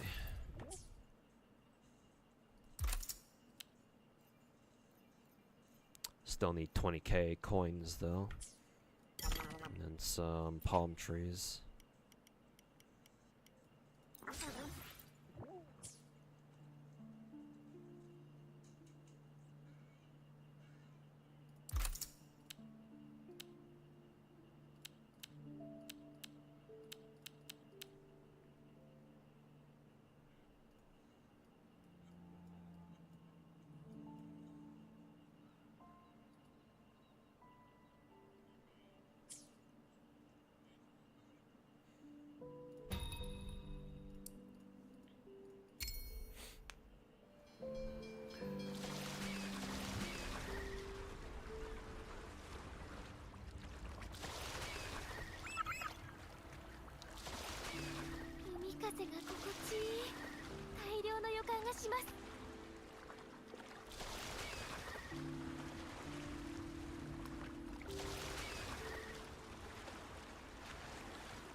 Okie dokie. This.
Ooh, I've never seen this like really blue one before.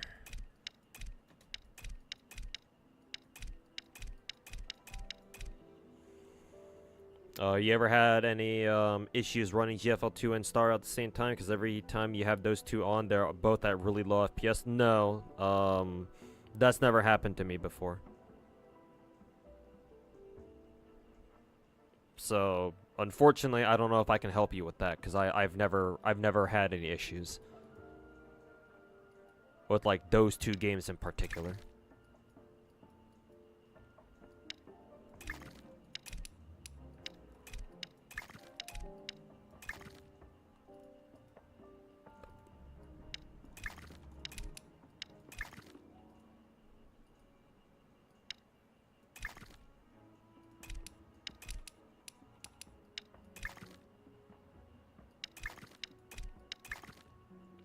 God damn, this takes these guys take up so much goddamn space. Sucks leaving behind all these guys, but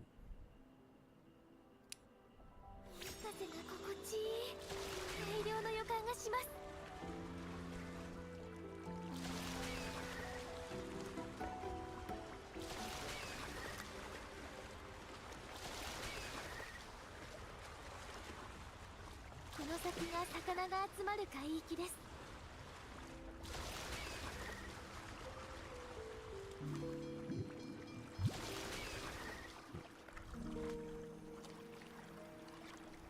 これからどうしますか？ Hey, Chaos Lord, what are we cooking today? I'm just going through the fishing event and Wuwa, because I have to catch up to it before it's too late.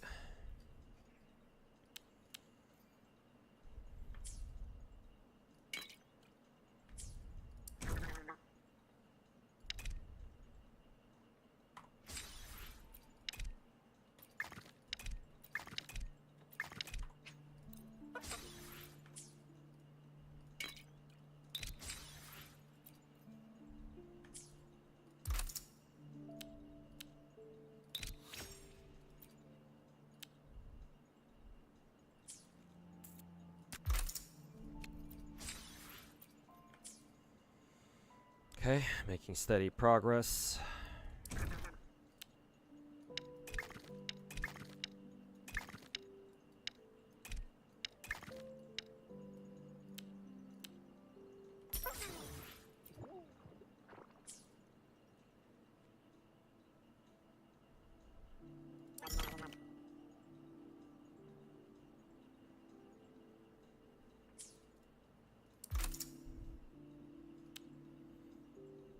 Need more coast flax and then more compasses. 45 compasses and then about 40 coast flax.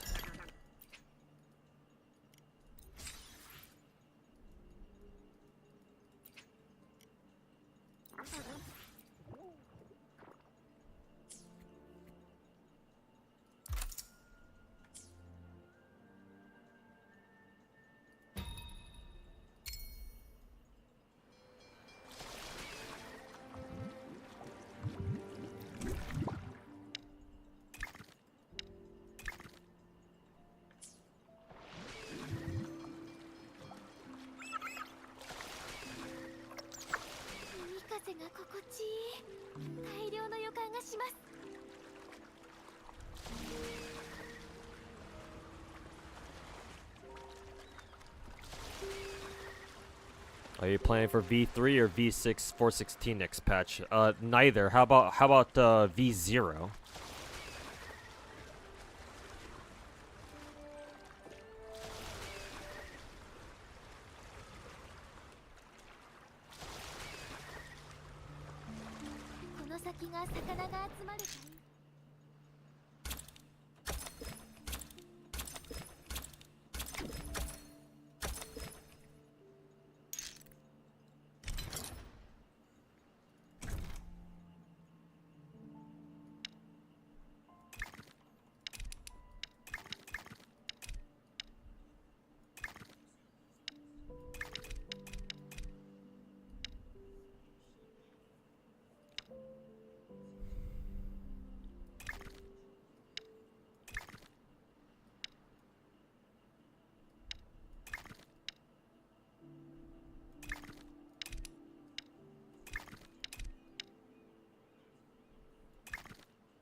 Whoa, lots of fish over here. I'll check it after I come back.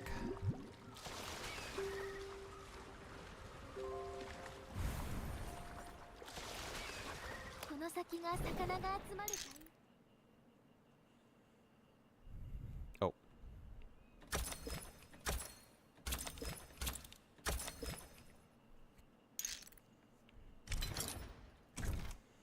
God damn, these shrimp go for a shit ton.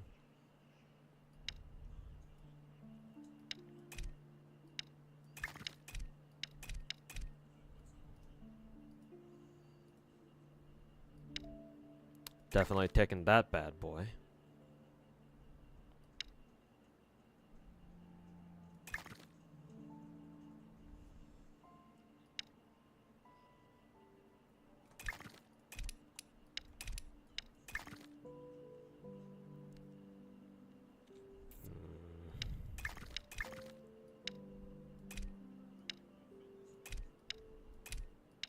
Nice, it fits.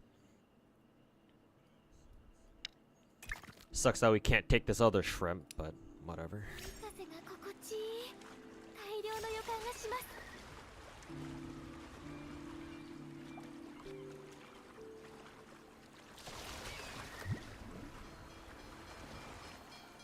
これからどうしますか？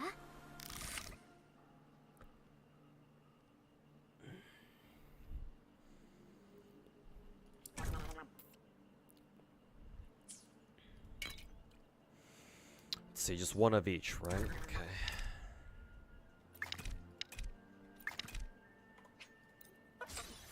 So we'll sell the more expensive ones.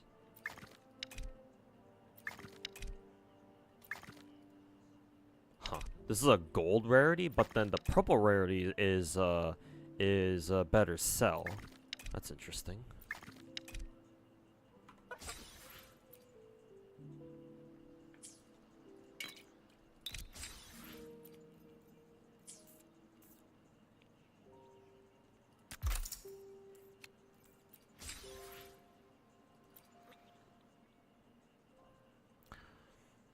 It's a mutant. Ah, that's why then. Pulchra's mouth actually is animated and it moves underneath her mask, so there's a possibility of a skin in the future without her mask. I mean, you don't even need to wait for that. There are already mods that take off her mask because people have already figured that out. Yeah. As soon as modders realize that her mouth is fully animated, yeah, they just immediately took off her mask.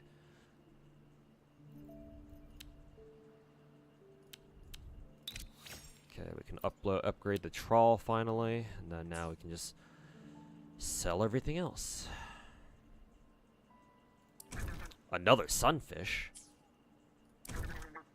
Lancet fish. Kind of want to sell this guy though.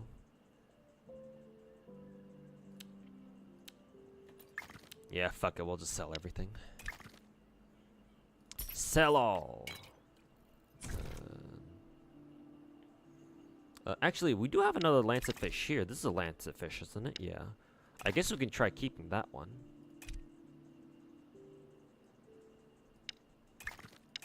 So we'll sell this one. Sell a little guy. This one is... Oh, this one goes for quite a bit.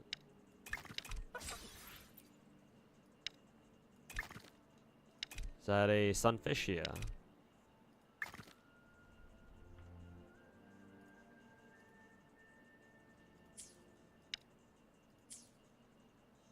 And yeah, we can actually just get this done immediately. Nice.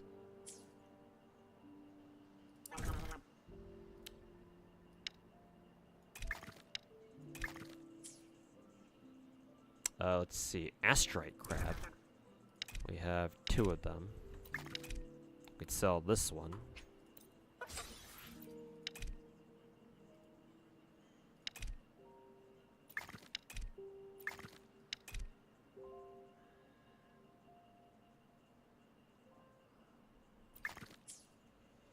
We need rainfish. Okay.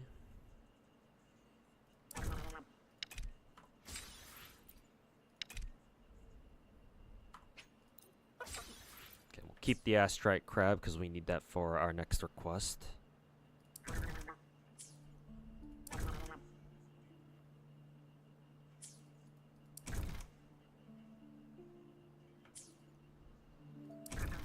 Kind of sucks that I can't just go look at the shop. Oh yeah, never mind, we can. It just defaults me to that one instead. Let's see.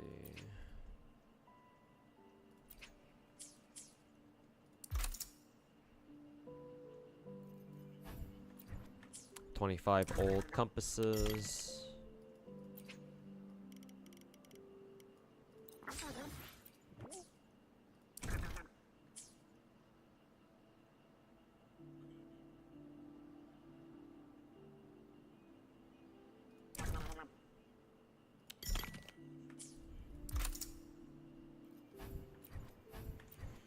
Palm trees, I need 42 of them.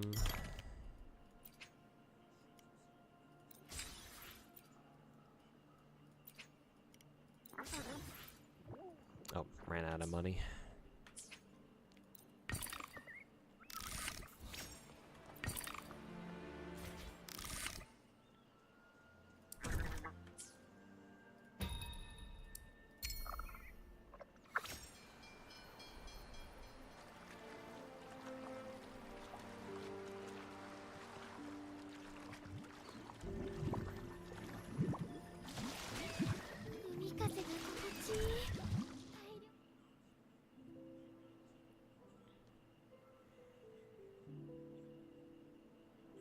Yeah, Whimpering Waste resets on Monday. Looking forward to it so I can go cop some more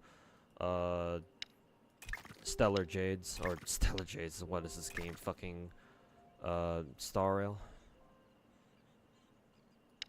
But yeah, looking forward to it and seeing how much more asteroids that I can farm.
Damn, this one's 600 meters away because all the way around the fucking island. God damn it.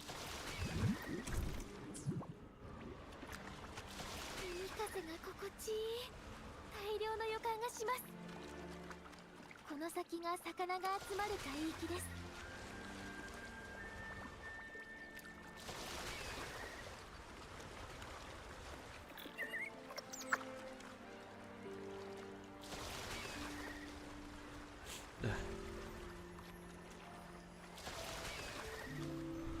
How you're liking fishing in Wuwa compared to the others? It's more engaging, that's for sure, than, for example, Zenless's. Because in Zenless, the fishing is just, oh, you just keep fishing and pulling shit in every single time. This is a little bit more engaging, because you have to buy stuff, you have to upgrade your boat and shit like that. And then the fishing itself goes by very quickly. So overall, I actually prefer Wuwa's fishing over Zenless's. For now, anyway. However, it certainly feels like if you want to get all the rewards from this event, you have to put in more time. So I guess that's the trade-off there.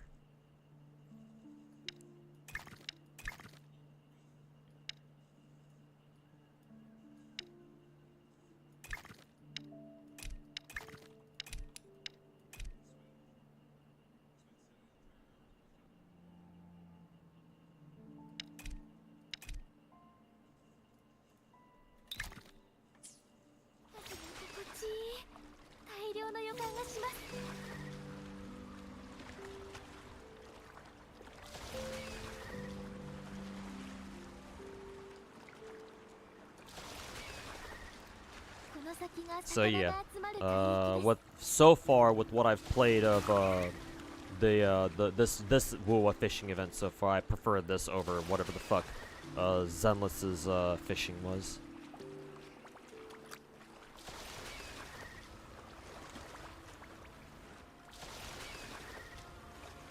Speaking of Pulchra, there was a guy in a server you're part of that was having a meltdown over the possibility of furries becoming normalized, and becoming mainstream because of a Pulchra in a trailer.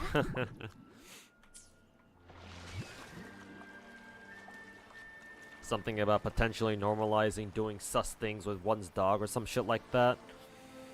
People like that are exactly the reason why social media is fucking ruined.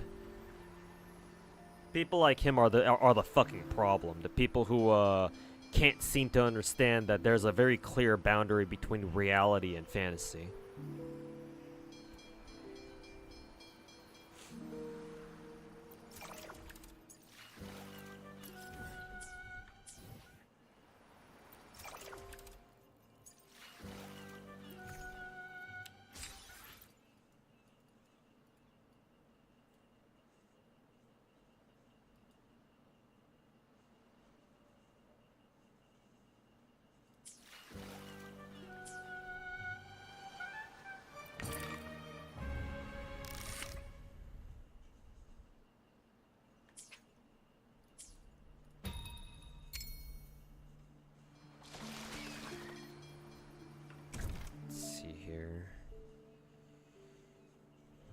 I would like to sell these things first.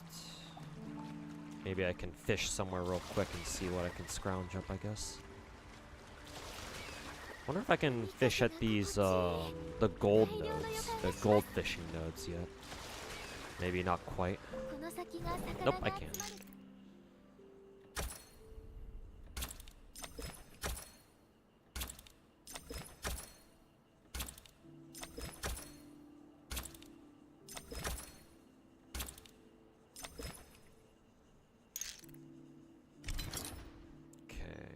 Ooh, that's a 15k one right there. Holy fuck. Hello, sir.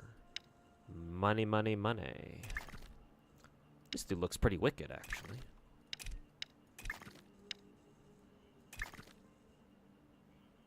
Kind of awkward tiles, though. We'll put that one for off to the side for a quick second. This. And then, what is my next most valuable item?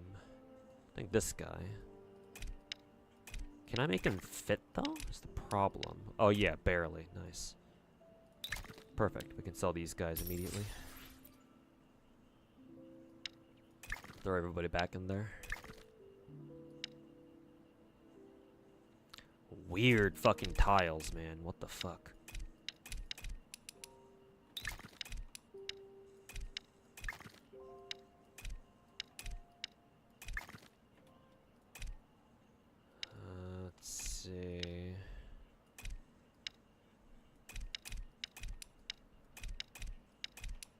God, these are some weird fucking shapes, man. I wonder if there's another cargo space upgrade that I can get, because I could really use it right about now.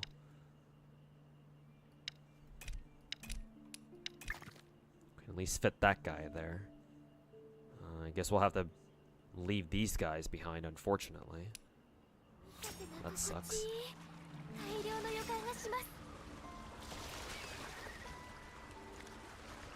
Go back and sell these other two, I guess.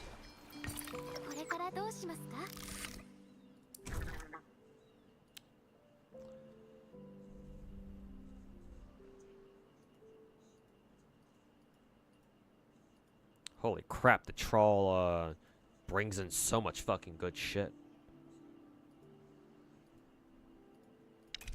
Let's see.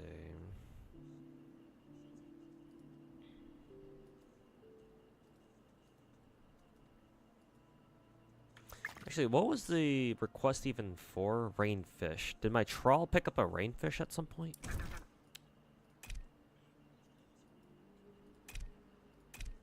Astrite crab, sunfish, lancet fish.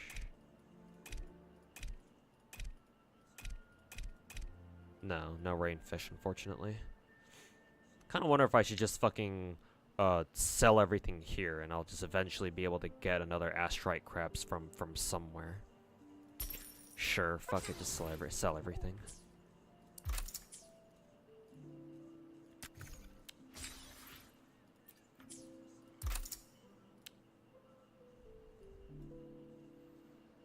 Further boost sailing speed, yes sir. Oh nice, yeah, I definitely need the cargo capacity thing. Let's see if I can buy that right now. Let's see, 50 compasses.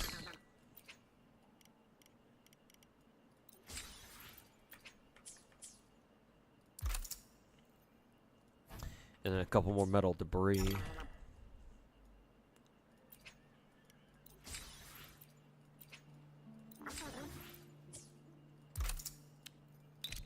Yes, sir. Hell yeah. Okay. Very good. And we're almost at rep 10 too as well, so that's good. Oh god, that one's really far away.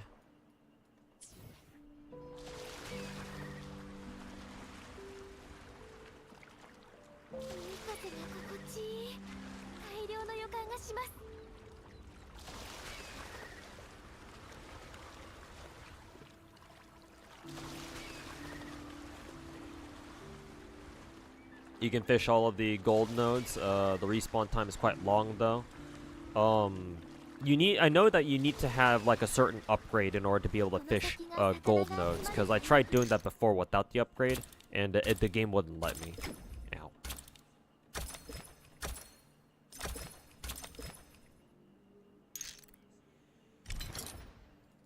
Let's see.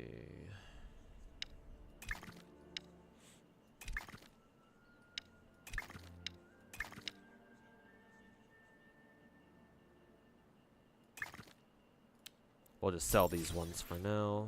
Keep this astrite crab for later to do the request for.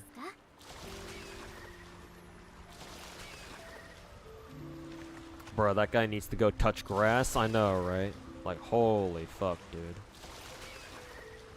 Like, I know, it's one thing if you don't like furries, that's fine. But, like, thinking that, oh, society is gonna normalize being a furry, it's like...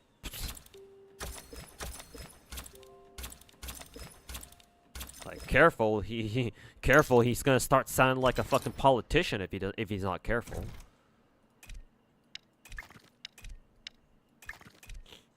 Okay, these are our rainfish. Gotcha. There we go.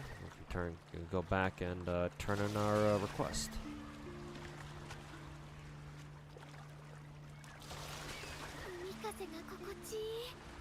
Found a bit of a grind after level 11. Yeah, I assume after you're done with the event itself, and you just want to keep grinding out everything in order to complete the fish index, then yeah, at that point it gets pretty grindy. Because Zenless was the same way too, if you want to 100% everything. But at least in this game, in Wuwa fishing, not only is like the actual fishing the fishing mini game, not only does it go by faster, but you can fish up a whole bunch of fish at the same time, as opposed to in Zenless where you can only fish one fish at a time. So it should go by a lot faster in this game, to be fair. Let's see, we can sell some of the rainfish here, I think. How much is this? 43, 23. So we'll sell this one. And then we can turn our request now. There we go. Hey, there's a fame upgrade. Very good. Gimme those astrites.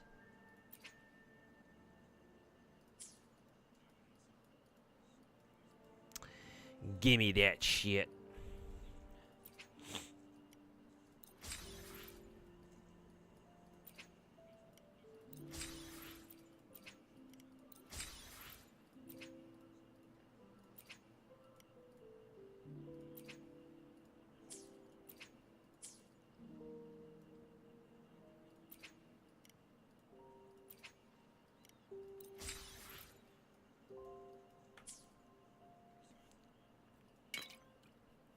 Oh, that's funny. We can actually turn in this request immediately as well. Because yeah, I have exactly 2. I'd like to sell this one, but I'd rather get the request done right now.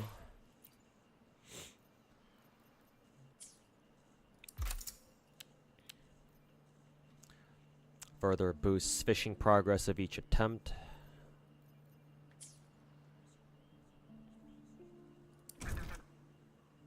Dock shop. Oh yeah, the trawl stuff.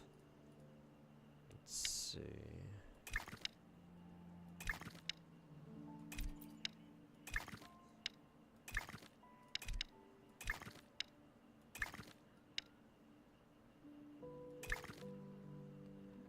Actually, let me check this. The request asks for a rainfish and a lancet fish. Rainfish, lancet fish. Here's a lancet fish. Do I have a rainfish? Actually, no. Maybe I should have kept the other rainfish that I had. Or I had. I guess we'll just sell everything then. Let's see.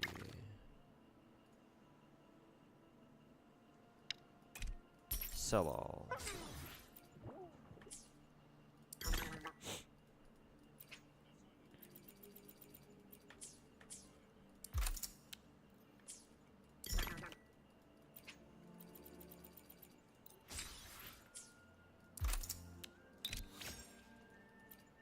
Okay.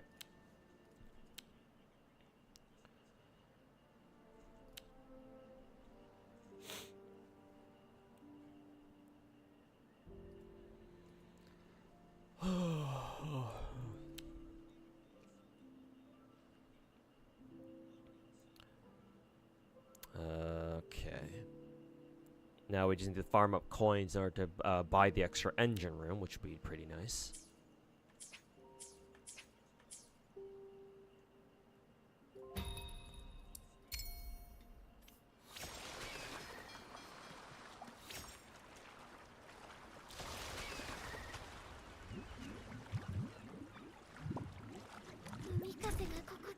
Let's see, Wonder Bubble, that's all it's got.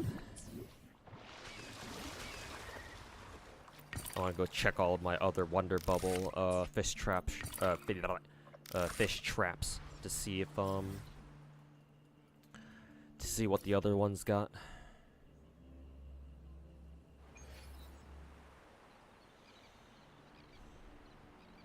RE4 style inventory management. Yeah, the inventory Tetris is like half the fun. Yeah, exactly. Which is why I say, which is a big reason why I say Wuwa's fishing event is a lot more engaging, which is good. It doesn't it stops the event from becoming too tedious like Zenless's fishing event turned out to be. So yeah, that's a good thing.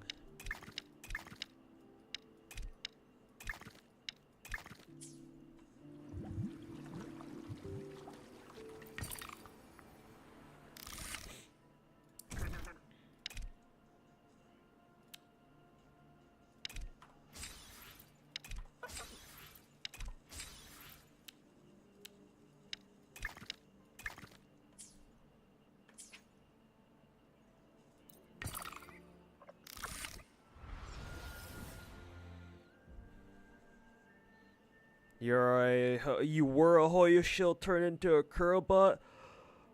Life's been interesting ever since. Well, at least you admit it.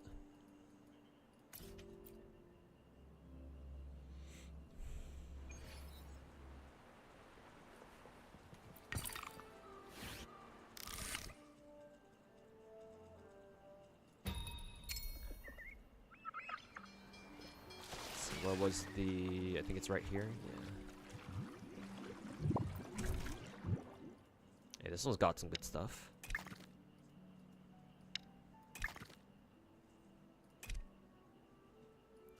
Pickle crab? Oh no, prickle crab, not pickle crab.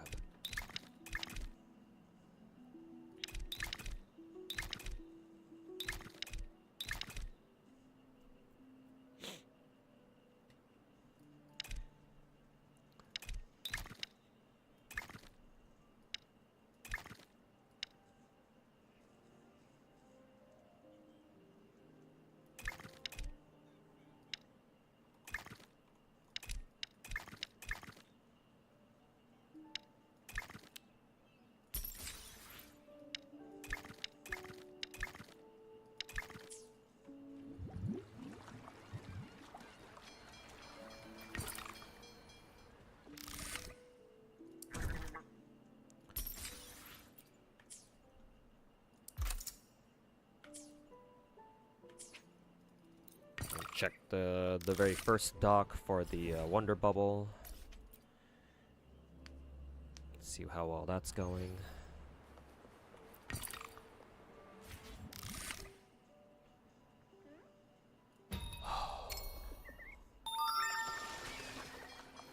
Oh, it's right behind me.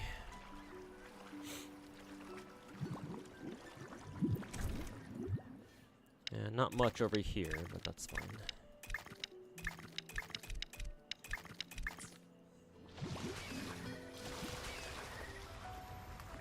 この先が魚が集まる。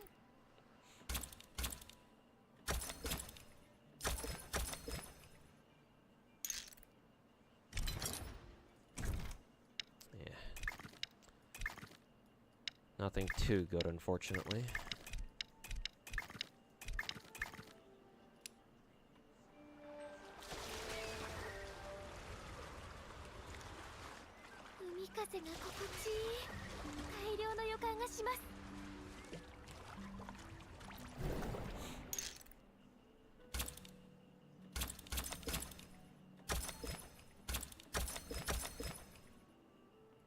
Feather stars. Yeah, the prices are okay.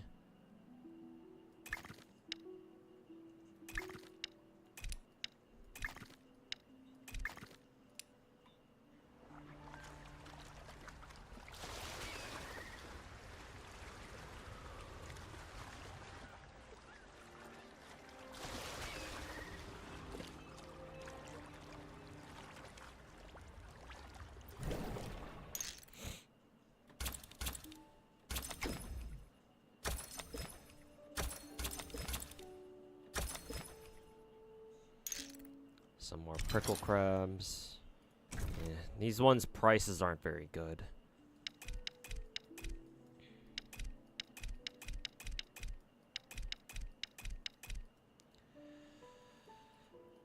Let's see.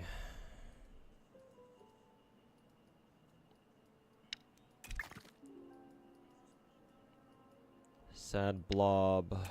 This thingy.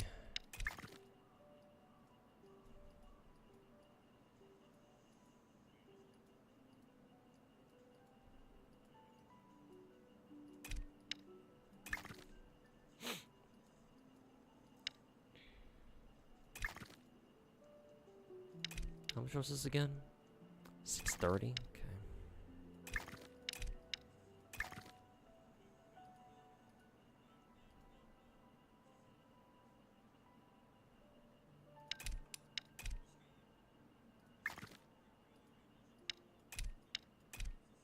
Okay.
See, lancet fish and rainfish. Nice.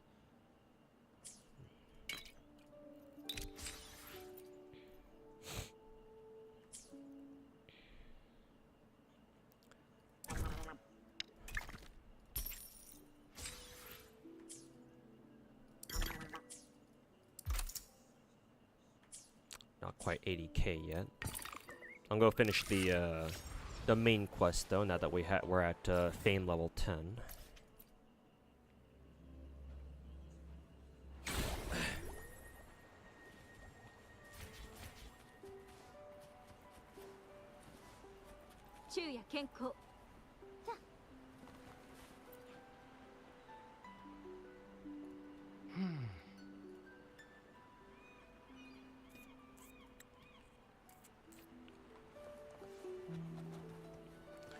Oh, great. Now I have to get my fame index up to fucking level 12 now, huh?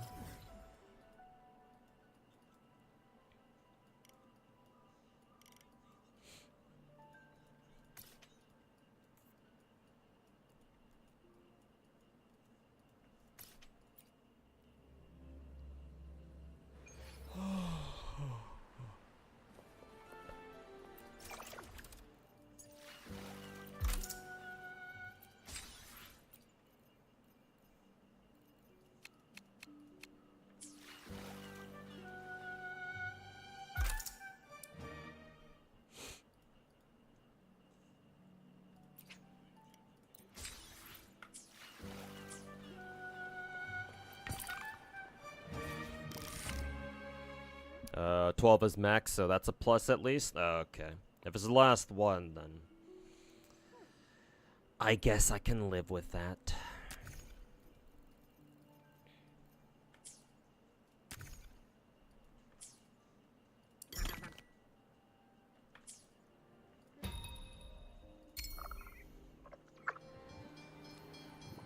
Hey Fujiwara, welcome back. Do you think that a lot of ex-Genshin players migrate to WoW and make the community as insufferable as Genshin as well? Well, it's not their intention, but yeah. They don't exactly change as people. They just drop one gacha game to be annoying in for another.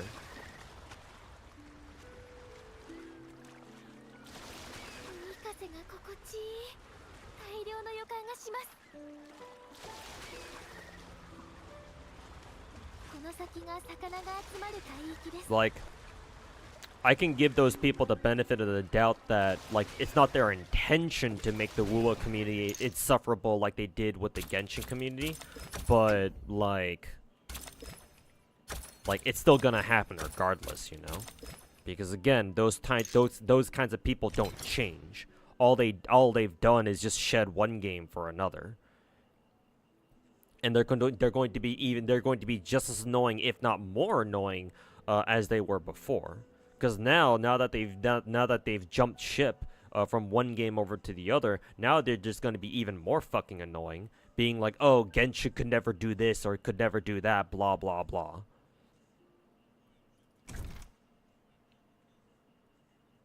Excuse me.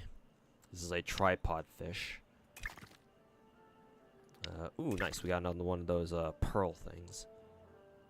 Let's see here. Sad blob. Put sad blob around here somewhere. どうしますか？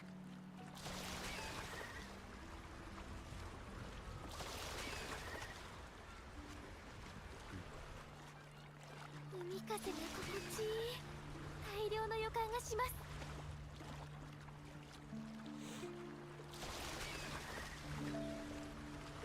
この先が魚が集まる。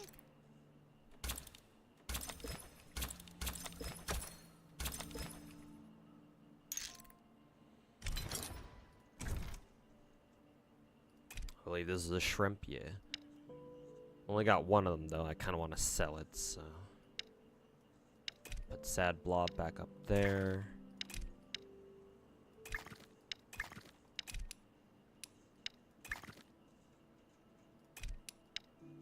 Do this.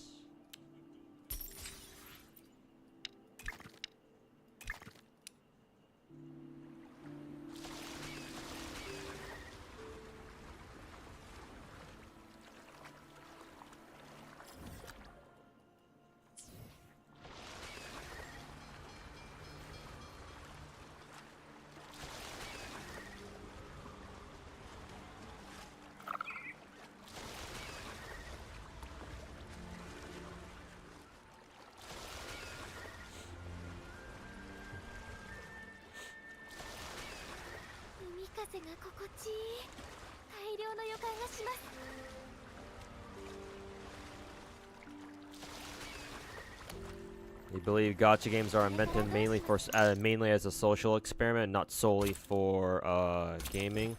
Well, no. If you think that, if you truly think that, then that's like basically conspiracy theory. However, what I can say is that people behave very strangely when it comes to gacha games. That much is for certain.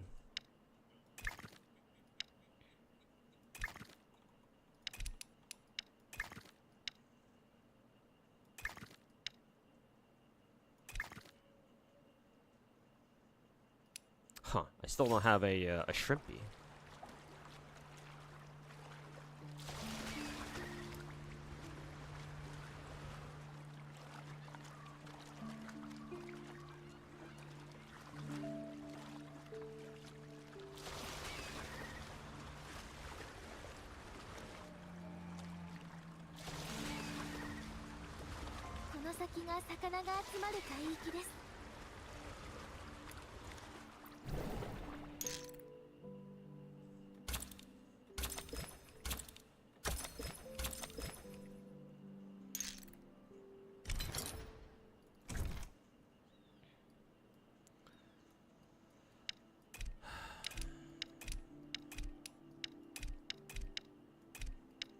Gonna have to reorganize everything here. Definitely take that.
Looks like we can't fit this one on here, unfortunately.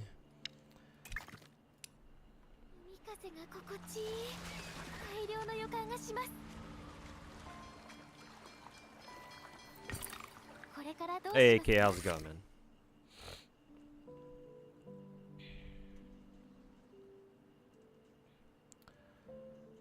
Let's see.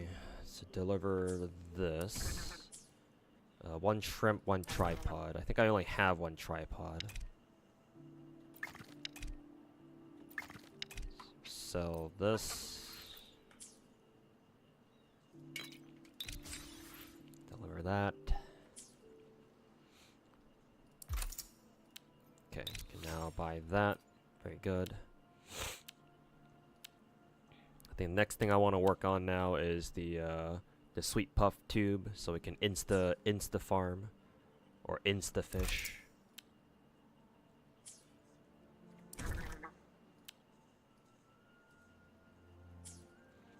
Air sailor? I don't know if I've ever seen an air sailor before. Pretty sure I've seen yarn eel though. I don't know if I have any in my trawl right now.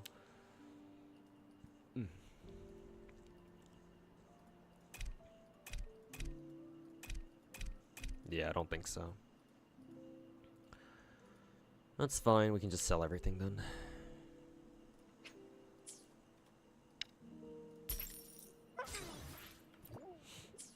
Damn, 51k, holy shit.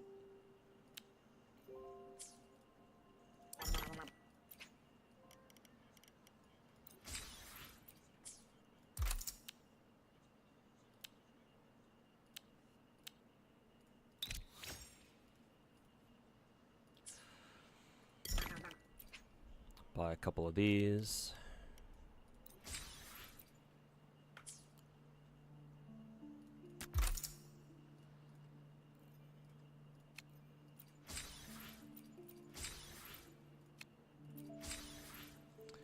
Alright, we can get the final 200 astrite. Very good. Okay, and that should take care of the entire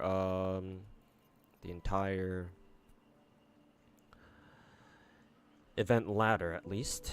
So that's good.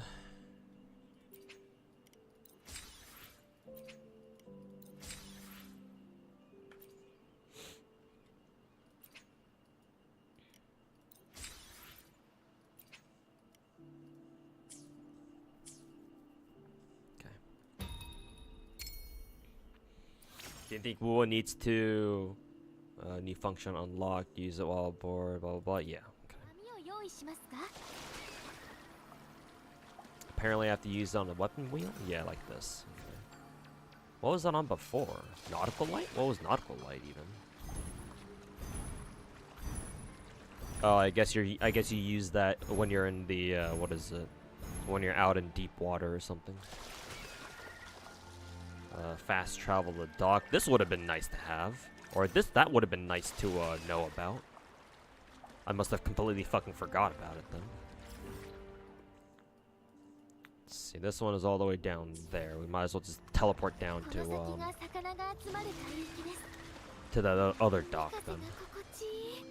大量の予感がします。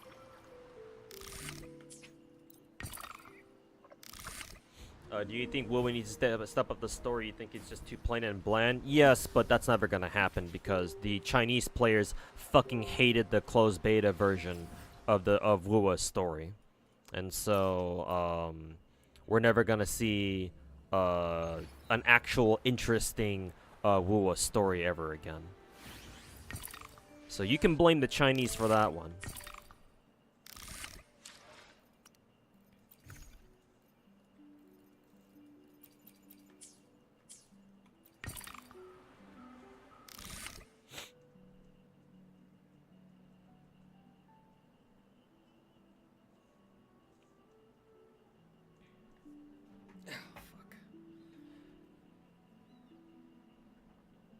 Hope you're doing well, bro. You plan on trying full-time YouTube again? I mean, that's actually what I'm still doing. It hasn't really gone anywhere. Well, I say that, and I gave an interview to Mr. PSEYCHIE, but that hasn't exactly translated to like higher viewership for me, at least not yet. So technically, I'm still doing it because I have no other choice while I'm, you know, sending out job applications and waiting for a response back.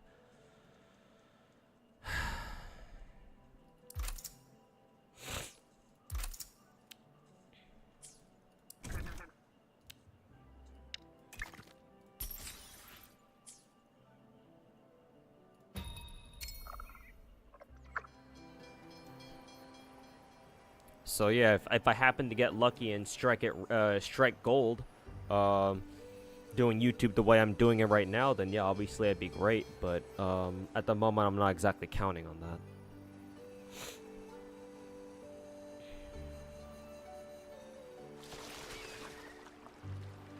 Also, you can just press spacebar to jump out of the boat at any time. Actually, yeah, now that you mention it, I could just do that too. Yeah.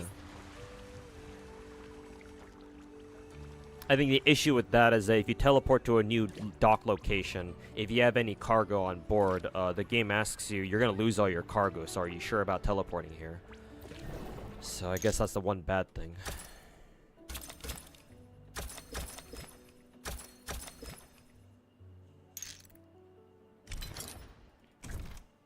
Some air sailors.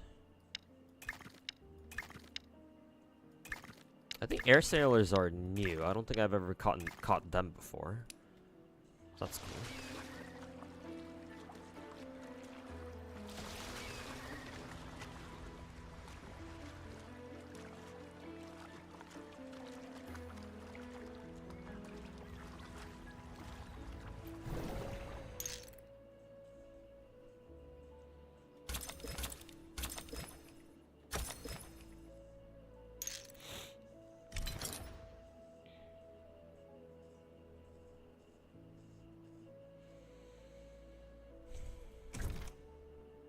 You know, like that one meme going around saying how Varese is like chubby or something, but you know, the fan service. Meanwhile, Jinaka is just there as Ganesha being the real chubby one. Yeah, Genshin Hoyo tards don't know what chubby really looks like.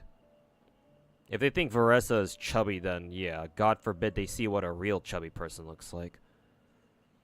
I mean, actually, they already do. All they need to do is look in a fucking mirror, and then they know what a chubby person really looks like. I mean, hey, maybe that's why they don't want to see a quote-unquote chubby character, because they already see what they already have to deal with looking at themselves all day. Makes perfect fucking sense to me.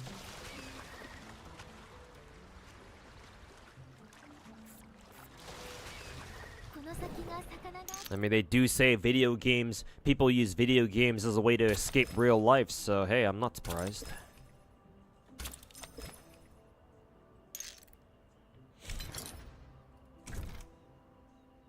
Let's see, I need 2 yarn eel, yeah. I'll keep those.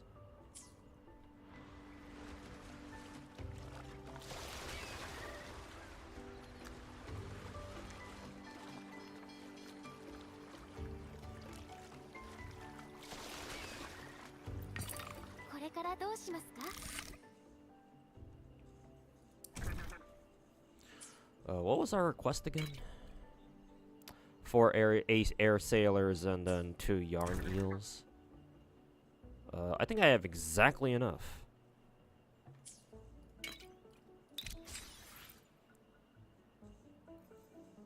Oh, Snow Trail, these guys.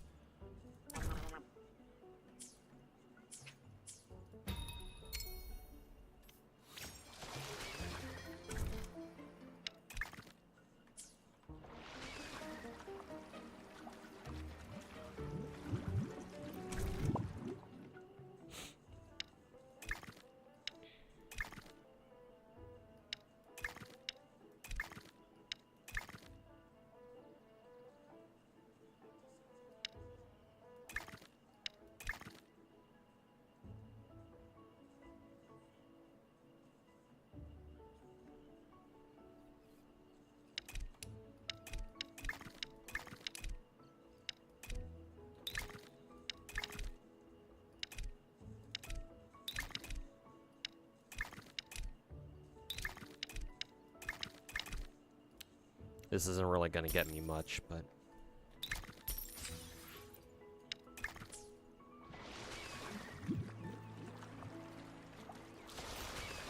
This was really far away. Let's see, let's use that module. Fast travel to dock. Actually, no. This one will be... So make sure I don't have any cargo. Well, technically I do, but yeah, whatever. I guess I can go sell this one off real quick.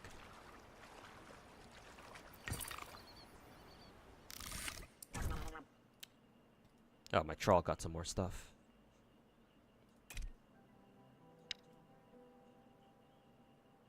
Let's see, I don't think... Yeah, because I need the snowbed guys, and...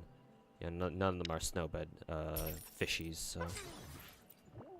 Wait, did it say that I had, what is it? Request thingies for whatever? Oh, it's because of this thingy. Oh well, whatever. Don't care.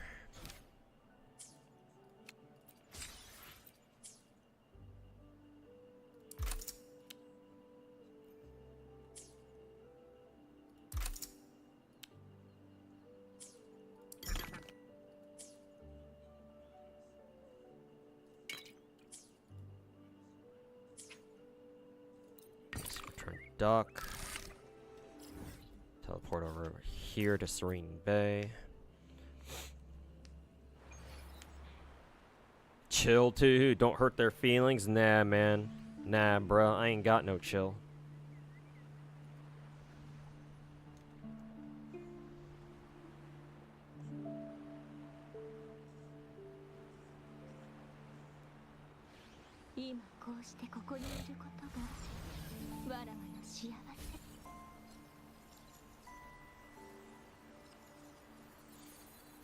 If they want to insult Veressa, then I'm gonna fucking shove a fat one down their fucking throats.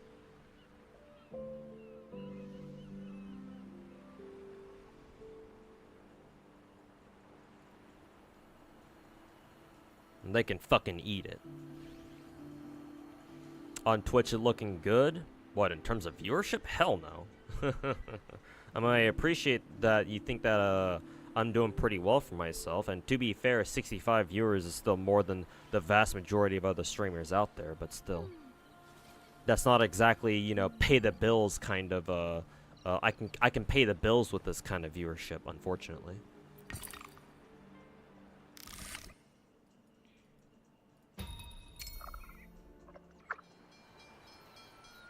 Hey, Daddy Dude, you fix your Discord? Yeah, it should be fixed now. It hasn't happened again since, what, like yesterday or 2 days ago or whenever. My Discord started going fucking crazy, spamming the Steam scam shit. So yeah, don't worry about it. It's resolved now, for as far as I can tell, anyway.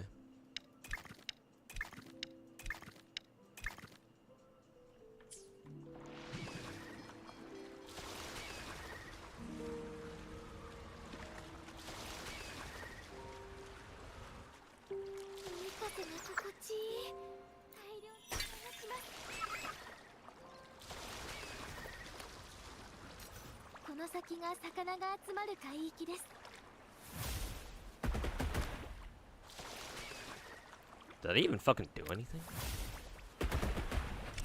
Okay, there we go.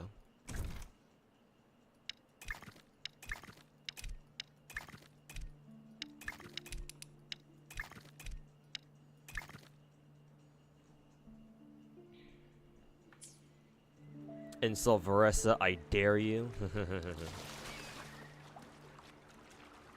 Think I have great thoughts to offer. That means I have... Main difference is production value and identity. Think adding an intro video to your videos would be great. Intro video, in an intro clip, huh? Huh. I'm getting flashbacks to how I used to do YouTube like a decade ago.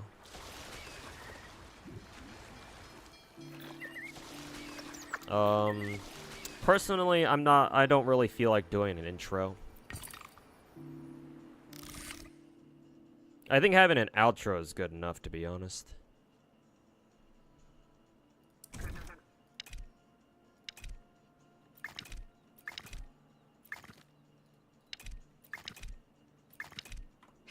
we're selling this first.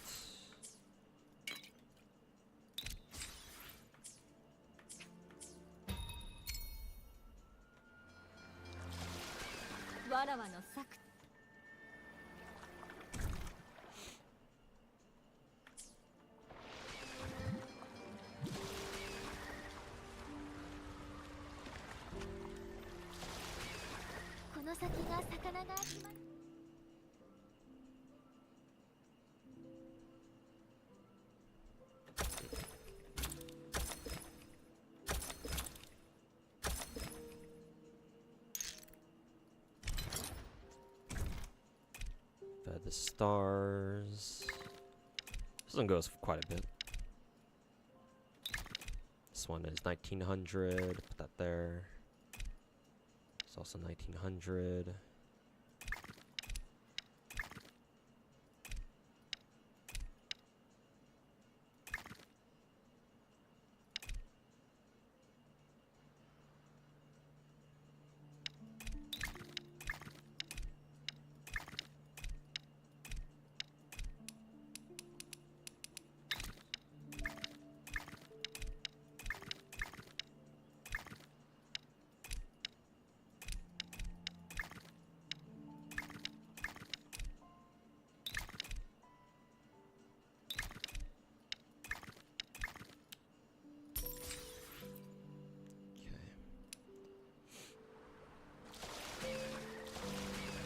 One's over here.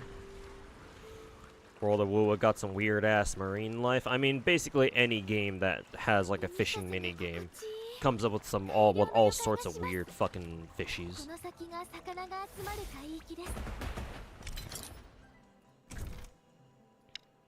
It is what it is.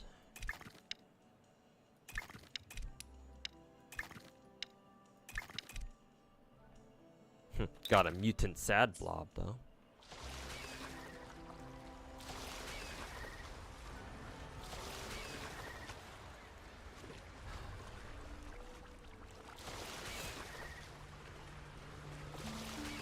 However, I do agree that I do want my videos to be higher production. The problem is that I don't have the money to afford a better editor. And so the editor that I do have is all I have to work with. Plus, he's a cool dude too, so and I like working with him, so.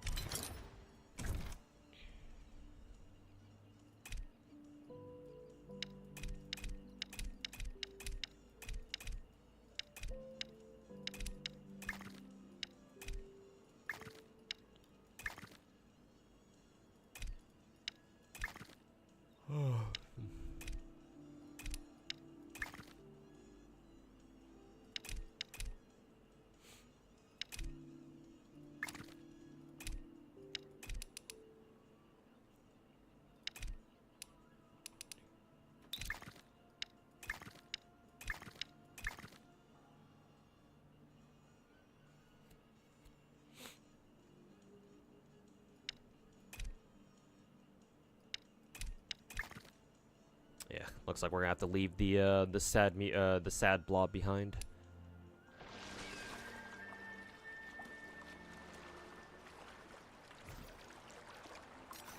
Fast travel to dock.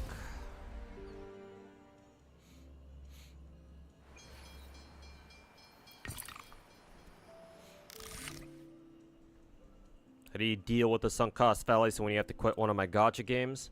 Well, one, I don't quit gacha games unless I really have to, or unless I really want to. Which actually has happened before. And the way I deal with it is anytime I spend money in a gacha game, I assume that is money that I'll never see again.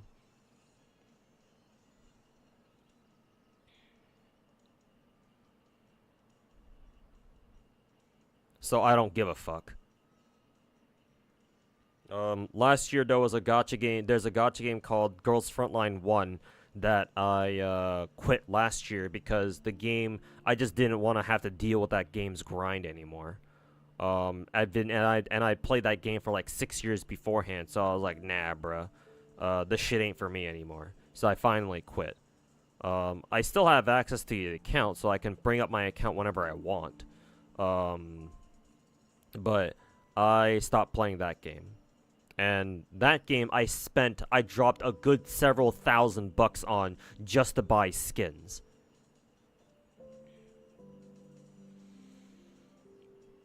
And do I care? Not really. I mean, hey, technically speaking, it's not like I lost any money, technically. Because it's not like I just, gave him away of my account. I still have my own account, so I can pull up my Girls Frontline 1 account whenever I want.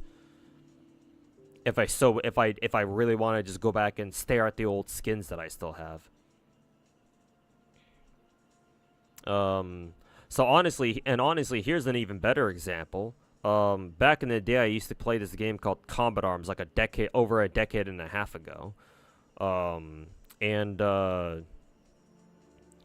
spent a lot of money in that game too. At least 5K. Because my NX grade was like platinum or diamond or some shit. And if you're diamond grade, then that means that you spent at least $5,000 on your account or something like that. So I had at least 5K's worth of items and premium shit on my Combat Arms account back in the day. But I lost that account because the original publisher of Combat Arms, Nexon, one day, like, eventually they sold the rights to Nexon to another, or to Combat Arms rather, to another publisher called like Veloff or something. And if you wanted to keep your original account when they transferred publishers, you were supposed to have claimed your account or like transfer it, do something. But I didn't know about that, so I didn't do it, and so therefore I lost my account with all my like $5,000 worth of premium items and shit on it. Do I care? Not really.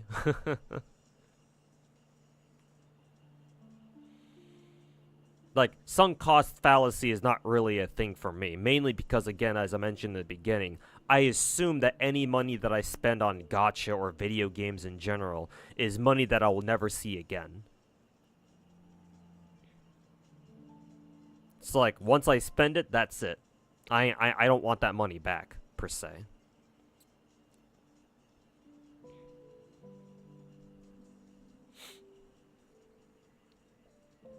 Hey, Cass Champ, welcome back to the stream. How's the job? What, the job hunting? Going ass as usual. Imagine finding a job in this economy. Fucking couldn't be me. Let's see. I wonder if there's any other requests here that I can there's actually no. That's funny. That means I can just sell everything.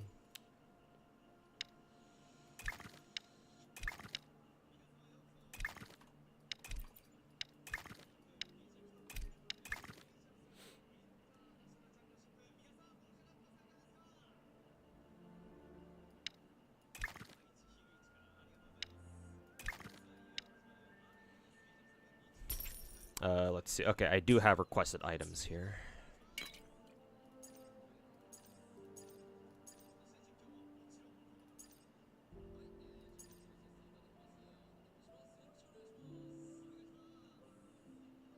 Dolphin fish. Dead man's eye. Bubble snail? I don't think I've ever seen bubble snails before. That might be a fish that I haven't caught yet. Oh no, I have a bubble snail right here. Huh, okay.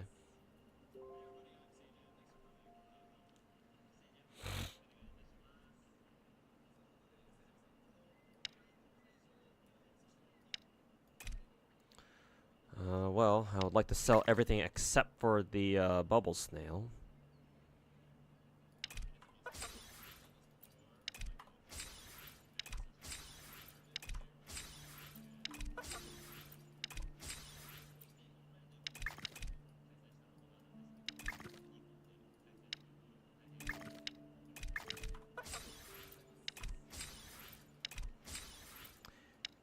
Keep this one because we need the bubble snail for one of the requests.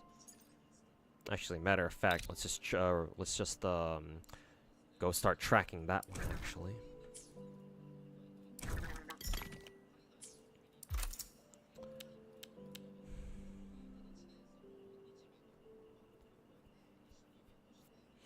how much money do I have?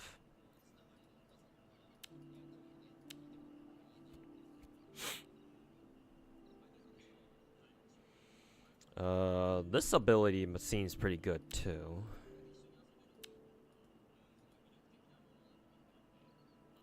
Let's see, 25 compasses, 30 flax, whatever.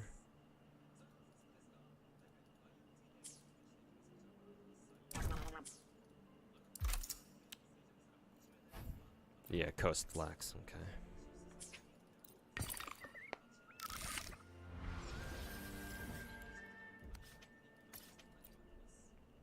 You're Japanese. Oh, there's a Street Fighter 6 tournament going on that I kind of want to watch. So I have it up on my iPad next to me.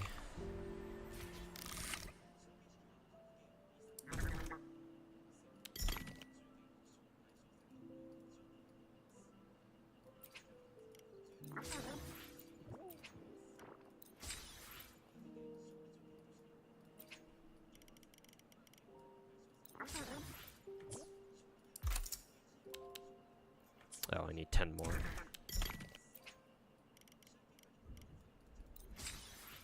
Oops, bought 11.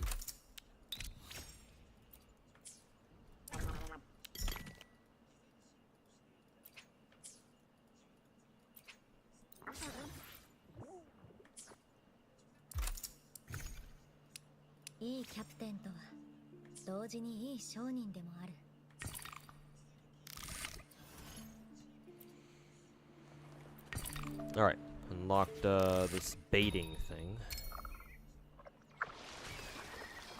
Let's go try it out.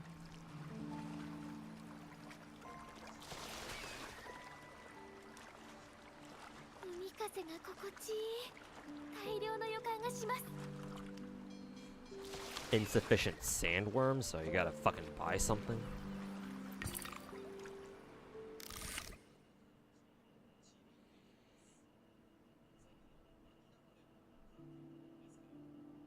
The third, if you were to quit a gacha game, would be due to EOS. Yeah, that too.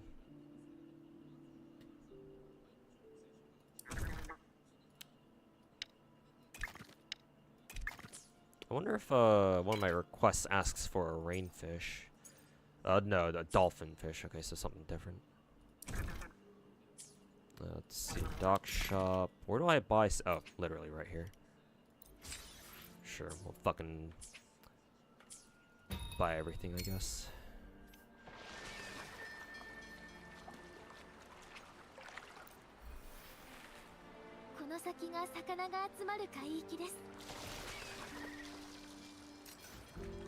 I wonder if this combos together. It does. Oh, found some new stuff.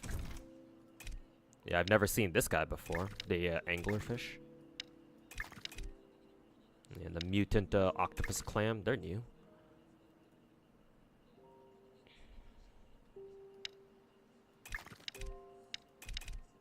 Don't want to sell the bubble snail just yet.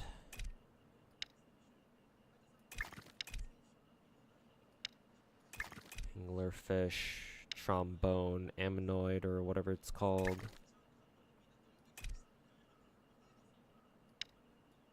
Huh, this fried egg jellyfish goes for 212. That's pretty pricey.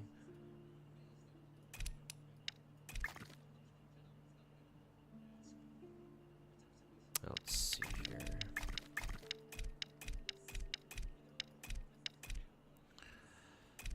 Put the most expensive shit here.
Another YouTube sub.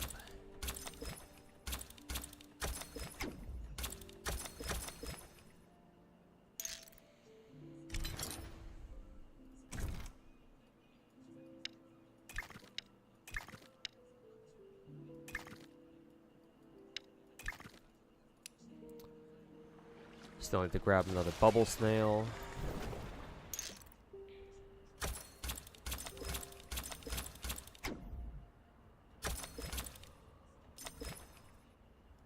Okay, 3 more bubble snails. Bubble snails are kind of big though, actually. I don't know if I can bring everybody along or everything along.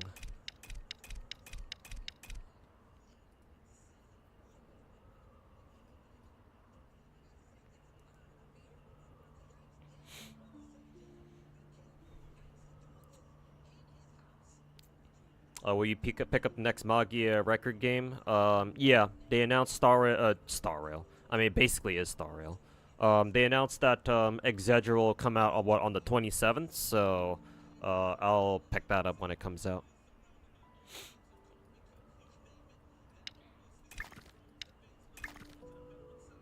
And I said as much in my top 5 most anticipated gachas video. So. There you go.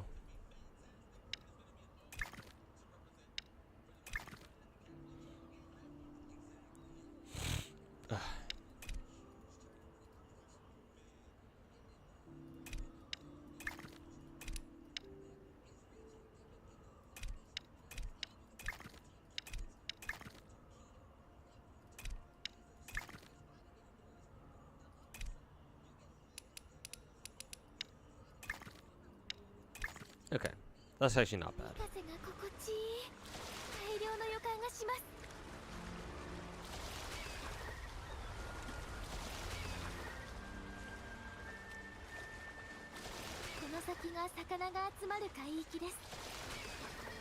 Oh, overshooting the dock platform.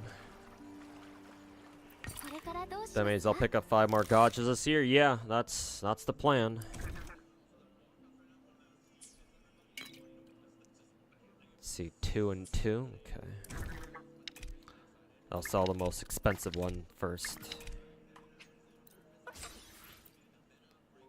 And then 1410, 1638.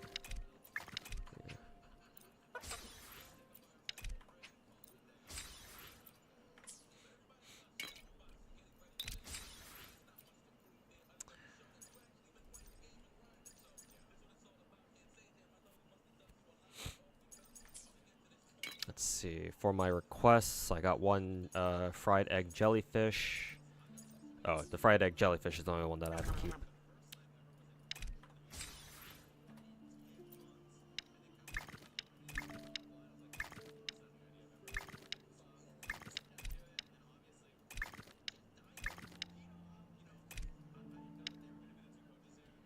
Let's see, dolphin fish, didn't I... wasn't there a request for a dolphin fish actually? Yeah, there was. Okay, so I need 2 of those. Yarn eel, mutant. I guess I can just sell everything. Because I would imagine the fried egg jellyfish are gonna be pretty easy to fucking get again, so. Honestly, and this dolphin fish is pretty pricey, so honestly I don't feel bad about selling this one directly.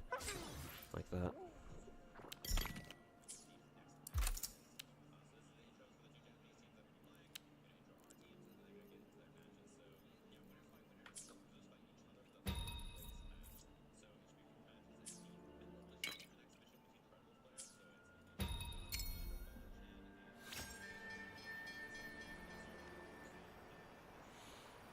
It was my favorite waifu out of all my gacha games, Tamamo Caster from FGO.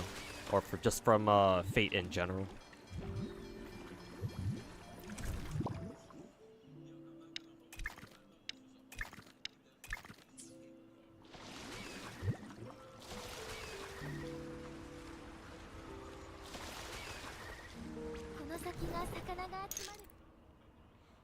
I just keep making the Hoyo Tard's hard grind look like child's play. I mean, yeah, that's for the most part true.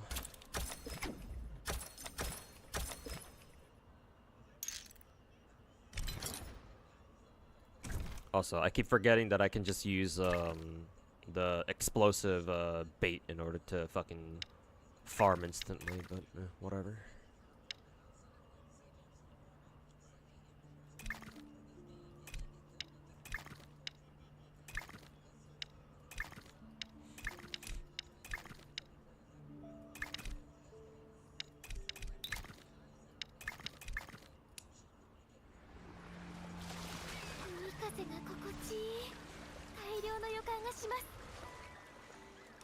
But yeah, most gacha players these days don't know what the meaning of grind really is.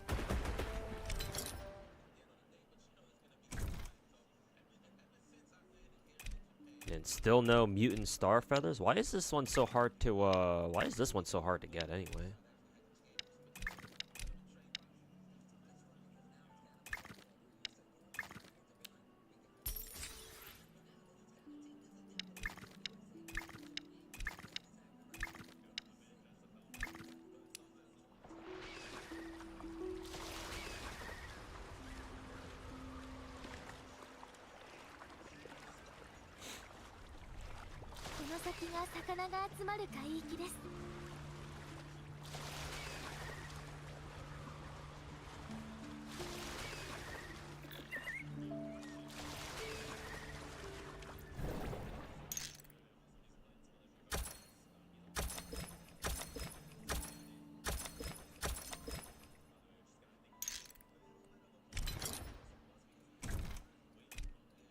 Still no mutant feather stars, man. I don't know what's going on here.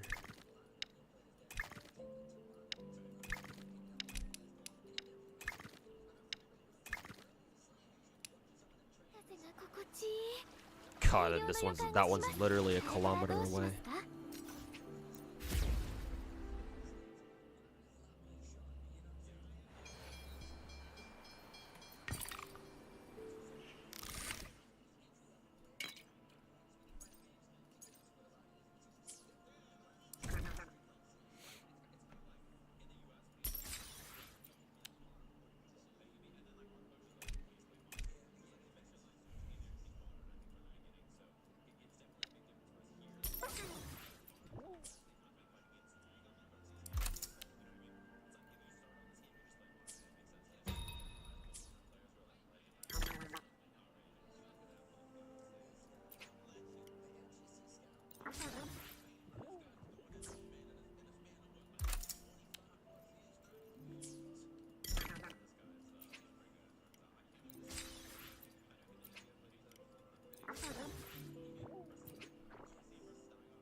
の先が魚が集まる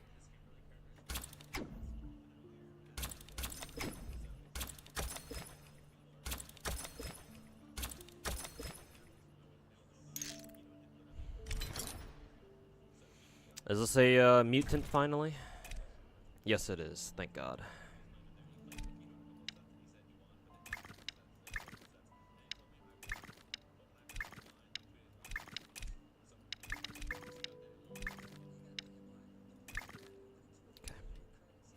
Finally, we can go and turn in that 大量の予 request. 感がします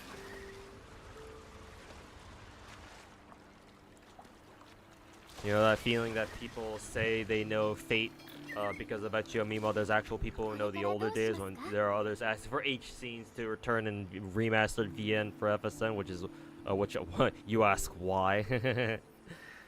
Hey, don't you want seafood related sex jokes in your visual novels?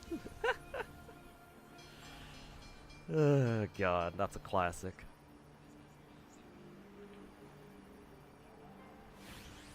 You listen to the self-proclaimed Gacha god any day, any time, rather than those trash-ass CCs constantly farming drama like Bobby Lee clones and bald-head Dunning-Kruger syndrome. I mean, you flatter me, but I mean, yeah, I wish more people were like you too.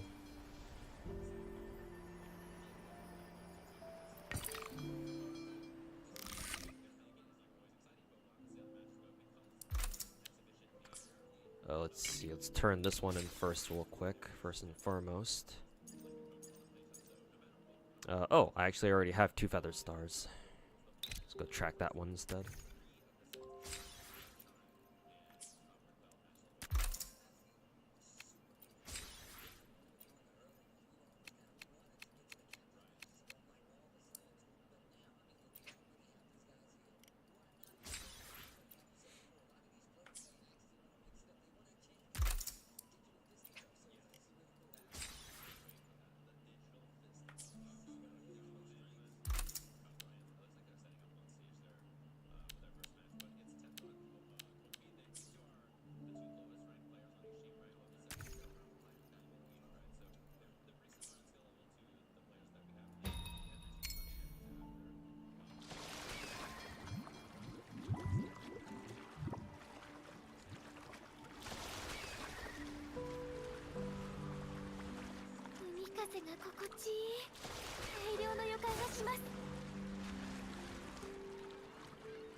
You were introduced to Fate with FGO, and that's why you call yourself an FGO spam specifically in order to differentiate yourself? Yeah.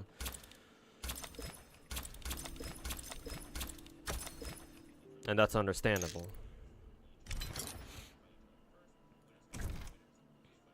Oh yeah, sorry, I forgot I still had this stuff.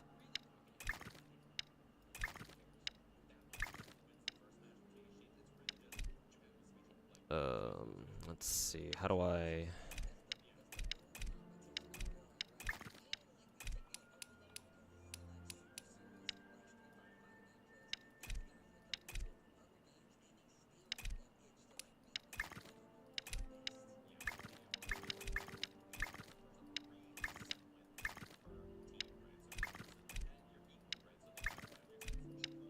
Nice. Can fit everybody in.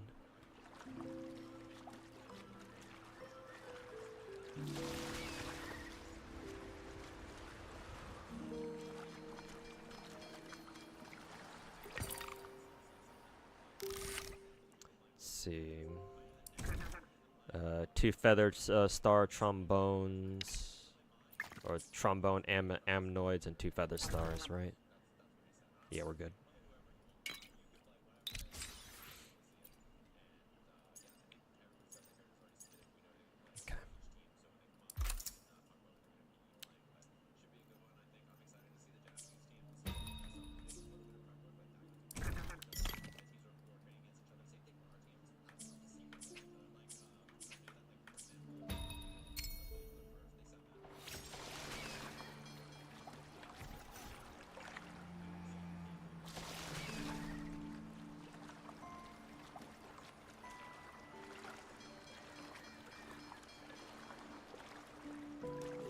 風が心地いい。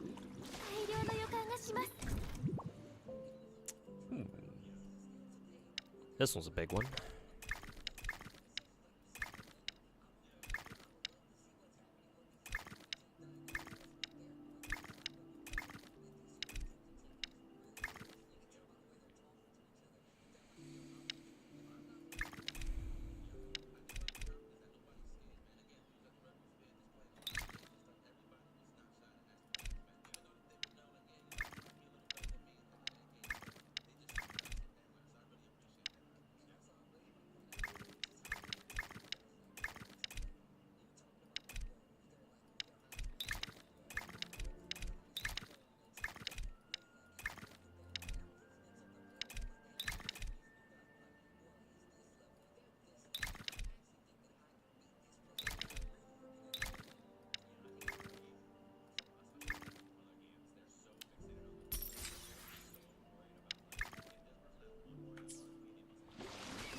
風が心地いい。大量の予感がします。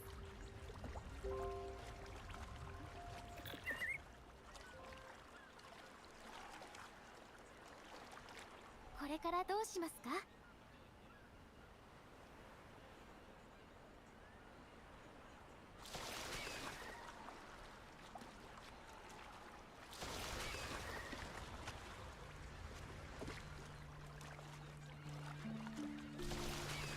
この先が魚が集まる。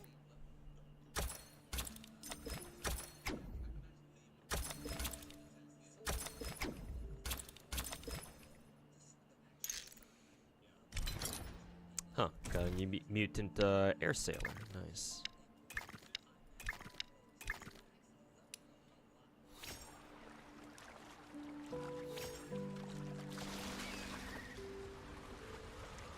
People could say that you have you're biased mentioning me more often, but that's the decision you've come to after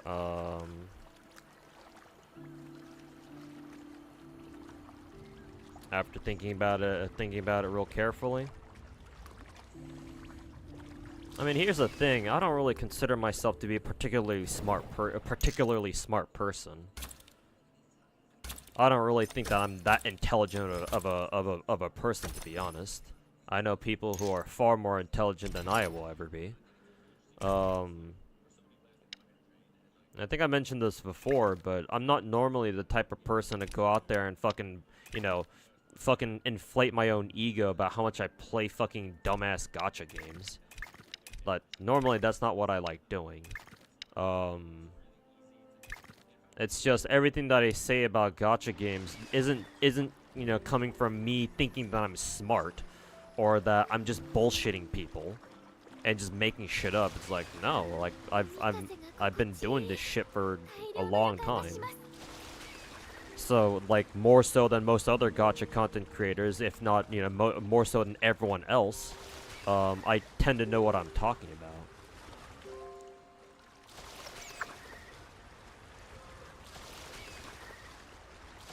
So, like, whenever I say that, you know, I know more about gacha than other people, like, honestly, most of the time, I'm not even saying that trying to flex. It's like, no, I'm saying that because that's the truth.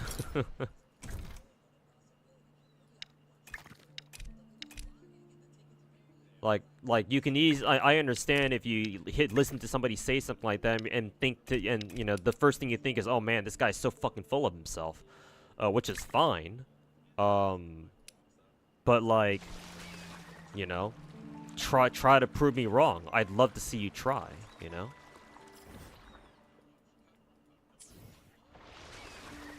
Like, you think you got what it takes to play gacha games for 7.5 years and play, you know, a grand total of like, what, 15 of them, 12 of which you still play to this day, and you still want to pick up more? Like, hey, I'd love to see you do the same thing too, you know?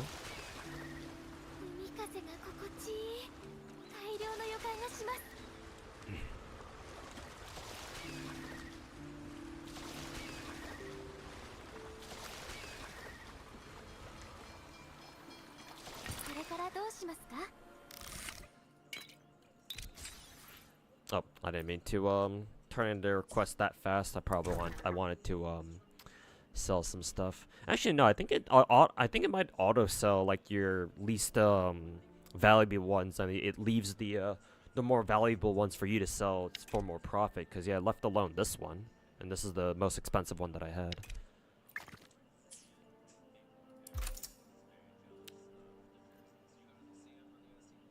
Let's see, I do need to buy more compasses. Here they are. Let's buy out the rest of them. Improve the efficiency of that. Need more coast flax. Unfortunately, I don't have any, so I guess I'll just buy these out for now.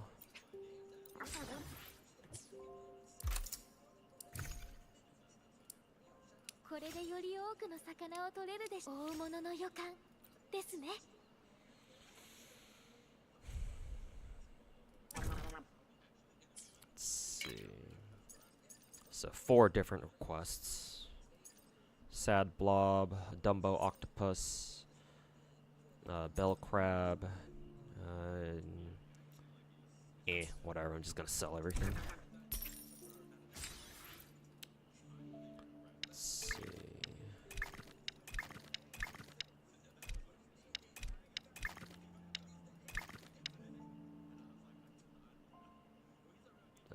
Fuck it, just sell everything.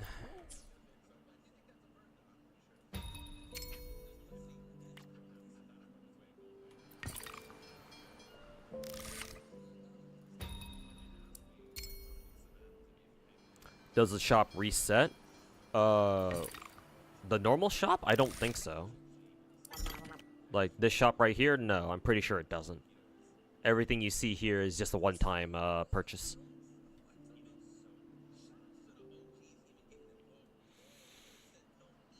Curious, but were there any gacha games before where the game is still running up until now, but the main storyline is already finished a long time ago? Curious how they keep the players on playing. Girls Frontline 1, the gacha game that I mentioned that I dropped last year, is technically like that. The main story for Girls Frontline 1 is done, but it's still going. Right now, I think for the past year or so, ever since the main story concluded, they've been running basically every event that comes out now is basically just like side stories or like them filling in like doing more world building events and shit like that. I'm sure they can keep that going for a while in order to tie in the events that happen in between Girls Frontline 1 and Girls Frontline 2, because GFL 2 canonically takes place 10 years after GFL 1. So GFL 1 is the kind of gacha you're asking about. I'm sure there are other gacha games too that have been running for so long that the main stories are basically done. But for those other gachas, I don't know what they're doing to like keep the game, like keep their games alive or you know, whatever.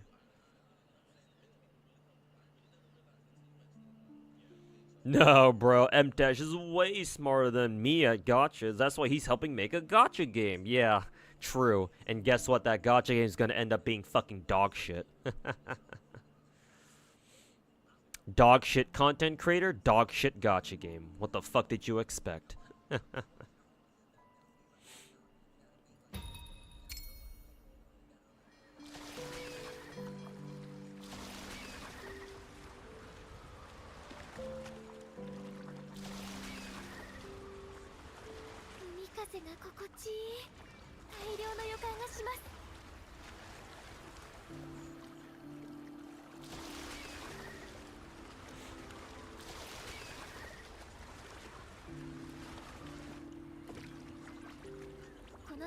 In one of your recent videos, when you reviewed Mr. Pokey's video, you reviewed what's right and what's irrelevant, and that's careful identification. Sorry, you're gone for a bit. Could you explain that again? Explain what? If you're asking me. Let's see here. Let me try using this. Nice.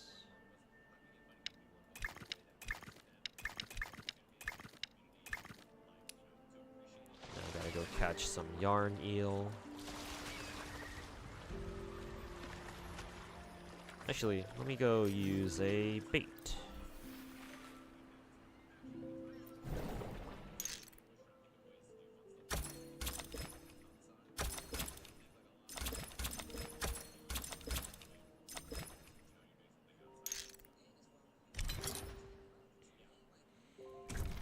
Ooh, nice. A mutant.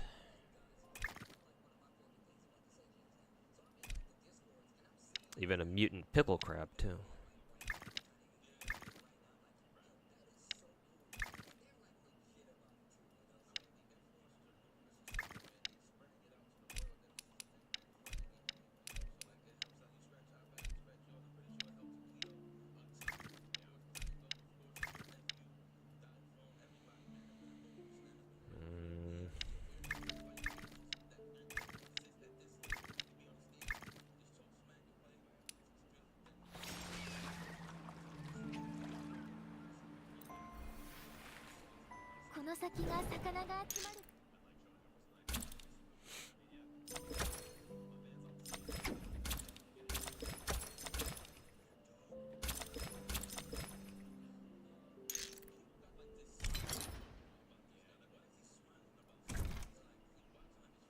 Okay.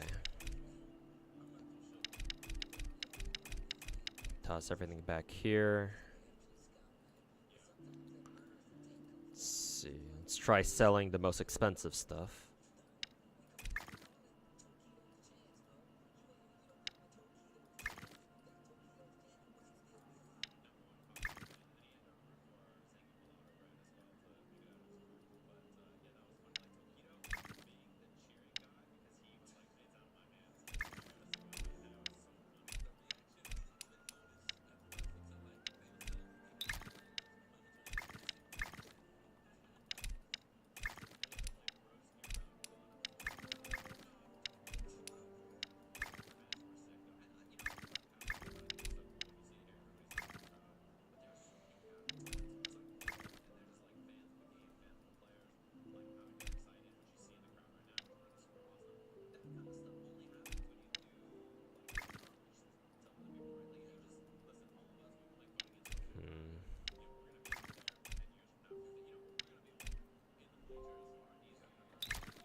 Wish I had a fish that only took up one slot. That would be nice.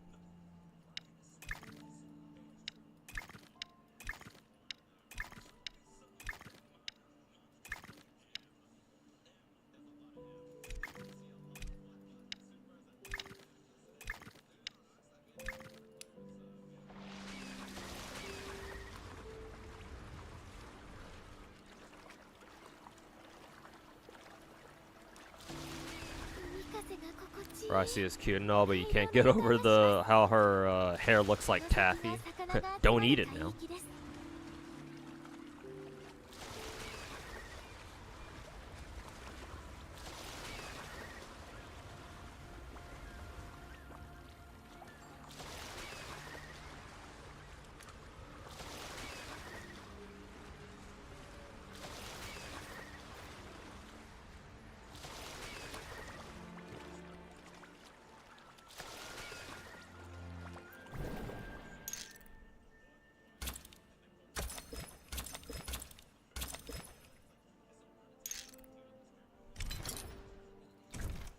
Alright, some yarn eel.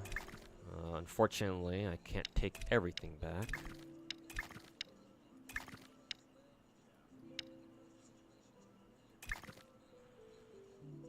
Let's see.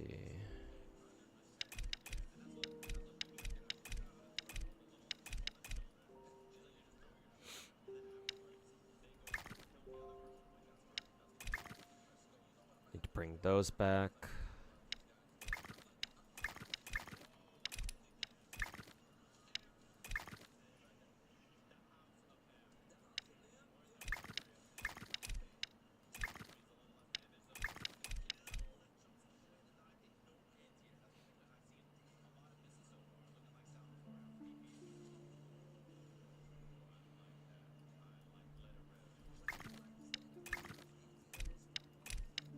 Okay. これからどうしますか？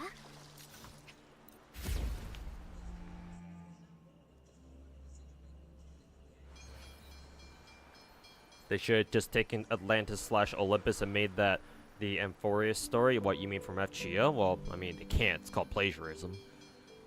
And two, Star Rail players wouldn't be able to handle a story like that.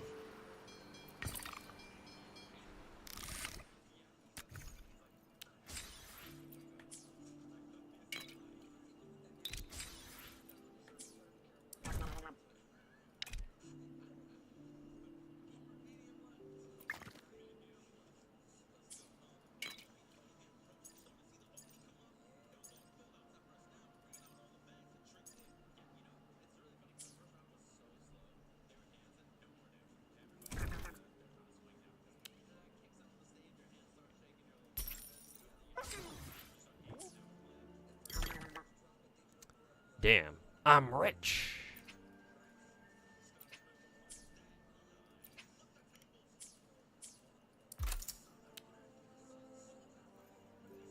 Let's see, compass and then coastal flax, I think.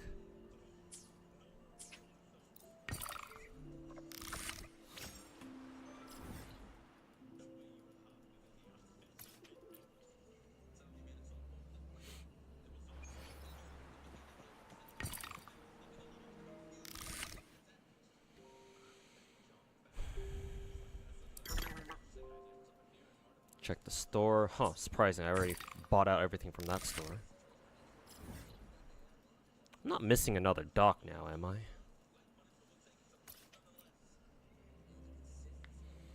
This is the real grind, yeah. Trying to hit level, what is it? Level 12 fame is kind of taking a while, not gonna lie.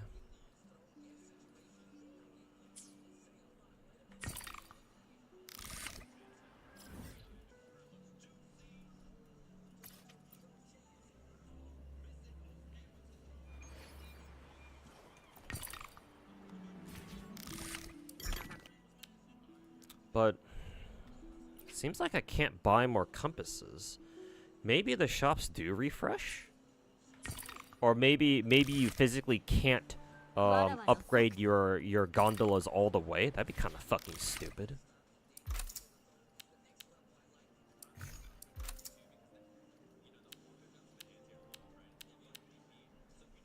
I wonder if you're supposed to track down like those material fishing nodes and you're supposed to fish those up or something. Now that I think about it, that's probably what they want you to do.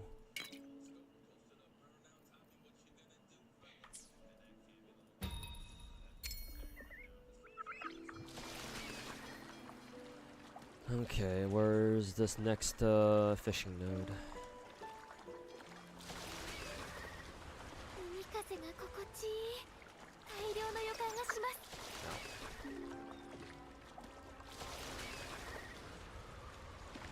この先が魚が集まる海域です。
Play combat arms, bro. There's anime skins now. Something tells me that doesn't really surprise me. I know a lot of free-to-play shooters that eventually started adding like weeb shit skins and stuff like that.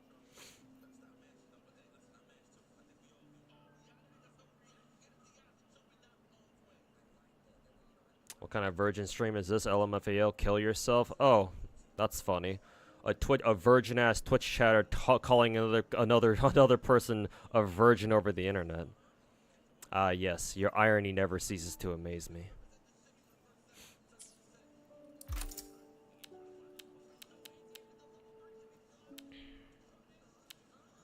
Hey, that's good though. I mean,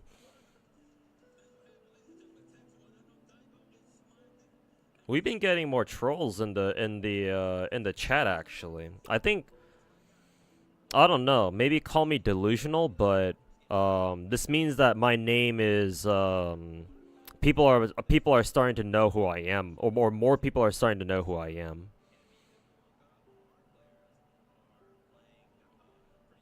Cause like before we hardly ever had just random motherfuckers just come into the chat just to talk shit.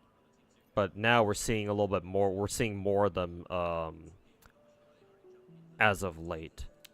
So I guess the one good thing, what the one good thing that means is that yeah, people are starting to know who I am. At the moment, at this current moment in time, I dare say any publicity is good publicity. So I'll take my good fortunes while I can get them. What am I looking for again? Sad blob mutant? I wonder if I've ever caught any of those before.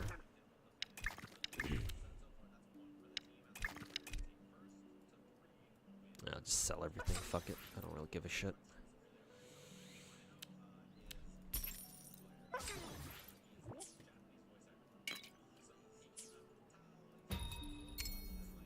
I'm pretty sure I found a sad blob mutant before.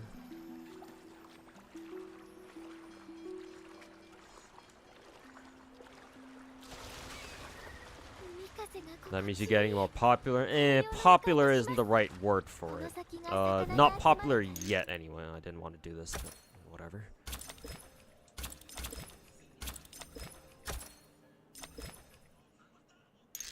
Yeah, but it's more of a silver lining for now.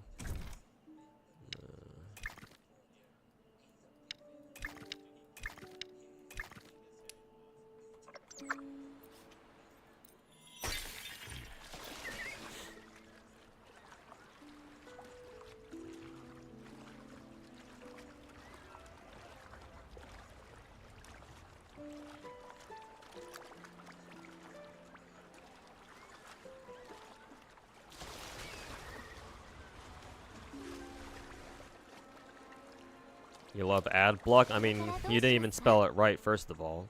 And second of all, I don't run ads. Whatever ads you might see on my stream, those are just pre-roll ads, or ads that I don't even run myself. So I dare say your ad blocker is kind of useless in my stream. Unless Twitch these days, just runs ads automatically, but... I mean, hey, it's Twitch. I wouldn't put it past them.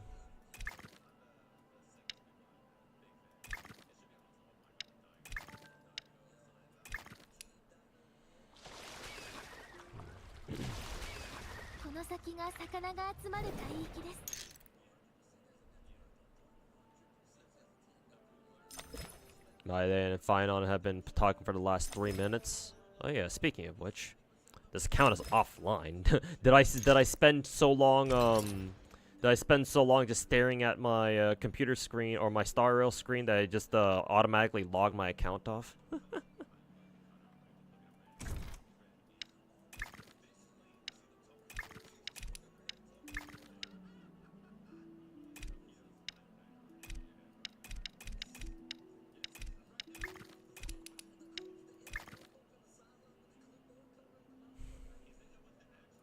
Yeah, fuck it, we'll just sell the shit we have right now.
網を用意しますか？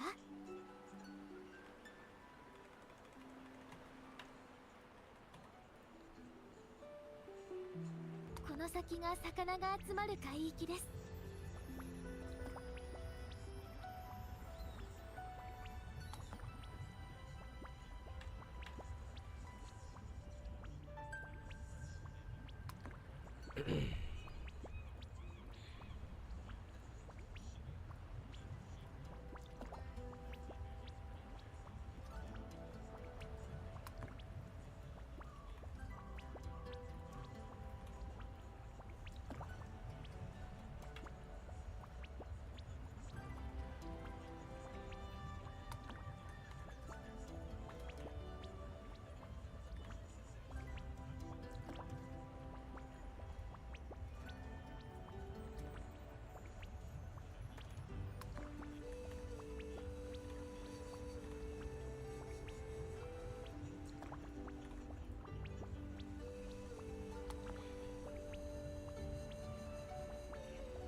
網を用意しますか？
網を用意しますか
？Okay.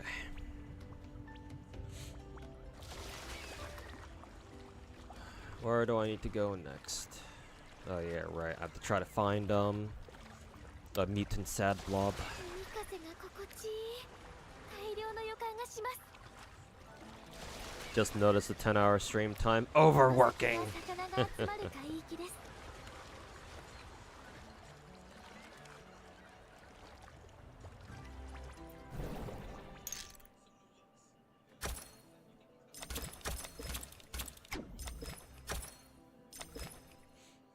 Oh, found my mutant sad blobs. Oh, this one goes for a hell of a lot. Nice.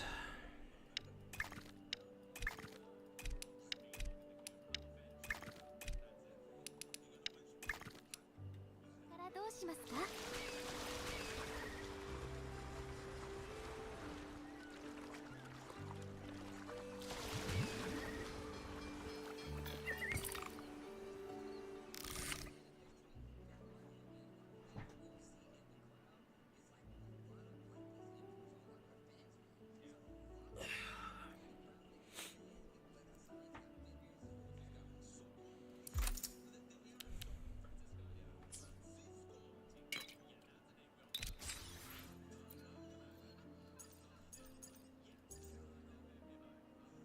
Sad blobs. Oh, I already have a single yarn eel. Technically, I have two. This one of them must be mutant. Yeah.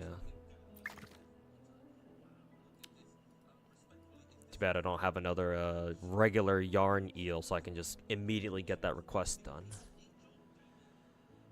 We're almost at level 11 fame at the very least, so maybe I'll get to level 11 fame and I'll call it a stream. Long stream, yep, finally a long stream.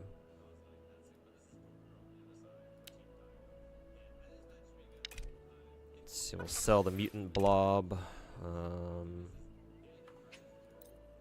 Sell that guy. Well, how many sad blobs? Well, that's pretty intense. A fucking shark? Jesus. 3 sad blobs. Okay. Yeah, I'll just sell the most expensive one then. This one.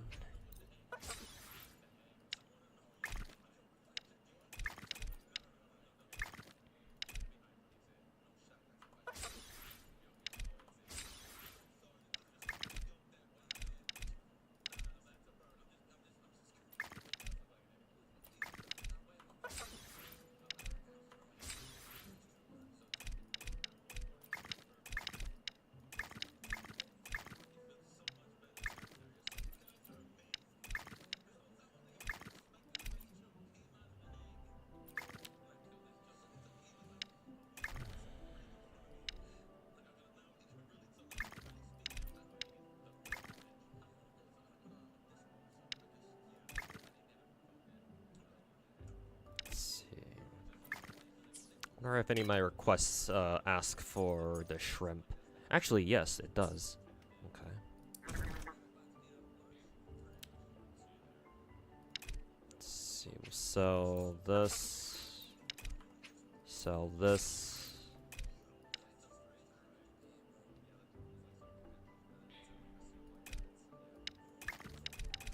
We can sell the shrimp. Sell this guy. Pretty sure we can sell the rainbow fish dolphin. Yeah, there we go. And we'll keep the fish in our trawl for now, because that's basically a secondary storage for us. Excuse me.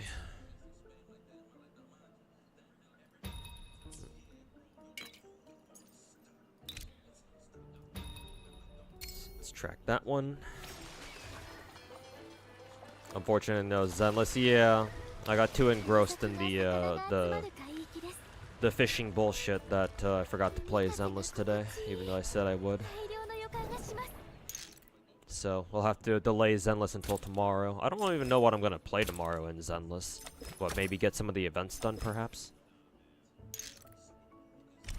Because I already did Shiyu defense the other day.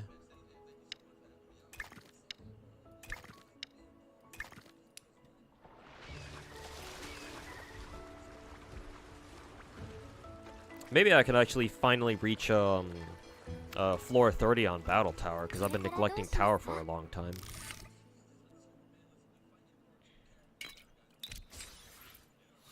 Hey, there we go.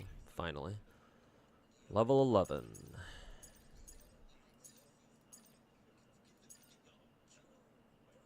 Okay.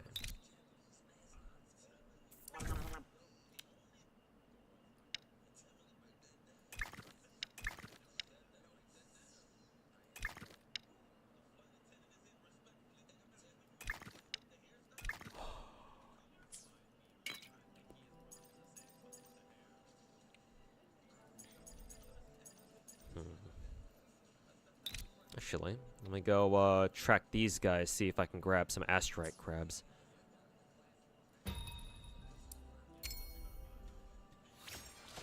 Just to get this one last request done. Let's see if we've got any here. Let's see. Nah, these aren't astrite crabs. These are just prickle crabs, I think, yeah.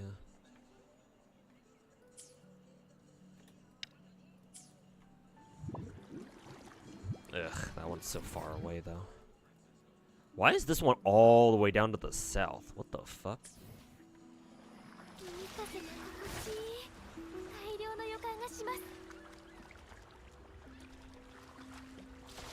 Tomorrow's a Monday? Tomorrow's Monday? I thought today was Saturday. Oh, well, it's Sunday. It's Sunday for you. So, yeah, tomorrow for you, tomorrow was Monday already.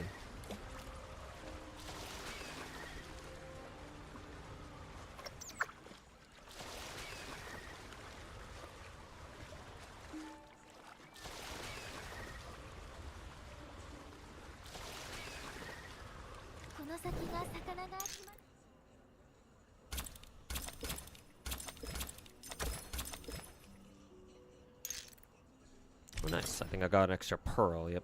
I think the pearls are always 4,800. You can sell them for 4,800, I think. Let's see. We got 2 astrite crabs. Let's see. I do need to make some space here. Let's see. I think I just need 2 shrimp. Yeah.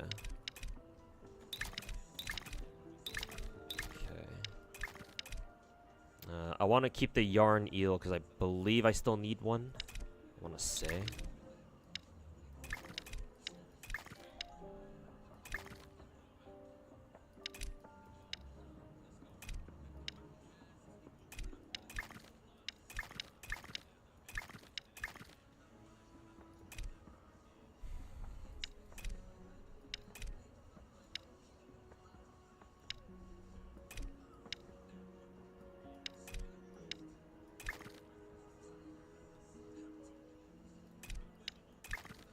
Actually, no, I don't want to sell the astrite crabs because I need them for other shit. Or I need them for the request.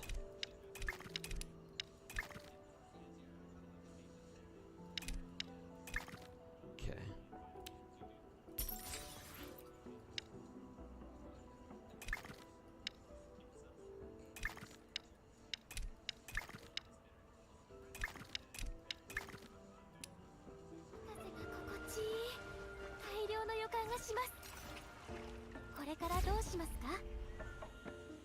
You're bad with time and zones. Yeah, no problem. Don't worry about it.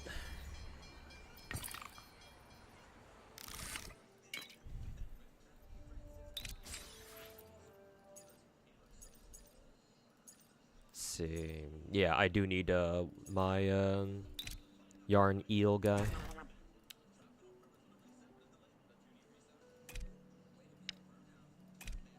Mutant fried egg jellyfish? God damn. Let's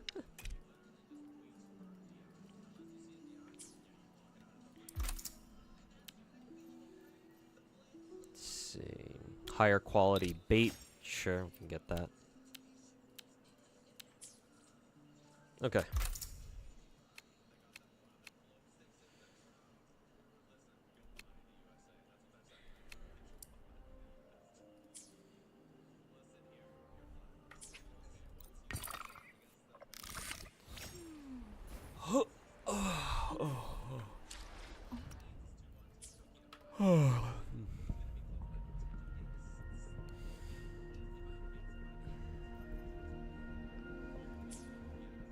Okay, I think that is where I will end the stream for today. So, thank you everybody thank you everybody for watching, for hanging out. Today was a long stream, so hope you all enjoyed.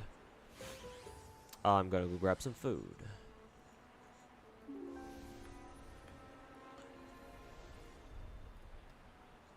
But yeah, thanks everybody for hanging out. If you guys haven't already, please go watch my interview that I had with Mr. Psyche. The edited version is on his channel, and the uncut footage is on my channel. So, would appreciate if you guys go watch that, and hopefully enjoy it. And yeah, we'll see you guys all tomorrow. Hopefully, tomorrow won't be as long of a stream, but tomorrow should be usual start time, like normal. So yeah. But yeah, thanks everybody for hanging out and for supporting as always. So that's all I got for tonight. See you guys tomorrow.